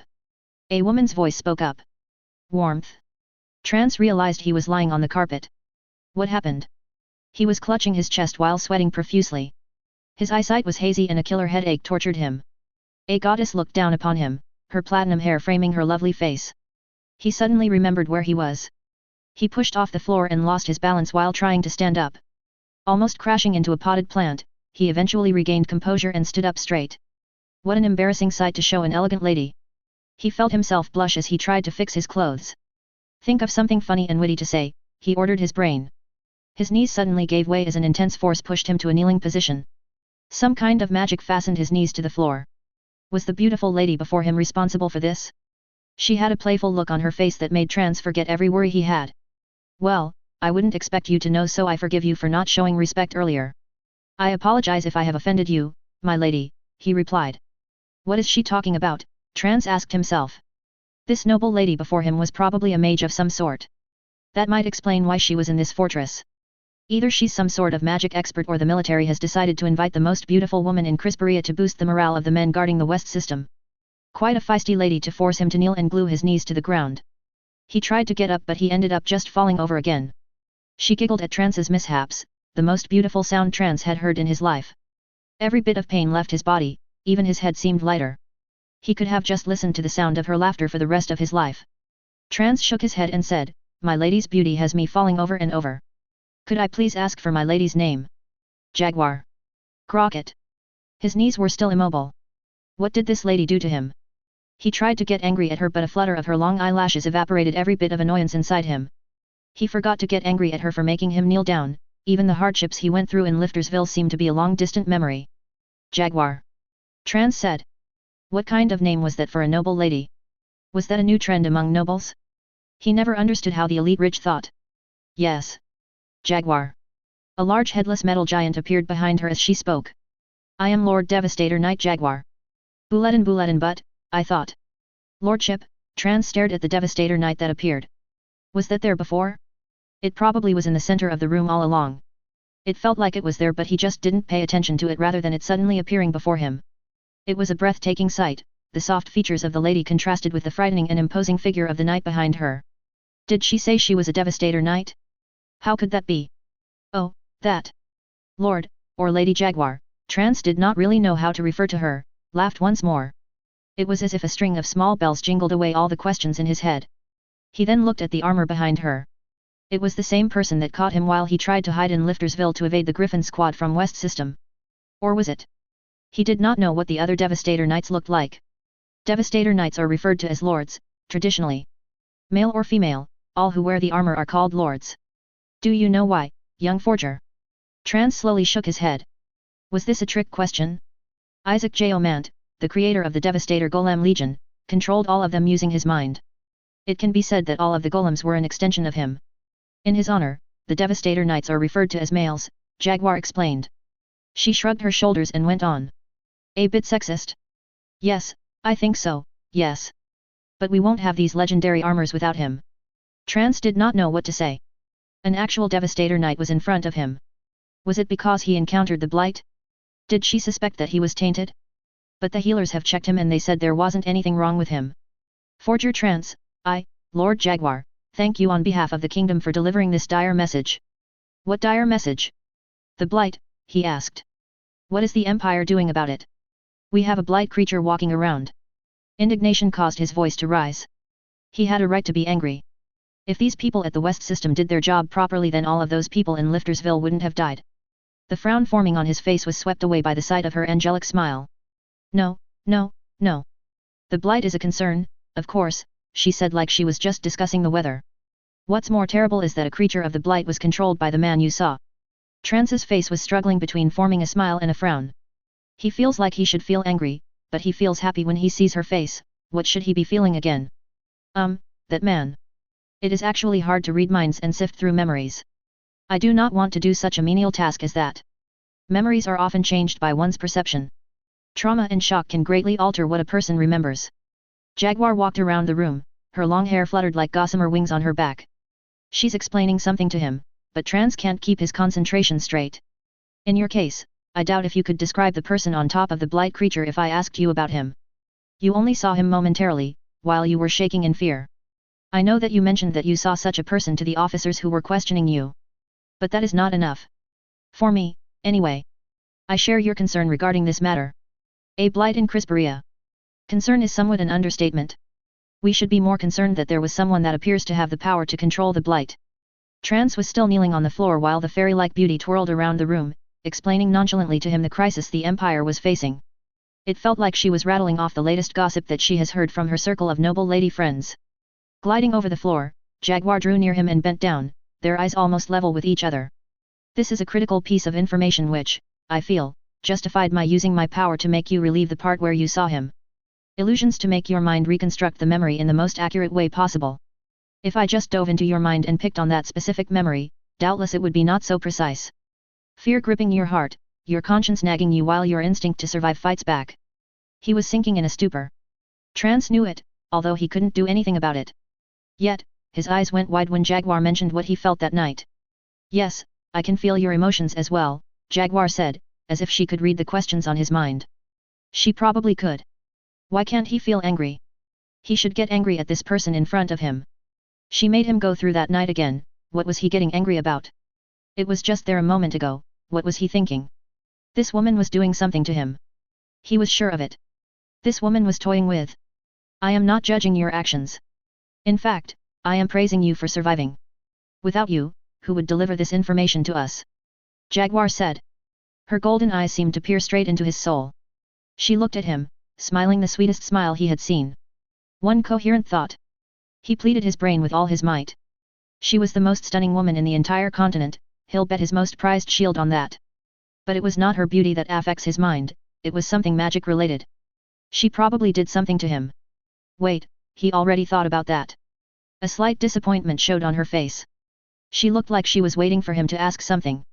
Seeing that he was still struggling to straighten his jumbled mind, she stood up and gracefully walked back to the devastator armor that stood in the middle of the room. What? Trance began to say. He dug his nails into his palms, hoping that the pain would somehow help him snap out of whatever enchantment was afflicting him. What information? He finally managed to ask. Clapping her hands, Jaguar let out an adorable giggle and did a little dance. Trance could not understand why she was so happy that he asked a question. The person controlling the death sprinkler was a void mage. What? The surprising information jolted some sense into the otherwise addled mind of Trance. Yes. It was a void mage. Funny, isn't it? They're exerting so much effort at hiding from us, then suddenly they do this? Something is not right. Trance was not sure, but she seemed happy, and beautiful. He continued trying to cut his palms with his fingernails, his body tensed up as, one by one, his nails punctured his flesh. Jaguar paid no mind to what he was doing. Was she talking about the abominable void mages? A void mage controlling a death sprinkler. How did they have the power over the blight? There was an out-of-place excitement in the voice of Jaguar. Marcus is working his men to the bone, finding the breach in the West system, but I doubt there is one. The void mage probably had something to do with it. Those void mages allying themselves with the blight, this should be fun. It was like she was another person altogether. Trance could understand if she wasn't afraid of a void mage, but she sounded like she's welcoming this calamitous news. He still doesn't understand. The void mages were wiped out hundreds of years ago. Right? She did a single spin, her long dress that looked like the waves of the ocean spun into thread whirled around her. You know, she said, looking at Trance, those parasites from the death sprinkler seek out living things, all kinds. You probably did not see because you were hiding, but those parasites spread out to consume life.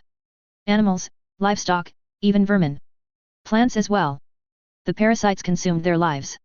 But not you. Looking up at the ceiling, she placed her finger on her chin and said, so there must be something special about you. I'm keeping you. What? It seemed like that was the only thing he could say now. I have a curse of sorts. Ordinary people would have their brains turned to mush by simply being around me. The devastator armor regulates my power, or curse, and allows me to use it at will. However, you kept some semblance of sanity even in my presence. I can't even walk around here without my armor since my aura affects everyone. Marcus has graciously built me this room for the times I stay in West System. Her long slender fingers touched the surface of the devastator armor. She burst into particles of light that were absorbed by the armor. A searing headache attacked Trance as the enchantment of Jaguar was lifted.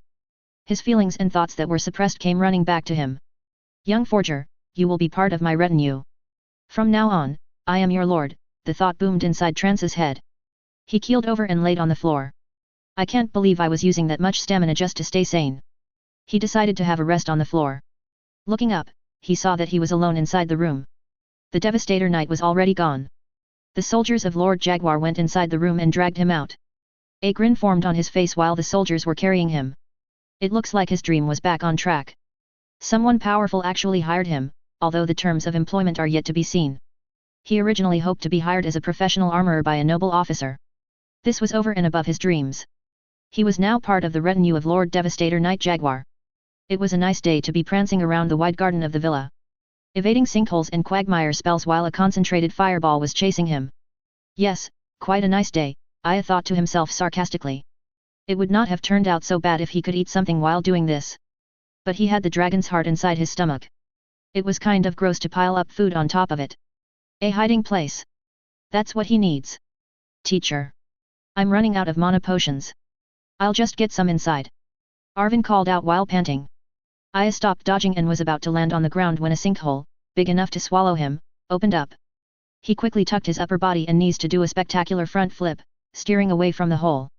A perfectly executed split was his landing pose. He dipped his finger to the ground below his body while he was still in a split position and grinned at Arvin. Nice quicksand here. You placed this at the start of battle? You tried to trick me into landing into your sinkhole, but that was actually to force me to go to this part with the quicksand. Both of his feet were on the borders of the quicksand. It was worth a try. I spent a couple of hours already, but I can't catch you, Arvin said, grinning. That would be very surprising if you catch me. Like catching a dragon. It's that hard. Aya waved him off. I know you're nearly out of mana now. Bring a bag of mana potions. We need to continue training. Don't dispel your cinder toads. The kid was learning to be sneaky, he thought proudly. Arvin bowed and ran back inside the villa. The cinder toads waited for him outside the door. Inviting them inside the large house will just lead to a fire. Aya wanted Arvin to continually use his cinder toads because it will help his body become more familiar with supplying them with mana. As time goes by and his experience piles up, he will need lesser mana to fuel them in the material plane. There were just 4 cinder toads, hopping and spewing out smoke rings. Arvin was not able to maintain half a dozen of them while firing off disabling earth spells at the same time. Good kid. Really scary talent being able to attract spirits like that. It's like he's a beast master of elemental spirits. Aya sat by a bench near the fountain and looked sadly at his empty basket. I really need to think of a plan to hide this thing. I want space for food in my stomach. 5 apologizes, my master. The demon spirit responded from inside the stomach of Aya. It's fine. I don't want to leave the dragon's heart inside my room. I also needed to start connecting to the elemental energies of this world again. The orb of perdition is gone, so I need to make do with just this shard. Is that why Master wanted to recover this piece of the orb of perdition? Is Master preparing for battle? Aya laughed a little. Kind of weird that I'm talking to my stomach. Anyway, I'm not preparing for battle. But Master said that Master's spell failed. Honestly, I'm not sure about what happened to my spell. It was the first time I used it. One thing I'm sure of, that thing did not survive our encounter. Not without being injured or partially extinguished, anyway. But I'm not sure about that also. Lots of things I'm not sure about. And I feel quite fine, Aya said while raising his arms and looking at his body. It's not like half of my body disappeared or something. Which is odd. If I did inflict damage on that thing, then what the hell did I pay for it? Master is sure that monster damaged it. It is really powerful. But Master, even more. Hey, I'm not that powerful. If there's 100 of me, I would still have lost. There were just circumstances keeping that monster back from using its full powers. Aya had given up ordering the demon spirit not to call him master, even though 5 was not his servant or subordinate. If that monster actually attacked Krystfallen at that time, I would have been forced to implode the mana node. The demon spirit let out a slight gasp inside Aya's stomach. That would destroy half the continent. It probably felt that the statement was questioning his master's plan that he asked to be forgiven. Aya just shrugged. If I did nothing, then everything would have been consumed. Not just this continent. Obviously I did not want to do that. I would also die if I imploded the mana node. That's why I charged into their base, less people will die that way. I wanted to end it there. But I'm really not sure if I ended it. Both of my plans involved me dying in the end. Yet, based from what I can see, it seems I did win. And still alive. The towering levels of the great capital city Krystfallen cast a gigantic shadow over the lower levels. Aya welcomed the shade as he gazed up at the city that he once built. It was more beautiful than ever. He scolded himself once again for failing to think of adding magical waterworks. Beautiful, isn't it? Everything Master creates is beautiful. An unresponsive answer. Aya snorted. Just look at this city. Oh wait. You can't see if you're inside me. I don't even know how you can see without eyes. Anyhow, if I did lose, then all of these would be gone. All would have been consumed by the blight. Browsing through several history books, everything seemed to be fine, relatively, during the time that I have been asleep. So, I guess I won. Of course Master will win. Master is the most awesome master in the world. Annoying little demon spirit. Why was he still talking with this thing anyway? He resolved to explain the situation to 5. I may have won, but the fact that I am still alive means that something went wrong with the spell. When I woke up, I was sealed. Many unanswered questions. If I'm still alive, then surely that monster is still around, probably sealed up like me. This also means that there is a third party in all of these. Not just me versus the monster. Someone joined the fray, so to speak. I need more answers to be able to better analyze the situation and formulate a plan, if I need one. 5 does not know of any information that could be of help to Master. 5 abundantly apologizes. I didn't really expect any of you to be left inside a shard of the Orb of Perdition after 500 years. And my goal in stealing the orb was to use it to find the Void Mages. Perhaps I will be able to find a connection to Clement when I find the surviving Void Mages. I'm quite sure that he is still alive, given that he is an ever-living. 5 knows of these Void Ma. I sensed that Arvin was nearing the door. He shushed the demon spirit and stood up to greet his student who was lugging a huge sack of mana potions. These Dolworth students are rich. They should have asked their school for magical equipment, maybe that's too much. The Cinder Toads followed Arvin while croaking loudly. Teacher, I'm ready to continue. Then get ready with your fireball. You should learn to control and maneuver it while disabling your target. It's useless having a powerful spell that can't hit anything. But why can't I use walls? Earth walls so that I can catch them in a quagmire. You told me that I should have done that when we fought. Aya shook his head. First, I could have easily busted your walls, if I wanted to. I said just that it would have been a better idea given the situation at that time. Second, the beasts in the competition would also bust down your walls with their natural strength and size. Third, it's more mana efficient to just poke the battlefield with holes rather than putting up walls, if hindering movement is your goal. Can these quagmires and sinkholes really work against those powerful beasts? Arvin said, he had a slight frown on his face. Of course they would. The beasts used in the competition are all huge and bulky. Most of their high danger ratings are due to massive bodies, giving them massive strength and powerful defenses. What if there's a beast that specializes in speed? There are A-rank beasts that are very small and extremely fast. There won't be any small beasts. Who the hell would want to watch a palm-sized creature running around that wide arena? And we will choose the large slow one. Quagmire and Fireball. Just repeat it until the monster learns its lesson not to mess with you. You will be running around, evading it, the entire time, by the way. Arvin shuddered at the thought of a hulking monster chasing him while he only has a single fireball. Just think about it. You make a wall, the beast will barrel past through it. It won't even pause for a second. If you had a quagmire trap, even if it's just big enough to swallow 1 foot, the beast will pause for a second to take its feet out. So, I'll just delay the beast for a second. Yes. Aya said cheerfully. If it falls it steps on 10 of your traps, then that's 10 seconds. Arvin slowly nodded. Why are you looking down? Aya patted Arvin's shoulder. You're going up against a high B rank, at least. You didn't really expect that you could trap them in an earth cage or something. You'll have to reinforce your earth walls, so on, and so forth, I mean, you'll just run out of mana trying to contain them. But can I win? Arvin asked with a skeptical look on his face. There's a possibility of that, yes, why not? Aya looked at Arvin being more downcast than ever. This kid was expecting him to work a miracle? He did have something planned, but Arvin needs to work hard. Getting chased around an arena is actually fun. He should welcome this opportunity. Arvin, you just need to run around, while strategically placing sinkholes or quagmires depending on the situation. Your last trick a while ago was actually brilliant. It did not work on me, but it will work on those dumb beasts. They have a high danger rating, but they are dumb. Teacher is right, Arvin said with more resolve on his face. They won't use beasts that have high intelligence anyway. Beasts with near human intelligence will just surrender immediately because they know that they have no way of escaping the arena. That is correct. You could also float rocks on the air to use as stepping stones to evade the beast. But that requires more mana. And these powerful beasts can jump high in the air. Quagmires are still the way to go. His student nodded while thinking deeply. He turned to his teacher and asked, so how do I win? Is my fireball enough? Nope. I thought, so I'll lose? I can't even do any damage at all. Aya picked his nose while grinning at his student. Of course, you'll do damage. You just have to summon a named Cinder Toad. Chapter 21. Our eyes will be closed forevermore. Our eternal sacrifice for being the chosen few. From the darkness, we will perceive the world unseen. Peering through the fabric of the countless planes and endless realities is our calling. The amalgamation of the senses is our way. Praise be to Paximilon, Lord of all existence, for this most exalted gift bestowed to his lowly followers. All glory and honor be to his most revered name. Scryer's Creed. Knock, knock, knock. Aileen grumbled a bit and pulled her sheets over her head. Hey! I said I'm knocking. Go away, Gel. I still want to sleep. She threw one of her pillows at the door. Gel forcefully opened the door and came in. The lock instantly gave way to her immense strength. I'm coming in. Aileen slowly sat up on her bed and rubbed her pale face. She saw Gel and Felixia stomping around her room, pulling the curtains and letting the sun inside. Both of them were still wearing their nightgowns. Did they rush straight to her room after they woke up? I never said that you can enter. And you broke my door.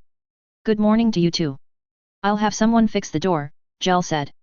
I didn't notice that it was locked when I opened the door. Sorry about that.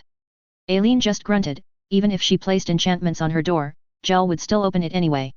She brushed her wavy reddish-brown hair away from her face. Her nightgown has fallen off her left shoulder, which she adjusted before standing up. You look so harmless and innocent if you have just woken up. Felixia jumped on Aileen and hugged her. What's that supposed to mean? She means that you still have not fully activated your psycho self since it's still early in the morning, Gel said. You do look harmless. Even I rarely see you without any armor on. Oh, wait. Even if you have armor on you still look a bit harmless, but you're really not. I haven't seen Aileen without her armor before, Felixia said. I can't believe how slender she is. Aileen, you should just wear a dress if you're not on duty so that you will look like a proper lady. Aileen glared at Felixia. Gel laughed and then winked at Felixia. She wears armor all the time to hide her delicate frame. That's also the reason why she wants to be a warrior rather than a mage, because she gets to wear that huge power core armor of our family.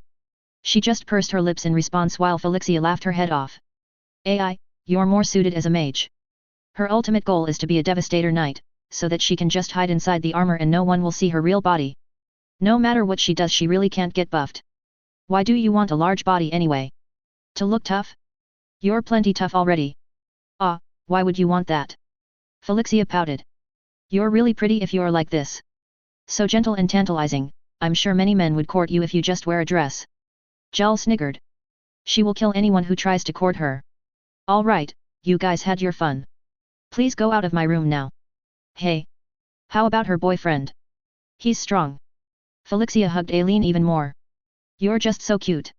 You guys should go out on a date and you will wear a dress. Let go, Felixia, or I'll throw you out the window. Aileen walked towards the window while Felixia was still latched onto her. Oh wow. That's a lot more people than we normally get. Aileen saw the plaza in front of the outer temple overflowing with people. Normally the lines for the pilgrims that want to go to the display of the claw chip of Emperor Krystfallen were just confined to the gate outside the courtyard. Today, several thousands of people formed incoherent lines everywhere. The city guards have already been dispatched to maintain order. All of the white golems of the temple were dispatched to scan the massive crowds for potential danger. It's because of the miracle. Felixia, don't scream in my ear. Gel stood beside Aileen and whistled. Yep, it's a lot of people. The story about the miracle spread quickly. Did a miracle really happen? Dunno, I wasn't there, Gel said. Darl said that when he saw the claw chip, it was giving off sparks. Is he sure about that? I mean, it could just be the shields reacting to the material of the claw chip. Aileen then pried off Felixia's arms and pinched her cheek. You're the one who should know how to be a proper lady, Aileen said to her. Gel frowned a bit then said, that's what Darl saw. It's the church's job to verify the miracle. I don't want to go into the courtyard anyway, it's packed with people.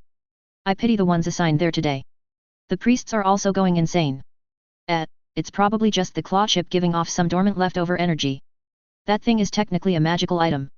Aileen picked a comb from her drawer and combed her hair. So what are you guys doing here? We're going to the opening ceremony of the fights in the main arena.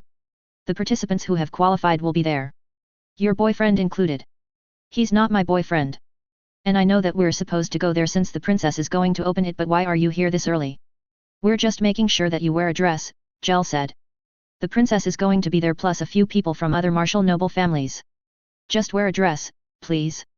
It's going to be weird if you go there wearing armor. Who's going to represent our family? This is quite an important event, so I doubt it's going to be just us. My father will arrive on the day of the coming of age ceremony itself. Are any of the geezers here? Hey, you're changing the topic. Gel patted Felixia's frizzy head. Uncle Mateo's going to represent the Folliers. I'm sure there's going to be a bit of an excitement when the nobles and the officials know that the holder of Delphine's left eye is attending a public event. Oh, he's here? That's quite rare. I haven't seen him around yet. Well, he's always in his room at the top of that tall tower at the back of the temple, Gel said.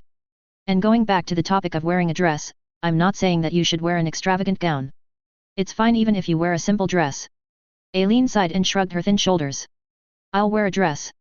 Father will get angry if I don't dress properly for social events. You guys don't need to worry about that. I'm not going to be happy about it, but I don't want father to be angry. Felixia shot her hand to the air. Is your father the strongest in the kingdom? If it's single combat with no equipment, then, yes, he is. However, one does not go into battle naked, so if with full equipment, he's number 3 in strength. Jel asked, third? I thought that he was second. Aileen sat on her bed after combing her hair. The matriarch beastmaster of the martial noble house Domino is second in strength. All of her beasts fully equipped, plus herself. Yep, that's a cartload of high-end equipment, but they can afford it. She has like 4S beasts, and there's a rumor that she's hiding a double S monster. She's definitely stronger than my father if all of those things are taken into consideration. Just by going with the number of equipment she can field. Wow! Felixia's eyes went wide in amazement. She has many powerful beasts but still only second in strength. The first one is obviously the leader of the Devastator Knights, Jel said. Although, I only heard rumors about him from the elders on the rare occasions they take time to teach me seal crafting. Yep, it's him, Aileen said. My brother has mentioned him in passing. The bunny, I think. I don't know why they call him that. My brother won't tell me, so annoying. I love bunnies. Felixia exclaimed. So why is he the most powerful? Is it because of the Devastator armor? But your brother wears one as well. They are just the same, right? And there are other Devastator Knights as well. Yes, all of the Devastator armors are the same. However, this person is rumored to have has the strongest offensive power in all of Krystfallen. Uncle Malachi said that even if Father, the Domino Matriarch, and the Principal of Millelysium combined all of their attacks together, they would barely equal his attack power. Calling himself a principal even though they're not really a school, Jel mumbled under her breath. Anyway, he has a very, very weak defense, based on what I hear from my brother, Aileen continued. Some kind of trade-off magic boost, I guess. You know, those curse yourself to get crazy strong for a short period spells. Maybe something like that? So when he received the Devastator armor, the godly defense boost of that equipment means that he no longer has any weaknesses. Jel placed her hand on her hips and chuckled. Nice job, AI. Steering the conversation away from dresses to armors. That is so you. Felixia was the one who asked about my father. Aileen then turned to Felixia, is your brother coming? Harvey will surely come since his dad is going to be there rubbing shoulders with everyone. Brother is working on, something. Something. It's seal crafting stuff, Aileen. You'll only get bored if we explain it to you, Jel said. Anyway, I'm going to wear a dress. So, you guys can go now. I'll meet up with you later. No. We're not going to leave you along until you are actually wearing the dress. Felixia then rushed to Eileen's closet to rummage around for something nice for her to wear. What the? You put leather armor in your closet? Wah. There's even a cuirass hanging here. A Saurian Zair, you say? A Roganian, then a Saurian Zair. If he's a shapeshifter, then how would you know what he is? Lady Lantana sat on a luxurious chair covered in velvet. There were 5 chairs in the room, but her 4 followers moved the chairs to the side and chose to stand behind her instead. Porg bowed while he explained. Lady Lantana, the scales on his hand when he transformed were certainly not fake. They were able to withstand the tremendous heat from my Moltonkor armored arm. Having once fought with a Saurian Zair, I have some knowledge as to the defense capabilities of their bodies. His scales also have the same color scheme as the elite shock troops of Surga. Lady, if I may. A man beside Porg spoke up. He removed his hood, revealing a heavily scarred bald head. His tattoos ran across the top of his head down to his nose, continuing past his mouth and chin. The scars looked like they have ruined the tattoo cuts on his skin. New tattoos were drawn over his battle scars in order to complete the formation that was disconnected. Speak your mind, Mert. It is too convenient that at the time that our kingdom is having a crisis that involved exorcism, a high-level exorcist appears. Mert snapped his fingers. Just like that. Indeed, it is too much of a coincidence. Are you suggesting this is a trap? We have talked about this before. Porg, what say you? I used a portion of my inner flame to seek out and incinerate a part of his soul. That's quite a drastic measure just to test someone's level in soul control. And then what happened? Nothing, Lady Lantana. It did not affect him at all. And now your hand is a stump. Correct. Porg did not immediately answer. Lady Lantana gave a sigh and motioned for Porg to come closer. Let me look at that hand. Rolling back his sleeves, Porg presented his right arm. He cut off his right hand that was crushed, searing the end of his arm with his flames. Our healing scrolls were not enough? Lantana asked. And Mert couldn't do anything about this. I apologize, Lady Lantana. There was nothing I could do since Porg's soul was partially burned. The arm was dead long before he came to me. All of my inner flames rebounded and attacked my soul. Raising an eyebrow, Lady Lantana asked Porg, was it worth losing your hand over this? Porg nodded. I can confirm that he has a high level of soul control. Saurian Zair, or Roganian, or whatever he may be, there is no denying that he is an exorcist of the highest caliber. Then if that's the case, the chances of this situation being a trap is lessened considerably, Mert said. I cannot imagine how any of the clans will be able to obtain the cooperation of such a person as the one described by Porg. And for what? Just to trap us? That is true. Lady Lantana, with all due respect, that man was able to detect us watching him. If he was an agent of a rival clan then they could have just captured us and tortured us, Ethne said. Ah, you reminded me that you let yourself got caught shadowing him. Ethne stiffened, looked at Porg and was about to stammer an apology. Lady Lantana, it shows how powerful this person is. He is not Roganian, that much is certain. How can the other clans have someone like this in their employ? Our spies would have picked up something if the other clans are moving resources to pay a powerful exorcist. I will agree with them, my lady. It seems absurd that another clan will hire such a powerful exorcist just to trap us. They could have just used him to heal the warrior king, Mert said. You are expecting that the clans, ours included, want the warrior king to be healed. They all fell silent as they realized the implications of what their leader said. There was a knock on the door as Porg was about to protest. That must be something from the cellar. Rahab, go look at it. The fifth member of their team who hasn't spoken anything bowed and went towards the door. He returned carrying a silver platter with several wine glasses and a bottle of wine. There was a card placed on the platter which Lady Lantana read out loud. Please enjoy watching the fights. My sons will be joining the competition, I apologize if I can't join you. The card turned to ashes between the fingers of Lady Lantana. She looked at the black glass stretched in front of them. Waving her hand, the glass turned transparent, giving an excellent view of the arena below. They were inside one of dozens of special premier viewing boxes floating around the arena. So, the sons of Baccarat will join the fight. He always brags about them. We will see how strong they really are. This is also a good opportunity to gauge the strength of the warriors of the Empire. One day we might go up against them. Lady Lantana, we should talk to the warrior calling himself Basket Slayer. If there's a chance that we could cure the... She held up a hand to stop him. If this person can actually cure the king, do you think the other clans will let us? Our attempts at curing the warrior king might turn out to be the catalyst to start the civil war. Porg, we should be prepared for any eventuality. Baccarat has informed me that the shipment has already passed the mountain ranges. We will buy more to bolster the strength of our clan. We are going to turn a blind eye to the cure. Watch your tone, Porg, Lady Lantana said. All the clans want to replace the warrior king with their own representative. Ours as well. Mert said. Yes. If the need arises. For the survival of all of Rogania. I know this man can cure the warrior king, Porg said with conviction. We will see. Let him display his power in this competition, and then we will see. However, we will continue strengthening our clan. Rahab, when will the next shipment be ready? It is already ready, Lady Lantana. The delay is due to lack of accompanying security personnel.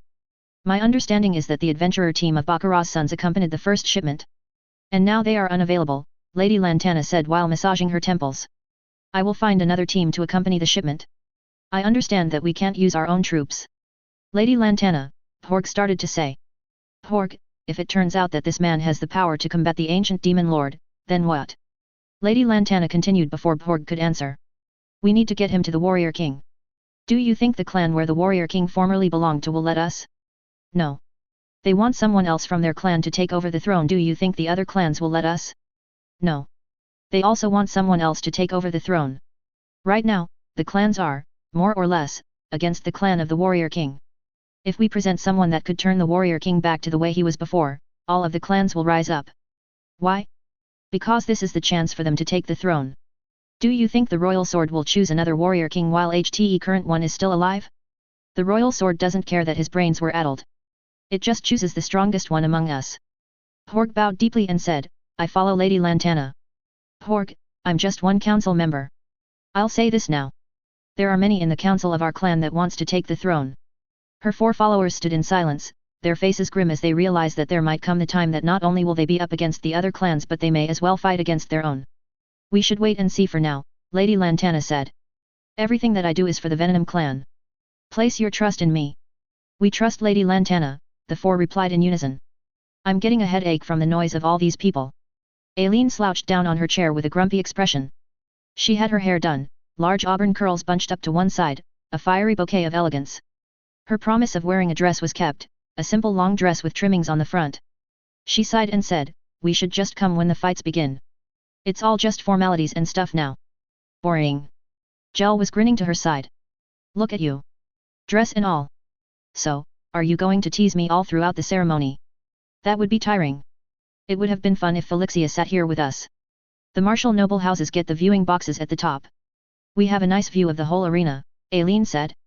"It is nice. And we can zoom in if we want with these viewing crystals. Not that we would need to since we have superior vision anyway.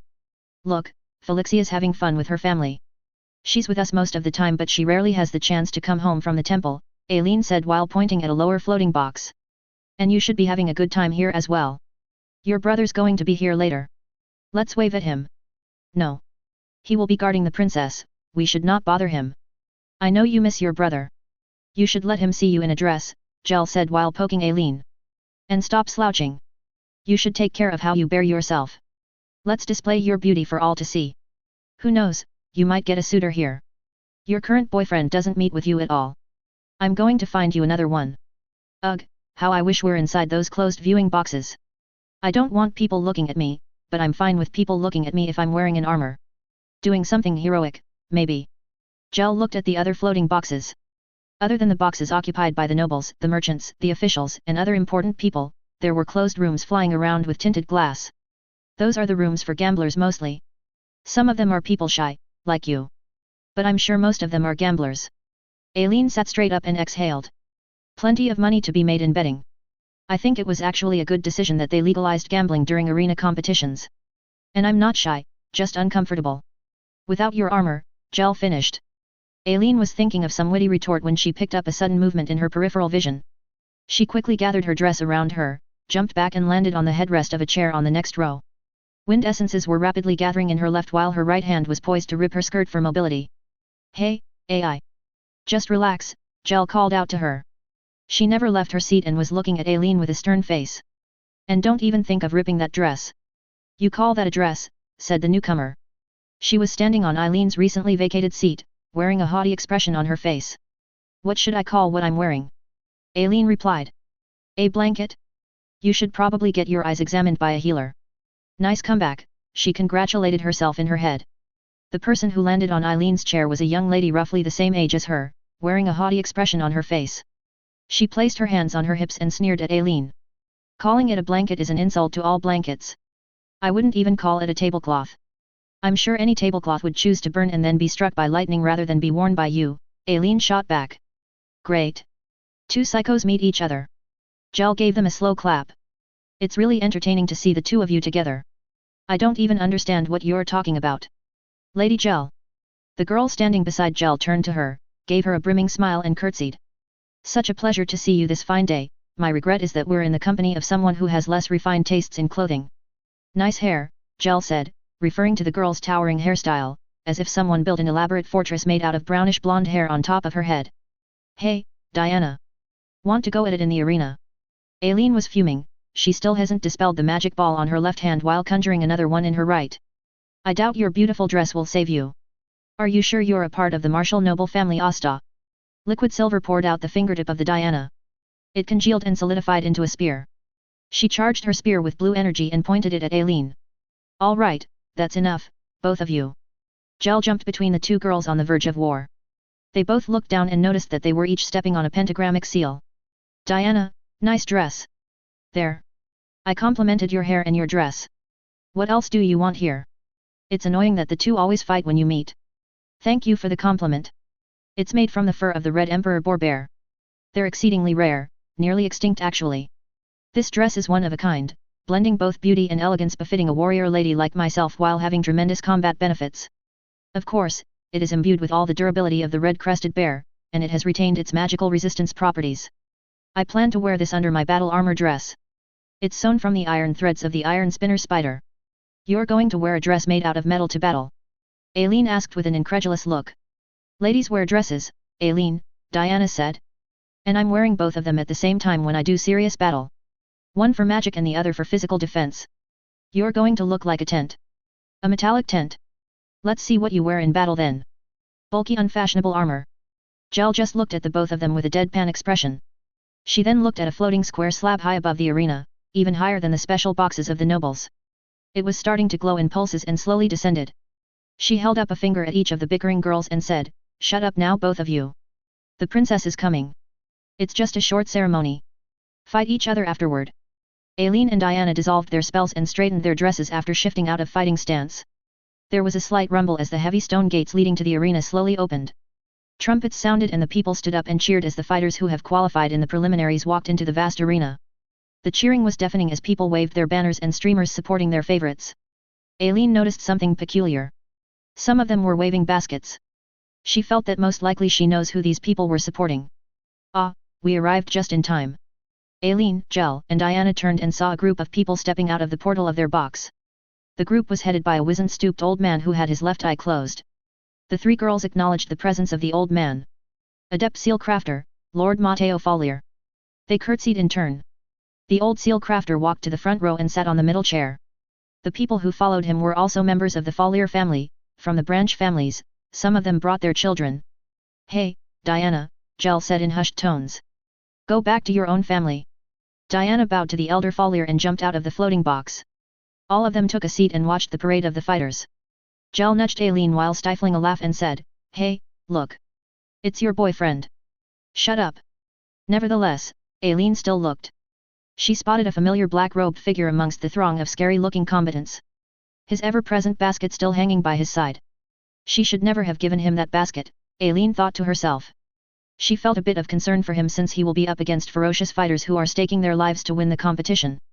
He was such a happy-go-lucky guy that he seemed out of place in the arena even though she knew that he was a strong warrior. "Call out his name." Jel continued nudging Aileen. "He'll be happy to see you in a dress."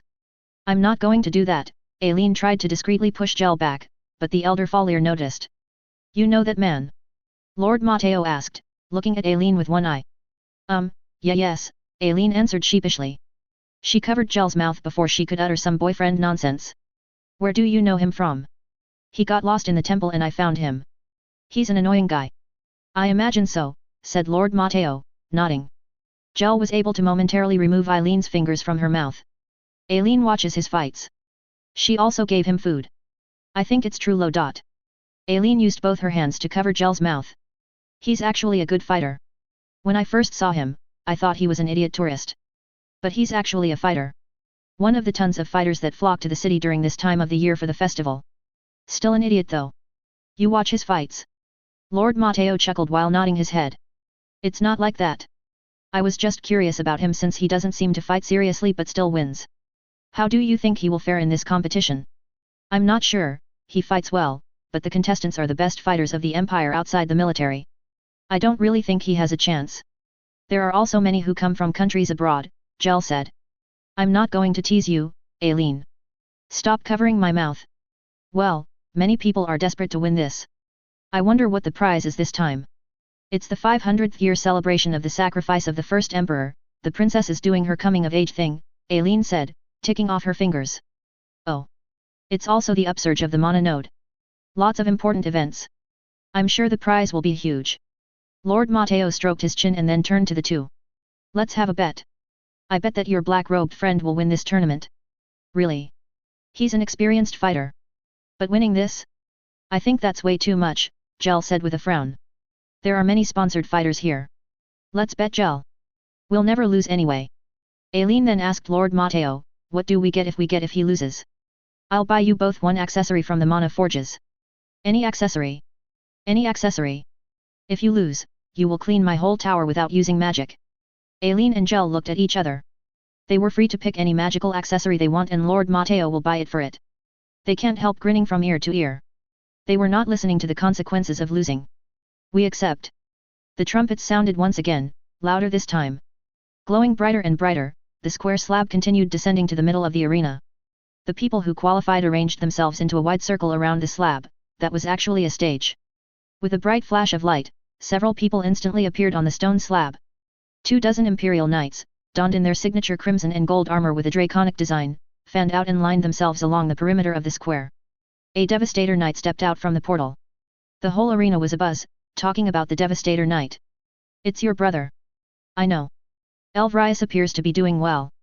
He never seems to leave the side of the princess these days, Lord Mateo said while smiling. He looked at Aileen and winked his open eye. Aileen sat straight up. My brother and the princess, she exclaimed, flabbergasted. My brother is just doing his job. I'm just kidding, Lord Mateo said. The princess is now arriving. Wow. She's so beautiful. You should get pointers from her, AI. Her hair looks very nice. I wonder what it feels like to have blue hair. The cheering of the masses for the princess was several times louder than the cheering for the fighters. Princess Adelinde Melusine had an endearing atmosphere around her. Even though she was yet to perform the ritual required of the royal line, she has already taken an active part in making the empire a better place. She was well loved not just for her looks, but also because she was just a very nice person. Aileen thought that she wasn't a bad match for her brother. If it came to that, anyway. But Aileen was not sure what she would do if she was going to be related to the princess by affinity. Fireworks flew up and exploded, painting the bright sky with even brighter colors, forming swarms of flying rainbow dragons. The princess raised her hand and the arena fell silent.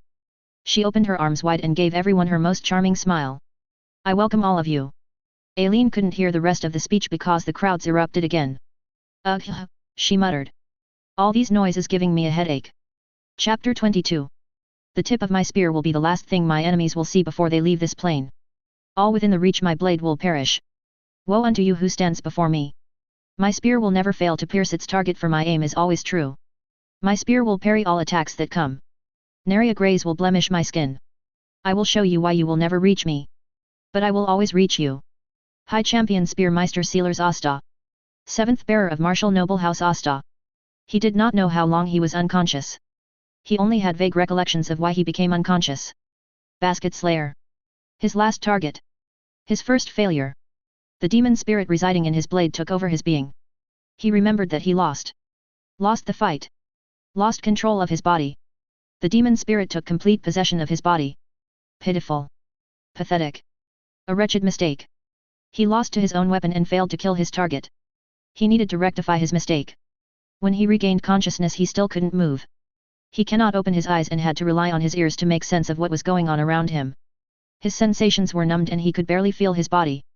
At the least, he could feel that he was floating in some kind of liquid. A regenerative solution. He could remember the sensation from a time that he was heavily injured. That meant he was in the city hospital. He could hear parts of conversations between the healers attending to him, although his hearing was still fuzzy and there was a slight ringing sensation in his ears. The demon possessing his body was exorcised by the Basket Slayer. The healers were chatting about it. That name again. Rage built up deep inside him. It was a different sensation from the one he normally feels. In the past, he thirsted for killing, for making his victims feel despair, letting them know that they were about to die. Now, it was a thirst for revenge. He did not care about looking into the Basket Slayer's eyes when he kills him. He just wanted to feel his flesh beneath his nails as he rips him apart. Frustration added to his rage. Frustration that he was immobilized, that he was still weak. The healers were talking about the military, they wanted to take him away for questioning. After he recuperated, his next destination would most likely be inside a dungeon. There would be heavy punishment for using a prohibited item and for harboring a demon spirit. Matters regarding the killing of void children also shouldn't be public knowledge. If he was questioned and his mind was probed, there was a large chance that this information would be leaked. The people do not know that void children are on rare occasions, born to normal parents.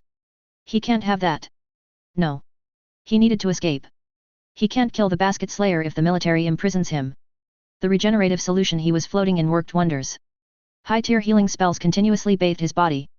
Yet, he did not move at all, he did not show any sign that his muscles have recovered, albeit only partially. He was trained in assassination techniques that included stealth, erasing one's trace, including signs of life. He slowed down his heartbeat and relaxed all the muscles in his body. The healers were puzzled, he should be recovering but it seemed that his body was atrophying. He waited. He was patient. Never opening his eyes. A few days passed. The time was near. The body of a killer was nearly healed. The pursuit of the target that should have never escaped was about to begin. 2 healers were in the room with him. He could sense them. He smiled inwardly at the thought that he was about to begin his path of revenge.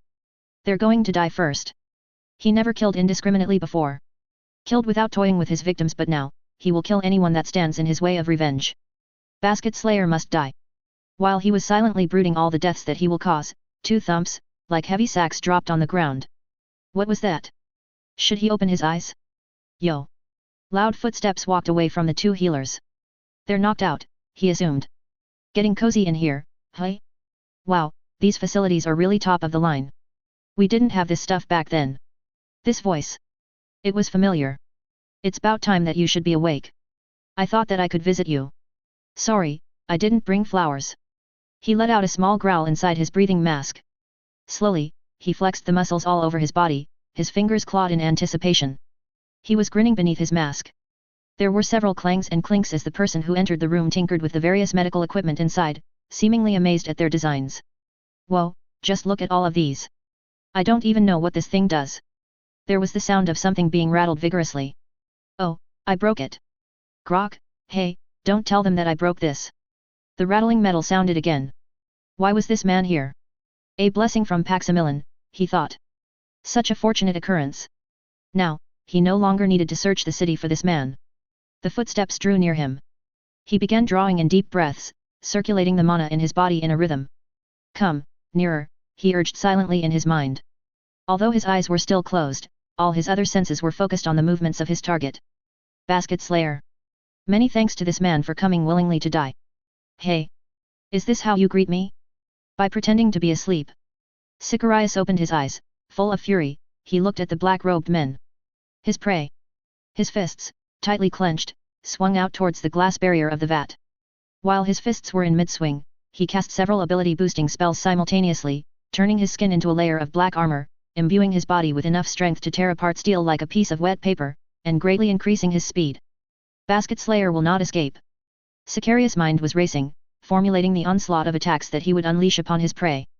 A jolt of electricity ran across his body, fleetingly stunning him. He tried to move and reach for the sides of the vat, but he found out that he was once again paralyzed. His bloodshot eyes darted to the man standing by a console at the foot of his container. You. Sicarius could barely get the words out of his mouth due to anger. What did you do to me? Surprise. I'm surprised too, the Basket Slayer said. This control panel actually had a button to contain patients inside them. It's probably for situations when the patients go on a rampage or something, just like what you were about to do. It was different from when he was recovering. His muscles then were still undergoing repair, but now, it felt as if he was hemmed in from all sides by skin-tight wall. He grunted as he strained against the enchantment stopping his movement. The Basket Slayer had a slightly entertained look on his face as he watched the man inside the container struggle. The vat was more than 3 meters tall and about 1.5 meters in width. It was cylindrical in shape and floated in the center of the room. Directly above and below it were high-tier healing seals that continuously casting spells. Besides the healing seals, there was a large glowing red seal, a containment spell. The Basket Slayer tugged at Sicarius. You shouldn't break hospital equipment. Those are paid for by the taxes of the people. You should take care of public property. That's what it means to be an upright citizen.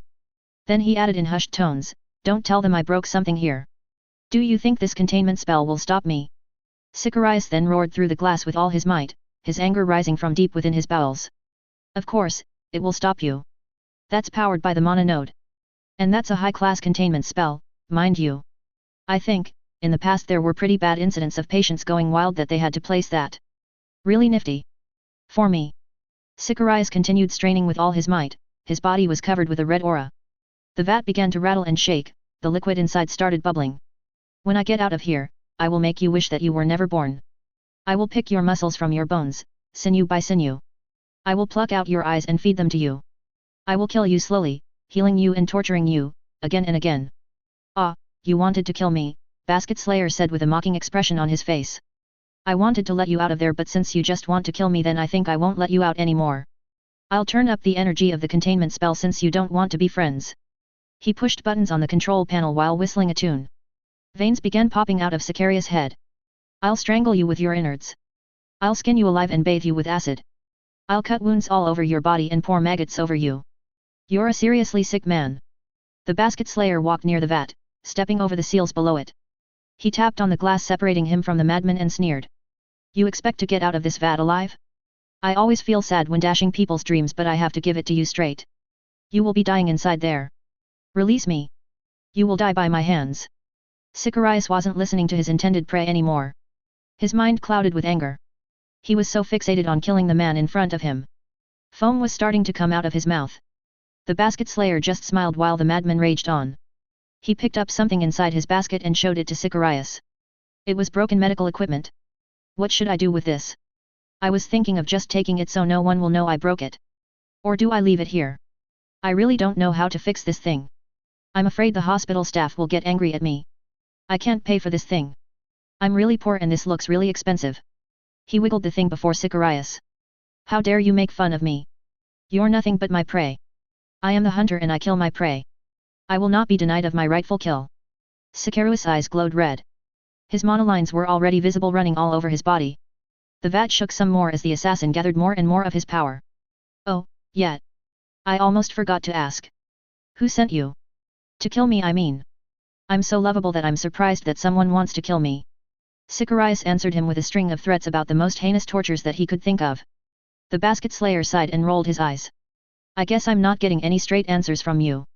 5. Get out. I have something for you to do. Yes, master. Sicarius stopped screaming as he heard the cacophony of voices answering his prey. He looked around for the source of the voices but he couldn't find anyone else in the room besides his prey and the 2 unconscious healers.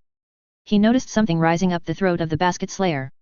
The basket slayer grasped his mouth with his hands and opened it wide. Black fumes were rising from his throat. He opened his mouth wider, unhinging his jaws and stretching his skin. More smoke came out, even black liquid started to rise. Something was forming over the basket slayer, a floating black mass was squirming, pulsating. Sicarius gaped, transfixed at the demon spirit that materialized before him. A horrific image of a half-blown head. What magic was this? His prey had a demon spirit inside him. It was all very clear. This man was a heretic. A heretic that should be cleansed. Paximilian had given him a mission. He's destined to kill this man. Many void children died by Sicarius' hands, along with a few void mages that they were able to trap. He had done so much for the god Paximilian. He wasn't unstable, insane, or a psychopath as the people around him called him. A saint. He was a saint chosen by Paximilian to vanquish demon spirits. He understands now. He understands why he takes great pleasure in killing his victims. They were heretics. What's wrong with feeling joy when doing the work of God? This man before him carries a demon spirit.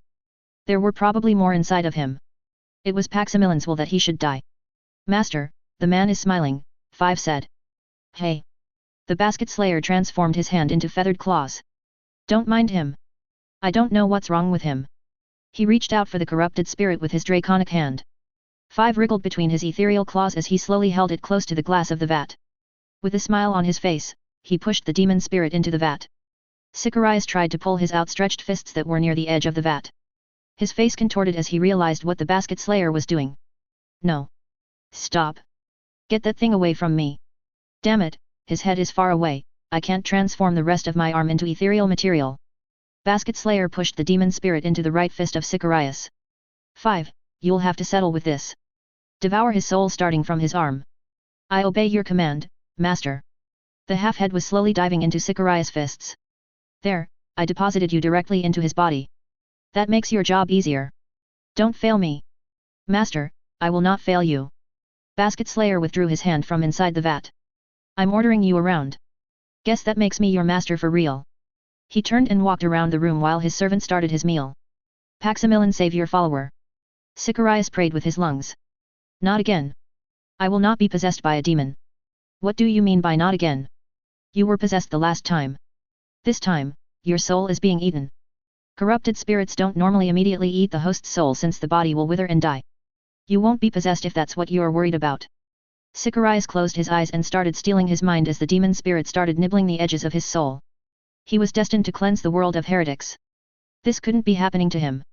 He refused to give up. Numerous heretics were waiting to die by his hands. He wouldn't accept the situation that he couldn't do anything about his impending death. The black armor covering his hand began to unravel, revealing his skin that was slowly rotting. An unseen force was slowly eating his arm, traveling to his shoulders, leaving behind a trail of dead flesh. Others will come after you. You heretic! You will die in the end. I will have my revenge. The basket slayer shrugged off the threats and stooped down to examine one of the unconscious healers. He poked the healer laying on the floor. What will happen to them if I kill you? Will they get fired because their patient was killed while they were on duty? I hope not. I really don't want to inconvenience anyone. He stood up and looked at the convulsing assassin. 5. Make sure to search his mind for the location of the place where they hunt for the hiding void mages. Also search for the identity of the one who ordered me killed. Although I have a good guess as to who it is. Intense, blinding pain, like something that he had never before experienced in his life. His body was dying. Sicarius knew that he could do nothing about it. The demon was chewing on his soul, a quarter of his body was already consumed. This is the end for him. He gritted teeth then bit his tongue. He would not let this basket slayer have the satisfaction of hearing him scream in pain. The basket slayer watched him with mild interest. I wonder what will happen if I keep feeding 5 the souls of strong people. Maybe he'll grow a body or something, like the other demon spirits. Why the grok is 5 just ahead. His face suddenly lit up. He held up a finger and said, that's a nice idea for a project. Sicarius' organs were failing, eaten by the creeping decay. This was what his victims felt when they were about to die. Helpless. Certain death. He smiled while enjoying his memories of the dying moments of the people. He will not succumb to pain. He would not surrender. He was determined not to end up like his victims. This basket slayer would not see his eyes despairing. There's no way out. He has failed. But this basket slayer will die. The others will come for him. The church will not let this matter go. Others will kill this man for him. He will have revenge in the end. The eyes of the basket slayer, full of hopelessness as he realizes that he has made a mistake in killing Sicarius, regretting making light of Sicarius. The eyes. Always the eyes. The shock his body was going through from being consumed by a demon spirit was numbing the pain. He contented himself imagining the dying moments of the basket slayer when the other assassins will catch him. Such a happy sight. Paximilian will not let him go unavenged. God will not let his loyal servant's killer go unpunished. He began to laugh while coughing up blood. The basket slayer began laughing as well. 5. Laugh with us as well. It would look awkward if he laughs alone. At least we'll keep him company before he dies. An assassin who failed to kill his target, a basket-carrying black-robed man, and a demon spirit with a score of voices laughed. Their mirth filled the room. After a while, the assassin was no longer laughing. Seriously. What do I do with this broken thing? Thwack. A body bounced off the inside of the purple shield covering the stage. The person was instantly teleported out of the ring. The arena was showered with rays of light as the monster inside was fully healed, ready for the next challenger. What's wrong, Felix? You're not enjoying this? Felix shook himself from his deep thought and turned to his sister. I'm sorry. I was just thinking about the you-know-what. His sister pouted at him. You said you'll take me out to watch the beast taming event. Then after this, we'll watch the first round of the fight. This is no fun if you are just thinking about that stuff. We should be cheering. I'll be cheering when the basket slayer comes. Yet. I'm going to cheer for him too. Felixia's face instantly brightened when her brother showed excitement. These armored sloths are boring to watch though. They're the generic type of strong beast. They're not going to bring out the most powerful monsters until near the end of this event. I know, Felix said. But they're not really doing anything. Just knocking people unconscious. The large expanse of the arena was divided into 2 parts. The smaller part was for the beast taming competition while the larger was for the fighters of the tournament. There were 4 large rings for the beasts. The rings were covered by a large conical purple shield, a more powerful shield than what was normally used in arena fights. Participants are teleported in and were teleported out when the judges determined that they have failed. On the fighters' side, 4 stages, a few times larger than the ones used in beast taming, were being prepared. They were very wide, incorporating several terrains within each stage. That was why the fighters' side of the main arena was still being organized by dozens of mages and engineers with their spider-like constructs. The 4 beasts featured on the taming side were all giant armored sloths. It was a high B rank due to its resilience and high defenses. Its giant claws can rip an armor to shreds and it moves with unnatural speed for such a colossal beast. Exceedingly muscular and covered by a hardened carapace that naturally gathers earth essences from the surroundings, the giant armored sloth has no natural predator while it roamed and fed off the foliage of trees. They were also able to use a crude variety of earth spells due to having abundant earth essences stored in their thick armor plating. What do you expect them to do? The magic that they use all comprise of defensive spells and buffing their armor, Felixia said. Aren't they supposed to be fast? They're just defending and swatting the people away when they get too close. They are very fast, but they are quite lazy as well. It's a surprise that they retained their speed while evolving into armored creatures. Oh, so now you're a biomagi. Felixia was smirking at him. Could you just focus on one field at a time? You just reminded me of what I was thinking about earlier. Felixia folded her arms and gave her brother an exasperated look. Since we got that, you know what that is, you've been staying up late at night and just gluing your eyes to the data orbs. I'm learning a lot from that thing. What? How are you doing that? I can't even understand a part of it. I'll teach you next TI. No. Felixia stuck her tongue at him and folded her arms. You're getting too serious with that thing. But it could potentially be a She inflated her cheeks and looked at him. Cheering exploded from the crowds. The siblings watched one ring with a giant armored sloth bound by ropes of light. Its long multi-jointed arms were stuck to its sides, rendering its deadly claws useless. Another set of glowing magical ropes materialized to bind its feet. It fell to the ground like a massive tree that was cut. It snarled at the man floating over it. A mage with a lazy expression on his face. The crowds were cheering him on. It was obvious that the beast had no chance of winning against him. The mage turned to the people and waved at them, encouraging them to cheer louder for him. Crunch! The mage was sandwiched between the shield and a humongous boulder. A flash of light and the mage was instantly teleported outside the ring. A collected awe of disappointment exhaled from the audience. Felix placed his hand flat across his face. That guy forgot that giant armored sloths can use other types of earth spells and not just defensive ones. Other participants from the 3 other rings also lost. A new set of participants were teleported in. Where was I? Felix said. Yes, I was talking about that design. I feel like there was something missing from it. I'm not sure. There are 2 parts present. One from the first emperor and the other from Emperor Malvar. Yet, I feel that the design of the you-know-what was somehow lacking. Felixia turned to face him, her cheeks still inflated. She began punching him as he went on to talk about his project. He held up his hands in resignation. Fine, fine, fine. I'm not going to talk about it anymore. It's brother and sister bonding time. You promise? Promise. Felixia turned back to her happy self once again. Hey Felixia. Let's go out for a bit. I want to buy something. This isn't connected to your project, is it? Felixia looked at Felix suspiciously. No. We're going to the merchant stalls outside. Let's buy baskets. His sister clapped her hands together and laughed out loud. That's a great idea. Let's buy one for Aileen as well. You're just going to piss her off. Yab. Felixia hugged her brother. Felix ruffled his sister's frizzy hair. Let's scream really loud when the basket slayer comes out. He's going to be in the first set. I hope he wins. The competition is really tough this year. I'm going to scream with all my might so that he will win. Chapter 23. Limited Edition Basket Slayer Replica Basket. You can only get this during this week. Grab one now. Modeled by experts to look exactly like the Basket Slayer's basket. Awesome deals. Buy 5 get 1 free. Buy 8 get 2 free. Share with your friends the epic basket of the Basket Slayer and support him as he rises in the tournament. Promo can only be availed once per buyer. Signboard on a merchant's stall outside the arena. People were packing into the main hall of the central arena. They formed tiny knots around the fighters they were supporting. Many were shaking hands, asking for autographs, and giving small gifts to their idols. The fans that were well off had data orbs to record an image of them posing with the more famous fighters. Aya spotted a few people carrying baskets and quickly guessed who they were looking for. He had a busy morning and had nothing to eat. There was no way he's going to deal with them. He quickly navigated the sea of people to avoid them, moving like a snake slithering through thick underbrush. Making his way through the crowds, Aya kept imagining what food he was going to eat. It was more out of boredom than out of hunger that he wanted to eat. He also found that he could think more clearly if he was chewing something and tasting something in his mouth. He only hoped that there was food left.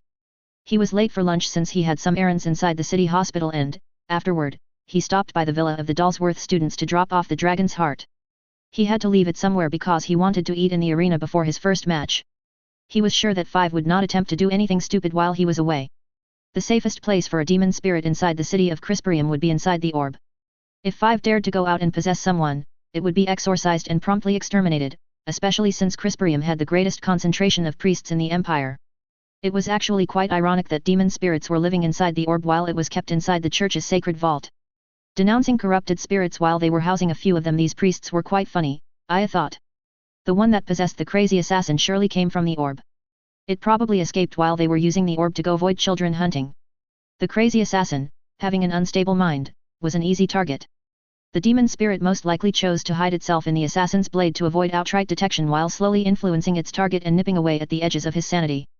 That might be the reason why he was somewhat insane even before he was possessed. Those people didn't even know they were working with someone who's getting slowly possessed, Aya said while shaking his head. Another thing that surprised Aya was that there was no hint whatsoever that the Church of the Dragon was searching for the dragon's heart.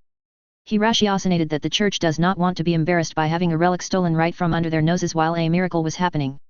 They kept mum about the robbery while spreading the story of the miracle far and wide. Miracles, even rumors of one, would boost the following of the church. Losing a relic, on the other hand, was just bad publicity. Aya thought that they made the right decision. If they released the news that the relic connected to the first Dragon Emperor was lost, the public outrage would diminish the impact of the news about a miracle happening. Losing the orb that the Emperor used to win the war? There would be riots for sure.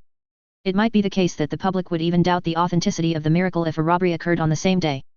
They would think that the robbers faked the miracle as a distraction for the deed that they were doing. Which wasn't far from the truth.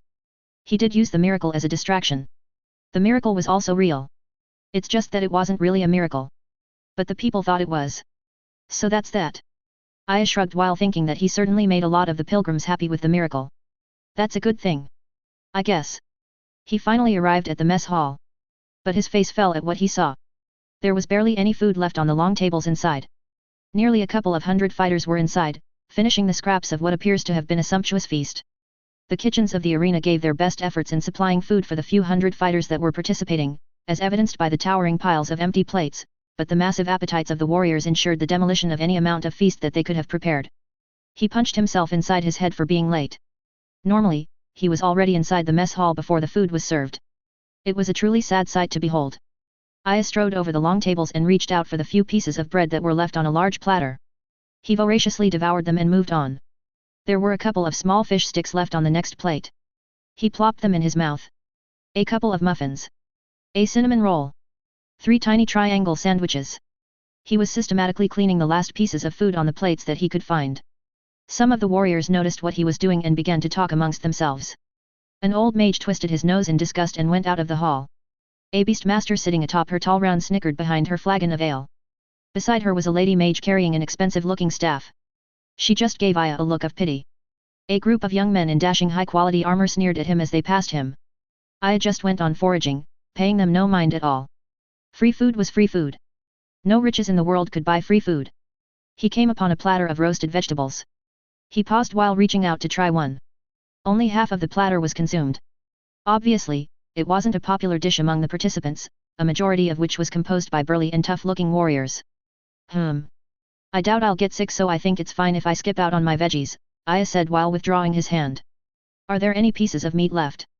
Scanning the rest of the mess hall, he found a platter with a big juicy roasted thigh of some kind of fowl. It was on a long table at the other side of the hall. He walked briskly towards it with a happy expression on his face. His journey towards his goal did not go unnoticed by the participants inside the mess hall. Some of them were cheering for him while others gave him a clap. A group of rough-looking muscular warriors openly laughed at him while swinging their great mugs of beer. Aya was nearing his coveted piece of meat when a giant of a man stepped in front of the table, blocking his goal. You wanted this piece? I wanted it as well, the colossal man said. I'm closer. Looks like I'm the one who gets it. He took the large piece of meat and bit of a large chunk. He chewed noisily while looking at Aya. The large piece of meat disappeared so quickly it was as if the large man was drinking it. The man's face was covered by a wild growth of dark brown beard. A long, fierce, mane of hair run down his scalp. He would not look out of place in the company of barbarians except that he wore a very elegantly crafted armor. A white armor that looked familiar to Aya. It was designed to look like dragon scales covering the body. Where has he seen this before? The man was licking the large bone. It was all that what was left of the meat that Aya wanted. He dangled the bone in front of Aya and said, "This one is for pipsqueaks. I'm larger so I get all the meat. Sounds fair, right?" He threw back his head and laughed. Everyone in the mess hall waited to see what the black-robed man would do. Excuse me, Aya called out loudly, while looking around the hall. Are the guards here? I think they must be informed that one of the beasts for the taming competition has escaped its cage. Aya turned around and resumed his search for more food. The large man in white armor followed Aya. So, you must be the basket slayer? Such a scary name. How many baskets have you slain? The man laughed wildly at his own joke while keeping his eyes on Aya. Aya was popping into his mouth several bread balls that had a sweet filling inside them. He ignored the man following him while examining the rest of the fighters. Some of them were laughing along with the white-armored man. Others had annoyed expressions on their faces. Most of them just turned away and minded their own business. I heard you killed off a demon spirit all on your own? Load of crap, I say. I bet the city guards fought against it and you just dealt the final blow. Oh, you could speak like a human. I thought they don't use beasts with a certain level intelligence for the taming contest, Aya said with a fishtail sticking out of his mouth. The large man was smiling broadly at Aya although the latter was taunting him. You're acting big now, hey? You're just a rookie from some foreign kingdom. Probably a penniless traveling warrior. Now that you struck a demon spirit with the help of the brave city guards you're acting like you're some kind of big shot heavyweight. Well, he got the penniless warrior part right, Aya thought while laughing inwardly. So you're just going to turn your back? I thought that you were a strong fighter. It seems that all of those stories about you exorcising a demon spirit with one blow are just that. Stories. There are really certain ethical considerations when taming beasts that can talk. I wonder why they captured this one, Aya asked a couple of leather-armored fighters who were near him. The two looked at each other, unsure of how to act. Based on the reactions of the people around, Aya surmised that the giant warrior following him was somewhat famous, or infamous. At the least, he must be a strong warrior with some influence. The other participants were rather hesitant to speak up and tell him off for bullying a poor basket-carrying warrior from the faraway kingdom of Rogania. I have fought against demon spirits, so I know what it takes to kill one. About a couple of dozen by my last count. And you, basket slayer, does not have what it takes. He stooped low to Aya's eye level and stared at him. Basket slayer. What kind of stupid name is that? Aya walked away. Ah, I get it.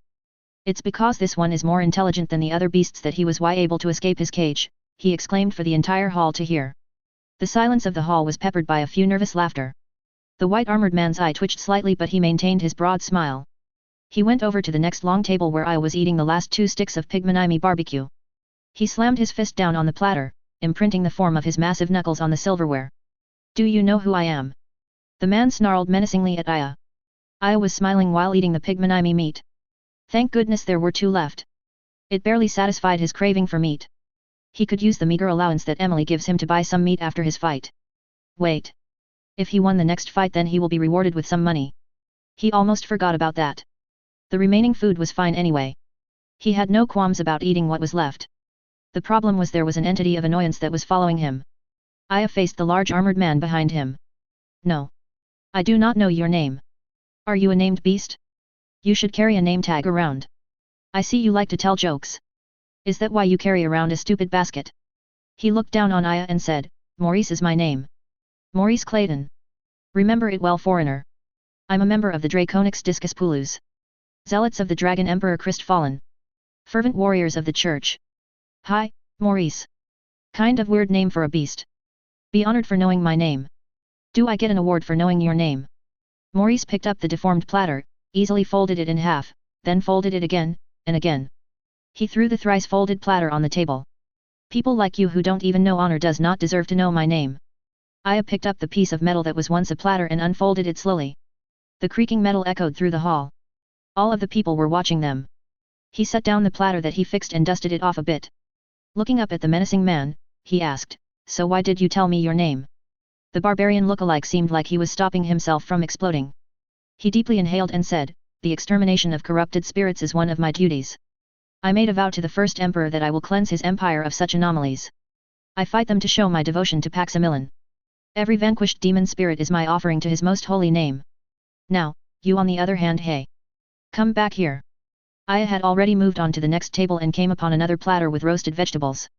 He narrowed his eyes while examining the platter. Should he eat this? He picked one and gingerly sniffed it before putting it inside his mouth. Not bad, he thought. Not bad at all. He should eat his veggies. Hey, I'm not done with you yet, Pipsqueak. Maurice stomped his metal boots while walking towards Aya. You better not spread around rumors that you can exorcise demon spirits in one blow. Eating one piece after the other, Aya was steadily finishing the rest of the roasted vegetables. His shoulders heaved slightly as he held back his laughter when he finally understood why the man who looked like a beast was following him and trying to pick a fight. Aya finally remembered where he saw the white armor with dragon scale design. Guarding the vault of the church were 4 men wearing the same armor. When Maurice told him he was a warrior of the church, Aya's brain instantly raced, gauging if the man following him wanted to capture him, weighing his options of escaping or attacking and then escaping, and whether he should bring food with him while escaping. He also wondered how they found him or at least suspected him of being the robber of one of their most prized relics. All that energy wasted in thinking and mapping out all possibilities when it turned out that Maurice just had an ego problem. He understood why the man named Maurice was angry with him. Stories about a guy that could exorcise a demon spirit with one punch certainly made them look incompetent. Admittedly, keeping the soul of the possessed intact while ripping out the demon spirit was a lot of work. Given the advanced stage of possession of the crazy assassin, they would need several priests and a long ritual to untangle the demon. Aya on the other hand just had the advantage of his unique powers. I do not know what witchcraft you used to kill off that demon. Understand this, you tiny foreigner. We take care of demons here since this is our land. After checking the other platters and confirming that there was no more food left, he turned back his attention on the angry Maurice in front of him while picking some more roasted vegetables to eat. Should he make this man angrier? Should he push him some more? Maurice did take the piece of meat that he wanted. But picking a fight was wrong. He should make peace. Aya tried to make a peace offering. Do you want some roasted vegetables? He said while holding the platter. I'm not really sure if you're a carnivorous beast or a herbivore, so forgive my ignorance. He smiled at Maurice to show that he meant well and that the latter should not feel threatened. The part of Maurice's face that wasn't covered by facial hair turned red. He swatted away the platter and pulled back his arm to ready a punch. But the punch never came. A hand shot out between Aya and Maurice. Whoa! What's happening here, Maurice? With an eyebrow raised, Aya turned to look at the person who spoke up. He did not sense this person come near him. An ally of Maurice? Was he being set up for a trap? It would be fun if the church already has him in their sights. I apologize on behalf of my friend, fellow warrior. He's a bit a grokking hothead, you see, the man said while giving Aya a slight bow. He was a head taller than Aya but was still shorter than Maurice. He looked like he was in his early 30s and had a very friendly and charismatic face. A strong chin and fierce eyes that somehow managed to be amiable at the same time. He looked like someone born to lead an army. This guy was surely a popular person. My name is Garrett. He held out his hand and gave Aya a short but firm handshake. I'll just take my friend here away. I'm sorry if he had caused any inconvenience. Surprisingly, Maurice just followed Garrett silently. Aya thought that Maurice would flare up and insist on fighting. Instead, he just kept quiet and walked away. Was Garrett someone high-ranking among the warriors of the church? Why were they joining the tournament? Aya remembered what the Folliers told him. The government, especially the military, cannot join the tournament for obvious reasons. I guess that doesn't include them, hey. He continued watching the backs of the two white-armored warriors and noticed that the armor Garrett was wearing was a different sort of white. Aya whistled softly. Grokking equipment. An elder dragon bone armor. 200,000 strong, the crowds flooded the arena with their cheers as the first round of the tournament began. The trumpets sounded as 8 warriors were paired off and teleported to their respective stages. High above the stages were countless data orbs projecting a close-up view of the exciting matches that was about to begin. Would you look at that, Maurice said. Across him was his first opponent in the tournament. A black-robed man with a basket. The Basket Slayer. Maurice sent a quick prayer to Paximilon. He thanked the god of all existence for an opportunity to fight the man who was spreading lies about exorcising the demon spirit. Hey, I haven't signed up yet for the beast taming competition, Basket Slayer said. I think I'm in the wrong stage. If Garrett had not been there to stop him in the mess hall, he would have squished this tiny man in front of him flat. Now they were on the stage to fight. No running from this one. No Garrett to stop him. Maurice was calm. He wasn't going to let himself get pulled in by the taunts of his opponent. He assessed his surroundings. He had watched and participated in the previous tournaments for the last 7 years, so he knew what to expect. An open leveled field was in the middle where the fighters are teleported at the start. Several different terrains were incorporated into a wild mishmash surrounding the open field, making the stage look like another world. Rock formations, trees and foliage, dunes of sand, layers of snow, lava veins, a couple of geysers, there was even a lake at one side. All of these was put into place to ensure that all kinds of elemental essence of all variants and levels were available in abundance for the fighters to use. But Maurice cared for none of those. The higher variants of life essence were all that he needed to fight, and there was plenty of those in Krystfallen as the city sat on top of the Mana node. As for the different terrains, he was an experienced fighter, certainly more experienced than the Basket Slayer, so he knew how to take full advantage of his surroundings. His fists were covered by heavy black gauntlets with thorns jutting out. Explosive runes were carved on the knuckles. It was his most favorite weapon to use. Nothing beats getting up close and personal, beating your opponent to a pulp. Seeing that his opponent was just standing with no apparent plans of attacking, Maurice decided to make the first move. The ground he was standing on exploded as kicked off and rushed his adversary, fists held close to his chest. Maurice swung his fists from above, gauntlet runes glowing, heading straight for the Basket Slayer's head. Their eyes momentarily met before the Basket Slayer jumped back. Maurice missed and hit the ground, excavating a deep hole with the explosion. Dust obstructed his view, but Maurice's fine-tuned sense never lost track of his target. His fists cut the dust cloud as he continued to chase the Basket Slayer, who kept on dodging. Every swing of his mighty fist, waves of his force aura lashed out, gouging the stage with deep gashes. As he slowly emitted more force aura, the Basket Slayer jumped back farther and farther to evade the backlash of energies. Maurice sneered as he noticed what his opponent was doing. No one can stand up trading blows with him. Those who dared take on one of his punches will be heavily punished by his force aura. Is running all that you can do? It was his turn to taunt his opponent. He has seen this tactic before. Keeping their distance while waiting for an opening for a ranged attack, however, his opponents always failed in the end. According to some of the stories he heard, the basket slayer always evades in the beginning, then he counterattacks and wins with only one strike. Maurice covered his head and his upper torso with the gauntlets while he chased after the basket slayer. The gauntlets extended past his wrists, with thick overlapping articulated metal, up to his elbows, terminating in a wicked spike. He was wary of any counterattack that his enemy might sneak in while he was raining his fists of destruction upon him. Evading and retreating continuously, the basket slayer soon arrived at the edge of the flat part of the stage. The eyes of Maurice followed the basket slayer as the latter made a dash towards the terrain with the most obstructions, disappearing from view as he dove deep into the trees and rocks. He promptly followed his opponent. He used his fists and arms to ram through several boulders and trees, never slowing down, closing on the basket slayer. The latter kept weaving through the trees and the rock formations that were growing out of the ground. Maurice rushed in a straight line, demolishing anything in his path. His hands glowed as he charged the gauntlet. He swung them, letting loose explosive waves running to the left and the right of his opponent, hemming him in. Maurice then dug his heels to the ground, preparing to do a quick charge and follow where his opponent goes. The basket slayer can't retreat sideways as the explosive waves Maurice let loose were churning up the landscape. The eyes of Maurice glinted and his body glowed red. "You're dead," he thought. Once again, he charged at the basket slayer, this time with twice the speed and strength. His target had no choice but to keep running back. The charge of Maurice left several steaming craters and jagged cracks in his wake. He knew that the edge of the stage was near. He just had to keep pressing on until he corners the basket slayer. Maurice kept on releasing explosive waves to box in the basket slayer. This was it. He could already see the slightly blue tinge of shimmering air where the shields are. His body glowed brighter and brighter as he kept on drawing in 5th tier rage essence. But he didn't attack just yet. His adversary could still dodge up. "I know what you're planning. Waiting for me to do another charge and you'll just jump over my head," Maurice growled under his breath. Goldish brown runes glowed at the back of his gauntlets. It was a built-in spell, hollow spikes. He pressed his hands on the ground and cast the spell. Fat conical spikes erupted from under the earth, making their way to the basket slayer. And this. Maurice released 3 large explosive waves, 2 running parallel to his target, and the last one down the center. The last wave caught the large spikes that were hollow and fragmented them, coating the area with whizzing blazing debris. Maurice grinned as he saw the basket slayer jump high to escape the cluster of explosions below. "You can't dodge in midair." He paused for a second to wonder why his opponent's chest and cheeks were inflated to inhuman proportions, like a balloon. Then, with a battle cry that reverberated throughout the arena, he launched himself into the air, his massive fists stretched out. He began spinning rapidly, flying towards the basket slayer. A red twister of furious energies and destruction. As Maurice was nearing contact with the falling basket slayer, the latter looked up and forcefully exhaled upwards all the air he stored in his body. The sudden burst of air pushed him down towards the ground, leaving Maurice to pass over him harmlessly.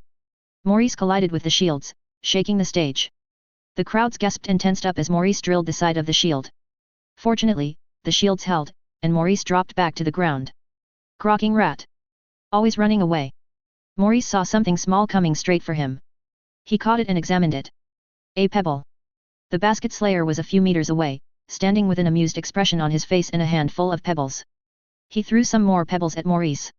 Maurice emitted a wave of his force aura and all the pebbles coming towards him were disintegrated. "I know what you are doing," he said. "You're purposely making me angry." "Ha, a sly cunning bastard." Admittedly, Maurice has a bad temper. However, it had cost him dearly in battle a few years ago. This time, when he was in battle, he didn't let himself get angry and lose focus no matter what his opponent does. He easily gets angry, yes, but never during a fight. Not anymore. He was not going to repeat the same mistakes that he made. Reaching inside his basket, the basket slayer got more pebbles and continued pelting Maurice with them. The speed of the pebbles was increasing with each throw. Maurice just stood there. His force aura made sure that the pebbles did not even tickle him, although if he was an ordinary human, the force of the pebbles would have torn his body apart. You just pretend to clown around, but you are actually analyzing your opponents. Then you probably hit them at their weakest point and win. The basket slayer reached around his basket and then turned it over. It was empty. There were no more pebbles left. "It doesn't matter how long you drag out this fight. I do not have any weak points. You'll just have to overpower me," Maurice said, folding his arms across his chest. "And I don't see that happening. I'm not even using my real strength. I'm not dragging out this fight to find your weak point." "Oh ho? So why are you just running away then?" "I'm charging my basket." "What?" The basket slayer raised his basket and pointed at it. "This is no ordinary basket. I found this basket during my travels. It was hidden deep inside an ancient tomb. Maurice frowned. Sounds dubious. Was he making up stories? Was this another one of his jokes? Maurice examined the basket. It looked normal. I see that you don't believe me. If this was an ordinary basket, then why am I carrying it during my fights? Have you thought of that? The basket slayer smiled at Maurice. During the preliminaries I carried around this basket and it was never damaged. Obviously, it's not an ordinary basket. Could your beast brain work that out? Maurice scowled. What the basket slayer said was sensible. It was stupid to carry around a basket while fighting. Joking around has its limits. But he couldn't sense anything from the basket. What the hell was this man thinking? Was he telling the truth or lying? Maurice said, is that some kind of ancient relic then? Yes. It's a very powerful talisman. The longer I place myself in danger, the more power it charges. It's exponential, really. Then I transfer that power to my body, and it's game over. Tightening his fists, Maurice decided to believe what the basket slayer said. It was better to be careful than to pay for carelessness. He himself couldn't believe that someone would carry an ordinary basket around during a serious fight. The only plausible explanation was that basket helped the basket slayer in some way. There was an easy way to test what his opponent said. Force him to use the power of this basket if it really had that kind of power. The basket slayer was picking up more pebbles as Maurice was thinking about his next move. He stood up straight and jingled the basket with pebbles inside it. Come on. I know what you're planning to do. But there's no way you'll catch me. Forge Spirit. Speed Aspect. Dirog Two-Horned Bulltoad, Maurice said calmly. Forge Spirit. Maurice did not answer. He concentrated on gathering mana into one of the two beast stones he has embedded on his chest. This basket slayer was about to learn the meaning of real speed. Hey! You're doing something I don't know. Tiny pebbles went flying through the air. The basket slayer was throwing stones again, this time trying to catch the attention of Maurice. Why does it feel like you have a beast aura or something? Particles of light gathered around Maurice. There was a green aura covering his body. He looked at his opponent and said, you think I can't catch you, eh? And you don't even know what I'm doing? Where have you been traveling all these time? You haven't fought with someone that can forge spirit. The basket slayer stepped back as he watched the particles of light form an image of the Dirog Two-Horned Bulltoad. Then the image dispersed and was sucked inside Maurice's body. Two small horns grew out of head of Maurice, akin to the Dirog Bulltoad. His eyes also changed, his pupils became horizontal slits, just like that of a frog's. Clapping happily, the basket slayer said, see, I was right. You are a BEA. Before the basket slayer could finish his sentence, Maurice was already in front of him, bounding several meters in the blink of an eye. A sly smile flitted across the basket slayer's face as he dodged the punch. His speed was not any slower than Maurice's speed. Another round of chasing the basket slayer, Maurice thought. This guy was not lying about how fast he was. But was it true that he did not know about Forge Spirit? Almost all warriors of the Empire of Krystfallen and the neighboring Supreme Republic of Vongaren used Forge Spirit. If he came from Rogania, then he surely passed by Vongaren. How could he not know about Forge Spirit? Was this guy just messing up with his head? Ordinary people couldn't follow their movements anymore. But there were multiple explosions on their stage, so the crowds keep stirring. Maurice kept letting loose dozens of punches, it wasn't connecting but the shockwaves destroyed anything near them. He noticed the basket slayer hiding the basket beneath his robes. You're channeling the speed of the Dirog Bulltoad? That's awesome. How are you doing that? I'm using Forge Spirit. Don't tell me you don't know about that. Maurice figured that he should keep his opponent talking to know what he was thinking about. He kept his concentration while engaging the basket slayer in conversation. I'm using the beast stone of a Dirog. Whoa. The basket slayer's face lit up. I never knew you could do that. He then jumped over the lake and skipped over its surface, using his great speed to prevent himself from sinking. Show off, Maurice muttered. I can do that as well. He increased his speed and followed the basket slayer. He hated to admit it, but he was enjoying the fight with the basket slayer even though all the latter did was run away. Running backwards over the surface, the basket slayer called out to Maurice, so you're able to use special traits of the beasts that you have the stones of? Really awesome. So you're using the Dirog for speed. He seemed genuinely happy knowing about Forge Spirit. Maurice was starting to believe that the basket slayer really didn't know about Forge Spirit. Yes. I can be a lot faster than this. Maurice accelerated and closed on the basket slayer who was zigzagging over the lake. His opponent also increased his speed and tried to maintain the distance between them. Maurice alternated between using normal punches and using his explosive gauntlets, keeping the basket slayer guessing on how far he should dodge. Maurice kept his force aura close to his body because the basket slayer sometimes throws out pebbles at him. He suspected that the basket slayer kept throwing pebbles to make him complacent that his enemy would not attack. He leaned low and said, "Second degree, speed aspect." He doubled his speed. With an insane grin on his face, he wondered just how strong this basket slayer was. He was just using enough speed to keep away from Maurice. Using the Dirog for speed is just brilliant. Normally, people would think about using hounds or feline beasts to channel for speed, but you actually used a toad. The basket slayer's eyes were sparkling in admiration for his opponent. He reached the shore and ran towards the part of the stage with magma veins. People often forget just how fast the speed of the tongue of the Dirog bull toad is. Brilliant idea. Truly unconventional. Maurice can't help but smile as the basket slayer showered him with praises. He was proud of being able to think of using the Dirog for speed. He reminisced about how he came about using the Dirog stone. His body could only tolerate 2 beast stone. He preferred the stronger stone, the one for boosting power, to be an A-rank beast. The other stone could only be from a high C rank at the most. All C ranks known for their speed were just not good enough. Then he remembered that the Dirog has an exceedingly fast tongue even though the giant toad does not move from its hunting spot. Even Garrett was surprised with his idea and praised him. "Are you sure that you really don't know about Forge Spirit?" Maurice asked the basket slayer. "Anyway, I thank for your praises. Not many people could have thought Abu." The basket slayer was no longer in front of him. His eyes widened as he realized that the basket slayer was below him. Aiming for the gap between his armored arms that were held close to his large muscular chest. A powerful punch bore through his force aura, colliding with the armor and crumpling it. Maurice felt the power of the punch spread throughout his body. His chest was compressed and he was sure that a few ribs were cracked by the impact. He only had a split second to think about what happened before he was sent flying with blood sputtering out of his mouth. "Dimwit. Don't get flattered too much." Basket Slayer called out after him. As Maurice was flying up, he glowed green due to the healing spells that he was using. He was regenerating at a rapid rate. Inside his head, he was cursing himself up for giving his opponent an opening just like that. Amazingly embarrassing performance. Was Garrett watching? Damn it. Grokking stupid mistake. Crockett, he screamed, venting out his rage. He immediately tried to calm himself down. He looked up and saw that the roof of the shield dome was rushing up close. He twisted himself around in midair. He was now looking below. His feet hit the inside part of the top of the shield hard. His knees bent and absorbed the impact. He can see the tiny face of the basket slayer stupidly smiling at him. Damn that guy. Third degree. Speed aspect. Morris's face contorted in rage as he resolved to use the other beast stone. Forge spirit. Strength aspect. Terebro bear. A reddish golden aura enveloped Maurice. Light particles formed the image of the Terebro bear which was greedily sucked by his body. The muscles in his legs bulged, coiling in anticipation, gathering the power of the Terebro bear and the speed of the Dirog bulltoad. His feet pushed back hard against the ceiling, propelling himself down on the basket slayer who was waving his basket up at him. A meteorite descending, bringing carnage. The entire shield dome was filled with fire, dust, smoke, and explosions. The ground shuddered mightily as Maurice unleashed his rage on the stage.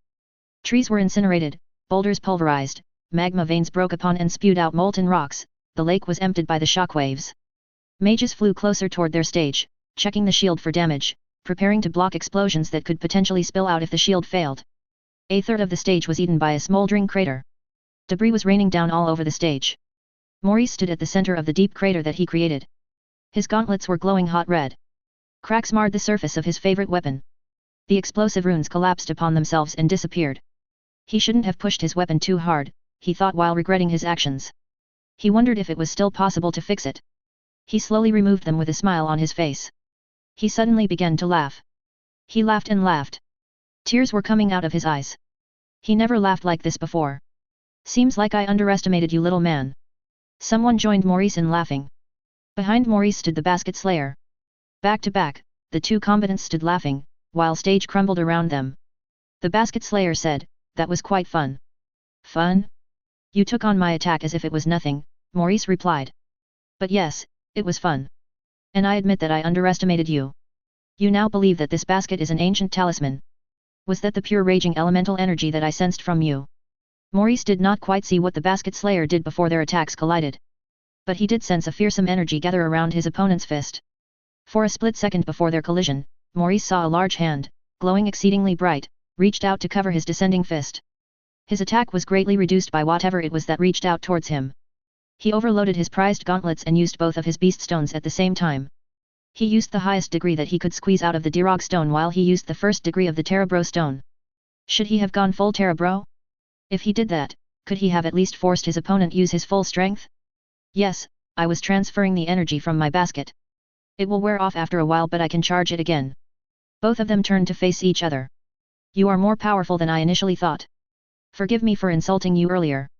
The basket slayer shrugged and said, sure. I'm not a man that holds grudges. It would be presumptuous of me and I don't have any right to ask you this, Maurice said, but, I challenge you to a boxing match with no dodging. He really wanted to measure his pure strength against the basket slayer. But he could not go full Terabro if the basket slayer kept on dodging. He knew he will lose the fight if it dragged on, but at least he would learn something from this fight. He felt no shame in losing against a stronger opponent. That's fine with me. Use all of your strength. Maurice couldn't believe that the basket slayer actually agreed with his request.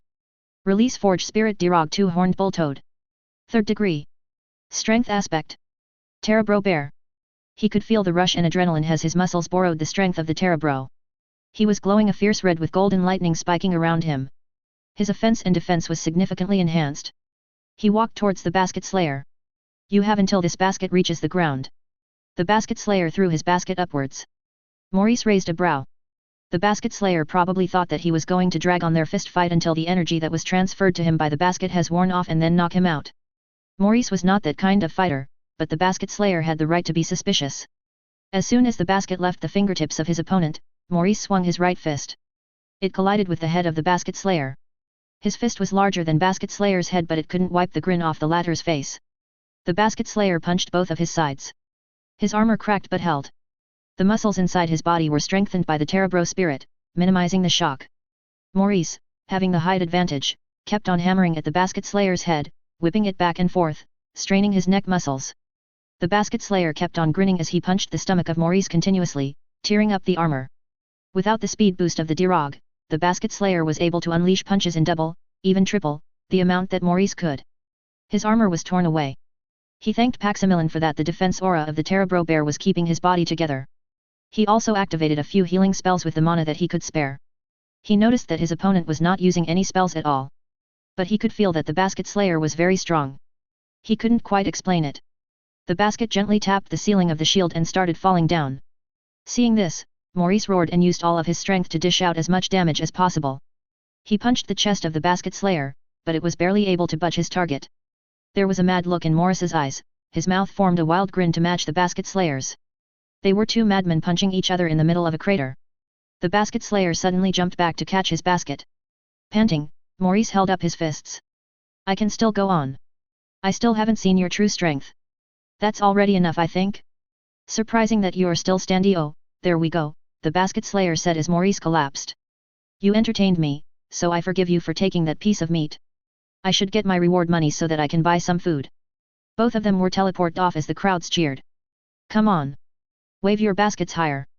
Felixia was excitedly jumping up and down the seats, throwing baskets to the people watching the match. Get your baskets and support the basket slayer. Felix was busy carrying all the baskets that they bought outside to the stands to distribute to the people. It was all Felixia's idea. He indulged his sister since he was sort of ignoring her the last couple of days because he was focused on studying the designs that they stole. Money was no problem for them, so they bought 100 baskets.